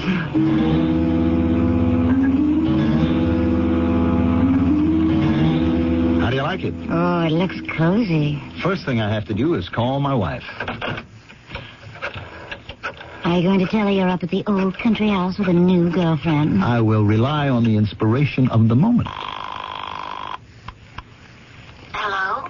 Oh, Louise, dear. Oh, John, I was worried. Are you all right? Oh, sure. I mean, Harry and I stopped to have a few, and after I dropped him off, I made a couple of wrong turns. I got a flat, and, of course, there's no air in the spare. Do you want me to come and get you? No, darling. It's a long drive, and it's late. Look, I'm at a motel, just down the road a piece here, so I better just sleep it off. Yes, that might be best. I'll see you tomorrow night at dinner, for sure. Yes. Good night. You mean she bought that? Yes. And we just bought ourselves a whole day. Now, I promised you some apples. I can wait till morning. Look, all I have to do is step outside that door. Now, why don't you just mix us a drink? You'll find everything you need in that cabinet. Oh, we have some beauties. What would you like to drink? What do you want? What'd you say? My life. Who are you talking to? Hey, what are you... No. Oh, John! What happened? John! We don't really know what happened, Miss Croswell. It seems he was there with a lady. I'm sorry. Please continue, Sheriff. Well, he'd gone out into the yard to pick some apples. He got you a nice crop this year, I don't mind telling you. Yes? This lady, she heard him talking to someone. And he said the following. What do you want? Hey, what do you... No. Then she heard shots and the sound of a car racing off, and he was dead. Do you have any idea who... A young lady happens to be named Jill Bancroft. You ever hear of her? Her name's been in the papers quite a bit, but maybe not in the kind of papers that you might read, Miss Croswell. Who is she? She's the girlfriend of this fella Joe Dagan. He's supposed to be pretty high in the underworld. We figured he might have been jealous and just... Well, you know those folks yourself. So far, we can't prove it. Are there any other suspects? Well, we got nobody. Can you think of anyone? Well, no. Not exactly. Well, we'll just keep in touch, Miss Croswell.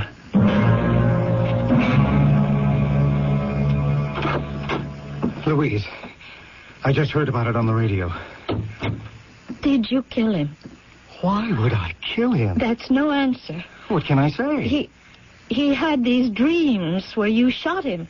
I'm not to blame for his dreams. You said if he were unfaithful to me, you would have reason to kill him. Reason, yes, but ability, no. Are you telling me the truth? You'll never believe me, will you? I don't know what to do. About what? About all this. But can I go to the sheriff and say John dreamed a man named Harry Edward Tolliver killed him? The sheriff would think I'm crazy. It could be worse than that. He could think you're guilty. Me? Or at least an accessory. All your husband did was dream that some man, nameless, unknown, killed him. It was you who sought that man out, found him. Why? Why? Yes, why? What did you think would happen? Well, I just thought Perhaps it would be best all around if you didn't go to the police. Yes. I suppose you're right. After all, why rock the boat? Why stick your neck out? We should let sleeping dogs lie. You know what I think you should do right now? Play the piano. In his memory. Do one of his favorite pieces. He didn't have any. I suppose that was his problem.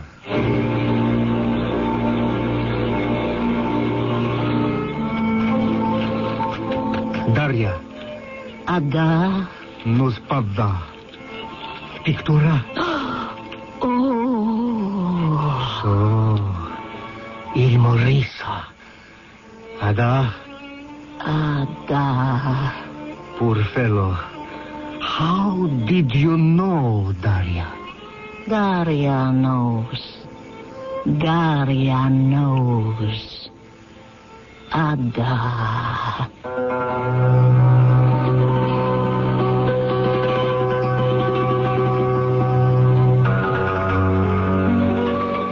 Ada, which means yes.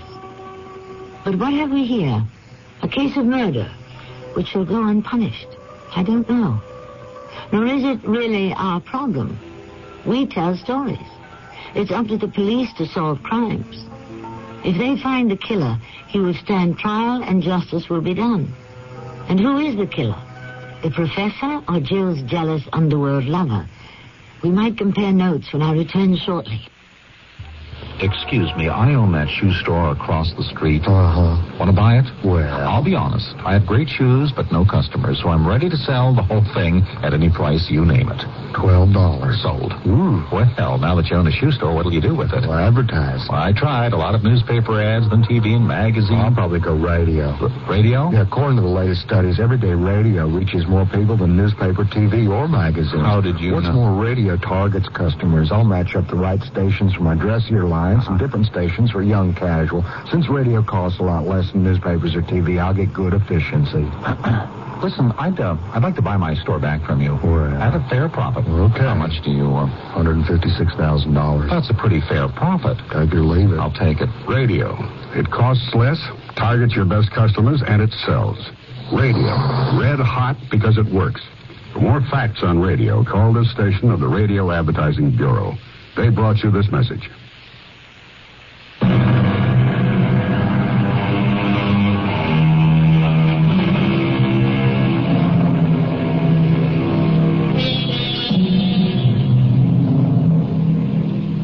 Dreams may serve as warnings, says one group of philosophers. Dreams are nothing but the reflection of the chaos and confusion which make up our daily lives, insists another. We know that the past often replays itself in our dreams. So why, therefore, might not the future reveal itself? After all, no less distinguished an authority than Einstein himself, declared that the past, the present, and the future do not adhere to an orderly pattern, but do constantly turn and twist and overtake each other. Check it out for yourself. How often does tomorrow turn into a repeat performance of yesterday? Our cast included Carol Teitel, Mandel Kramer, Bob Caliban, and Cynthia Adler. The entire production was under the direction of Hangman Brown. And now a preview of our next tale. Yes, Monsieur Zenobi. What is it you wish to say? I wish I hadn't paid you in advance. We would have an encounter like this one practically every day. And then, suddenly, one afternoon, something happened. Eureka! Eureka, Mona Lisa! Are you speaking to me, Mr. Yes, Eureka! What does that mean? It means I have found it. You found what? The key. The secret of the smile. With a few strokes of the brush, I have discovered immortality. What does that mean? It means, my dear Mona Lisa, that we shall live forever. This is Tammy Grimes, inviting you to return to our Mystery Theater for another adventure in the macabre. Until next time, pleasant dreams.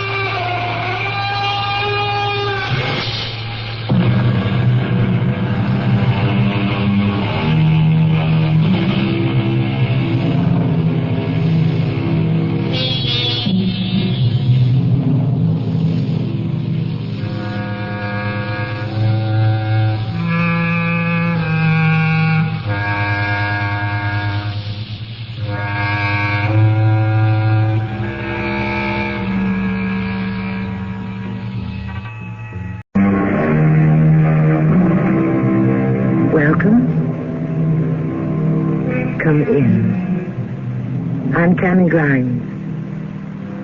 Fyodor Dostoevsky's book, Crime and Punishment, is one of the greatest novels of all time. If Crime and Punishment were merely the story of a murder, it would long ago have been forgotten. What makes it unforgettable is the struggle of a young man to find his way out of the dilemma of life. That is why today's 3 acts are extraordinary, and why Mystery Theater is proud to present a few scenes from this fascinating Russian novel. You used to go out and teach children, Raskolnikov. Now you just lie about. I can't go out and give lessons without boots. Look at my clothes. They're so worn out, they're rags. I can't stand teaching anyway. They pay so little for lessons. Oh, you want a fortune all at once? Yes. And I shall have it. You talk as though you would do anything to get it. I might.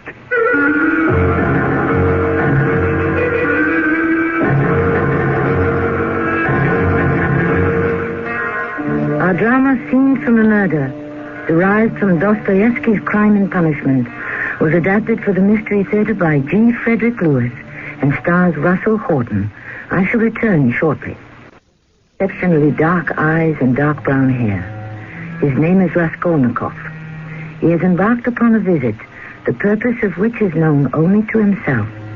Aside from the furtive way he goes to a lodging house and the ragged clothes he wears, he has a disconcerting habit of talking to himself. He begins to walk up the 4 flights of steps. If I am this frightened now, when all I'm doing is going to her room and looking around to make sure of everything I have to remember, if I decide to go ahead and do it, how will I feel on that day? Shall I ring the bell or knock? I'll ring the bell first. Or perhaps she's out. No, she never goes out. Why doesn't she answer? Alyona Ivanovna? Raskolnikov, the student. I came here a month ago. What do you want? I have something to pawn. Just one moment. I don't know you. Were you recommended? Raskolnikov, Don't you remember me? Raskolnikov. Yes, I do now. Quite well. And here I am again on the same errand. Good enough. Step in, my good sir. Now, what is it you want? I brought something to pawn. It's a silver watch. A little old-fashioned, I'm afraid. It was my father's. Here. Uh-huh. The chain is not silver. It's not? Certainly not. It's steel. I can't give you anything for it. Nothing? Not a ruble? No, besides, the time is up on your last pledge, the ring. The month was up the day before yesterday. I know, but if you could just wait a little, I'll bring you the interest for another month. Sir, your month is up. I don't have to wait. I can do as I please. I could sell that ring to the next customer who walks in the door. You wouldn't do that, would you? I might. How much will you give me for this watch? My good sir, you come with such trifles. I would sooner give you a loan of 5,000 rubles than one. If I had 5,000, I wouldn't be here. No. This watch is hardly worth anything. I gave you 2 rubles last time for the ring, and one could buy it quite new at the jeweler's for 1.5 rubles. The watch is worth 4 rubles. I'm going to redeem it anyway in less than a month. I shall be getting some money soon. The best I can do is 1.5 rubles for the watch and interest in advance. 1.5 rubles? It's up to you, sir. All right. 1.5 rubles. Wait here. She takes a ring of keys from her pocket, and now she's gone behind the curtain into the other room. I can hear her unlocking a chest of drawers. Or I must remember that. She carries her keys in the right-hand pocket, a whole bunch on a steel ring. There's one key 3 times larger than the others. It must fit a strong box, probably under her bed. It's all so degrading what I am thinking. Here, sir. As we say, the interest is 10 kopecks a month for each ruble. So I must take 15 kopecks from 1.5 rubles for a month in advance. And for the 2 rubles I lent you before, you owe me now 20 kopecks. That's 35 altogether. So the balance is 1 ruble and 15 kopecks for the watch. Here it is. 1 ruble and 15 kopecks for a silver watch. This is highway robbery. Do you wish to change your mind? I'll give you back the watch. No, I'm satisfied. I may be bringing you something else in a day or two, Ilyona Ivanovna. Valuable things, silver, a cigarette box, as soon as I can get it back from a friend. I'll talk about it then, sir. Are you always at home this late? Alone? I heard you had a sister who lives with you. What business is that of yours? Nothing in particular. I simply asked.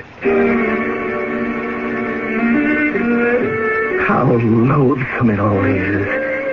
Trafficking with this horrible old miser who takes advantage of other people's poverty. Spiteful she is, too. 1 day late, your pledge could be sold. Still, how can I go through with this?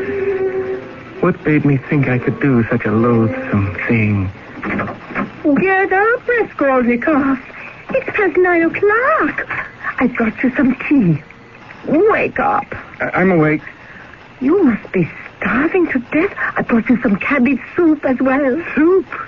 A present from Madame Praskovna, my dear landlady? Not from her. From me. Oh, what a mess in here. This room needs a good cleaning, but Praskovna has told me I am not to do anything here until you pay what you owe. She is going to complain to the police. To the police? For my rent? Well, I'm getting money from home any day now. You're supposed to be so clever. Why do you lie here like a sack and have nothing to show for it? When you first took rooms here, you used to go out and teach children. Now you lie around and do nothing. One can't go out and give lessons without boots. Look at my clothes. Worn to rags. I can't stand teaching anyway. Don't quarrel with your bread and butter. They pay so little for lessons. What's the use of a few kopecks? Oh, you want a fortune all at once? Yes. Yes, I want a fortune all at once. And I shall have it. You're very frightening with that tone of voice. Oh, I forgot. A letter came for you yesterday. A letter? Where is it? Right here in my pocket. Give it to me and leave, please. My dear Rosia, it is 2 months since I had a talk with you by letter which has distressed me and kept me awake at night thinking. You know how I love you. You are all we have to look to, your sister Dwana and I. You are our only hope. We know you will become a great writer or teacher. It was grief to me when I heard you had given up the university some months ago for want of means to keep yourself and that you had lost your lessons. How can I help you out of my 120 rubles a year pension? Think, my boy. The 15 rubles I sent you 4 months ago, I borrowed on security of my pension from Vasily Ivanovich, a kind-hearted man who was a friend of your father. Stop! I can't read anymore. Mother, I can't borrow from you anymore. Not 1 copper, not 1 kopeck. I shall get it. Lots of it. By other means.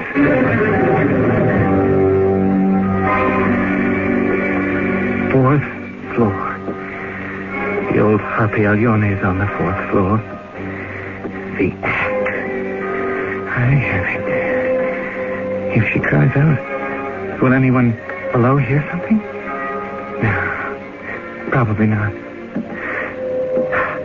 This is her door.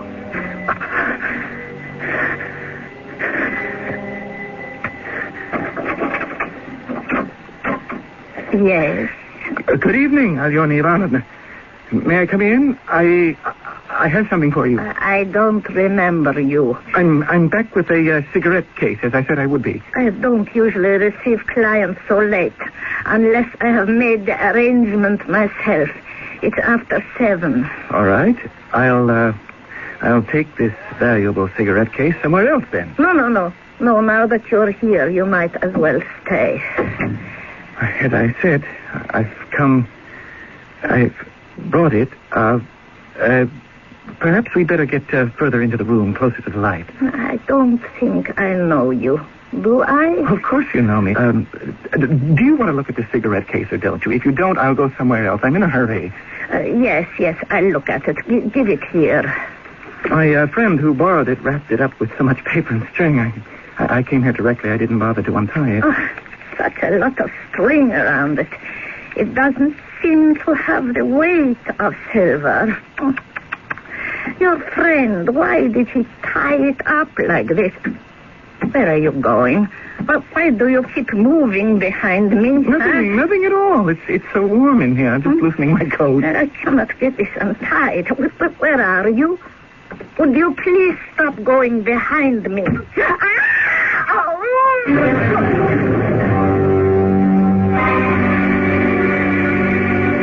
blood. There's so much. I mustn't look. Quickly. The keys. The right-hand pocket.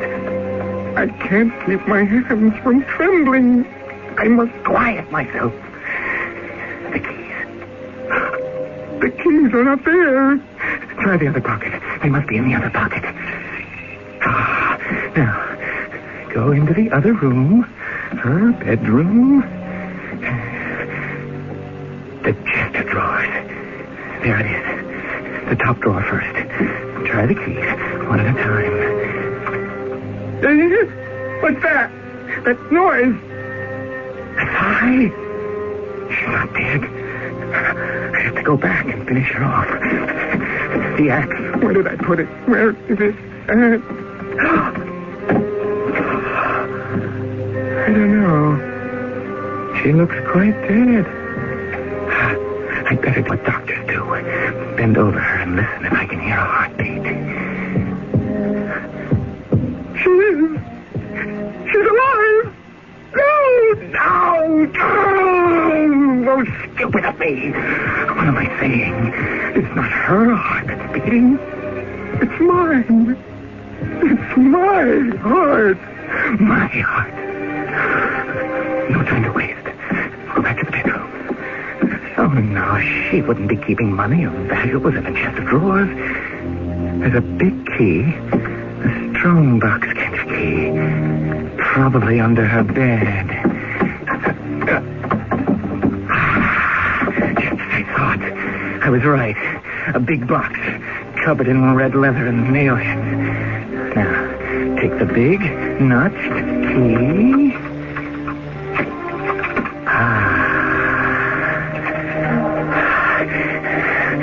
What's this on top? A red brocade coat?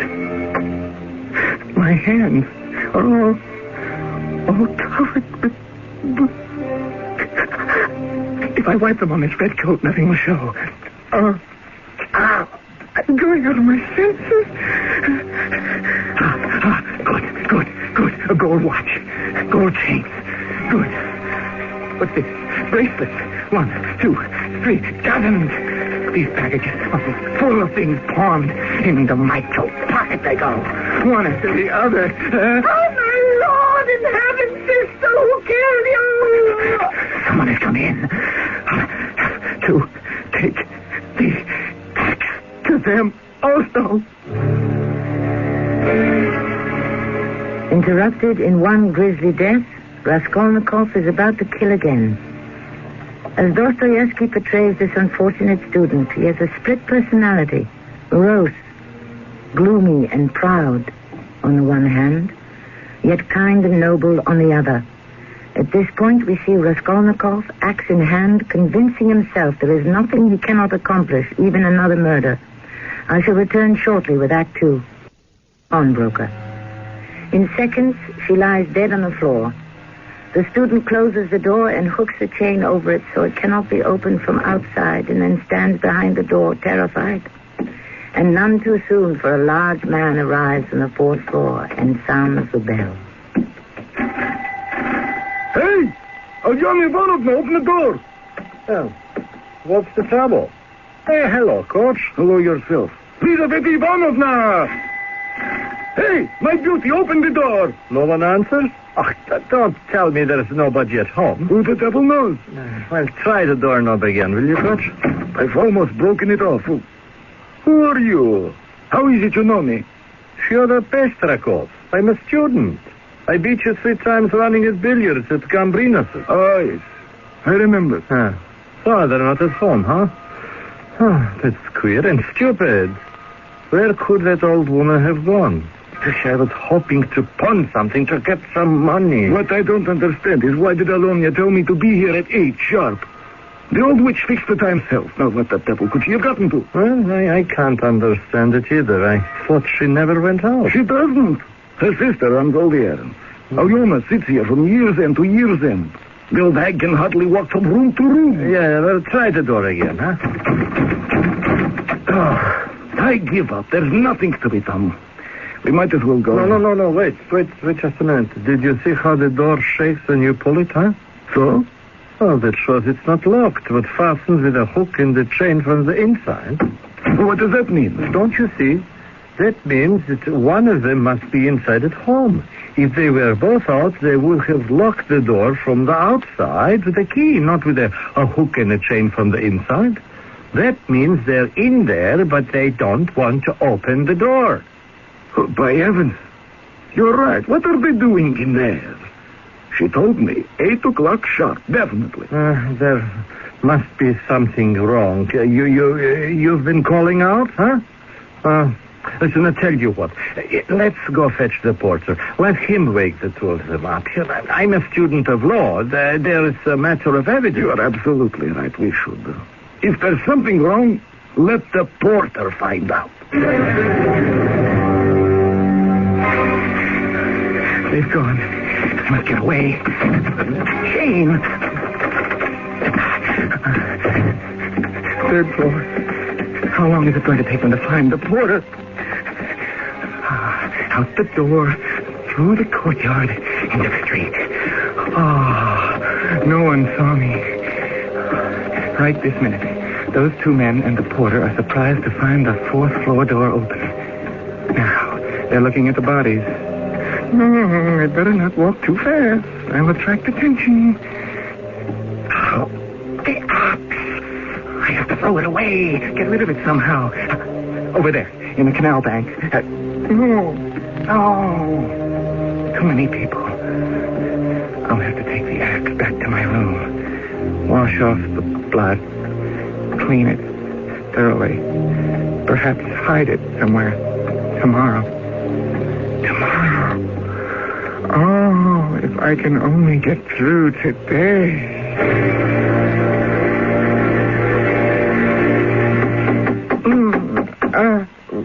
What is it? Where am I? Who is it? Who's there? Raskolnikov, are you dead or alive? Nastasia? What do you think it is? The Empress herself? Just a moment, Nastasia. I'll open. Oh, I didn't realize there was someone with you. Look at you. What's the matter with you lying in bed fully dressed? This gentleman has a paper for you. A summons to the police office. You know where it is? I'm to go to the police? What for? How do I know? You're sent for, so you go. Open it and read it, then you'll find out. Yes, I will, yes. You are downright ill. You look more like a ghost than you ever did. I'm going to bring you some tea. I have done my duty. Goodbye. I know the way out. It says here I'm to report at 9:30 in the morning. What time is it? 11. I'd better hurry. If I didn't know you had a fever, I'd say you were dead drunk. You had better stay in bed. I have some tea made. I'll bring it to you. I am going to the police station now. You will never be able even to get downstairs in your condition. I'm going anyway. I want to get it over with. What over with? You don't even know why they sent for you. I know. Oh, I know. It's as if I'm being pulled by string, like a puppet. I'm now walking to the police. How did they find out so quickly? Are there bloodstains on my clothes? I didn't even look to see. I'm going to confess anyway. It doesn't matter. Do I have the stolen things still in my bucket?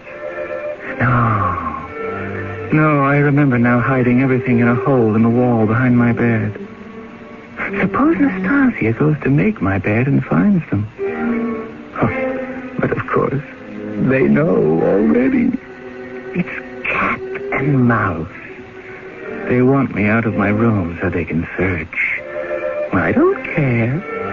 I'll confess anything to get this all over with. What is it? I received this notice to appear at the police. It says 9:30.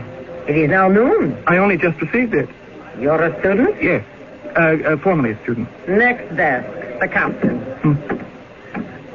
Excuse me. Are you the captain? Am I at the right desk? What do you want? My name is Raskolnikov. I was summoned here by a notice. For the recovery of money due. Read that. Well, what is this again? Read it. I can see the words, but I don't understand. You are the student or the ex-student Raskolnikov. This writ is for the recovery of money, an IOU for 115 rubles, legally attested. The utter relief. I was here because of that old shrew Madame Praskovna, the landlady, for the rent money I owed her. Nastasia had warned me. I feel like singing. But I also feel as if I'm going to faint. Are you listening, Raskolnikov? Do you hear me? Yes, Captain. You must either pay this IOU with all expenses, costs, and so on, or give a written declaration when you can pay it. Excuse me, Captain. I am at present a poor student. Sick and shattered by poverty. I have no money, but I have a mother and a sister who will send it to me, and they will pay what I owe. I have been living in this woman's house for 3 years. Now, in the beginning, I foolishly promised to marry her daughter. Indeed, I liked her, though I was not in love with her. So, in those days, Madame Praskovna gave me credit freely. All those affecting details are no business of ours. Your love affairs and tragic events, we have nothing to do with that. Here is a form declaration. It says you cannot pay, that you undertake to do so at a future date, and that you won't leave Moscow nor sell your property, and so forth and so forth. Sign here. Yes. What? Sign what? Yes. What is the matter with you?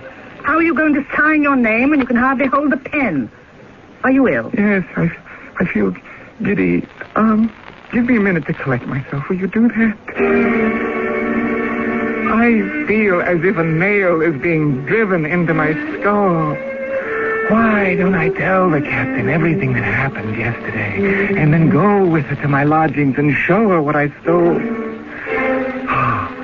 My sight is clear again. The captain has turned away and is talking to the clerk. What is she saying? I tell you, they'll both be released. Coach the businessman and Bestrokov the student. To begin with, the whole story contradicts itself. But how do you explain, Captain? They knocked on the door. The door was locked. 3 minutes later, when they went with the porter, the door was unlocked. The murderer was in there the whole time. When they went downstairs, he escaped. When I saw Koch, he kept crossing himself and saying, if I had stayed there, the murderer would have jumped out and killed me with his axe. And no one saw the murderer? They didn't have to. It's only a matter of time. They generally give themselves away. Young man, Raskolnikov, are you all right now? What happened? You fainted. You fell off the chair. Are you ill? Excuse me, Captain. There, I've signed the form. May I go now? Do you think you can manage to walk out? Yes, I do. I will pay as soon as I can. My landlady, I mean. Very well, then. We will not detain you. They suspect me. Oh, yes. That's quite certain. I saw the way the captain looked at the clerk. Why didn't I confess then and there? There will be a search. I must get rid of everything. What did I do with the axe? Oh, yeah. I wiped it clean and hid it under a pile of wood in the kitchen. I am walking too quickly again. It tires me. It's still daylight, and I'm as tired as if it were the middle of the night. I am overtaken with... I can hardly drag myself up the stairs to my own room. I shall lie down and go to sleep, and everything will be forgotten. Yes, sleep.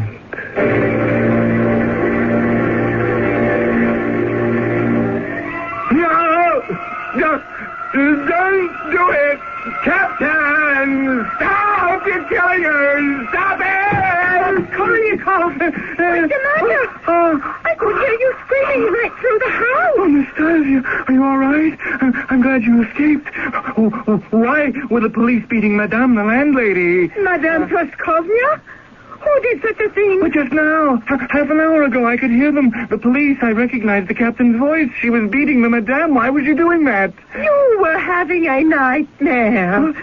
You've eaten nothing since yesterday. You were walking about all day shaking with fever. You didn't hear the Madame groaning and weeping? Nastasia, you didn't hear that? Nastasia, why don't you answer me? It's the blood. The blood? What blood? It is the blood crying in your ears. When there's no outlet for it, it gets clotted and you begin imagining things. Now, will you take some soup? It's still hot. Nastasia, if I believe things that didn't happen, am I getting weak in the head? Believe me, it was a bad dream you had. That's all. A very bad dream.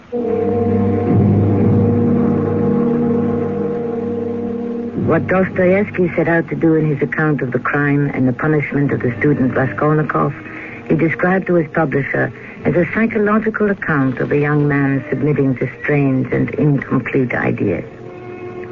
That the young man would die 1,000 self-inflicted deaths.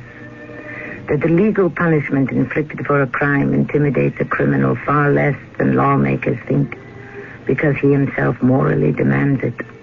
I shall return shortly with Act 3.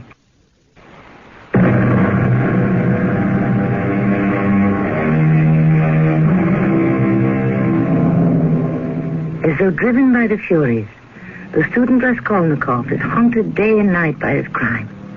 He stuffs his pockets with all the pawned gold and jewelry to hide somewhere.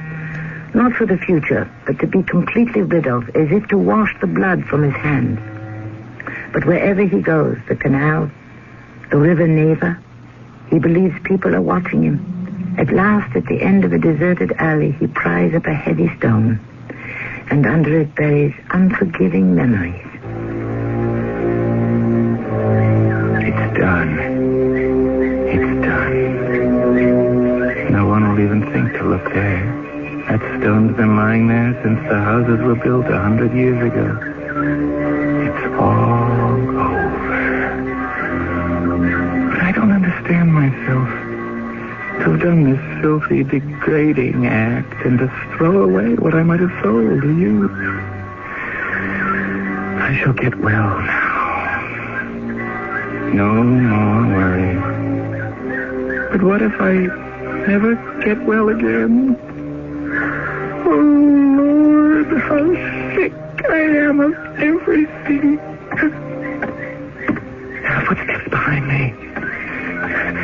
Am I being followed? I'll walk into this doorway as if I'm looking for a name on a mailbox. That person in the uniform who walked by. A woman. Who is it? Of course. The captain of the police. She's following me. Am I suspected? Or is it a coincidence? I can't trust myself anymore. You are Serge Nikolai? Yes, Captain. Yes. You are a house painter by profession? Yes, Captain, for 30 years. I show you these earrings. Your deposition claims you found them in the street shortly after 8 o'clock on the night of the 12th. That is true, Captain. You had finished painting for the day in the house where Alyona Ivanovna and her sister were murdered. So I have been told, Captain. Were you, or were you not, painting a room on a floor below that occupied by the murdered ladies? 2 floors below, yes, Captain, but I didn't know anything about it. I left before everything started happening. I was told... So, on your way down the street, you picked up from the street these gold earrings which have been identified as property pawned with Alyona Ivanovna, and you sold the earrings at the tavern for vodka. Yes, Captain. You knew the earrings did not belong to you. Yes. Nevertheless, you sold them. Well, I assumed that somebody had dropped them, and if I found them, they became mine. When we searched your house, we found also a gold watch. Do you own a gold watch? No, Captain. I found that watch also a little further down that same street. Shortly after 8 o'clock on the night the pawnbroker and her sister were killed. I suppose so. What's that? I said I suppose so. Nikolai, do you know this constitutes circumstantial evidence against you? Well, I didn't know it was against the law to keep things one found in the street. It is against the law to kill 2 women using an axe, which we have not yet found, but we will. The evidence is overwhelmingly in your disfavor, Serge Nikolai. You'll be returned to your cell and held on suspicion of murder. A day and a night pass, and I cannot go back to my lodging. I cannot rest. I cannot sleep. I walk. I am so tired. But how can I lie down in the street? What is most shameful to me is being stupid. I was a person of learning, of culture, a teacher. I taught others.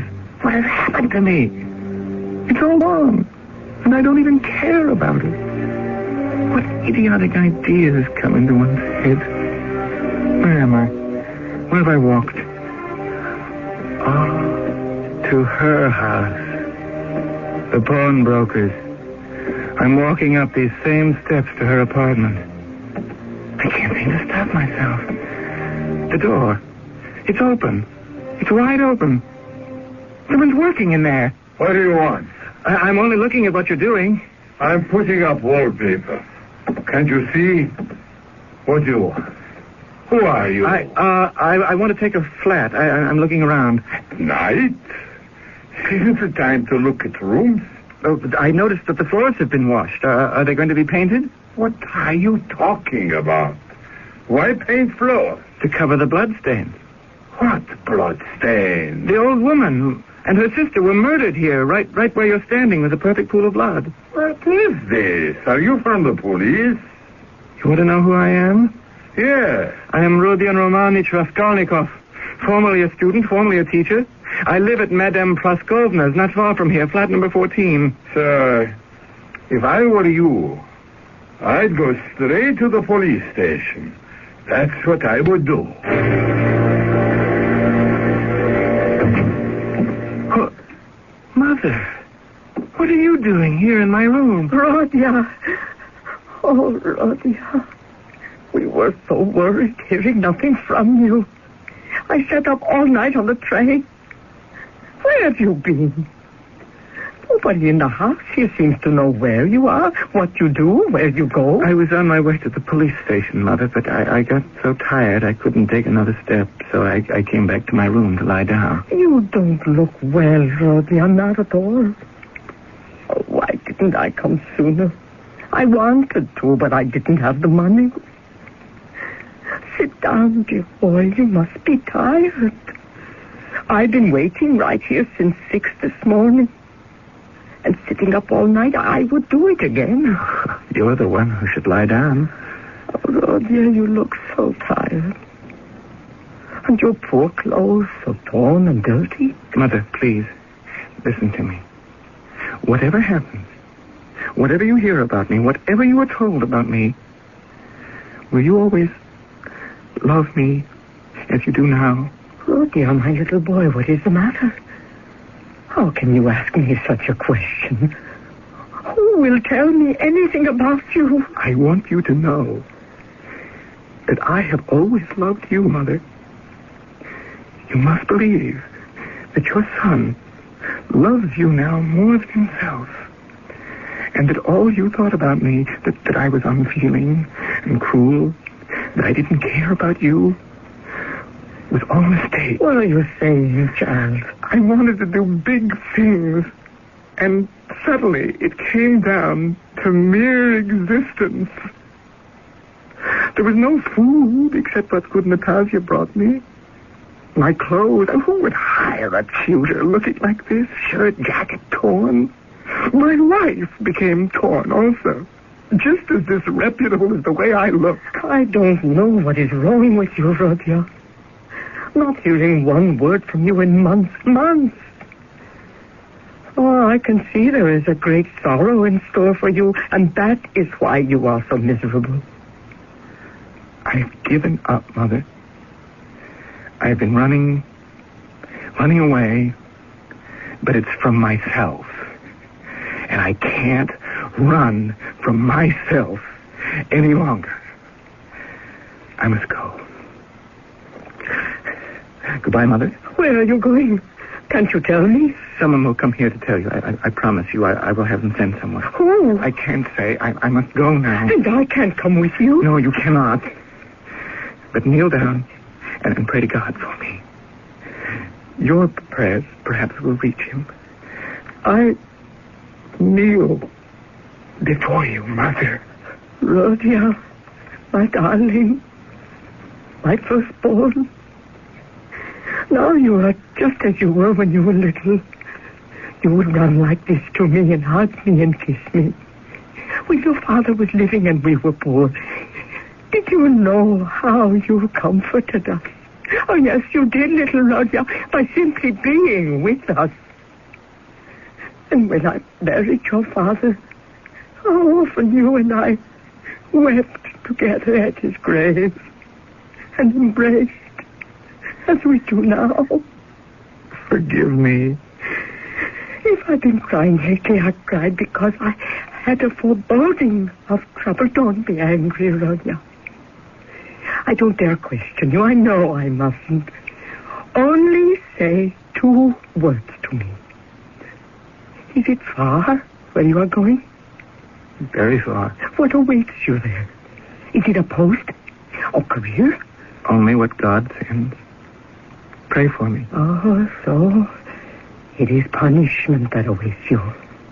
Yes. I don't believe for one instant you could have done anything wrong. It's surely all a mistake, but you feel you must pay for it. Is that it? Who can say? Perhaps I committed a crime. That I would never believe. You are not capable of anything evil. How could you ever commit a crime? Crime? What crime? That I killed a vile, noxious insect? An old pawnbroker of used to know one? Killing her was an atonement for 40 sins. She was sucking the life out of the poor. Did I do it simply to obtain money so I could be of use? To live, to write, to teach, to be an example to others?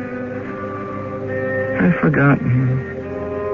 I wanted to do good, to make up for that one piece of stupidity. Everything is stupid when it fails. It was to be the first step, but I couldn't carry it through. One has to have the heart of a murderer. I haven't. Yes, young man. It's very late. Have I seen you before in this police station? Raskolnikov. Of course. The IOU. You're the one who was ill and fainted. Yes, I remember. Did you forget something when you were here last? Are you feeling ill? Oh, please don't faint again. Captain, it was I who killed the old pawnbroker woman and her sister.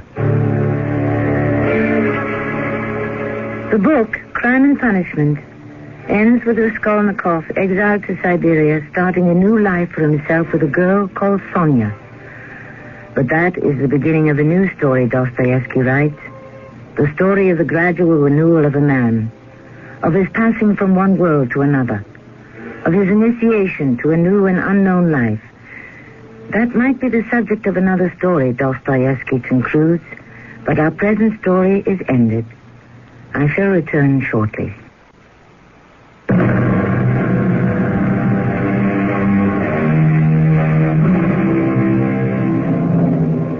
These have been scenes from the murder, the heart of Dostoevsky's tremendous novel, Crime and Punishment. What we have omitted is more than we have presented. But I feel the tragedy of conscience at war with ambition has never been more clearly told. What is missing from this version is the kaleidoscope of characters and the influences upon Raskolnikov's existence. In fact, the very reality of life that faces us all every day. Our cast included Russell Horton, Carol Teitel, Joan Shea, and Earl Hammond. It's just past 11 o'clock, and it's time for the WIP Mystery Theater. Why don't you join us? Just sit back and relax, if you can.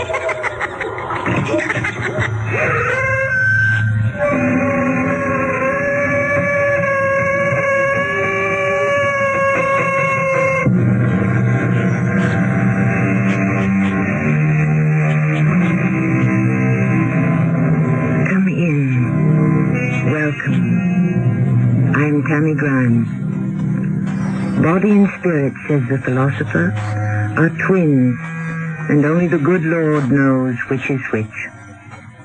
This leads us to the great and as yet unanswered question. What are we? That which the body announces, or that which the spirit suggests? Is man a perpetual puzzle, an eternal enigma, a monumental mystery? Or can it safely be said of most people, what you see is what there is? My dear Samantha, why are you angry? Because you're up to your old trick. Which ones? Well, once again, you're out to take what's mine. What is it this time? James. James? Yes, James, but you won't get away with it. You shall not take James away from me. I'll do whatever I have to stop you, even if I have to kill you.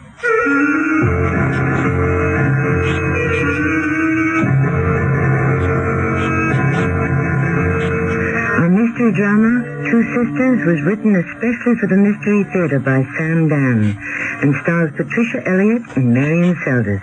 I'll be back shortly with Act One. A do-it-yourselfer with a reputation for doing good work deserves tools with a good reputation. Hi, Pat Summerall suggesting this Christmas you surprise that special person with a quality skilled power tool from True Value Hardware Stores. Like their 7 1/4-inch circular saw featuring ball-bearing construction plus convenient depth and bevel controls. Or give the skilled cordless drill that operates forward or reverse, then recharges in just 1 hour. They're just $44.99 each at participating True Value Hardware Stores and home centers. Well, when you cover your mouth with your hand every time you laugh, you just aren't showing much confidence in how your teeth look. I mean, mine were all tobacco stained until I got Topol. Topol Smoker's Tooth Polish is a combination of polishing agents and a rich foaming cleanser, especially formulated to help remove ugly yellow tobacco stains. Yet laboratory research has proven Topol cleans gently enough to be used every day instead of regular toothpaste. Topol made my teeth cleaner and brighter. Topol Smoker's Tooth Polish, fluoride or mint.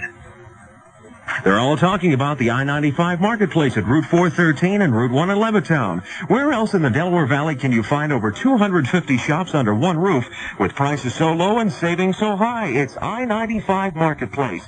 I-95 Marketplace offers sensational bargains on clothing, jewelry, groceries, hardware, cameras, telephones, greeting cards, shoes, sneakers, wood stoves, bathroom accessories, records, health foods, and they even have a chiropractor and optometrist on duty. For your food fantasies, 11 vendors offer everything from cheesesteaks to pastrami. Children can stop by their electronic game room or peek through the baseball card and sports memorabilia shop. For savings, for fun, for food, for sensational bargains, it's I-95 Marketplace at the intersection of US 1, I-95, and Route 413.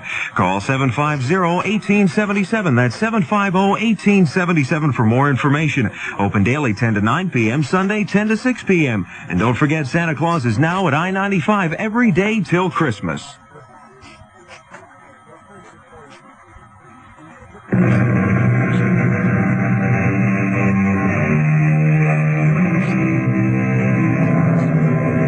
For there is no friend like a sister, in calm or stormy weather, to cheer one on the tedious way, to fetch one up if one goes astray, to lift one if one totters down, and strengthen while one stands.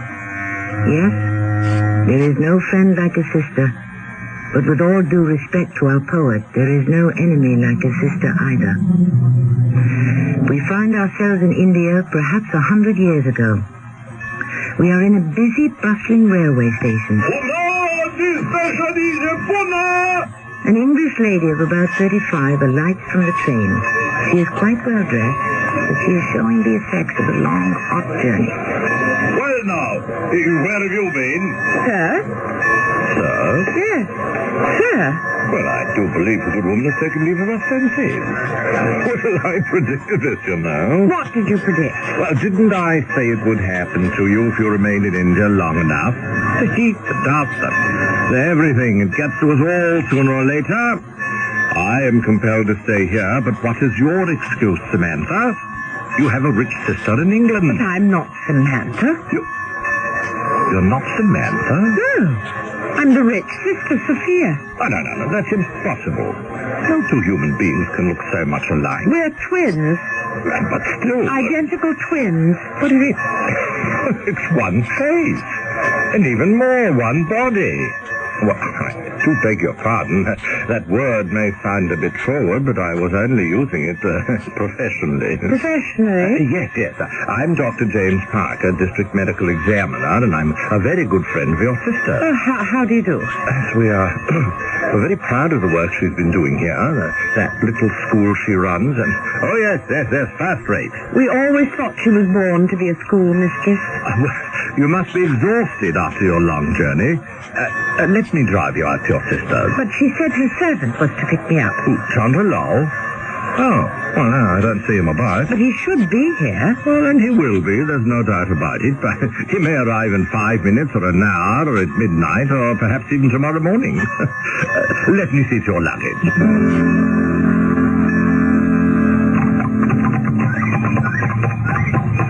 And shall you be with us long?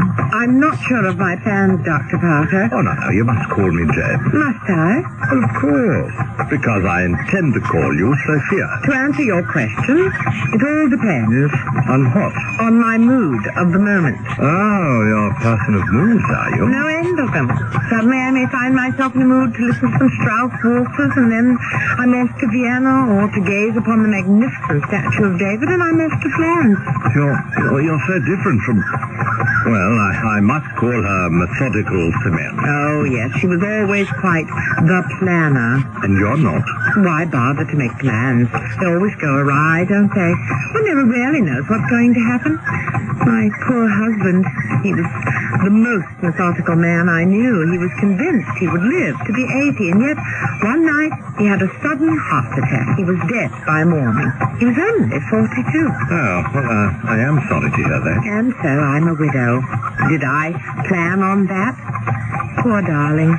He'd planned to amass a fortune of £10 million, but I suppose I shall have to settle for the $5 million he did manage to make before his untimely demise. Well, even the most delightful of journeys must come to an end. Delightful? The heat, the insects, the dust. The company. Well, I must confess, I did enjoy the company, too. Your sister's house. Oh, and there's your sister. Sophia!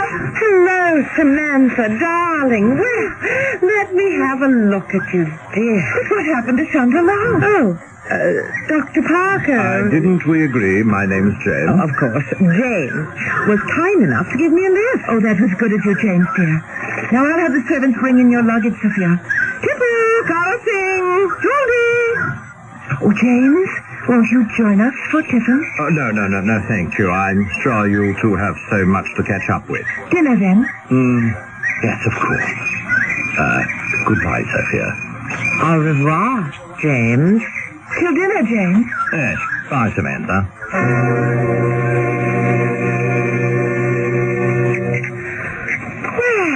Well, I feel like a new woman. Been quite a trip. All the way from London. Halfway round the world. So he's dead. Charles is dead. Yes. Poor Charles. Suddenly, without warning. Well, now you don't have him either. Either? Oh, my dear Samantha, you never had him at all. Well, that isn't true. You took him away from me. How could I take what never belonged to you? You stole him from me. Why would I steal him? Because you'd always steal anything that was mine, anything and everyone. You really and truly believe that, don't you? Why did you come here? Why did you come here? Well, shall I tell you?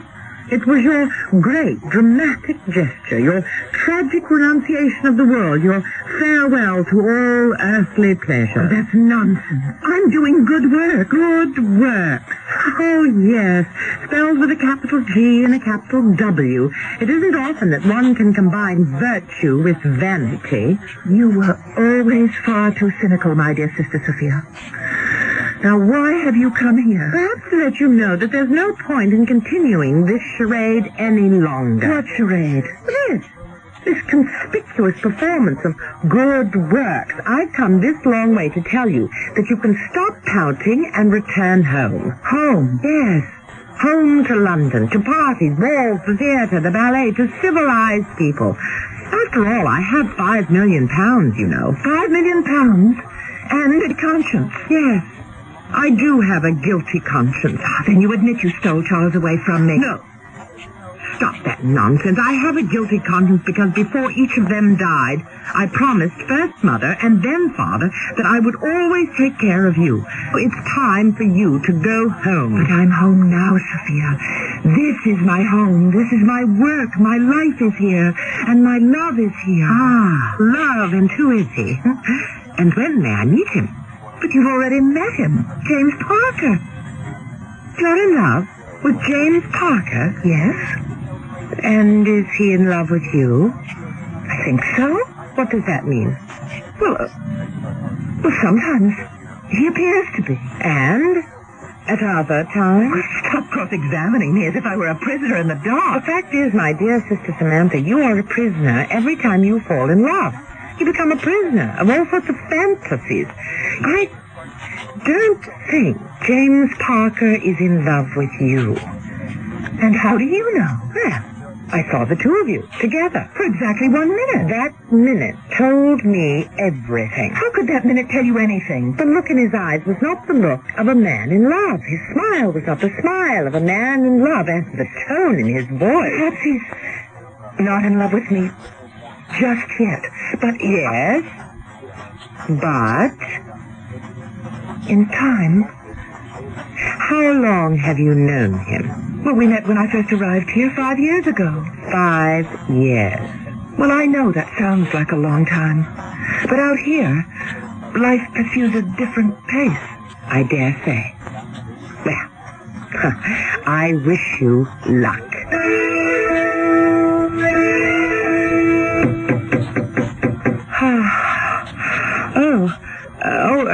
Come in, come in. Awake? Oh, heaven born.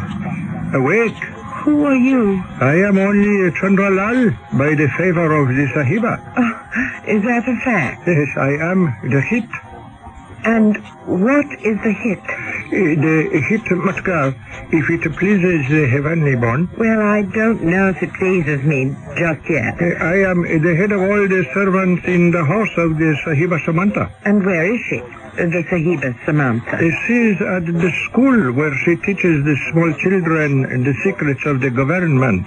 What secrets? Oh, how to combat the evil spirits in the milk and in the water, and the devils of the smallpox.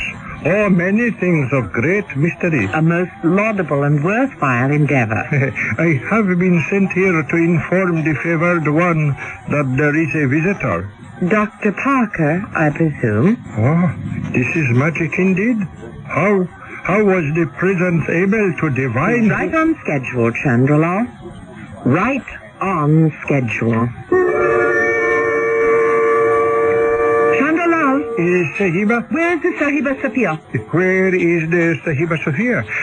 It is difficult for this unenlightened one to say. Speak, fool. I know full well not lying. When was the last time thou hast seen my sister? This insignificant one was last privileged to gaze upon the Sahiba Sophia this morning. And where did she go? Away. Well, obviously, idiot. Where and with whom? Where? This was not revealed. With whom? With Parker Sahib. Parker Sahib? The Sophia Sahib returns. Even now, maybe her the horse and the carriage. She went out riding with James. Thank you, James. It was a most instructive ride. Oh, hello, Samantha, dear. Hello? Hello, James. Oh, hello there, Samantha. You're just in time for dinner. Won't you sit down with us? Oh, no, thanks, Samantha. I'm due at the hospital this evening. Good night, James. Well, I hope to be free tomorrow morning. Good night, Sophia. Samantha. Well, what's for dinner? I'm starved. Riding about all day gives one a ravenous appetite. You may serve the soup, Chandelove. And the country really is pretty when you see through the dust. Where did you go? Oh, here and there. Oh? Any place in particular? The truth is, there's not all that much to see. The landscape isn't nearly as pretty as our own English countryside, you know. Yes, I know. Well, how did you spend the whole day? Well, we had lunch at the club, then we watched a polo match, but I suppose mostly we just sat around and talked. About what? Oh, this is truly delicious soup, Chandelove. Do you suppose I might have some more? Never say you to a native servant. You must always say thou. Why? Shall the empire totter on its foundation? Oh, talk to him any way you please. My dear Samantha, why are you angry? You pretend you don't know why I'm angry? That makes me angrier still. Suppose you tell me why you're angry. I'm angry because once again you're up to your old tricks. Which one? Once again you're out to take what belongs to me. What am I supposed to be taking this time? James. James? Yes, Sophia, James.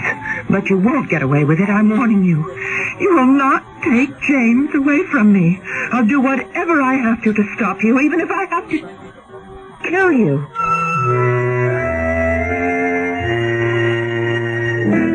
That's certainly short, sweet, and to the point. What were we saying as our story began? Great indeed can be the love one sister has for another. And just as great can be the hate. Which will prevail? When they both want the same man, all bets are off. At least until Act 2, which will be here shortly. The following is presented by the National Urban League. You know, Alan, when you walked in here and said, I want to be a salesman, I wouldn't have bet a plug nickel you could make it. Sales takes hard work and tenacity and guts. Well, I just didn't think a black man could measure up. Too often in today's society, people are judged solely by the color of their skin rather than by what they can do. But when people are given a chance to make something of themselves, there's no limit to what they can do. And now here you are, our newest district manager. What do you say to that? All I ever needed was a chance. Everybody deserves a chance to make it on their own, regardless of race, creed, color, or sex. The Urban League is dedicated to achieving that, and you can help by opening your heart and your mind and giving someone that chance. To find out exactly what you can do, write National Urban League, 500 East 62nd Street, New York, New York, 10021. A public service message of this station, the Urban League, and the Advertising Council. We hate this sale. Because if there's one thing car dealers can't stand, it's slashing prices on beautiful new cars, especially this time of year. But that's exactly what we're doing at McGowan's West Town. That's why we hate this sale. But you're going to love it. Because from Thursday, December 9th through Saturday, December 11th, McGowan's West Town will sell brand new cars at prices even Scrooge would love. If you buy the same make and model new car with the same equipment at a lower price than McGowan's before 5 p.m. Saturday, we'll give you $300 cash. McGowan has 20 fully equipped Mercury Marquis and Grand Marquis starting at $89.97 and 50 Mercury Lynxes with front-wheel drive starting at $55.95 and over 50 late model trades at even better prices with 10.75% financing on all 1982 models. Come to McGowan's West Town Lincoln Mercury, routes 3 and 352 just minutes west of Newtown Square. And if you're smart enough to buy one of these cars before 5 p.m. Saturday, we have one thing to say. Bah humble.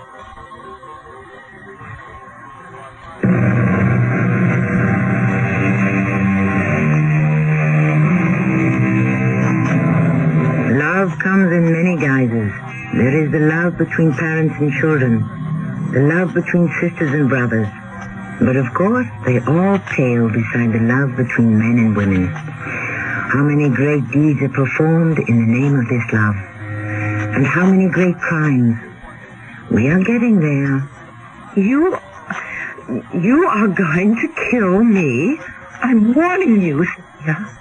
Don't take James away from me. Oh, your argument has a familiar ring. First it was don't take Charles away from me, and now it's James. And my answer shall also sound familiar. James is not yours in the first place. Yes, he is. He is. He is? will be. He could be given time. Time? You've had 5 years. I have had but a single day. Already he has chosen. That isn't true. Love has chosen. You have chosen. You saw that I wanted him, and that was enough for you. Nonsense. Please, Sophia, let me have James. My dear, what have I to say about it? You've won. Oh, I admit it freely. Any time both of us want the same man, I have no chance. But you don't want him. Now listen to me. I know him better than you do. I've seen the complete James, not just the gallant who's courting you. I've seen James when he's at work and during the rainy season when he's out of sorts. I've seen the unhappy, dissatisfied James who bemoans the fate that forces him to earn his bread in India. He is forced to live in India? Oh, yes. Because he's the youngest son, he received no portion of his father's estate. And because he's not really a very good doctor, he found it hard going at home. As my husband, he can afford to live quite happily in London. But don't you see? That's why he's after you. Because you're rich. I think that's rather sensible on his part. Yes, but it's also dishonest. It shows a lack of character. If he has no character, why do you want him? Because, well, he isn't nearly good enough for you. He's more than good enough for me. Now. It's true. You can have anyone you want. I have to settle for anyone I can get. Oh, please let me have him. Let me have James, Sophia, please. That decision is not mine, Samantha. Why can't you see it? But you could refuse him. Oh. Sophia, do this one thing for me, and I shall never ask you for anything again for as long as I live. I told you, my dear, nature will take its course. Sophia, please save me. This life I'm leading, you're right, it's just a conceit. It's because I have nothing else. You have everything else. You can come home with me and live like a lady of means. But those means will not be mine. They'll be yours. I need something of my own. I need James. And I need James, too. No, not as much as I do. Oh, my dearest Samantha, why do we sit here and argue about it? James is the one who will choose.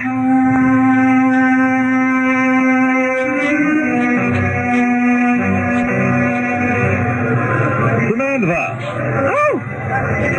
James! What are you doing here in this filthy marketplace? No, James. You say that when you enter the square. Do you see these stalls? You're no longer in the year of our Lord, 1877. You're wafted in time to remote antiquity. This is how it was when Alexander the Great came storming down the mountain passes into India. Yes, and it's still a filthy place. Oh, Samantha, I feel so good just talking to you. Do you, James, really? Yes, you have no idea how good how marvelous you've always been for my morale. But, James, that's because... That's because you're you. Samantha, the one and only. Come. Where? The club. We'll have lunch. That is, unless you've something better to do. Better? I can't think of anything that's nearly as good.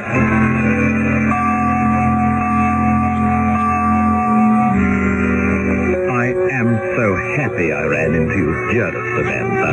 You're the one person in this world I'm looking for. Am I? Yes, we've known each other for so long. You're my nearest and closest friend. And now... Yes, now? And now I want to tell you a secret. Yes? Samantha, I'm in love. Oh? Oh, yes, love. For the very first time in my life. Well, surely you've seen it. How could you not guess? I've seen it. Well, I want to ask you if you think there's a chance for me. Well, yes, James, yes. How wonderful. I'm asking you because you're her sister, her twin, and who would know her moods, her feelings better than you? What are you saying, James? Do you think she'll have me? Who? Sophia. Sophia? You want to marry Sophia? I'm in love with Sophia. Isn't it obvious? Doesn't everything about me proclaim it? But I know what you're going to say. You're my true friend and her loving sister. Your concern is for the happiness of us both. You're going to say, but you two have known each other scarcely a week. But it's a week that's been an eternity spent in heaven. And we didn't need a week. We fell in love at first sight, which is the sweetest love there is. James, I want... You're going to preach caution, which is in keeping with your methodical nature, and, well, I love you for it. But life is so short, my dear. One must seize every moment. Oh, James, I just don't know. Oh, dear, sweet, loving Samantha. Those are tears of happiness. Oh, thank you. Thank you for having a sister like Sophia.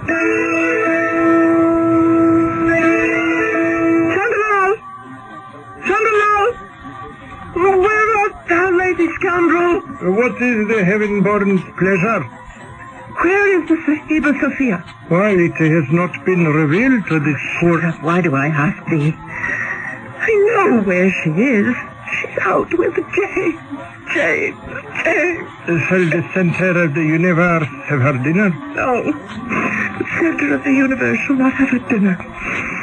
You know what the center of the universe intends to do? She is going to sit here and get quietly, but definitely, and even irrevocably drunk. Drunk? And shall the false spirits that dwell in the bottle solve the radiant one's problems? No, they won't solve them, but they'll make me forget them. Yes, 'tis but a shallow forgetfulness. Chandralal, I am about to tell thee a secret. Attend. But first, bring me the double-barreled rifle. The double-barreled rifle? Does the heaven-born wish to hunt? No, the heaven-born intends to kill. Yes, my good Chandralal, when that false sharp-toothed vixen walks in here tonight, I shall... Yes?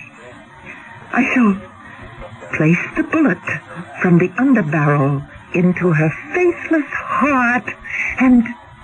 Yes?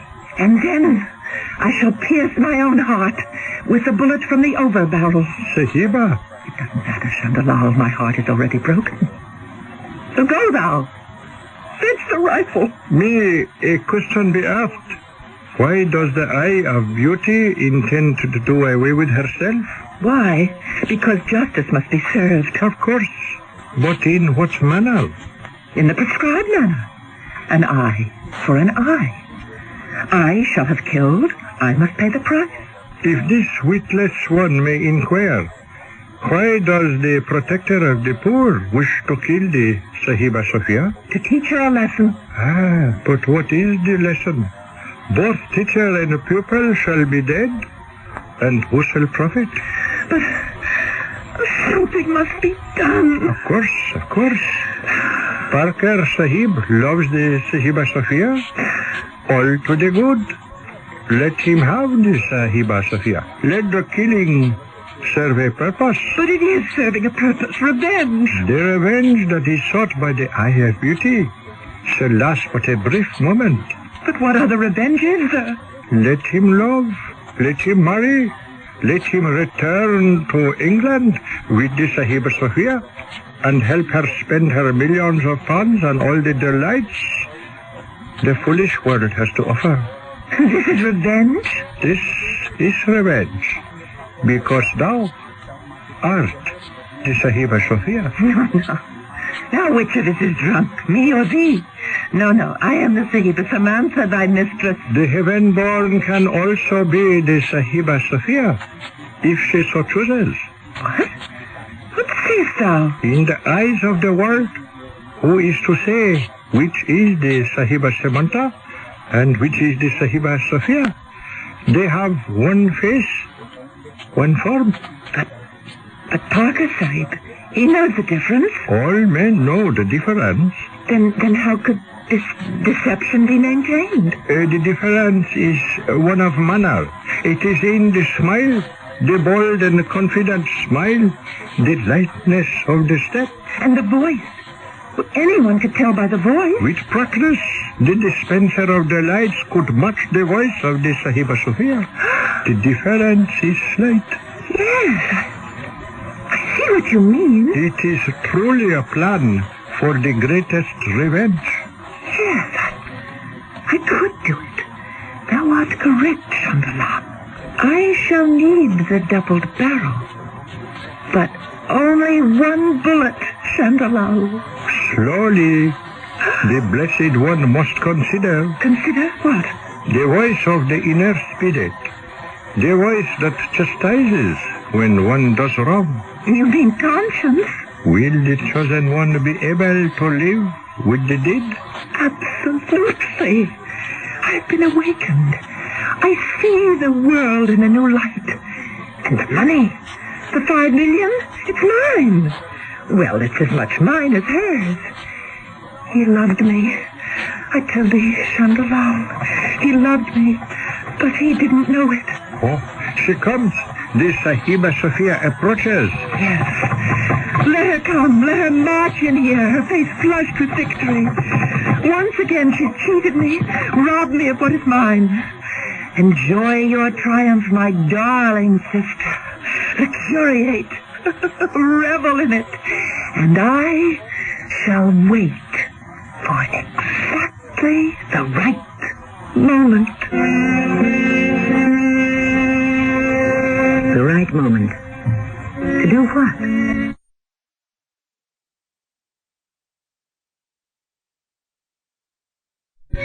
Meanwhile, we are flowing inexorably toward the third act, which shall arrive here shortly. Cyril introduces Mr. Buster Crabbe, film actor and author of Buster Crabbe's Arthritis Exercise Book. I wrote a book on relieving arthritis pain, and I recommend Icy Hot Cream in the tube. Rub it on. Icy Hot's penetrating warmth reaches way down inside to help relieve minor pain, while a feeling of coolness soothes your skin. I'm convinced that greaseless Icy Hot Cream will give you fast, effective relief that lasts for hours. Use only as directed. Now there's a brand new reason to buy a new 82 Buick. Low finance rates. That's right. Now your Buick dealer can offer 10.9 annual percentage rate financing to qualified retail buyers of new 82 Buick. If delivered by December 31st. Pick from a fine selection. Skyhawks, Skylarks, and Centuries, as well as Regals, LeSabres, Rivieras, and Electras. 10.9 annual percentage rate financing. Now at your participating Buick dealer. Dealer contribution may affect consumer costs.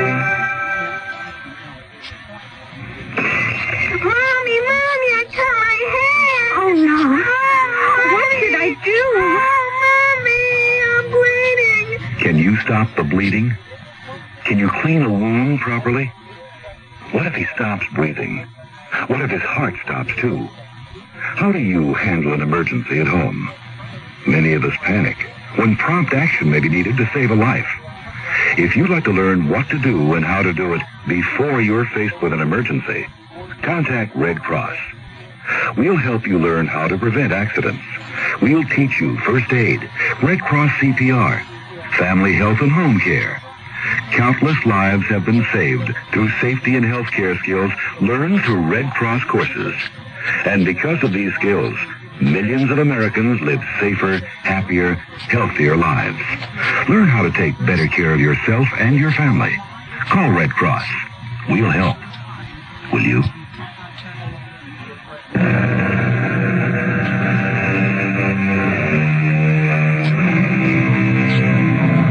According to Pythagoras, the square of the hypotenuse of a right triangle is equal to the sum of the squares of the two sides. That, of course, holds only for geometric triangles.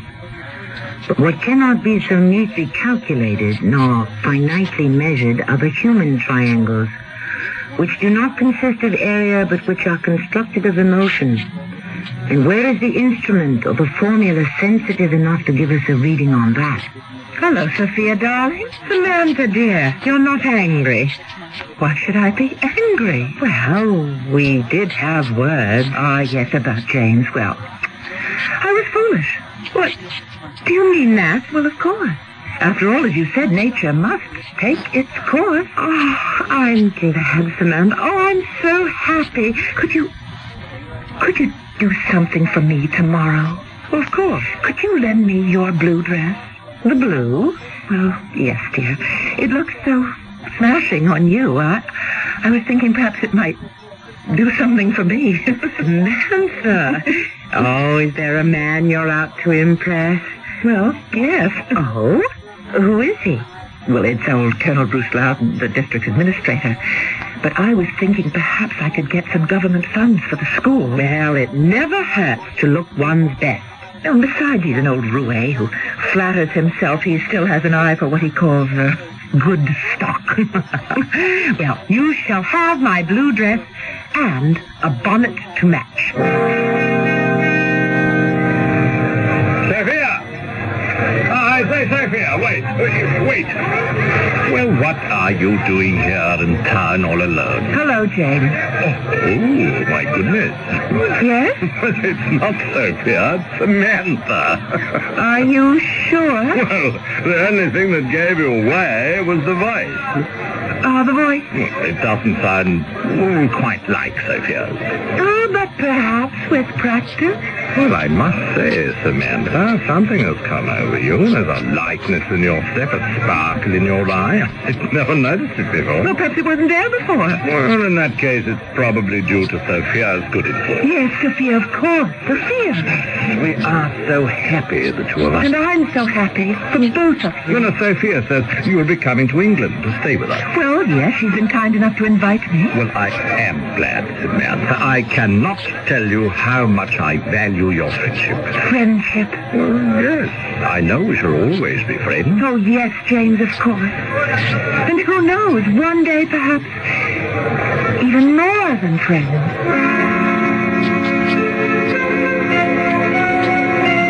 Chandralal? Yes, the Sahiba summons.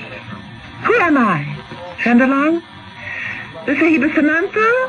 Or the Sahiba Sophia? The magnificent one is without a doubt the Sahiba Samantha. In this dress? In this bonnet? Well, at first even Parker Sahib took me for the Sahiba Sophia. Ah, yes. The look, the dress, the tilt of the head, all this speak of the Sahiba Sophia. But the voice immediately says, behold, I am the Sahiba Samantha. Yes, the voice. That is all that remains. We must alter. We must adjust the voice. We must learn to speak in the voice of the Sahiba Sophia. It is even so. Her voice, is it lower than mine? It sounds like so. What sayest thou, Chandralal? Ah, the fountain of all wisdom must try harder and practice longer. Yes, but it shouldn't be too difficult. I listen for the sound of her voice, and I capture it. And now it reverberates in my brain. Now listen. Hear me speak in the true voice of Sahiba Sophia. Nature will always take its course. Nature and love, they both go their appointed rounds, regardless of our hopes and desires.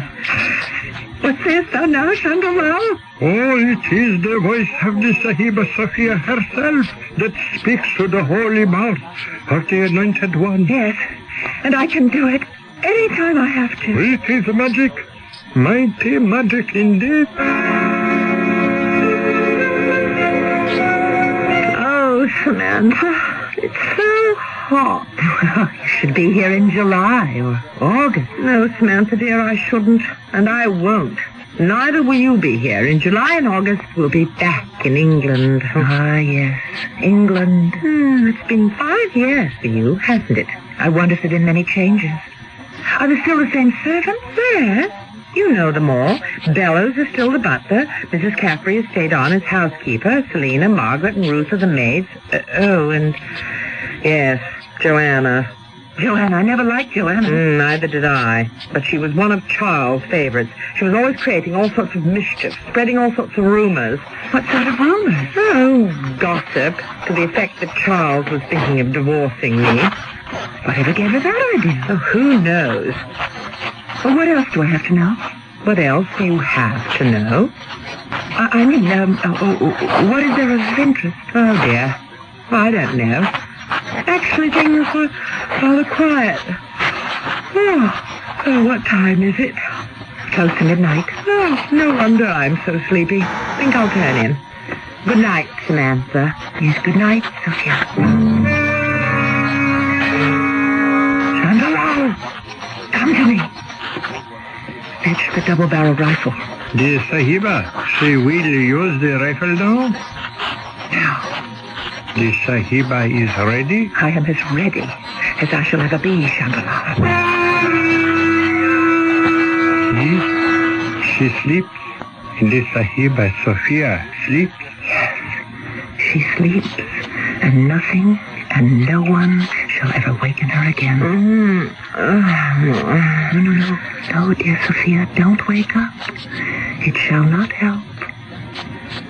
Goodbye, dear sister. Goodbye.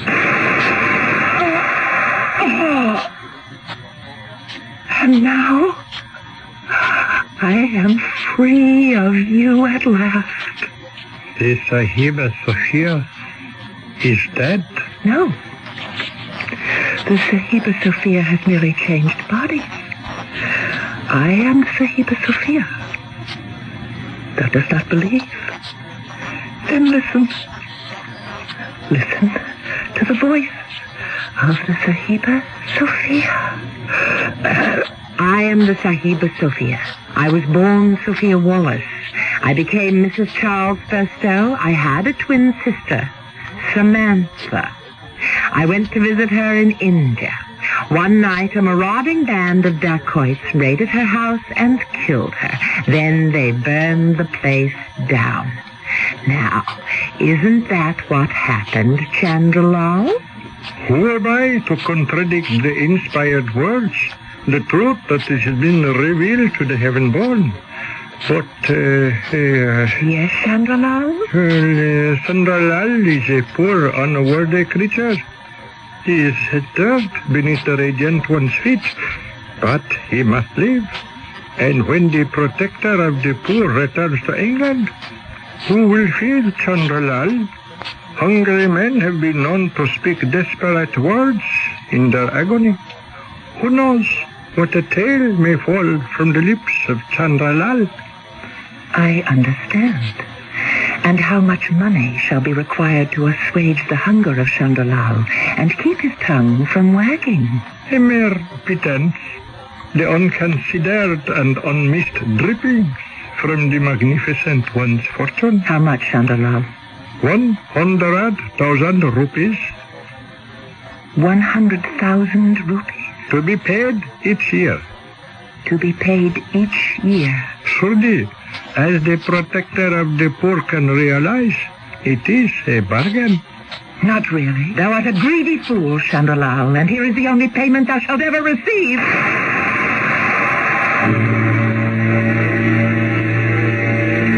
Oh, James, it was horrible, horrible. Oh, now, Sophia, darling. It was a hot night. I couldn't sleep. I thought I'd walked near the river. Suddenly, I heard shots in the house and screams, and I saw these awful men rushing away. I was terrified. No, Sophia, darling. It's all right. Everything is going to be all right. No, nothing is ever going to be all right ever again. The police came, but it was too late to do anything. Samantha had a rifle. Yes, but she was asleep. They shot her in her bed. Chandralal. Oh, poor Chandralal, who never harmed anyone, and they burned the house down. And look, it's in ruins. Why could they have done this? Well, I don't know, but it was probably done by fanatics who objected to her teaching modern ways to the children. James, please, I want to go home. Please, take me home to London. Yes, my darling Sophia. Yes.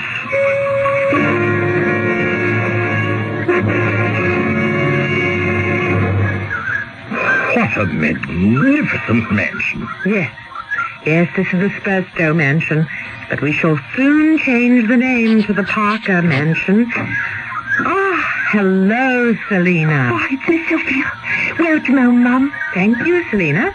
Selina, this is Dr. Parker. He shall occupy Mr. Spurstow's old suite for the present. Very good, Mum. Have our luggage brought up to our rooms? Oh, but first, we simply must have a cup of tea. At once, Mum. Cook wasn't prepared at such short notice, so this cake is left over from last night. Oh, it's just fine, Selina. Oh, if I remember correctly, that's the front door. Now, who could be calling so soon? It's probably that police inspector. Police inspector? From Scotland Yard. He's been coming by every day. A police inspector? For what reason? Oh, I wouldn't know, Mum. He's been talking to Joanna. Joanna? About what? I can't say, Mum. Shall I let him in? Well, we can't very well refuse to admit a representative from Scotland Yard, of course, Selina. Yes, Mum. Now, why would a police inspector come calling here? Well, a servant probably has gotten into some sort of scrape or other. Inspector Denby, Mum. Oh, how do you do, Inspector? I'm Sophia Spurstow, and this is Dr. James Parker.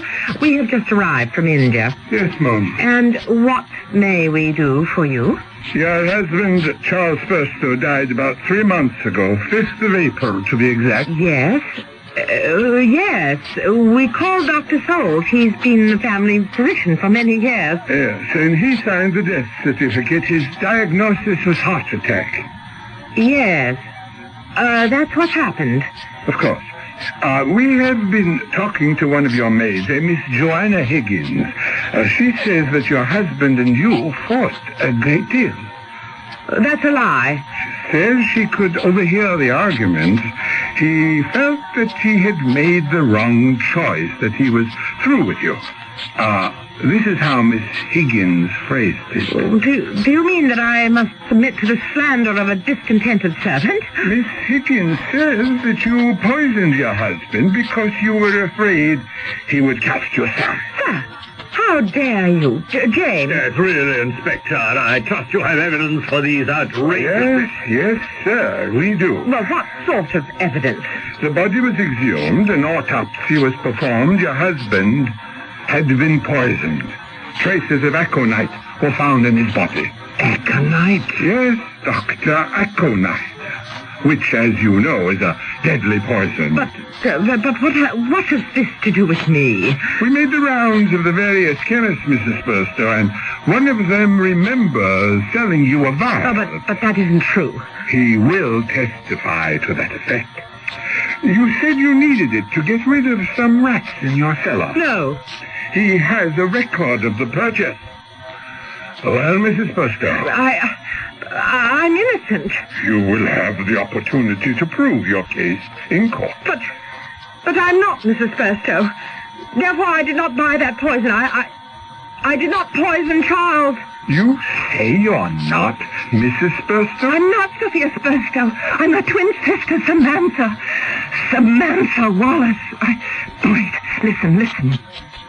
When the dacoits, the bandits, raided the house, they killed Sophia. But I saw an opportunity to acquire her fortune, and so I posed as my own twin sister. I'm not Sophia. I'm Samantha. Ask Chandra-Lal. He'll tell you I'm Samantha. Ask Chandra-Lal. James, tell him I'm Samantha. Oh, my poor Listen to me. I'm Samantha. I've been imitating Sophia's voice, but I'm Samantha. James, you've known me for 5 years. Tell them I'm Samantha. Mrs. Sophia Spurstow, it is my duty to inform you that anything you say from now on may be used against you. Those are always chilling and ominous words. And since she said a great many things, they had an impressive array of statements to use against her. Try as she might, she couldn't convince anyone that she was truly Samantha and not Sophia. And so in the end, although she did get away with the murder of Sophia, she had to pay for the murder Sophia committed. Somehow that seems an equitable solution. Certainly justice of a sort was done. I shall return shortly. Hello, this is Max Moran. Do you have a sight problem that prevents you from reading? I've got good news for you about Choice Magazine Listening, a free service. Every other month, Choice Magazine Listening will send you, free, on phonograph records, 8 hours of selections from leading magazines featuring writers like William Styron, Joyce Carol Oates, John McPhee, Kurt Vonnegut, Art Buchwald, many others. So if you are blind or unable to read regular print, or if you know someone with this problem, write to Listening, Box 10, Port Washington, New York, 11050. We'll also tell you how to get the special record player provided free by the Library of Congress as part of its Talking Book program. So, write Listening, Box 10, Port Washington, New York, 11050, or telephone 516-883-8280. That's 516-883-8280. A public service message on behalf of the nonprofit Lucerna Fund.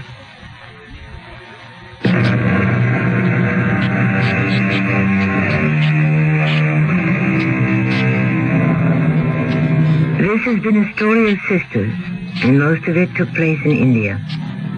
It is fitting, therefore, to consider the writings of that great authority on India, Mr. Rudyard Kipling. He also had something to say about sisters. He wrote, "Never praise a sister to a sister. The results may be far different than you could ever suppose.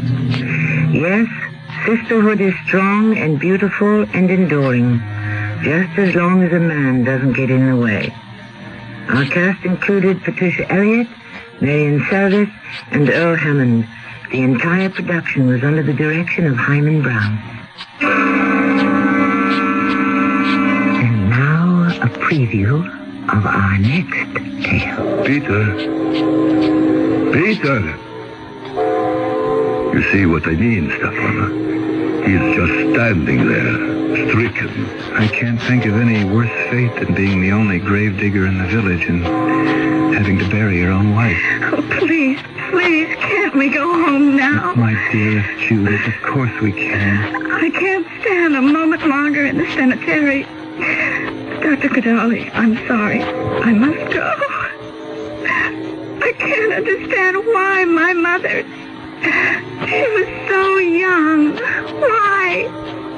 Judith's medicine did everything possible to save her.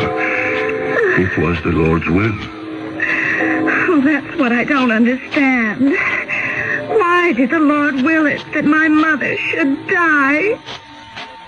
This is Tammy Grimes, inviting you to return to our Mystery Theater for another adventure in the macabre.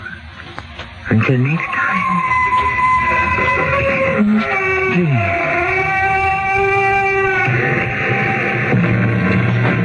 This is Nat Wright. Stay tuned for the Dawn Patrol flight, where we'll be playing your songs all night long, after the news. It's midnight. This is WIP, Metro Media Radio in Philadelphia. Philadelphia Mayor... Astrology that suggests the heavens are interested in individual destiny and phenomena that cannot be explained.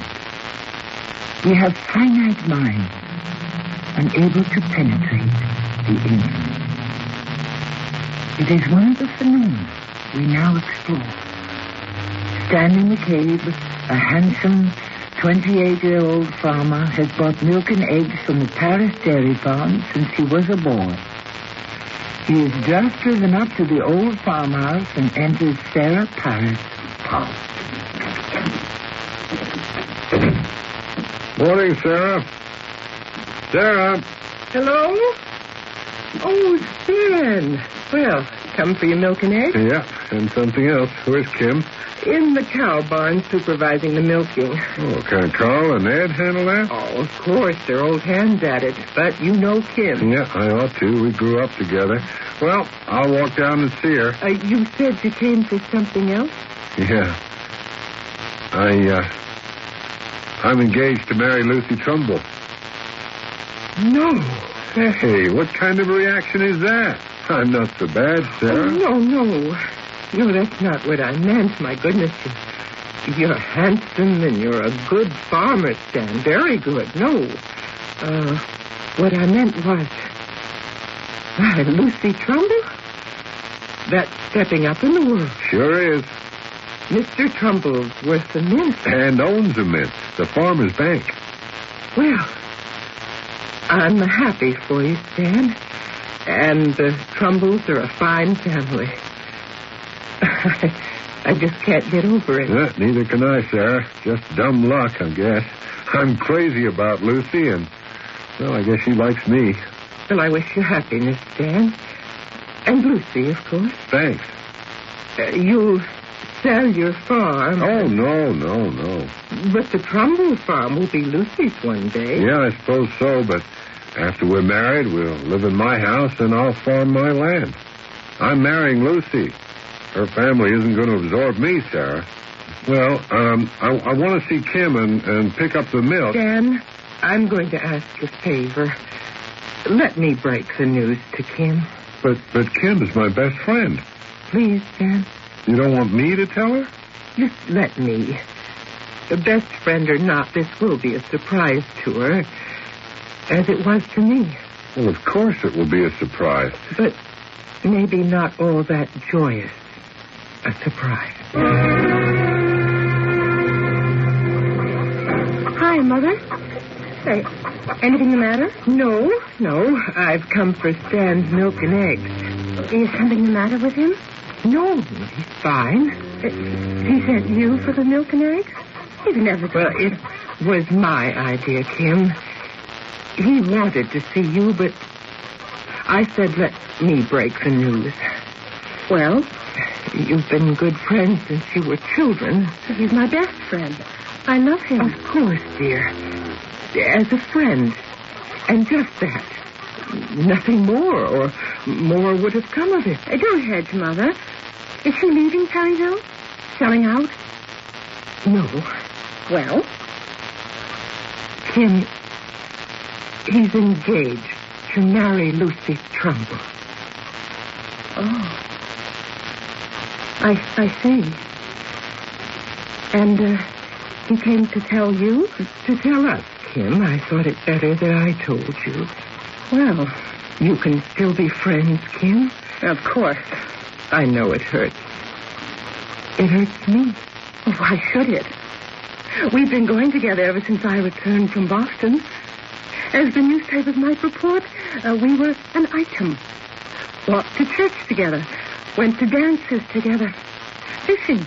Range meetings. Suppers here and at his house. Like brother and sister. Right? Don't be bitter, Kim. Lucy Trumbull. A porcelain doll. A piece of bric-a-brac. Skis in Colorado and winters at a pool in Arizona. Well, he's welcome to her. Won't she make a wonderful farmer's wife, Mother? Kim, please. Oh, don't please me. I must. Now, face it. Did Stan ever ask you to marry him? Not in so many words, no. Then you have to accept the fact that he's in love with Lucy Trumbull. He's in love with her money. Stan must have more common sense than to be bewitched by that vapid, simpering nothing. He can't possibly love her. He loves me. He respects me. Everyone respects you, Kim. You're a remarkable young woman. And I am very proud of you. You won't have her.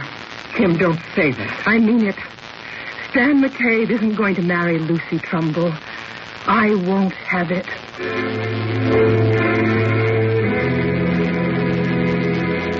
Hi, Lucy. Stan, you're positively glowing. You know, Lucy, I just can't believe my luck. I didn't expect to see you, Stan. I thought you were driving to Amherst. Well, I'm on my way. I picked up our milk and eggs and told Sarah about it. Oh? Yeah, she wished us happiness. And Kim? Well, Sarah wanted to tell Kim herself. Of course. Of course? Well, why, of course? You don't know. Well, what's there to know, sweetheart? Kim's my best friend. I wanted to tell her myself. I don't believe it. You still think of Kim as a best friend. Don't you know she's always been in love with you? No, I don't believe it. Well, it's true. Everyone knows it. Or has known it. Except you. But I don't love Kim in that way, Lucy. You're the one I love. Well, that makes me glow because I love you. But you've broken Kim's heart. Mrs. Patton knew that, and that's why she wanted to tell Kim instead of you telling her. Well, I do my own thinking and feeling. What everyone else might think, my feelings are my own. And they're yours. Are you sure? Oh, come on, Lucy. Don't tell me you're not sure about how I feel about you. I guess not. Oh, well, there's a great answer. Well, I guess I'll be on my way. Now you're angry. Well, what, am I supposed to be happy? I ask you to marry me, and you and everyone else thinks Kim is in love with me, and I'm supposed to be in love with her. And Mrs. Paris wants to break the news to Kim, and then Mrs. Paris wonders how my mother and you will get along in my house. Sam. The next thing you'll tell me, everyone, including your parents, thinks I'm marrying you because of the trombone money. Well, I wish everyone would mind their own business. I didn't mean to get you upset, Sam. Well, I am upset. Oh, look, I better go. Right now, I just want to be by myself. Kim? Come in, Mother. What is it? Are you all right? Of course I'm all right. Kim, I wish I could do something. Maybe you should have a talk with Father Francis. He knows the ways of the heart. He knows the ways of the church. Nothing more. Can you change what's happened, Mother? He can bring you comfort. Words. Just words. Oh, child, don't say that. Our faith is what sustains us. Cling to faith and it will protect you and give you strength. Strength for what? To accept Stan's engagement? It will be just like that simple Lucy Trumbull to ask me to be a bridesmaid. Well, I won't have it. I said that earlier, and I mean it. Kim, don't talk nonsense. There's nothing you can do about it. I think there is. Please. For my sake. Oh, don't worry, Mother. No harm will come to you.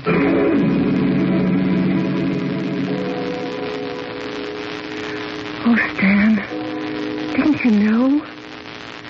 When we were 15, wasn't it understood? When we were away at college, wasn't the feeling there in our letters? Didn't I return from Boston when my father died because of my love for you?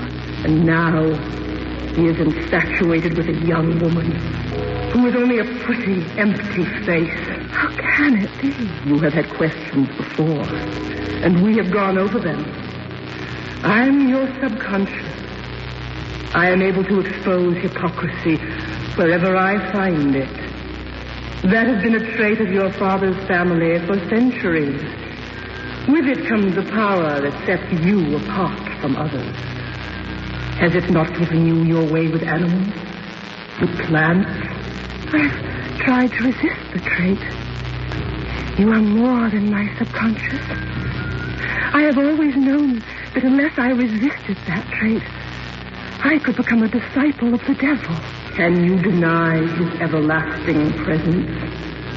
Mankind has two faces. One he shows to others, and one he shows only to himself. The latter is his subconscious. In that dark side of the mind, men and women know the truth. Bind yourself to me, and you will have the power to work miracles. Bind myself to what? My subconscious? To those of us who work to enlist souls in the name of the fallen angel. You can't become a disciple of Lucifer?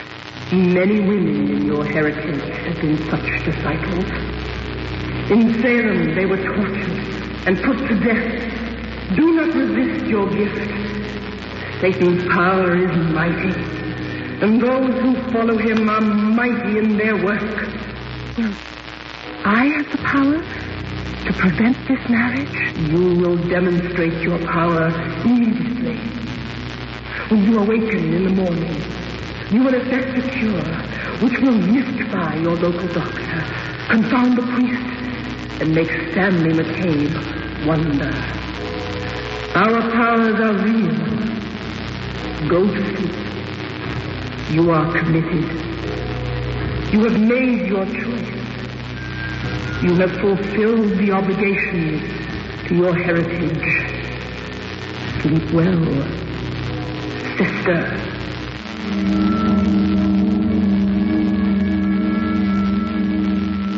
Just what have we here? A pact with the devil? Our theme seems to be witchcraft. Do not regard the subject lightly. It still exists. As recently as 1970, a woman in Arizona was suspended from her job for teaching witchcraft. In Lisbon, Portugal, a boy was told to have an operation to save his legs. His parents consulted a witch, and the operation did not have to be performed. More when I return with Act 2 shortly.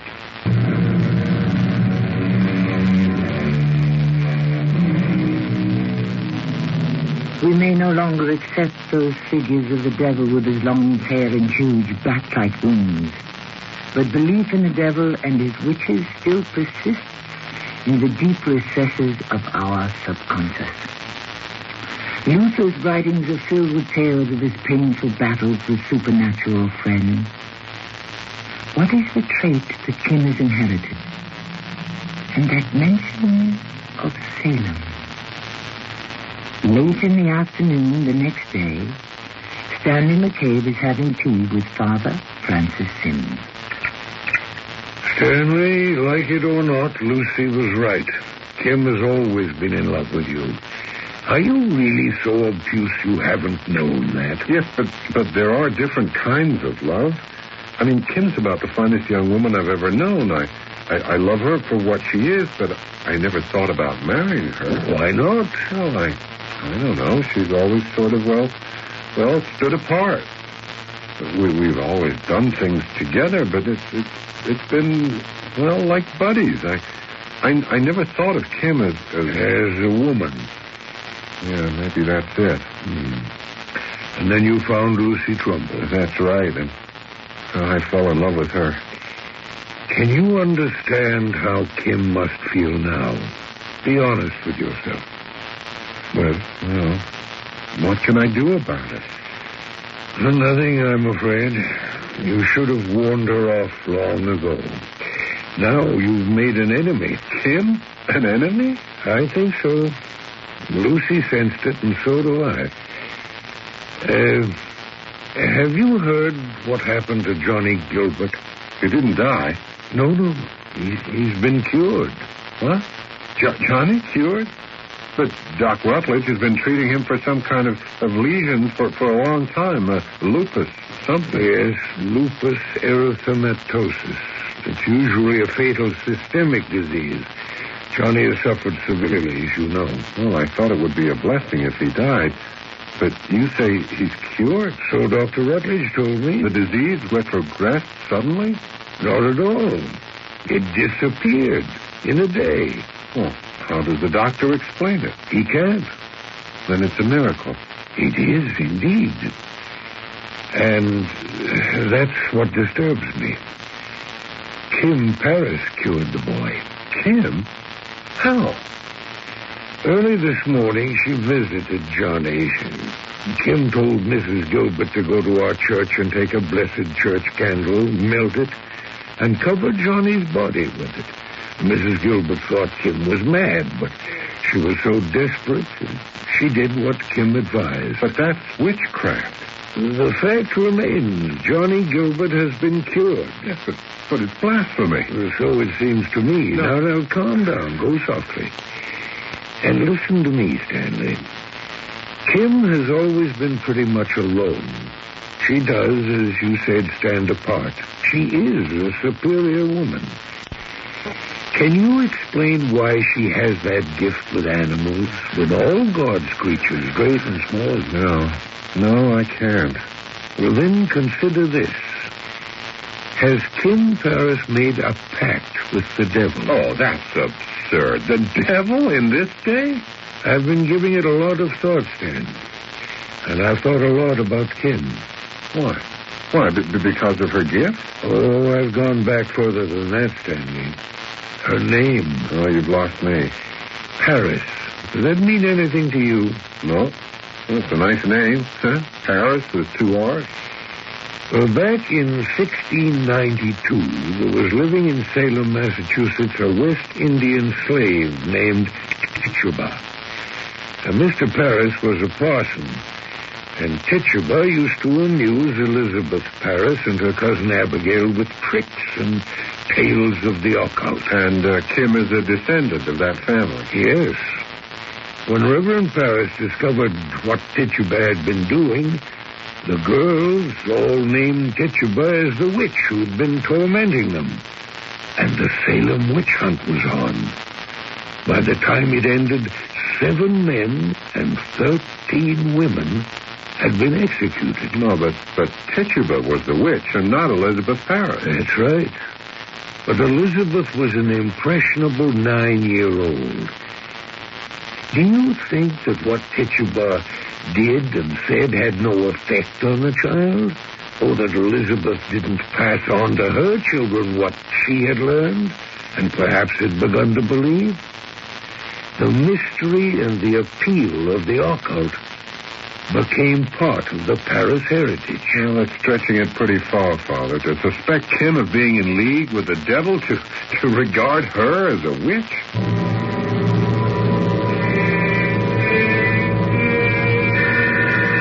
Kim, will you get that, please? All right, Mother. Hello, Kim. Father. Now, I know it's supper time. Oh, that's all right. Come in. It's Father Francis. I'll be right in. May I serve you something? Cup of tea? Wine? No. Thank you. I'm staying only a few minutes. How are you, Kim? I'm well, thank you. Well, how nice of you to drop in, Father Francis. How are you?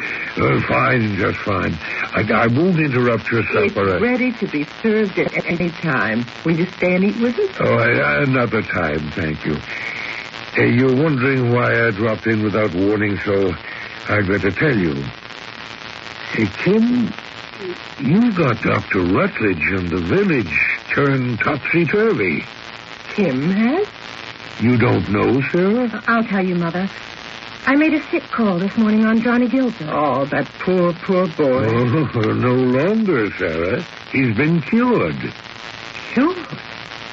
I suggested to Johnny's mother that she take a blessed candle from the church and melt it and apply the tallow to Johnny's lesions. She did. It worked. Mrs. Gilbert came to me in a cherry orchard and told me so. She fell to her knees. But it's a miracle. That's exactly what Stan said when I told him. But, Kim, how? I mean, you performed a miracle? And it was that. How did you accomplish it, Kim? How did you know the cure to suggest? It simply came to me. Johnny's cured. Isn't that enough? But people will want to know. We'll have to tell them something. Then tell them that there are forces in this universe beyond their simple comprehension. But not yours. Is that it, Kim? To answer yes would be presumptuous, Father. Since the world was created, good and evil have been opposing forces.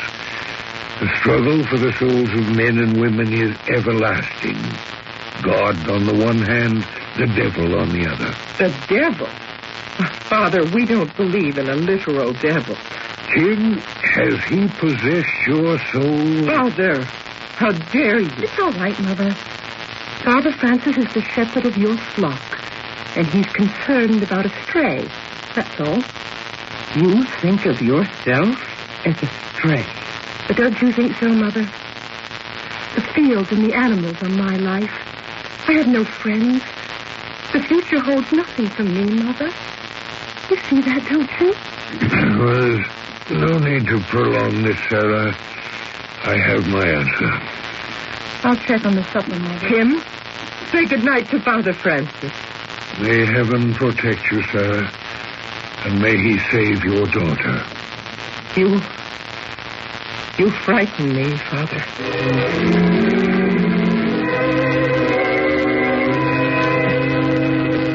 Dan, stop pacing. please, sit down. Here, next to me, please. You're not concerned, Lucy? No, I don't believe any part of it. Kim, a witch? Say the word and ask yourself if you believe it. What about Johnny Gilbert? Who knows? Kim's a member of the church. She got an idea that something from the church, a blessed candle, might have some power to help the boy. That's all. It did. Yeah, but medically it makes no sense. Who cares? Stan, I'm tired of talking about Kim. Let's drop it. Forget about her. Is that clear? It sure is. I hope so. You proposed to me, and we're going to be married, I think. Well, of course we're going to be married. Then let's think about that, sweetheart. We meet, and what do we talk about? Kim and her gift with animals. Kim and you as old fishing buddies. Kim, the intellectual, and now Kim, as of all things, a witch. I don't want to hear any more about your former girlfriend. Oh, no, please, Lucy. I mean it. Get her out of your system. I'm sick of the subject. When you do, come back. I'll be here, and maybe we'll pick up where we left off.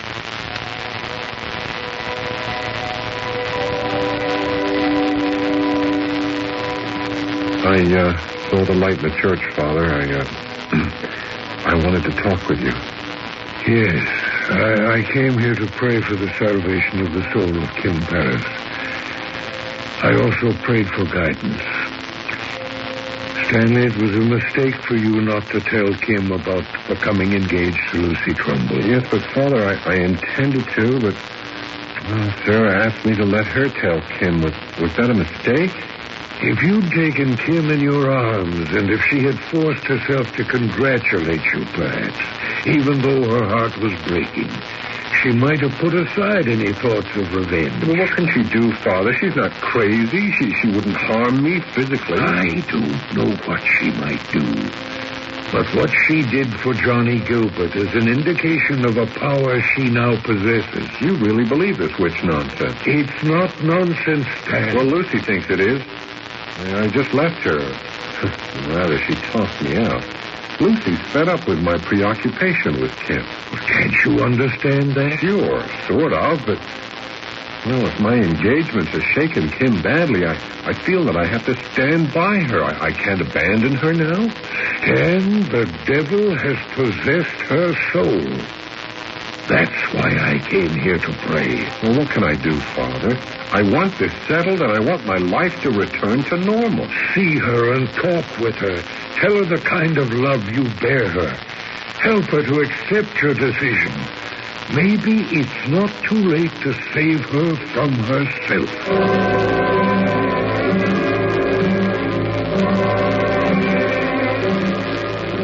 Kim, where are you going? It's almost bedtime. For a walk. Kim, will you tell me the truth about Johnny Gilbert? I have nothing to tell. The priest thinks you've entered into a pact with the devil. He's a simple-minded old man, Mother. When I told you about the engagement, you said that Lucy will never have him. Do you still say that?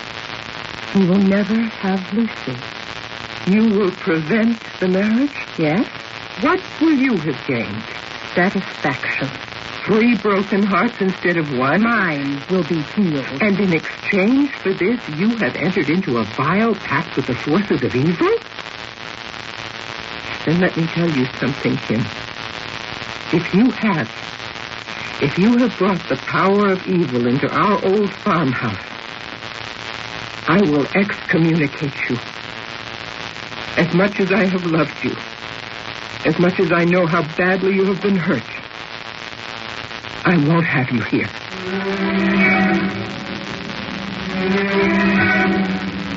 In medieval times, the devil was a real and active enemy who was blamed for mishaps or disasters. The devil was interested in all men, and like the gods of ancient myths, he continually interfered in human affairs. To Martin Luther and his contemporaries, The devil's greatest threat was his determination to capture human souls. That is what Father Francis fears for Kim Paris. He is convinced that she is a witch. We'll find out when I return with Act B shortly. Riding a broomstick at Halloween. It occurs on October 31st, which in the old Celtic calendar was the last day of the year. It was then that all the witches and warlocks held their wicked revels. Satanists still believe that, and that might explain why, through her subconscious, Kim Paris has given herself to the devil. It is the next morning. Sarah Paris opens the door of the farmhouse. Oh, Lucy. Good morning, Mrs. Paris. Come in, Lucy. I want to see Kim. I don't think you should. Why not? Because she might turn her evil eye on me? I can understand that Stan's engagement to me shocked and hurt Kim. But she's an educated woman, not an old hag who invokes a curse against him and me. Lucy, I found it hard to believe, too. Until she said that Stan would never marry you. Then when Father Francis questioned her, Kim avoided the subject. But she did say that God was not the only force in the world. Last night, I told her to leave. Move out? Leave Perryville? You? Your dairy farm would rapidly decline, Mrs. Paris. If it has been successful because Kim's allied herself with the devil, I say let the farm decline. You surprise me. I'm not surprised about Father Francis. He's an alarmist. That's disrespectful, Lucy. The reason I drove over, Mrs. Paris, was to speak with Kim and dispel these suspicions about her. I expect Kim and you to attend my marriage. You'll see. Both of you will come to your senses and the priest will be discredited. Is that what you want? What we need in our parish is a young, modern priest, not an old man who sees evil in every shadow and is haunted by legends from the Middle Ages.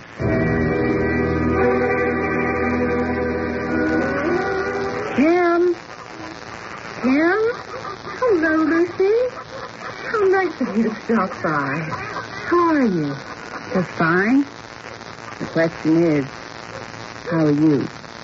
Fully recovered. I wish you happiness. Thank you. And you do mean that, don't you? I'll admit that I was startled and then angry. But that's behind me. When I thought about my reaction, I realized that there was no basis for it. If Stan had told me himself. But he didn't. I'm disappointed that he didn't tell me the news.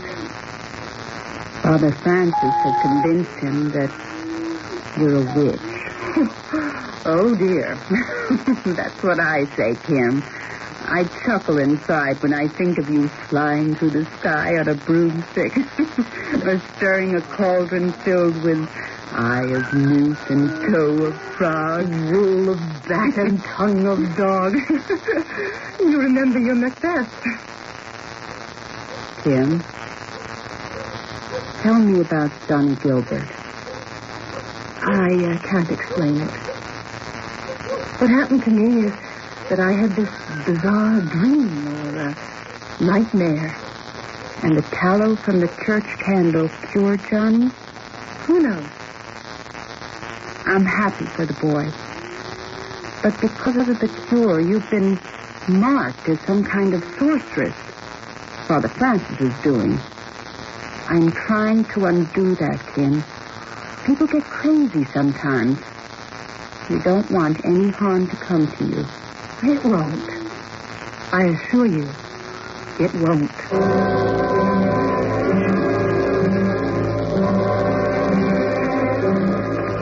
I came as quickly as I could, Stanley. Is Lucy still alive? Barely, Father. If Kim did this to her, I'll kill her. Take me to her room. Where are Mr. and Mrs. Trumbull? Well, he's a... Why? Before we go in, tell me about it, Stan. Well, Well, Lucy called on Kim this morning. Lucy told me they had a fine talk. No resentment. It was friendly. And then when Lucy returned home, she felt faint and her throat began to constrict. Mrs. Trumbull became alarmed, and so Dr. Routledge placed Lucy in the hospital. Yes. What's his diagnosis? The test revealed nothing, but Lucy is having great difficulty breathing, like someone with severe asthma or something. She's under oxygen, but that hasn't helped much. It's as if some force had her by the throat. It's as if she's under a spell. She is. I'm convinced of it. Let's go in. Poor child. Lucy. Her eyes are open, Father. Dan, I'm dying. No, it's okay. You won't die. Did Kim? Yes. Kim did this to you. Placed a curse on you. A witch? Yes. A woman possessed by the devil. He must be exorcised. Do not give in to this evil, Lucy. I love you, Lucy. I love you. Come, Stanley. We have a mission to carry out at once.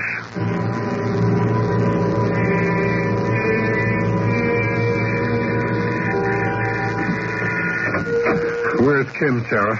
Why, Dan and Father Francis, Sarah, Kim has placed a curse on Lucy Trumbull, and she's dying. Oh, merciful heaven. Where is your daughter, Sarah? I don't know. She went out. I don't know where she went. She's wandering the fields, most likely. We have to find her. She's a soul devoted to the devil. Only exorcism can save her. Exorcism? The devil has possessed her subconscious. Kim is his victim. Stay here, Sarah. We'll find her.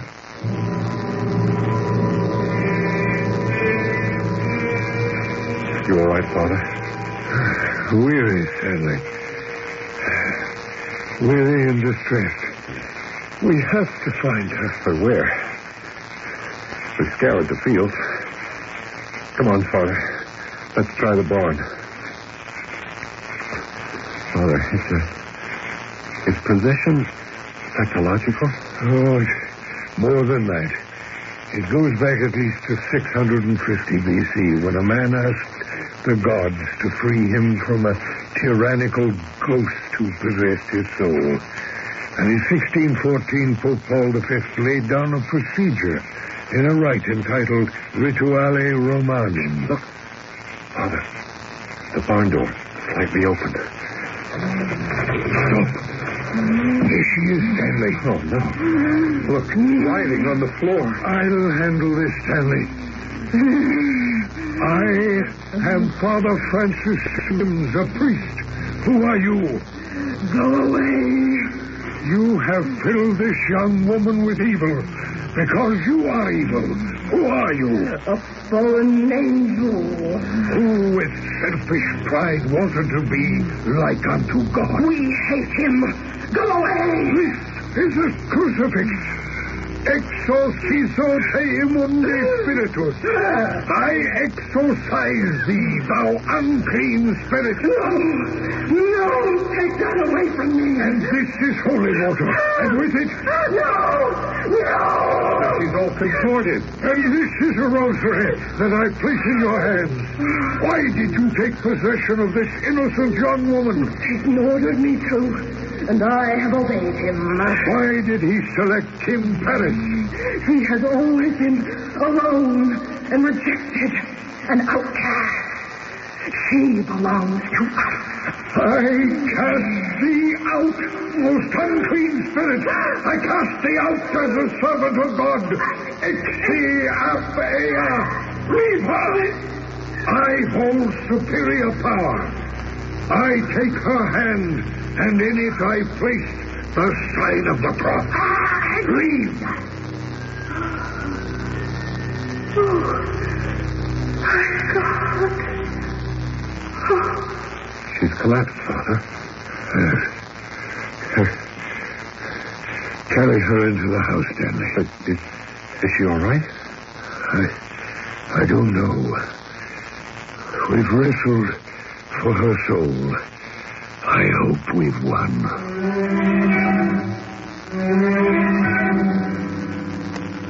Father. No.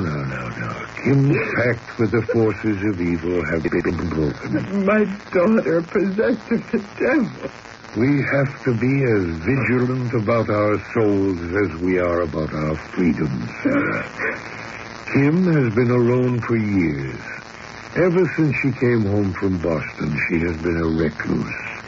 She brooded. That kind of introverted mind is where the devil sows his seeds. Father, in this day and age, I can't believe it. I really can't. We have witnessed it. Stay with her, Sarah. If she awakens, calm her. Make no accusations. I have to return to the hospital. Oh, my dearest Kim. How could this have happened to you? Your hatred led you to invoke the terrible power of an evil, revenging fiend. Mother? Oh, yes, my dear.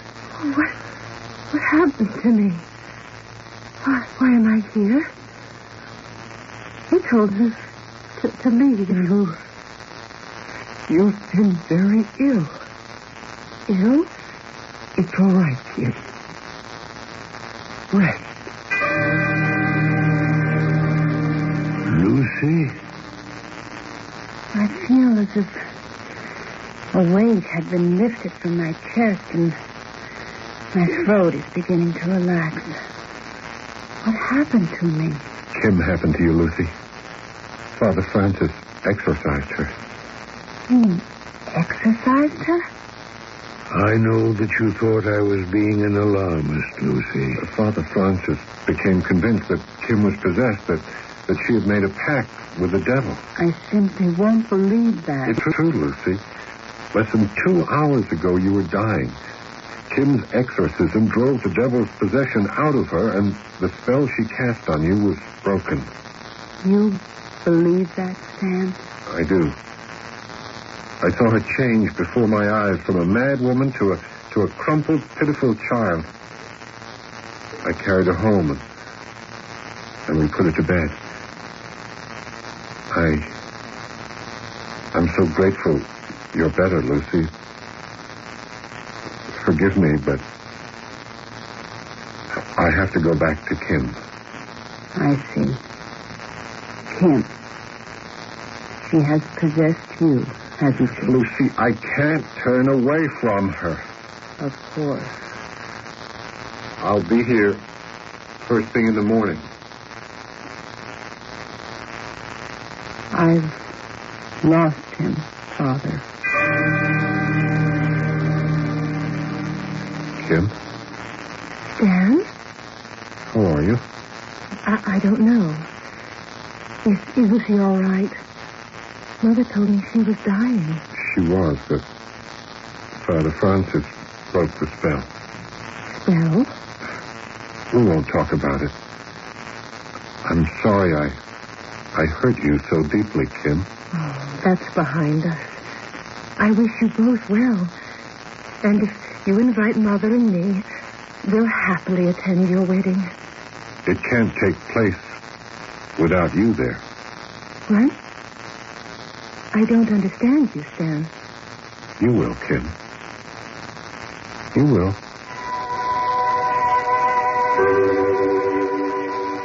An unexpected ending, but a satisfactory one.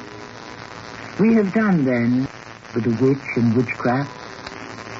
But let me remind you of this, even today. Whether you view it in terms of religion or psychology, belief in possession and exorcism remains undeniably powerful. The belief is buried deep inside us. History supports with facts what is more than legend. I will be back shortly.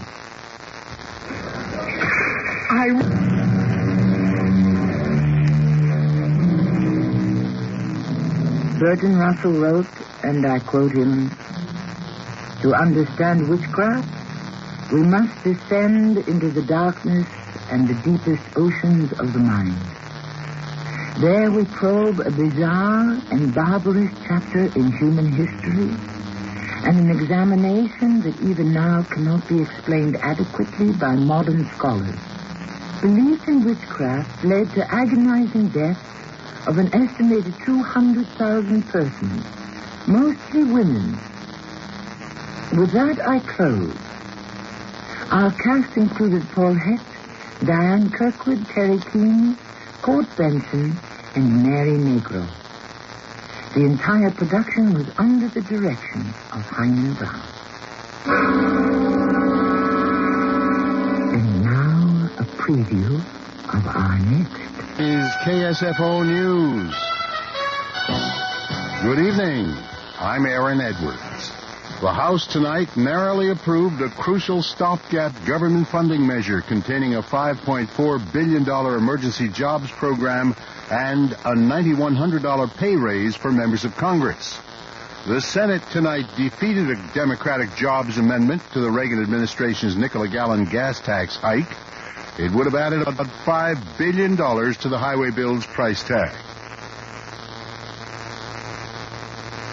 In San Jose, a juvenile court judge has found that 3 elementary school boys did try to lynch a classmate, a ruling that could pave the way for incarceration of the youths.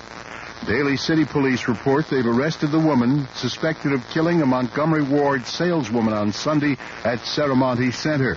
Daly City detectives, with the help of Oakland police, apprehended 34-year-old Alicia Villamor Pinuela in the Oakland flat of a friend.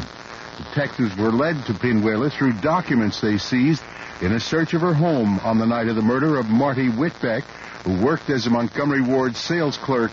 And when guards asked Whitbeck to escort Pinuela to the restroom, they waited about 15 minutes. Then they went in and found Whitbeck's body in a pool of blood on the restroom floor.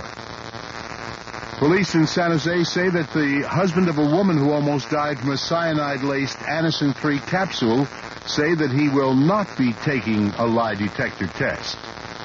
William Daguman, a 24-year-old self-styled San Francisco street preacher, has been ordered to stand trial for the murder of 2 small children he allegedly hit with his car at a Hunters Point intersection in September. Police say the incident occurred after Daguman became angry when neighborhood residents taunted him for his religious preaching. Legislation seeking to reverse a new state ban on lawsuits concerning noise levels at San Francisco International Airport was introduced today in the State Assembly. That bill would reinstate the rights of residents living near the airport to sue the facility over noise levels. The new law affects residents living from Burlingame to Daly City who have filed nearly 450 claims complaining about airplane takeoffs and landings disturbing their nerves as well as their television reception.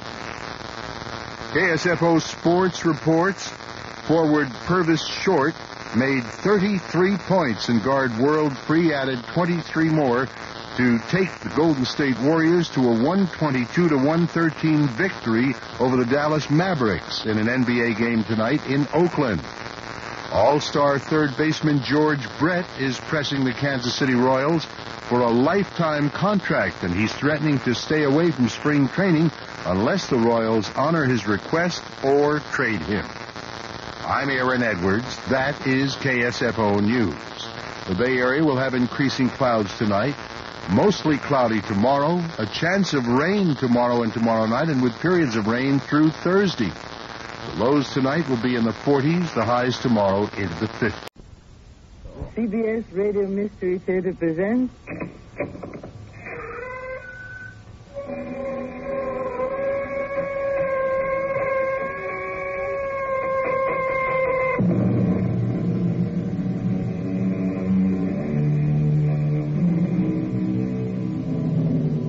Welcome.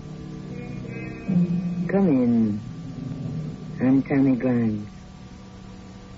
As far back as the art of storytelling goes, one of the most treasured examples of the narrative technique has been that of the ghost story. The ancient belief in ghosts was rooted in the idea that the spirit of a man never dies. These spirits may appear in any form, and the most terrifying have been the apparitions that belong to those who died of violent or unnatural death. But streak of lightning, that crack of thunder, is that usual here in the desert? With a full moon staring down on us? Talk, Joe. Like I tell you, this road leads to place where evil spirits dwell. Spirits of the dead. Big danger for white man. You smart men, you turn back.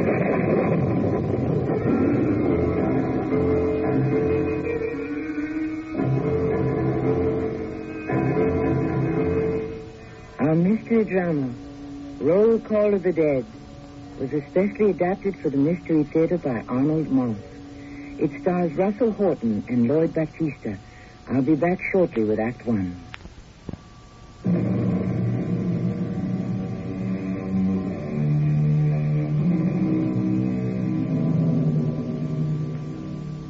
Few facets of American history have been more over-sentimentalized than the story of the settlement of our Great West. We have been given the stereotypes of the noble, tragic Indian, the rough and ready cowboy, and the gun-happy desperado. But if the story of the West is to have any real meaning, we must look to the writing of those who dealt with its dust, its dirt, its hard work, its personal tragedy, and sometimes with the unknown, the unexpected. Two young men about to graduate from an Eastern college are in a tent watching an exhibition of Western skills and skill. She hasn't missed a single shot. Hey, that woman is absolutely phenomenal. See, look at her now. She's turning herself around, galloping around the ring, sitting backwards on her horse. Hey, and shooting at the target as her horse goes around at full speed. Bullseye every time. Oh, no, Jimmy, look what she's doing now. Swinging herself under the belly of her horse, holding onto the saddle with one hand. Her assistant is handing her a fresh rifle as she goes by. Yeah, she's pointing the rifle at the target. And wham! Right into the bullseye again. Look, Jimmy, there's the great Buffalo Bill himself. Ladies and gentlemen, the Buffalo Bill Wild West Show with its Congress of Rough Riders of the World has presented Miss Annie Oakley in her astonishing demonstration of dexterity in the use of firearms. She certainly was wonderful. And now, for our closing number, we will demonstrate how a cow outfit is brutally attacked on the Great Plains by a band of bloodthirsty, marauding Indians, who in turn are repulsed by the brave veterans of the splendid 6th U.S. Cavalry. Maestro, if you please.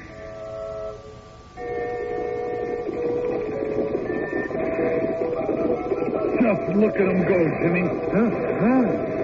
Jimmy, I have a great idea. What is it? After we get our diplomas in June, what do you say you and I go out with it? What for? For the fun of it and the excitement. Well, in another 10, 20 years, it'll probably all be gone. This is 1888. Time is passing us, Jimmy. What are you thinking of? Oh, we're young. The West is still young. I don't want to learn about it from Wild West shows. I want to see what's left of it for myself. Hey, I'm all for it, Clark. How about the Arizona Territory? The Santa Fe Railroad will take us as far as New Mexico. And from there on, it's clear sailing all the way to the California border.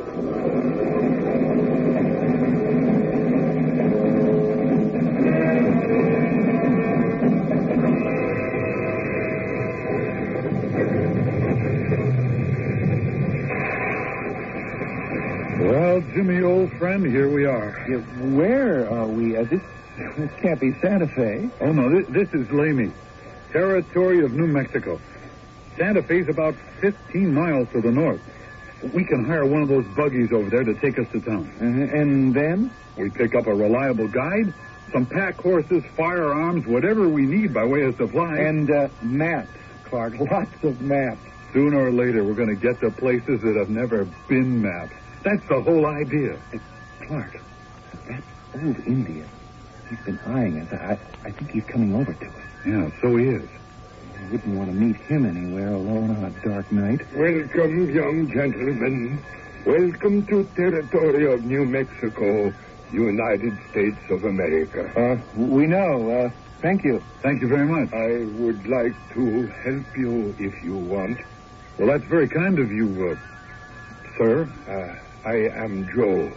Joe Broken Arrow, tribe of Apache. Oh, I'm pleased to meet you, Mr. Arrow. Joe, you call me Joe. You know, Joe, I think you might be able to help us. After we rest up in Santa Fe from this long train trip, we're headed west. Southwest, as a matter of fact, to the Arizona territory. And we'd appreciate some advice if you'd be so kind about supplies, horses, things like that. Oh, we'd pay for your time, of course. You say you go southwest Arizona? We're planning to follow the course of the Gila River, way past the Catalina Mountains. Oh, bad place, very bad place, especially for white man. Why do you say that, Joe? One thing for sure, you need good guide. You not go that place yourself. Very dangerous. Why, Joe? We're not afraid, you know. Better you take me with you. I be your guide, you Indian scout. I know that country better than anyone. Give us a minute, Joe. Clark, what do you think? I mean, his looks worry me. His face is like a death mask. I mean, can we trust this old bird? I'm not too sure. I must say, with that big black hat pulled down up to his eyes, he does not exactly inspire me with the greatest confidence. Young gentleman, you not worry about Joe. Joe Broken Arrow, how you say it, very reliable. Jimmy? Well, why not? All right, Joe, you're on. You not be sorry, young gentleman. Only one thing. Yes?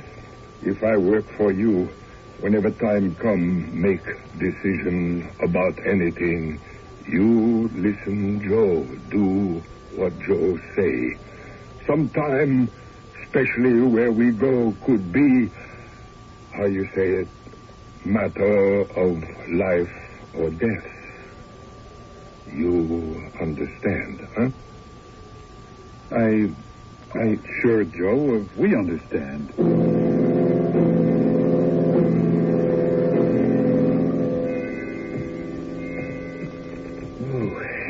That sounds like a big, round, orange ball of fire. Yeah, it'll be setting pretty soon. Clark, good thing we decided, or rather Joe back there decided for us, that we do most of our traveling in the darkness, sleeping in the daytime. We'd burn to ashes under that broiling sun. Oh, and Jimmy, look what it does to the rocks on those mountains. Yeah, like they were painted in 100 different colors. Which way, Joe? We come to what looks like a fork in the road. Wait, young gentlemen, I come to you. We go north. Take right fork. Whatever you say, Joe. Wait a minute, Jimmy. Joe, can I ask about this other road, the one to the left? Any reason for not taking that one? Left fork, very dangerous, not safe. How? Why? Lead to place where evil spirits dwell, spirits of the dead. Bad, ugly spirits. Well, we're not afraid of things like that, are we, Jimmy? Well, no, not really. No, Joe, we are not afraid. You listen, Joe. Take other road. This way, Clark. Well, hold on a bit, Jimmy. We didn't come thousands of miles all the way out here just to look for the safe ways. We came for the adventure, the excitement, remember? Well, I guess so. Sure, of course. Then let's not play it safe. We take the chance. See what old Joe is talking about, all right? All right. So we take right fork. Left fork not only lead to place of evil, is also place of big danger to white man. Pass through Apache territory. So what? Apache, wild, fierce. I know well. Of course, you're an Apache. So we take right fork to north. For once, we're going to disappoint you, Joe. We take left fork, the bad one, to south. What's that? It's coyote. Come on, let's go.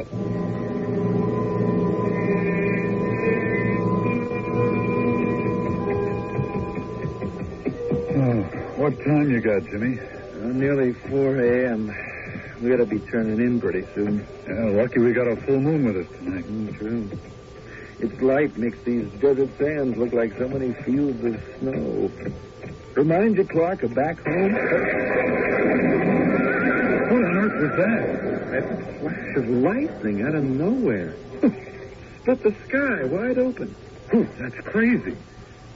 Lightning and thunder in the desert with no clouds and a full moon? How could that be? Joe? Yes? Come here a minute, will you?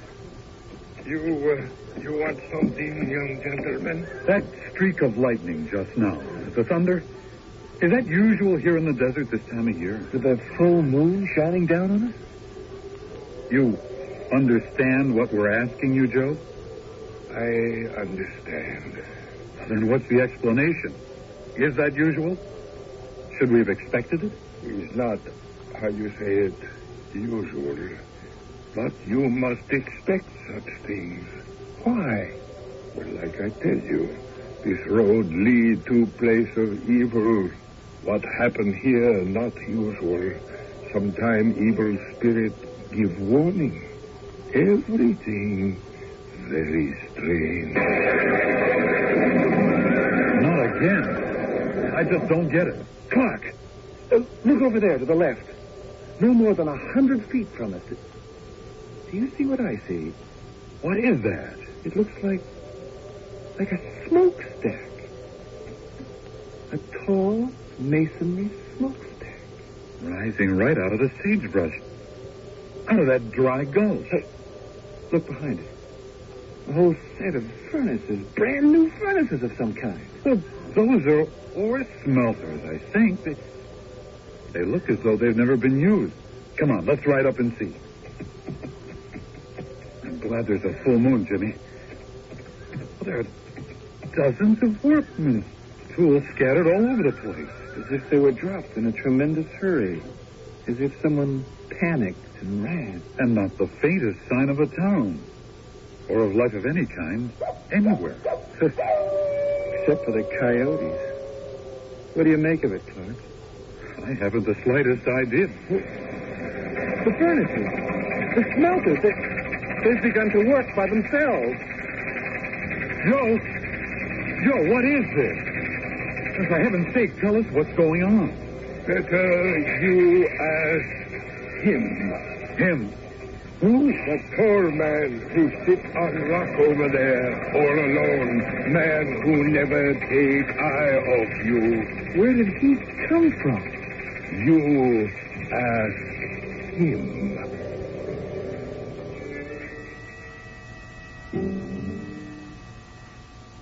For over 100 years, the wave of migration to the American West created a unique process that had a tremendous influence on the shaping of the American character. For some, it was what was called a gate of escape, a safety valve for the discontented. For others, like young Clark and Jimmy of our story, there was the thrill and the excitement of a daring new adventure. To where their particular journey will lead, we must wait for Act 2 shortly.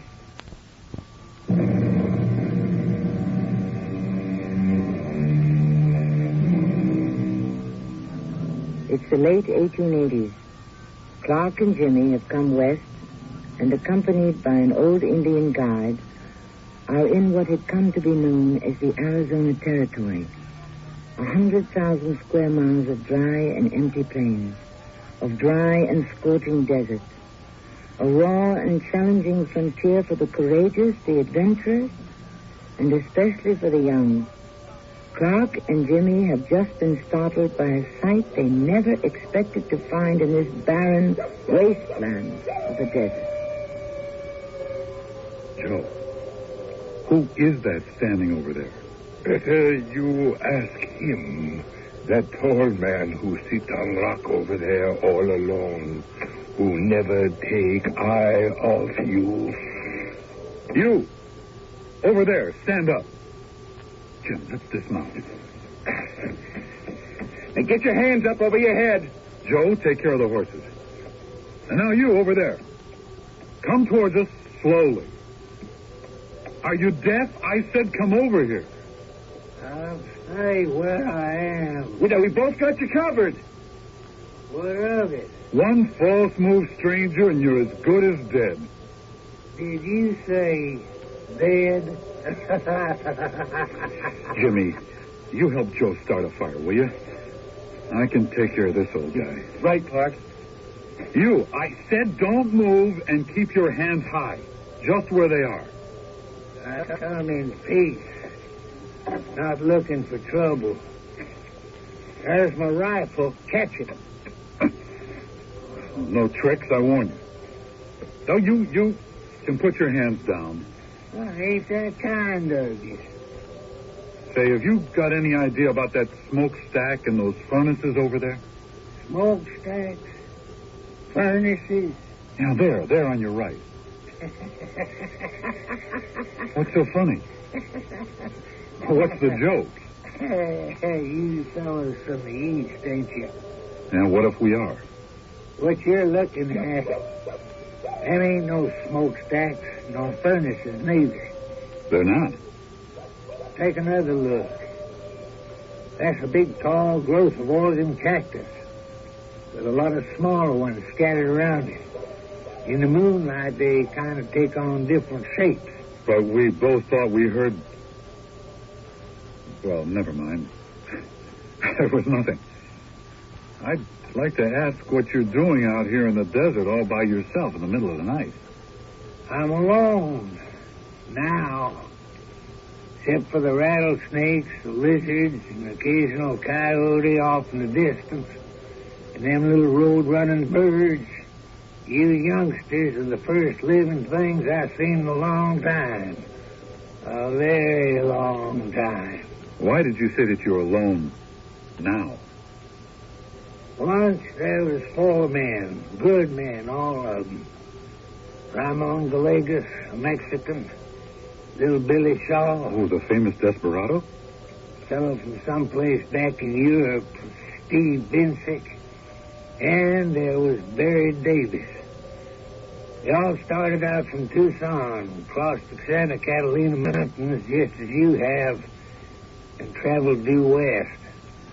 They was prospecting. What for? That's a stupid question. For silver, naturally.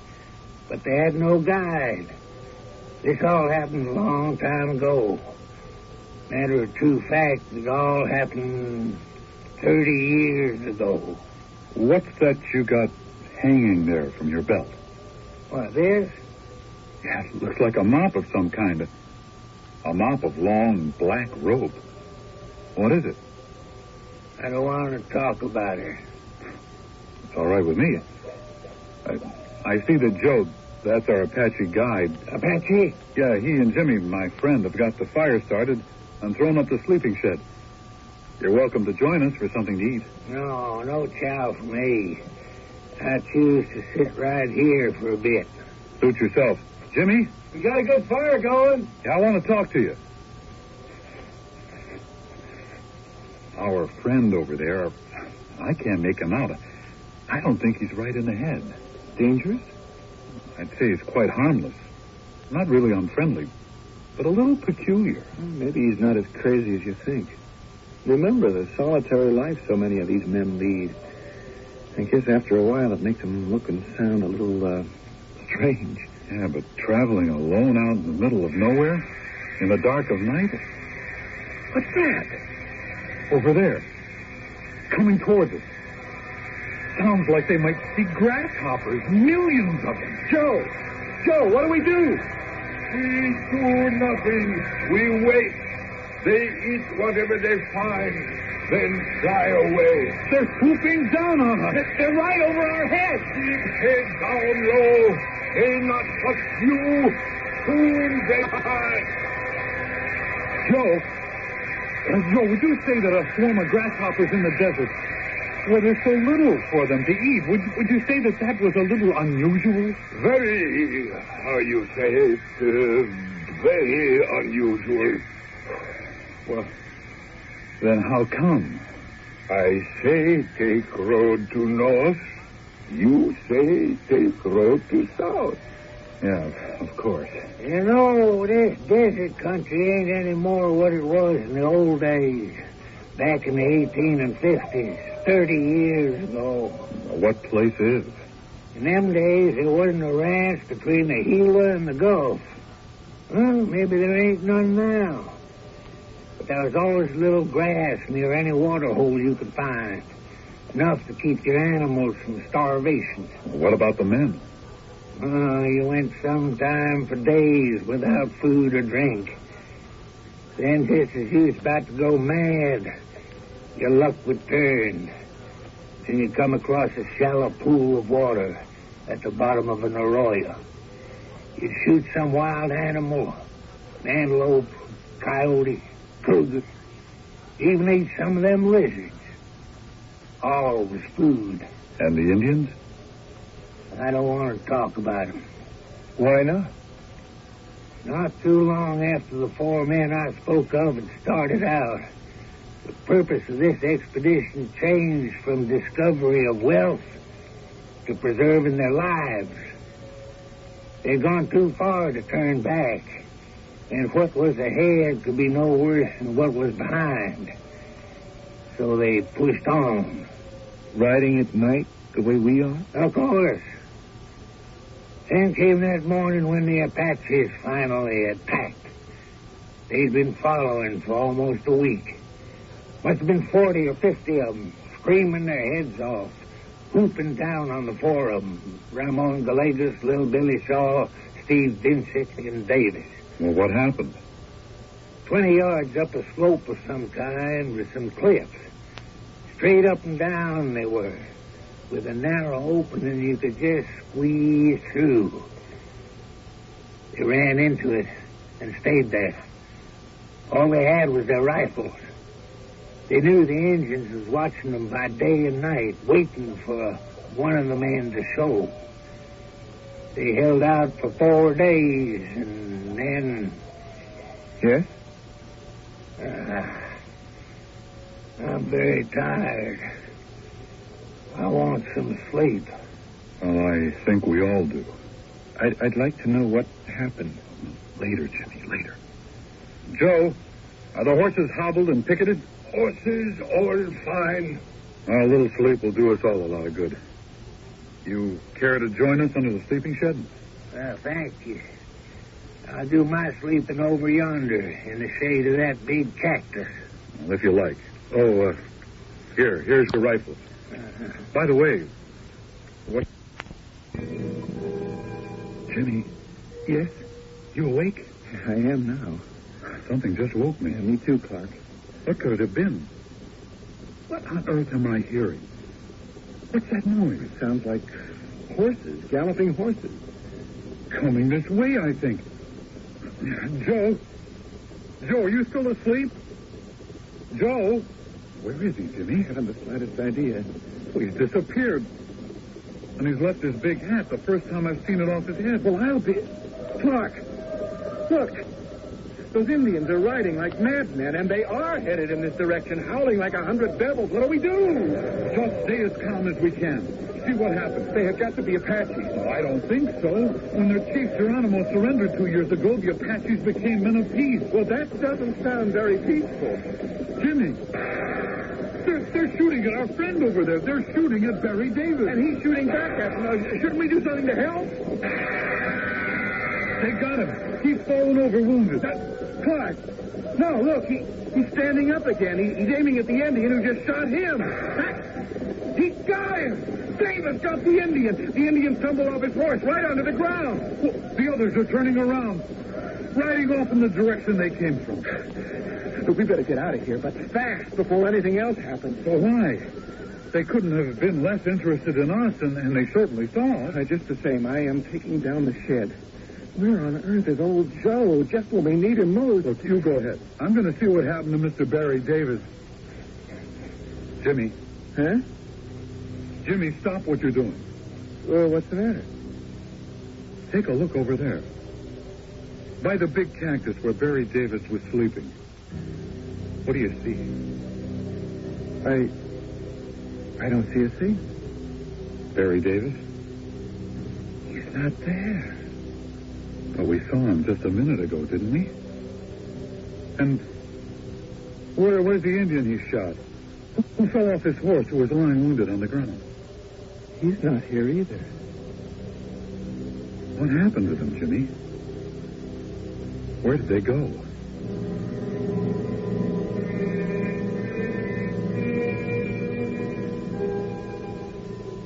Well, we came for adventure. We're certainly getting it. Look, let's pack up and move on. Clark, I don't like what's happening. It just isn't safe. Safe?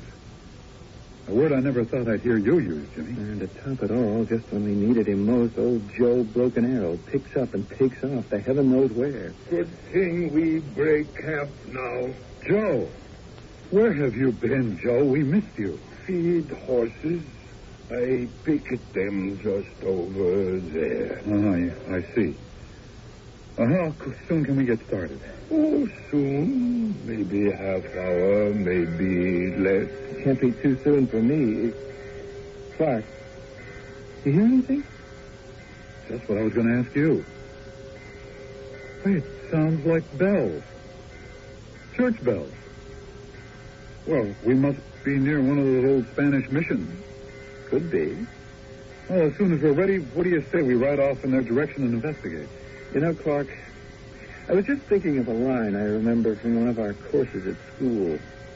The life of an adventurer, and that's us, is practicing the art of the impossible. Funny you should say that. I was thinking of another couple of lines from another course. The bell invites me.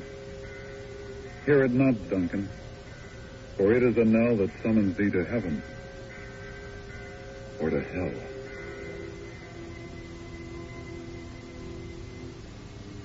The American poet Robert Frost ended one of his most well-known poems with, "Two roads diverged in a wood, and I took the one less traveled by, and that has made all the difference. Our young friends, given a choice of roads, have also taken the one less traveled by, and it's certainly leading them into adventure. I'll be back shortly with Act 3.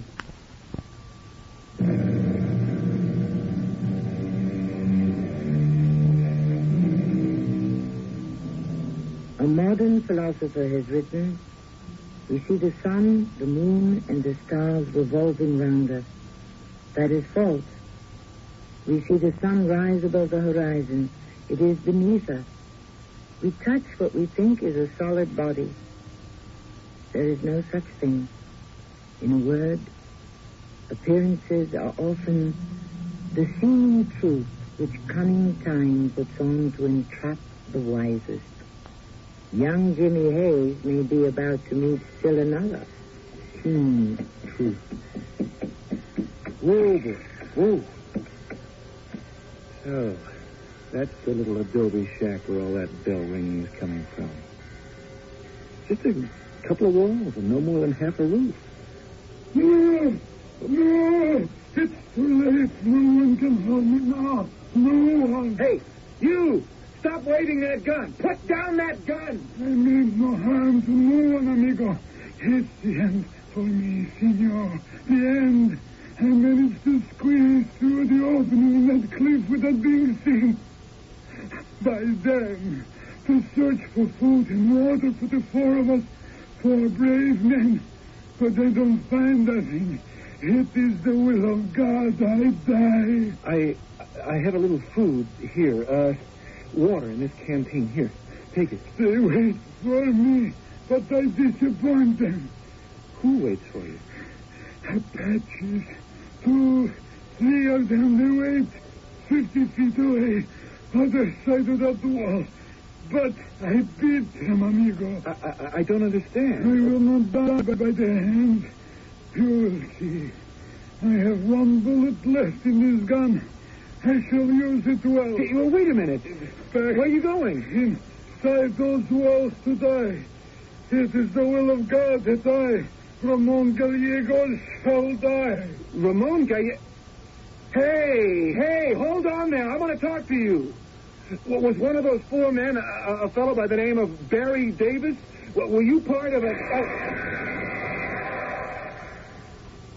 Ramon Gallegos. Was that the single bullet you had left? Or did your Apache friends get you at last? Let's go, boy. Let's get back to camp.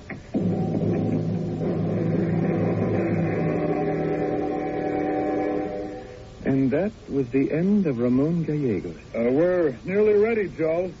Nearly ready. Stand back, you fellows. Go back. Who's that? Somebody out there in the dark calling to us. You hear me? I say go back. Up ahead is bad things. Very bad. Much danger. Who are you? Me? I was miner in old country. No mining very good. Then come to US of A. 4 fellows. They join up together, come out here, prospect for silver. But this country too hard for those fellows. Big heat, no food, no water, and most bad of all, the Apaches. Bad enemy. Very bad. Not anymore. The Apaches are at peace with all of us. With you, maybe. Not with me. Never. Not with Gallegos. Not with little Billy Shaw. Not with Barry Davis. You're Steve Vincek, aren't you? Huh? Maybe. Maybe used to be long time ago. You know, sooner or later, Indians going to get me. But I got idea. What's that? You got gun.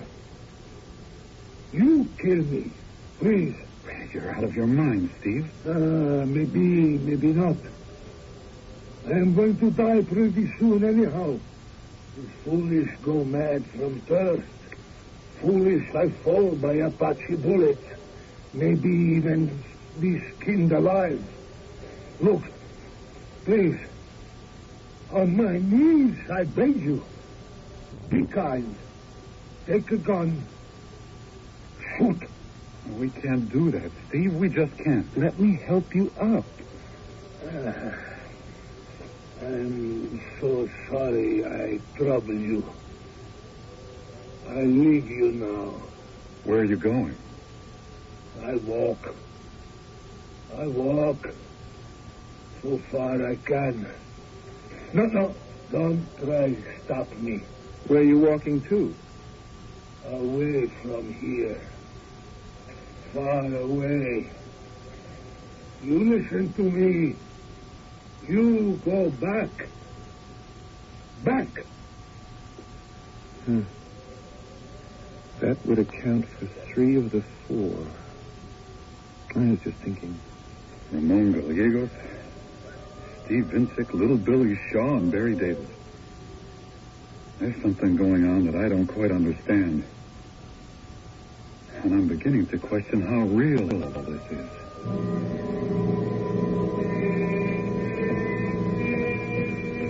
I just can't figure it out, Clark. 3 men turning up out of nowhere. All of them talking about some kind of Indian massacre that may have taken place some 30 years ago. And pretty peculiar, all of them. One of them wears a mop of long black rope dangling from his belt. Your fellow, the Mexican with his one last bullet.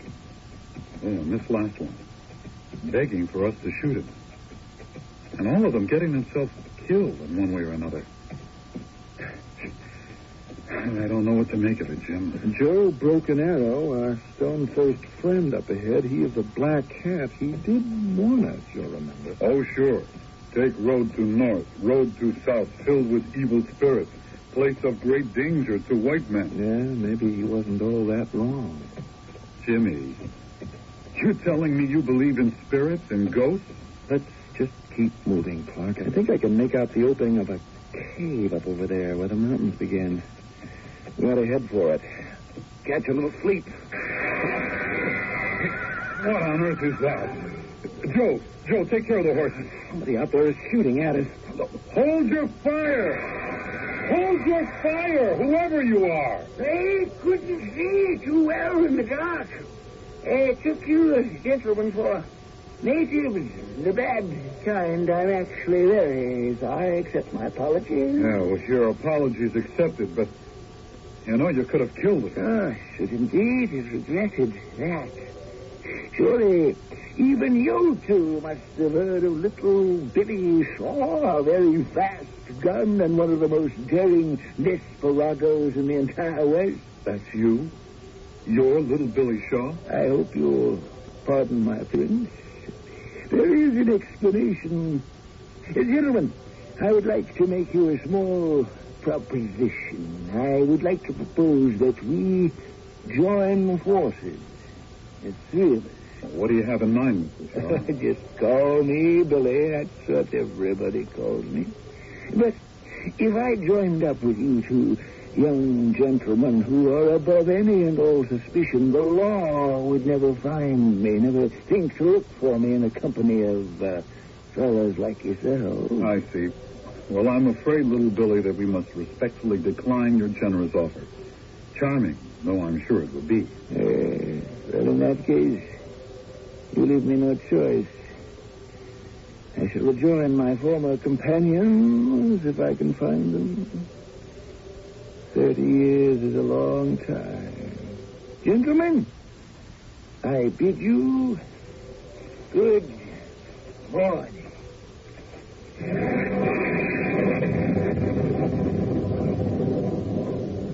Well, I'll be. Where did he go? I don't know. He just vanished. Disappeared into thin air. What do you make of that one? Well, I'm not sure. You figure him for a spirit? Maybe a ghost? Or an escaped lunatic. Better still, just a first-class liar. What's that? Look, those are our horses. Oh, that son of a gun, that little Billy Shaw, he's gone off with every one of our horses. Not to worry, young gentlemen. We wait. Short time, all horses come back. You listen to Joe. Joe knows.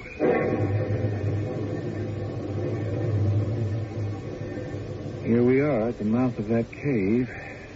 And still, no horses. Oh, they come soon. Let's go in and catch a couple of winks. No. You not go in there, not yet. It's bad place inside. I say to you when. What's bad about it? Look to east. Sunrise very soon. I put on sacred shirt. I tell you something now. Long time ago, 25, maybe 30 years, bodies of 4 white men found in this same place. Men killed in bad days by my fathers. White men, all scalped. Then later, other white men come, find bodies, bury 4 inside cave. And that makes this place unlucky? Oh, place filled with spirits of 4 dead men. Joe, were these men ever identified? Anybody know who they were? Oh, they all have papers say their names. I remember. You do? Ramon Gallegos, Steve Vincic, Little Billy Shaw, and Barry Davis. Sort of a roll call of the dead. Now, while moon still in sky, you look up there, on top of Mesa. Huh? You see something? Silhouetted against the sky, with a full moon behind them. The figures of 4 men.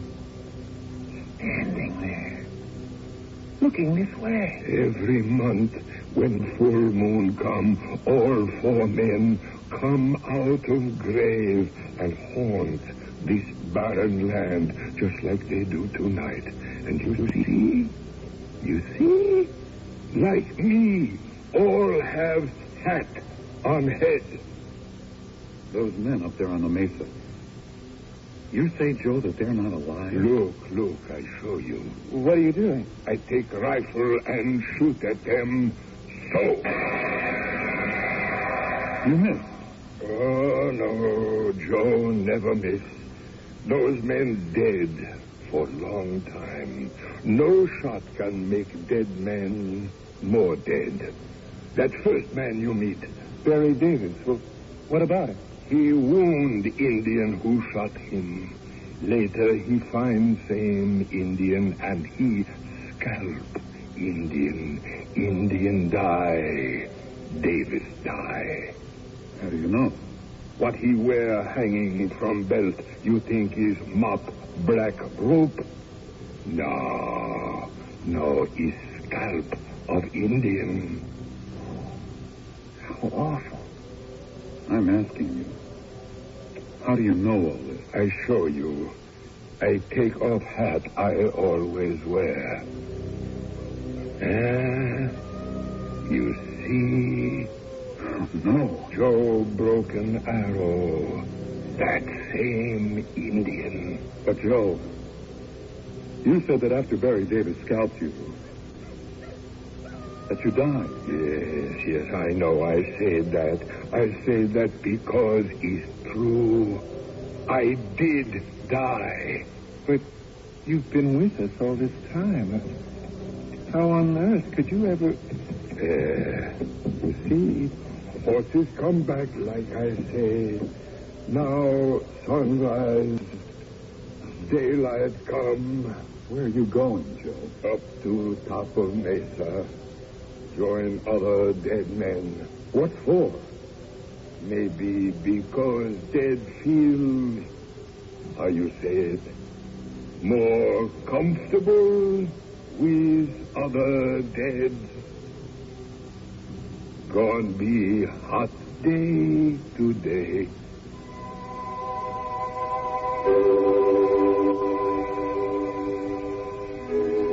The American poet Stephen Vincent Benet, in his long narrative poem dedicated to the opening of the West, the poem he called Western Star, wrote, "There were footprints upon the hill, and men lie buried under, tamers of the earth and rivers. They died at the end of labor. Forgotten is the name. I'll be back shortly."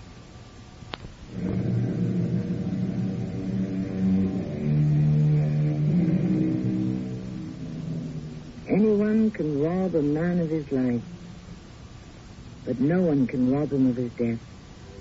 Death belongs to him and him alone. And to it, 1,000 doors lie open waiting for him. The words of Seneca, a philosopher of ancient Rome. The four spirits of our story, roll call of the dead, had so little in common in life.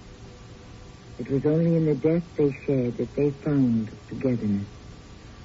Our cast included Russell Horton, Lloyd Battista, Arnold Moss, and Robert Dryden. The entire production was under the direction of Hangman Brown. And now a preview of our next tale. Helen. Saba and I, we were brought up together in the village, which is called Rodopre. Oh, you were brought up together. Yes, from birth. We were born on the same day. That means he's your brother. Oh, I can see why you want him to come here to freedom. Everybody wants a Sky Saba. Then I'll certainly try to do what I can. Oh, Doc, what man ever had a greater pal than you? You mean you'll do it? I'll do it. I think it's only right to tell you. It will be dangerous. Dangerous? If they suspect why you have come, it will mean prison. This is Tammy Grimes inviting you to return to our Mystery Theater for another adventure in the macabre. Until next time, pleasant.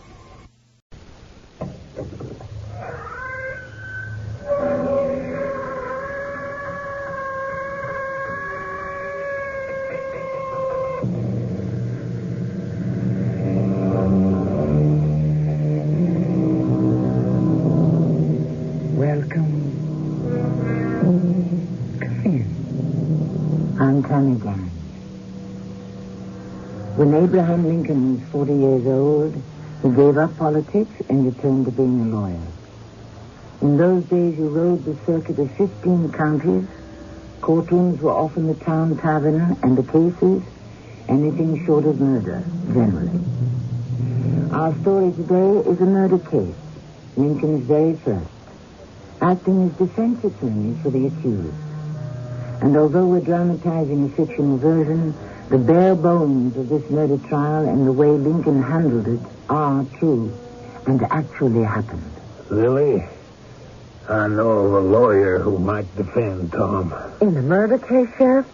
Without asking a lot of money? That's his reputation. His name is Lincoln. He's a nice man. He's fair. You say he's good. He's known to take on lost causes and win them. How do you spell his name? Lincoln. Abe Lincoln.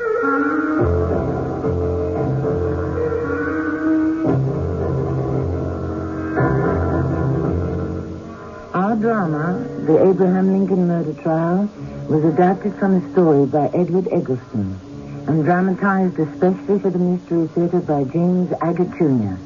It stars Patricia Elliott and Lloyd Battista. I shall return shortly with Act One.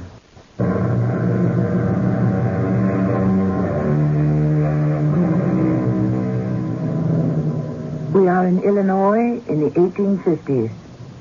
Abraham Lincoln, not yet president, is a practicing country lawyer, riding horseback from county to county, case to case.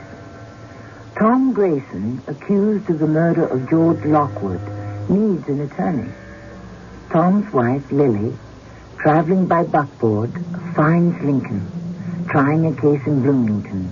Sir, is the trial almost over? I don't know, ma'am. I was told Mr. Lincoln is one of the lawyers. That he is.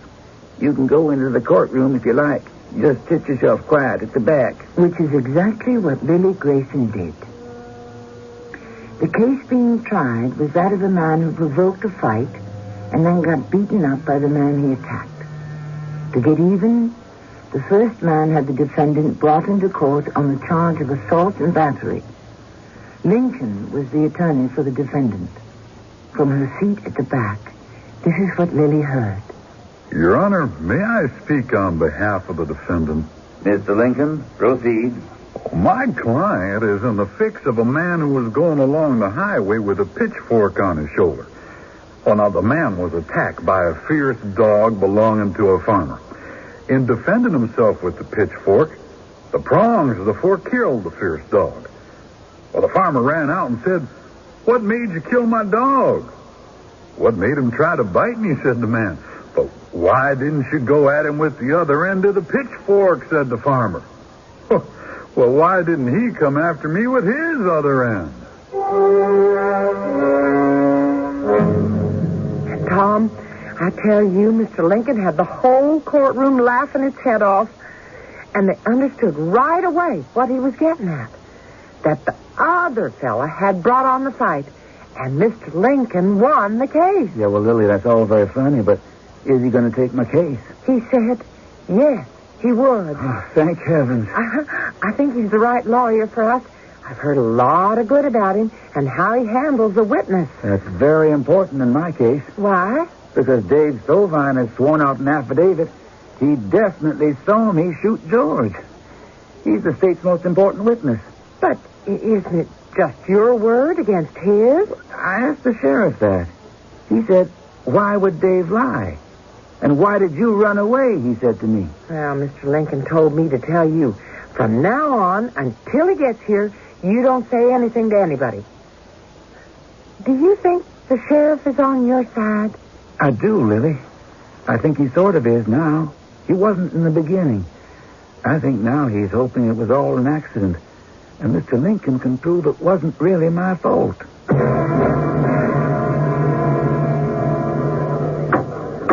Mr. Prosecuting Attorney, do you have any more witnesses?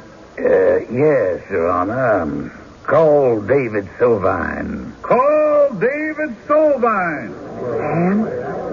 Yes, Lily? I never liked that David Sovine.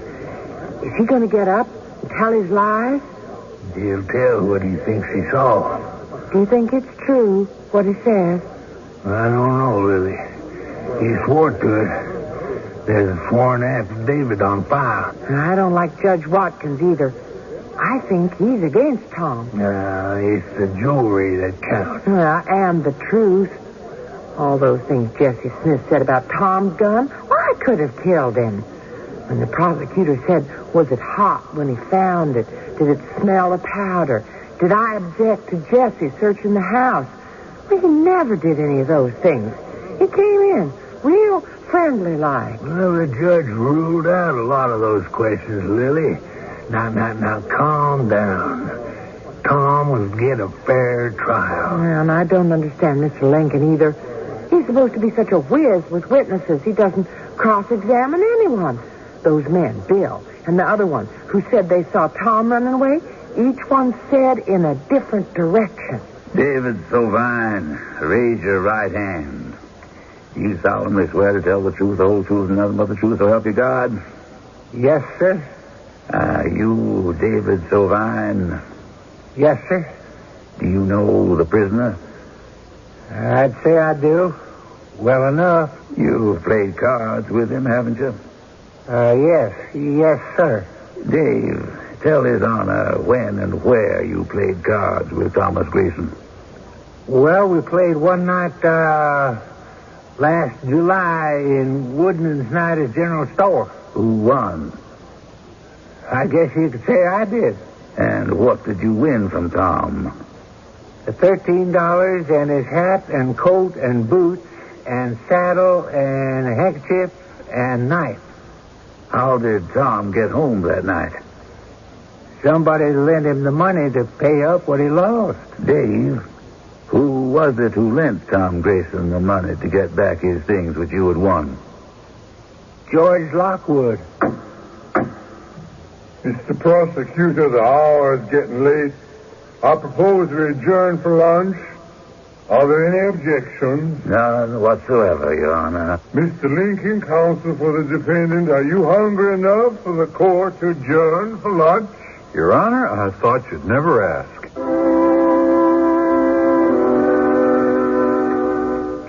Mr. Lincoln, I just want to say before I start in eating, what an honor it is to be in the same courtroom with you and watch you handle a case, Mr. Lincoln. Oh, well. Thank you, Sheriff. Mr. Lincoln, how well do you think it's going? Mrs. Grayson, I hope it's going down easily. I've eaten rabbit stew in practically every tavern in Illinois, so my gullet is pretty much used to anything. I didn't mean the lunch we're having. I meant the case against Tom. How would you say that's going, Mr. Lincoln? Tolerably. I think it's terrible they wouldn't let Tom eat with us. He eats with the prisoners. He's still a suspect, Lily. Oh, Mrs. Grayson, would you pass along the teapot? I think I shall have another cup. Oh, happy to, Mr. Lincoln. Mr. Lincoln. Oh, it's you, Bill. Here's that information you wanted. Oh, good. Thank you, Bill. Oh, Bill Herndon, my associate. You know Mrs. Grayson, of course, and Sheriff Sam Green. I do. Herndon and I met before. Did you have this document notarized, Bill? Oh, sure. I'll just have a quick look. Quite interesting. Oh, as much as that. Oh, thank you, Bill. I'll see you across the street in the courtroom in half an hour. Sure thing. Mr. Lincoln, why did you give up Washington and go back to being a lawyer, sir? Well, the main reason was the discovery that politics make it necessary to be acquainted with too many of the wrong people. Speaking as an elected official, I guess one has to accept the fact that if somebody does a favor for you, you got to do a favor for them, huh? Sheriff, that reminds me of a little story. Once there was a certain king who kept an astrologer. He had to tell him whether it was going to rain when he wanted to go hunting. One day he started off for the forest with his ladies and lords when they met a farmer riding a donkey. "Good morning, farmer," said the king. "Good morning, king," said the farmer. "Where are you folks going?" "Hunting," said the king. "Oh, well, you're going to get very wet," said the farmer. But since the king trusted his astrologer, they kept on going. And the first thing you know, they got caught in such a storm, well, the whole party got drenched to the skin. When the king came home to the palace, he had the astrologer decapitated. And he sent for the farmer to take his place. "Law's sake," said the farmer, "it ain't me who knows when it's going to rain. It's my donkey. When it's going to be wet, his ears go back. Dry, they go forward." "Well, all right," said the king. "Make the donkey the court astrologer." Yeah, but it turned out to be the greatest mistake the king ever made in his life. Well, why was that? Didn't the donkey do his job? Oh, yes, indeed. But after that time, every donkey in the country assembled in front of the palace and wanted an office. David Sovine, who did you say lent Tom Grayson enough to pay you for what you won from him at cards? George Lockwood paid me $30, and I called it square. Will you tell the jury whether you were at the county fairgrounds on the 9th of August? Yes, I was. And what did you see there? Well, it was the usual county fair, you know. It was getting along towards dark, and there was lanterns over where the games were, and a lot of people. Tell about the shooting. Well, I'd been with George Lockwood, and he said he was going to meet up with Tom Grayson, who was going to pay back what he owed. And I walked away about 20 feet, and I heard George say, "Put that gun away, Tom," or something like that. And then I guess Tom shot him and ran away. Dave, how far were you from Grayson and Lockwood when the shooting took place? 20 feet or more. What did Tom shoot with? A pistol. What kind of a pistol?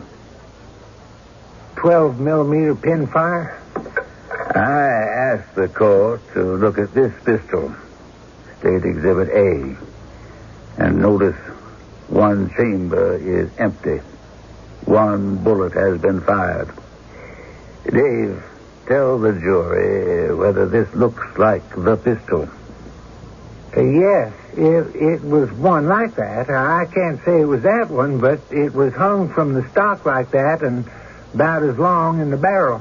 And what did Tom Grayson do when he had shot George Lockwood? And what did you do? Well, Tom ran off as fast as his feet could carry him, and I went up to George, who'd fell over. He was dead before I could get there. Thank you, Mr. Sovine. You may have the witness, Mr. Lincoln.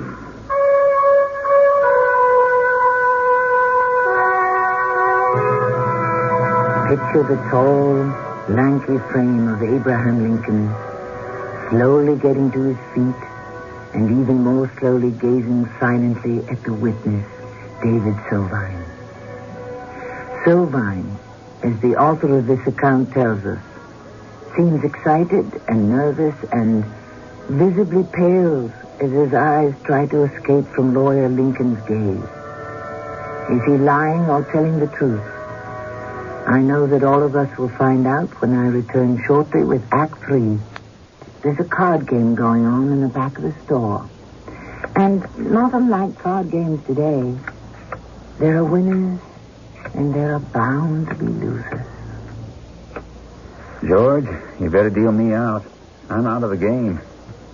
Don't tell me, Tom, you're through for the night. Dave, all I've got left on me is my underwear. That's not worth much. Well, since there's only two of us left, I guess I might as well pack it in for the night, too. Say, Dave, you won an awful lot off me tonight. Yeah, I guess I did. Maybe tomorrow will be your night. It hasn't been my night in a long time. George, you been keeping track? I've been trying to. What'd I win off old Tom tonight? His hat, and his coat, and his boots, his handkerchief, and his knife, and saddle.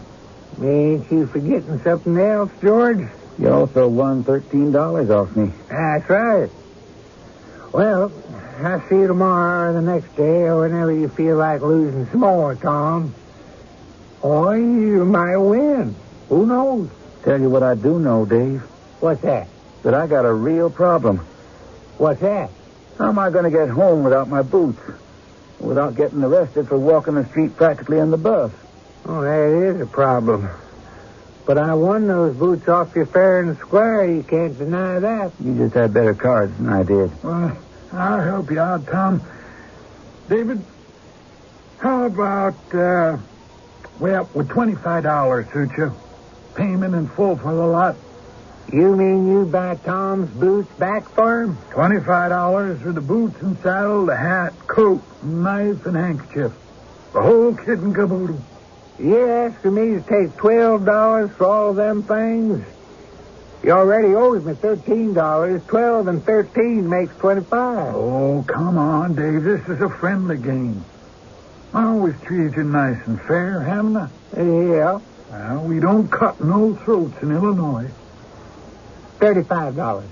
30. All right. 30. George, that's real decent of you. I'll see you get that back as soon as I can. Well, I'm in no hurry.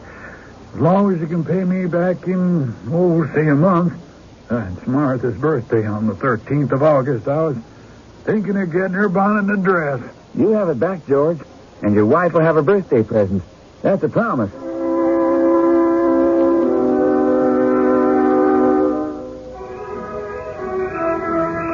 Tom, you're awful late. You said you'd be here at the fairgrounds at 8 or 9 o'clock. That dress store closed at 5. George, I haven't got the $30. But I will soon, I promise. Can you give me another week? Another week? I promise. Honest, I do. No, you promised last time and the time before that. I did have the money. I had the money yesterday, darn it.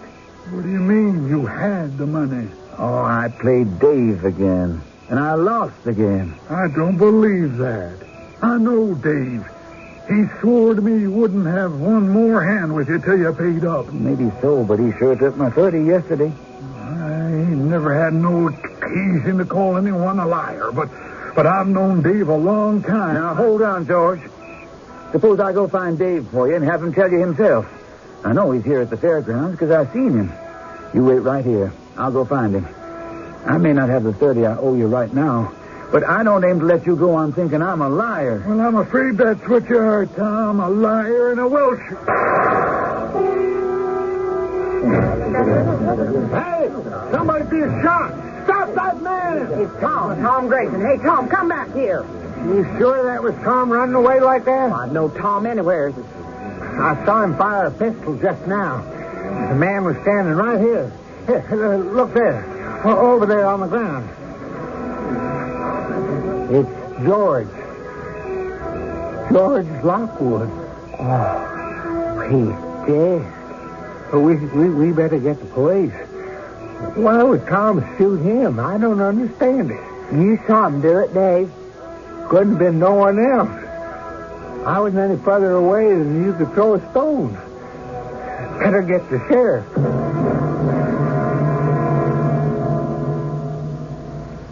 Sheriff, I can tell you, I saw him do it with my own eyes. Not so fast, Dave. I'm trying to write all this down. And Bill here, he was standing over by the fairground entrance gate. He saw it was Tom running away. Is that a fact, Bill? You saw the man running away from Tom Grayson? I sure did, Sheriff. It don't make much sense to me. George is the right guy. So why in the name of anything, if it was Tom, why would he shoot George? Either of you two know whether there was a grudge or something? Not really, no. I mean, unless... Unless what? I guess you could sort of say it was my fault, Sheriff. In a way. Dave, first you swear you saw Tom Grayson shoot George dead this evening. And now what's all this about maybe it being your fault? Now hold on before you answer me. Jesse? Hey, Jesse. Come in here. Where are you, Sam? In my office, the sheriff's office. Where else would I be? Here I am, Sam. What is it? Jesse, I want you to start looking for Tom Grayson and bring him here to this office for questioning. I already sent out a search party. When was that? When Dave and Bill walked in here and told you about the shooting. All right, Jesse.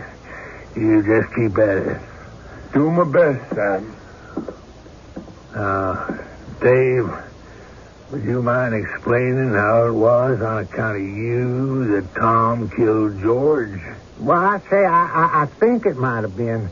Tom keeps playing poker and losing, and I keep winning. You see, George bailed him out when I'd win money from him. I guess he figured George wouldn't keep after him to pay it back if he was dead. Oh, sorry I asked you. That reason don't make no sense at all. Only thing that does make sense is the doc is pretty sure George was killed by a bullet from a pin-fire revolver. That's a pretty sure conclusion. And that for some reason, Tom was hightailing it out of the fairgrounds right after George was shot. That much we do know. And we do know I saw him shoot George with my own eyes. Why, I ain't sure. Well, whatever the reason, first we get him, and then we'll find out. Tom, you have to go back and face George. You can't run away from an obligation. I ran because he took a pot shot at me. Lily, I can't face a man who acts like he's going to kill you. You should have explained to George that you are not a Welsher. You might be a stupid fool, but you pay back what you owe. I wasn't hanging around to explain anything after I heard his gun go off. You gambled your money away, and now you're gambling by running away. You go find George. Tell him we can give him $5 a week until the debt's paid off, and I hope this will teach you a lesson. Oh, it's George. He's come after me. Hide me, Lily. You've got to. I'll do no such thing. If you won't face George, I will. George wouldn't shoot you. Don't be silly. Would you, George? Oh, it's not George, Tom. It's Jesse. Well, come in, Jess. How's Sheriff Sam? Tom here? He sure is. Tom, come downstairs. We got a visitor from the sheriff's office. You're working late, aren't you, Jesse? Or is this just a social call? Hi, Jesse. I thought you were someone else. Who'd you think I was, Tom? Oh, it's so stupid, grown men acting like boys. Tom owes George some money, and he thought George was threatening him with a gun. I can't believe it, really. Is that what you thought, Tom?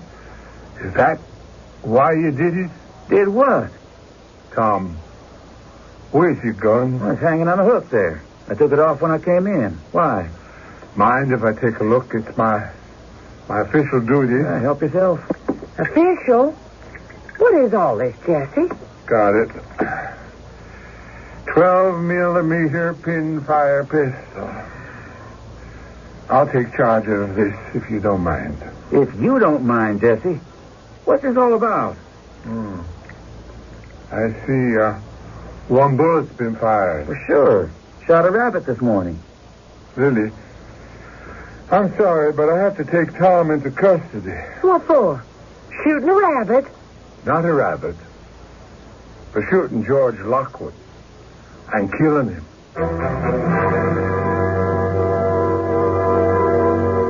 Tom, Lily's here to see you. You can stand outside his cell door as long as you like, Lily. Sheriff, you can't keep Tom locked up for something he didn't do. I don't understand any of it. I didn't shoot George, and no one believes me. I'll leave you both alone, Tom. I'm sorry, honest I am, but your story is hard to believe. One bullet out of your gun, and it looks like the same kind of bullet and gun that killed George. Everybody in Illinois carries a pin-fire revolver. So did George. Everybody isn't seen firing one, then running away. Is that what happened? Is that the charge? Sheriff, won't you believe me? I admitted I ran away because I thought it was George shooting at me. Well, why would he do that? I don't know. And I wasn't waiting to find out. Sam, why don't you take Tom's word for this? Because a witness saw the whole thing. Who? Who saw what? Lily, you'll know it all in good time. Tom will have to appear before a judge, and then the state will make its case. Think it over, Tom. Maybe you had just cause. The truth is the best. Some truth. No one wants to hear that. I ran because I heard a shot, and what's the use? I've said it 100 times. No one cares about my side of the story. Sam, who can we get to take on Tom's side of it? A lawyer. How do I get one? Well, if you don't get one, just stay right here in jail. Well, then it's up to me. Well, what do I do? Well, we're part of what's called the 8th Judicial Circuit in this part of Illinois. It's about 15 counties, I think, and there are lawyers who go from town to town defending people. That's called riding the circuit. We don't have enough cases for a full-time lawyer to make a living at it in this town. But don't they want money to take on a case? Yeah, most of them do. That's how they eat. We don't have any money. If we did, I wouldn't be here accused of killing someone I didn't kill. In about a month, the circuit court in our town will be open. Tom's case will come up, a jury will be selected, and a judge will hear both arguments. I need me a good arguer. I know a good one. And even without money, he just might take Tom on. Take on a murder case without asking a lot of money? That's his reputation. His name is Lincoln. He's a nice man. He's fair. Who? Abe Lincoln. You get him to defend your husband, Miss Grayson, and if Tom's innocent, he's got a good chance. But I am innocent. Yeah, sure. I'll find this lawyer. You say he's good. He's known to take on lost causes and win them.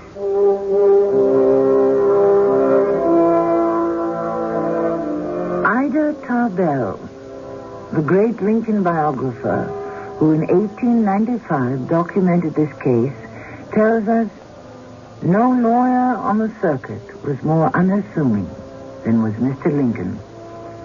He treated everyone with simplicity and kindness. He had more than a knowledge of the law. He knew right and justice and how to apply them to everyday life. Few lawyers ever had the influence with a jury Mr. Lincoln had. I shall be back shortly with Act 2.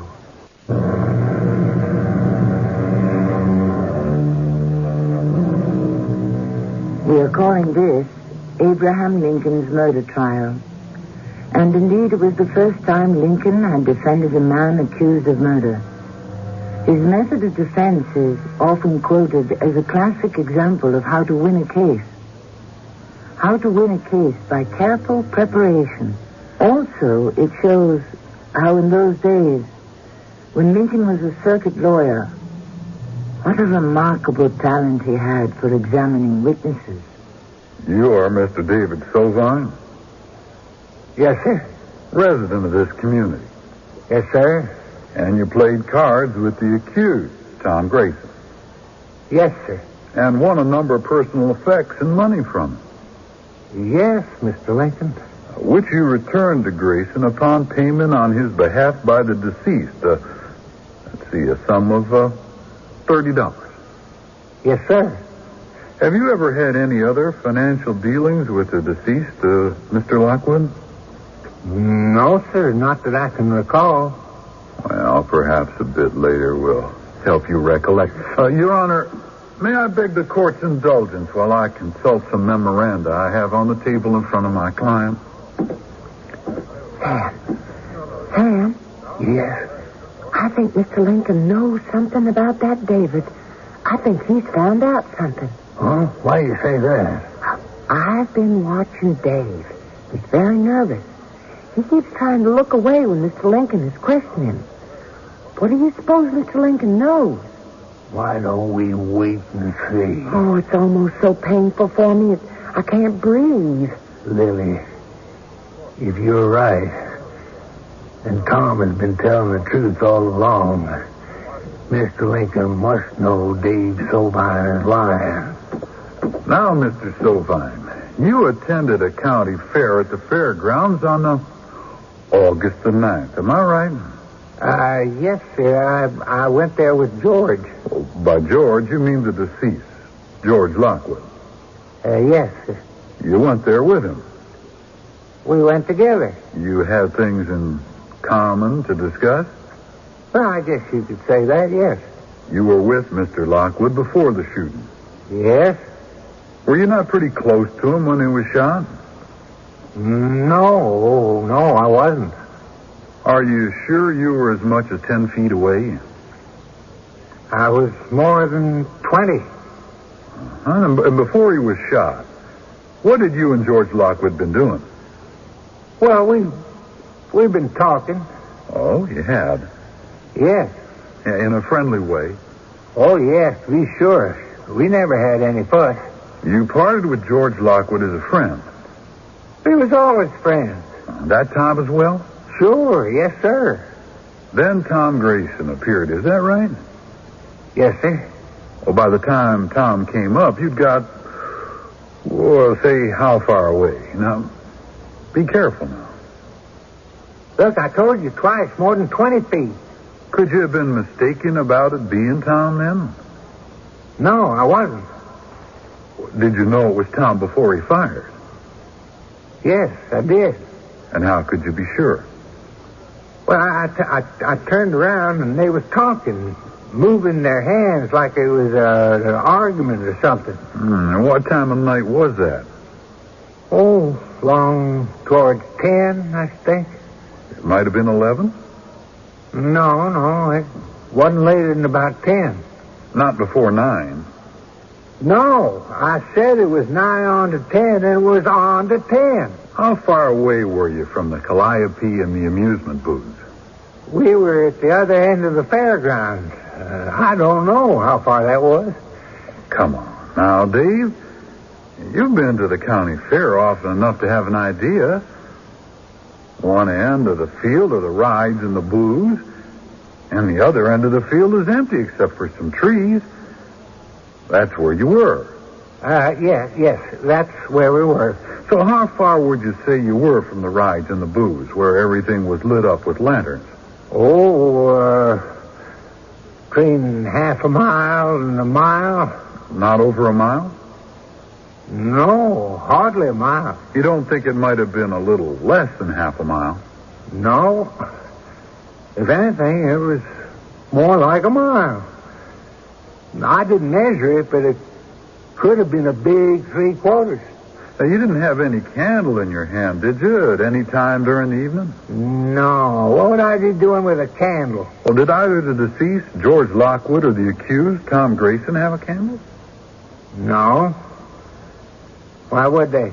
And tell me again, where were the lights mostly at the fairground? Well, like always. They're all around the booths and the Calliope and up there. Also around the entranceway up there. And that would be more than 3/4 of a mile from where the murder took place. Anyways, as much as 3/4, yes. Now, what did you say before? How far away were you from Lockwood when the murder took place? 20 feet. You said or more a while ago. Well, it wasn't no less, perhaps. You don't think I measured it, do you? There were no lights nearer than 3/4 of a mile. Lights? Well, the lanterns around the booths and the main amusement part of the fairground, they were no closer than 3/4 of a mile away from where you were standing. No, but there are some torches there, too. I mean, you're not telling me that those lanterns and torches gave any light 3/4 of a mile away and in the woods. No, of course not. Well, then, Mr. Sovine, how could you see Tom and know that it was he that fired when the only light was nearly a mile away? I saw it by moonlight. Where you were standing, at the far end of the fairground, what sort of trees were there? Beech. Aren't beech leaves pretty thick in August? In August? Oh, you mean the leaves? Yeah, I guess so. And yet light enough from the moon came through those thick beech leaves for you to be sure it was Tom Grayson. Yes. And you could see him shoot. Yes. And you a full 20 feet away. Well, about that. Nearly 20, anyhow. And you pretend to say in this court that by the moonlight you got through the beech trees in August. You could even see it was a pistol that Tom had? Yes. And you could see what kind of a pistol it was. Yes, I could. And just how the barrel was hung to the stock. Yes. And you 20 or more feet away. Well, you see, I got awful good eyes, and I know what I see. Your Honor, if I may approach the bench for a moment, I would ask the court's permission privately. Do you wish a recess, Mr. Lincoln? A brief one, if it's agreeable to the counsel for the prosecution. Certainly, by all means. There will be a recess of 10 minutes. Prosecutor, Mr. Lincoln, will you join me in my chambers? What's going to happen now? I'm sure I don't know. Sheriff, did you see that little green book Mr. Lincoln pulled out of his pocket as he followed Judge Watkins out the door? Yeah. I wondered what that was. I've been looking at Tom. He looks so much better. He should. Miss Lincoln is doing a great deal to discredit Dave. Some of the questions he asked him, I wish I'd thought to ask when Dave made his sworn testimony. Oh, look, Sheriff. The jury's coming back. Oh, yeah. So is everybody. Mr. Lincoln's got that little green book in his hands. Now, Your Honor, this witness, Dave Sovine, has sworn over and over that he recognized the accused as a person who shot George Lockwood at the back of the fairgrounds on the night of the 9th of last August, and that he, the witness, was standing at the time 20 feet or more away, while the scene of the shooting was nearly a mile distance from the torches and lanterns. Well, so remarkably sharp is this witness's eyes that he even saw what kind of a pistol the prisoner held in his hands, and how the barrel was hung to the stock, and he is able to identify this pistol as precisely like and probably the identical weapon. All these details he saw and observed in the brief space of time preceding the fatal shot. Saw and observed them at 10 o'clock at night by means of moonlight shining through the trees, beech trees in full leaf. Well, this is a pretty hard story.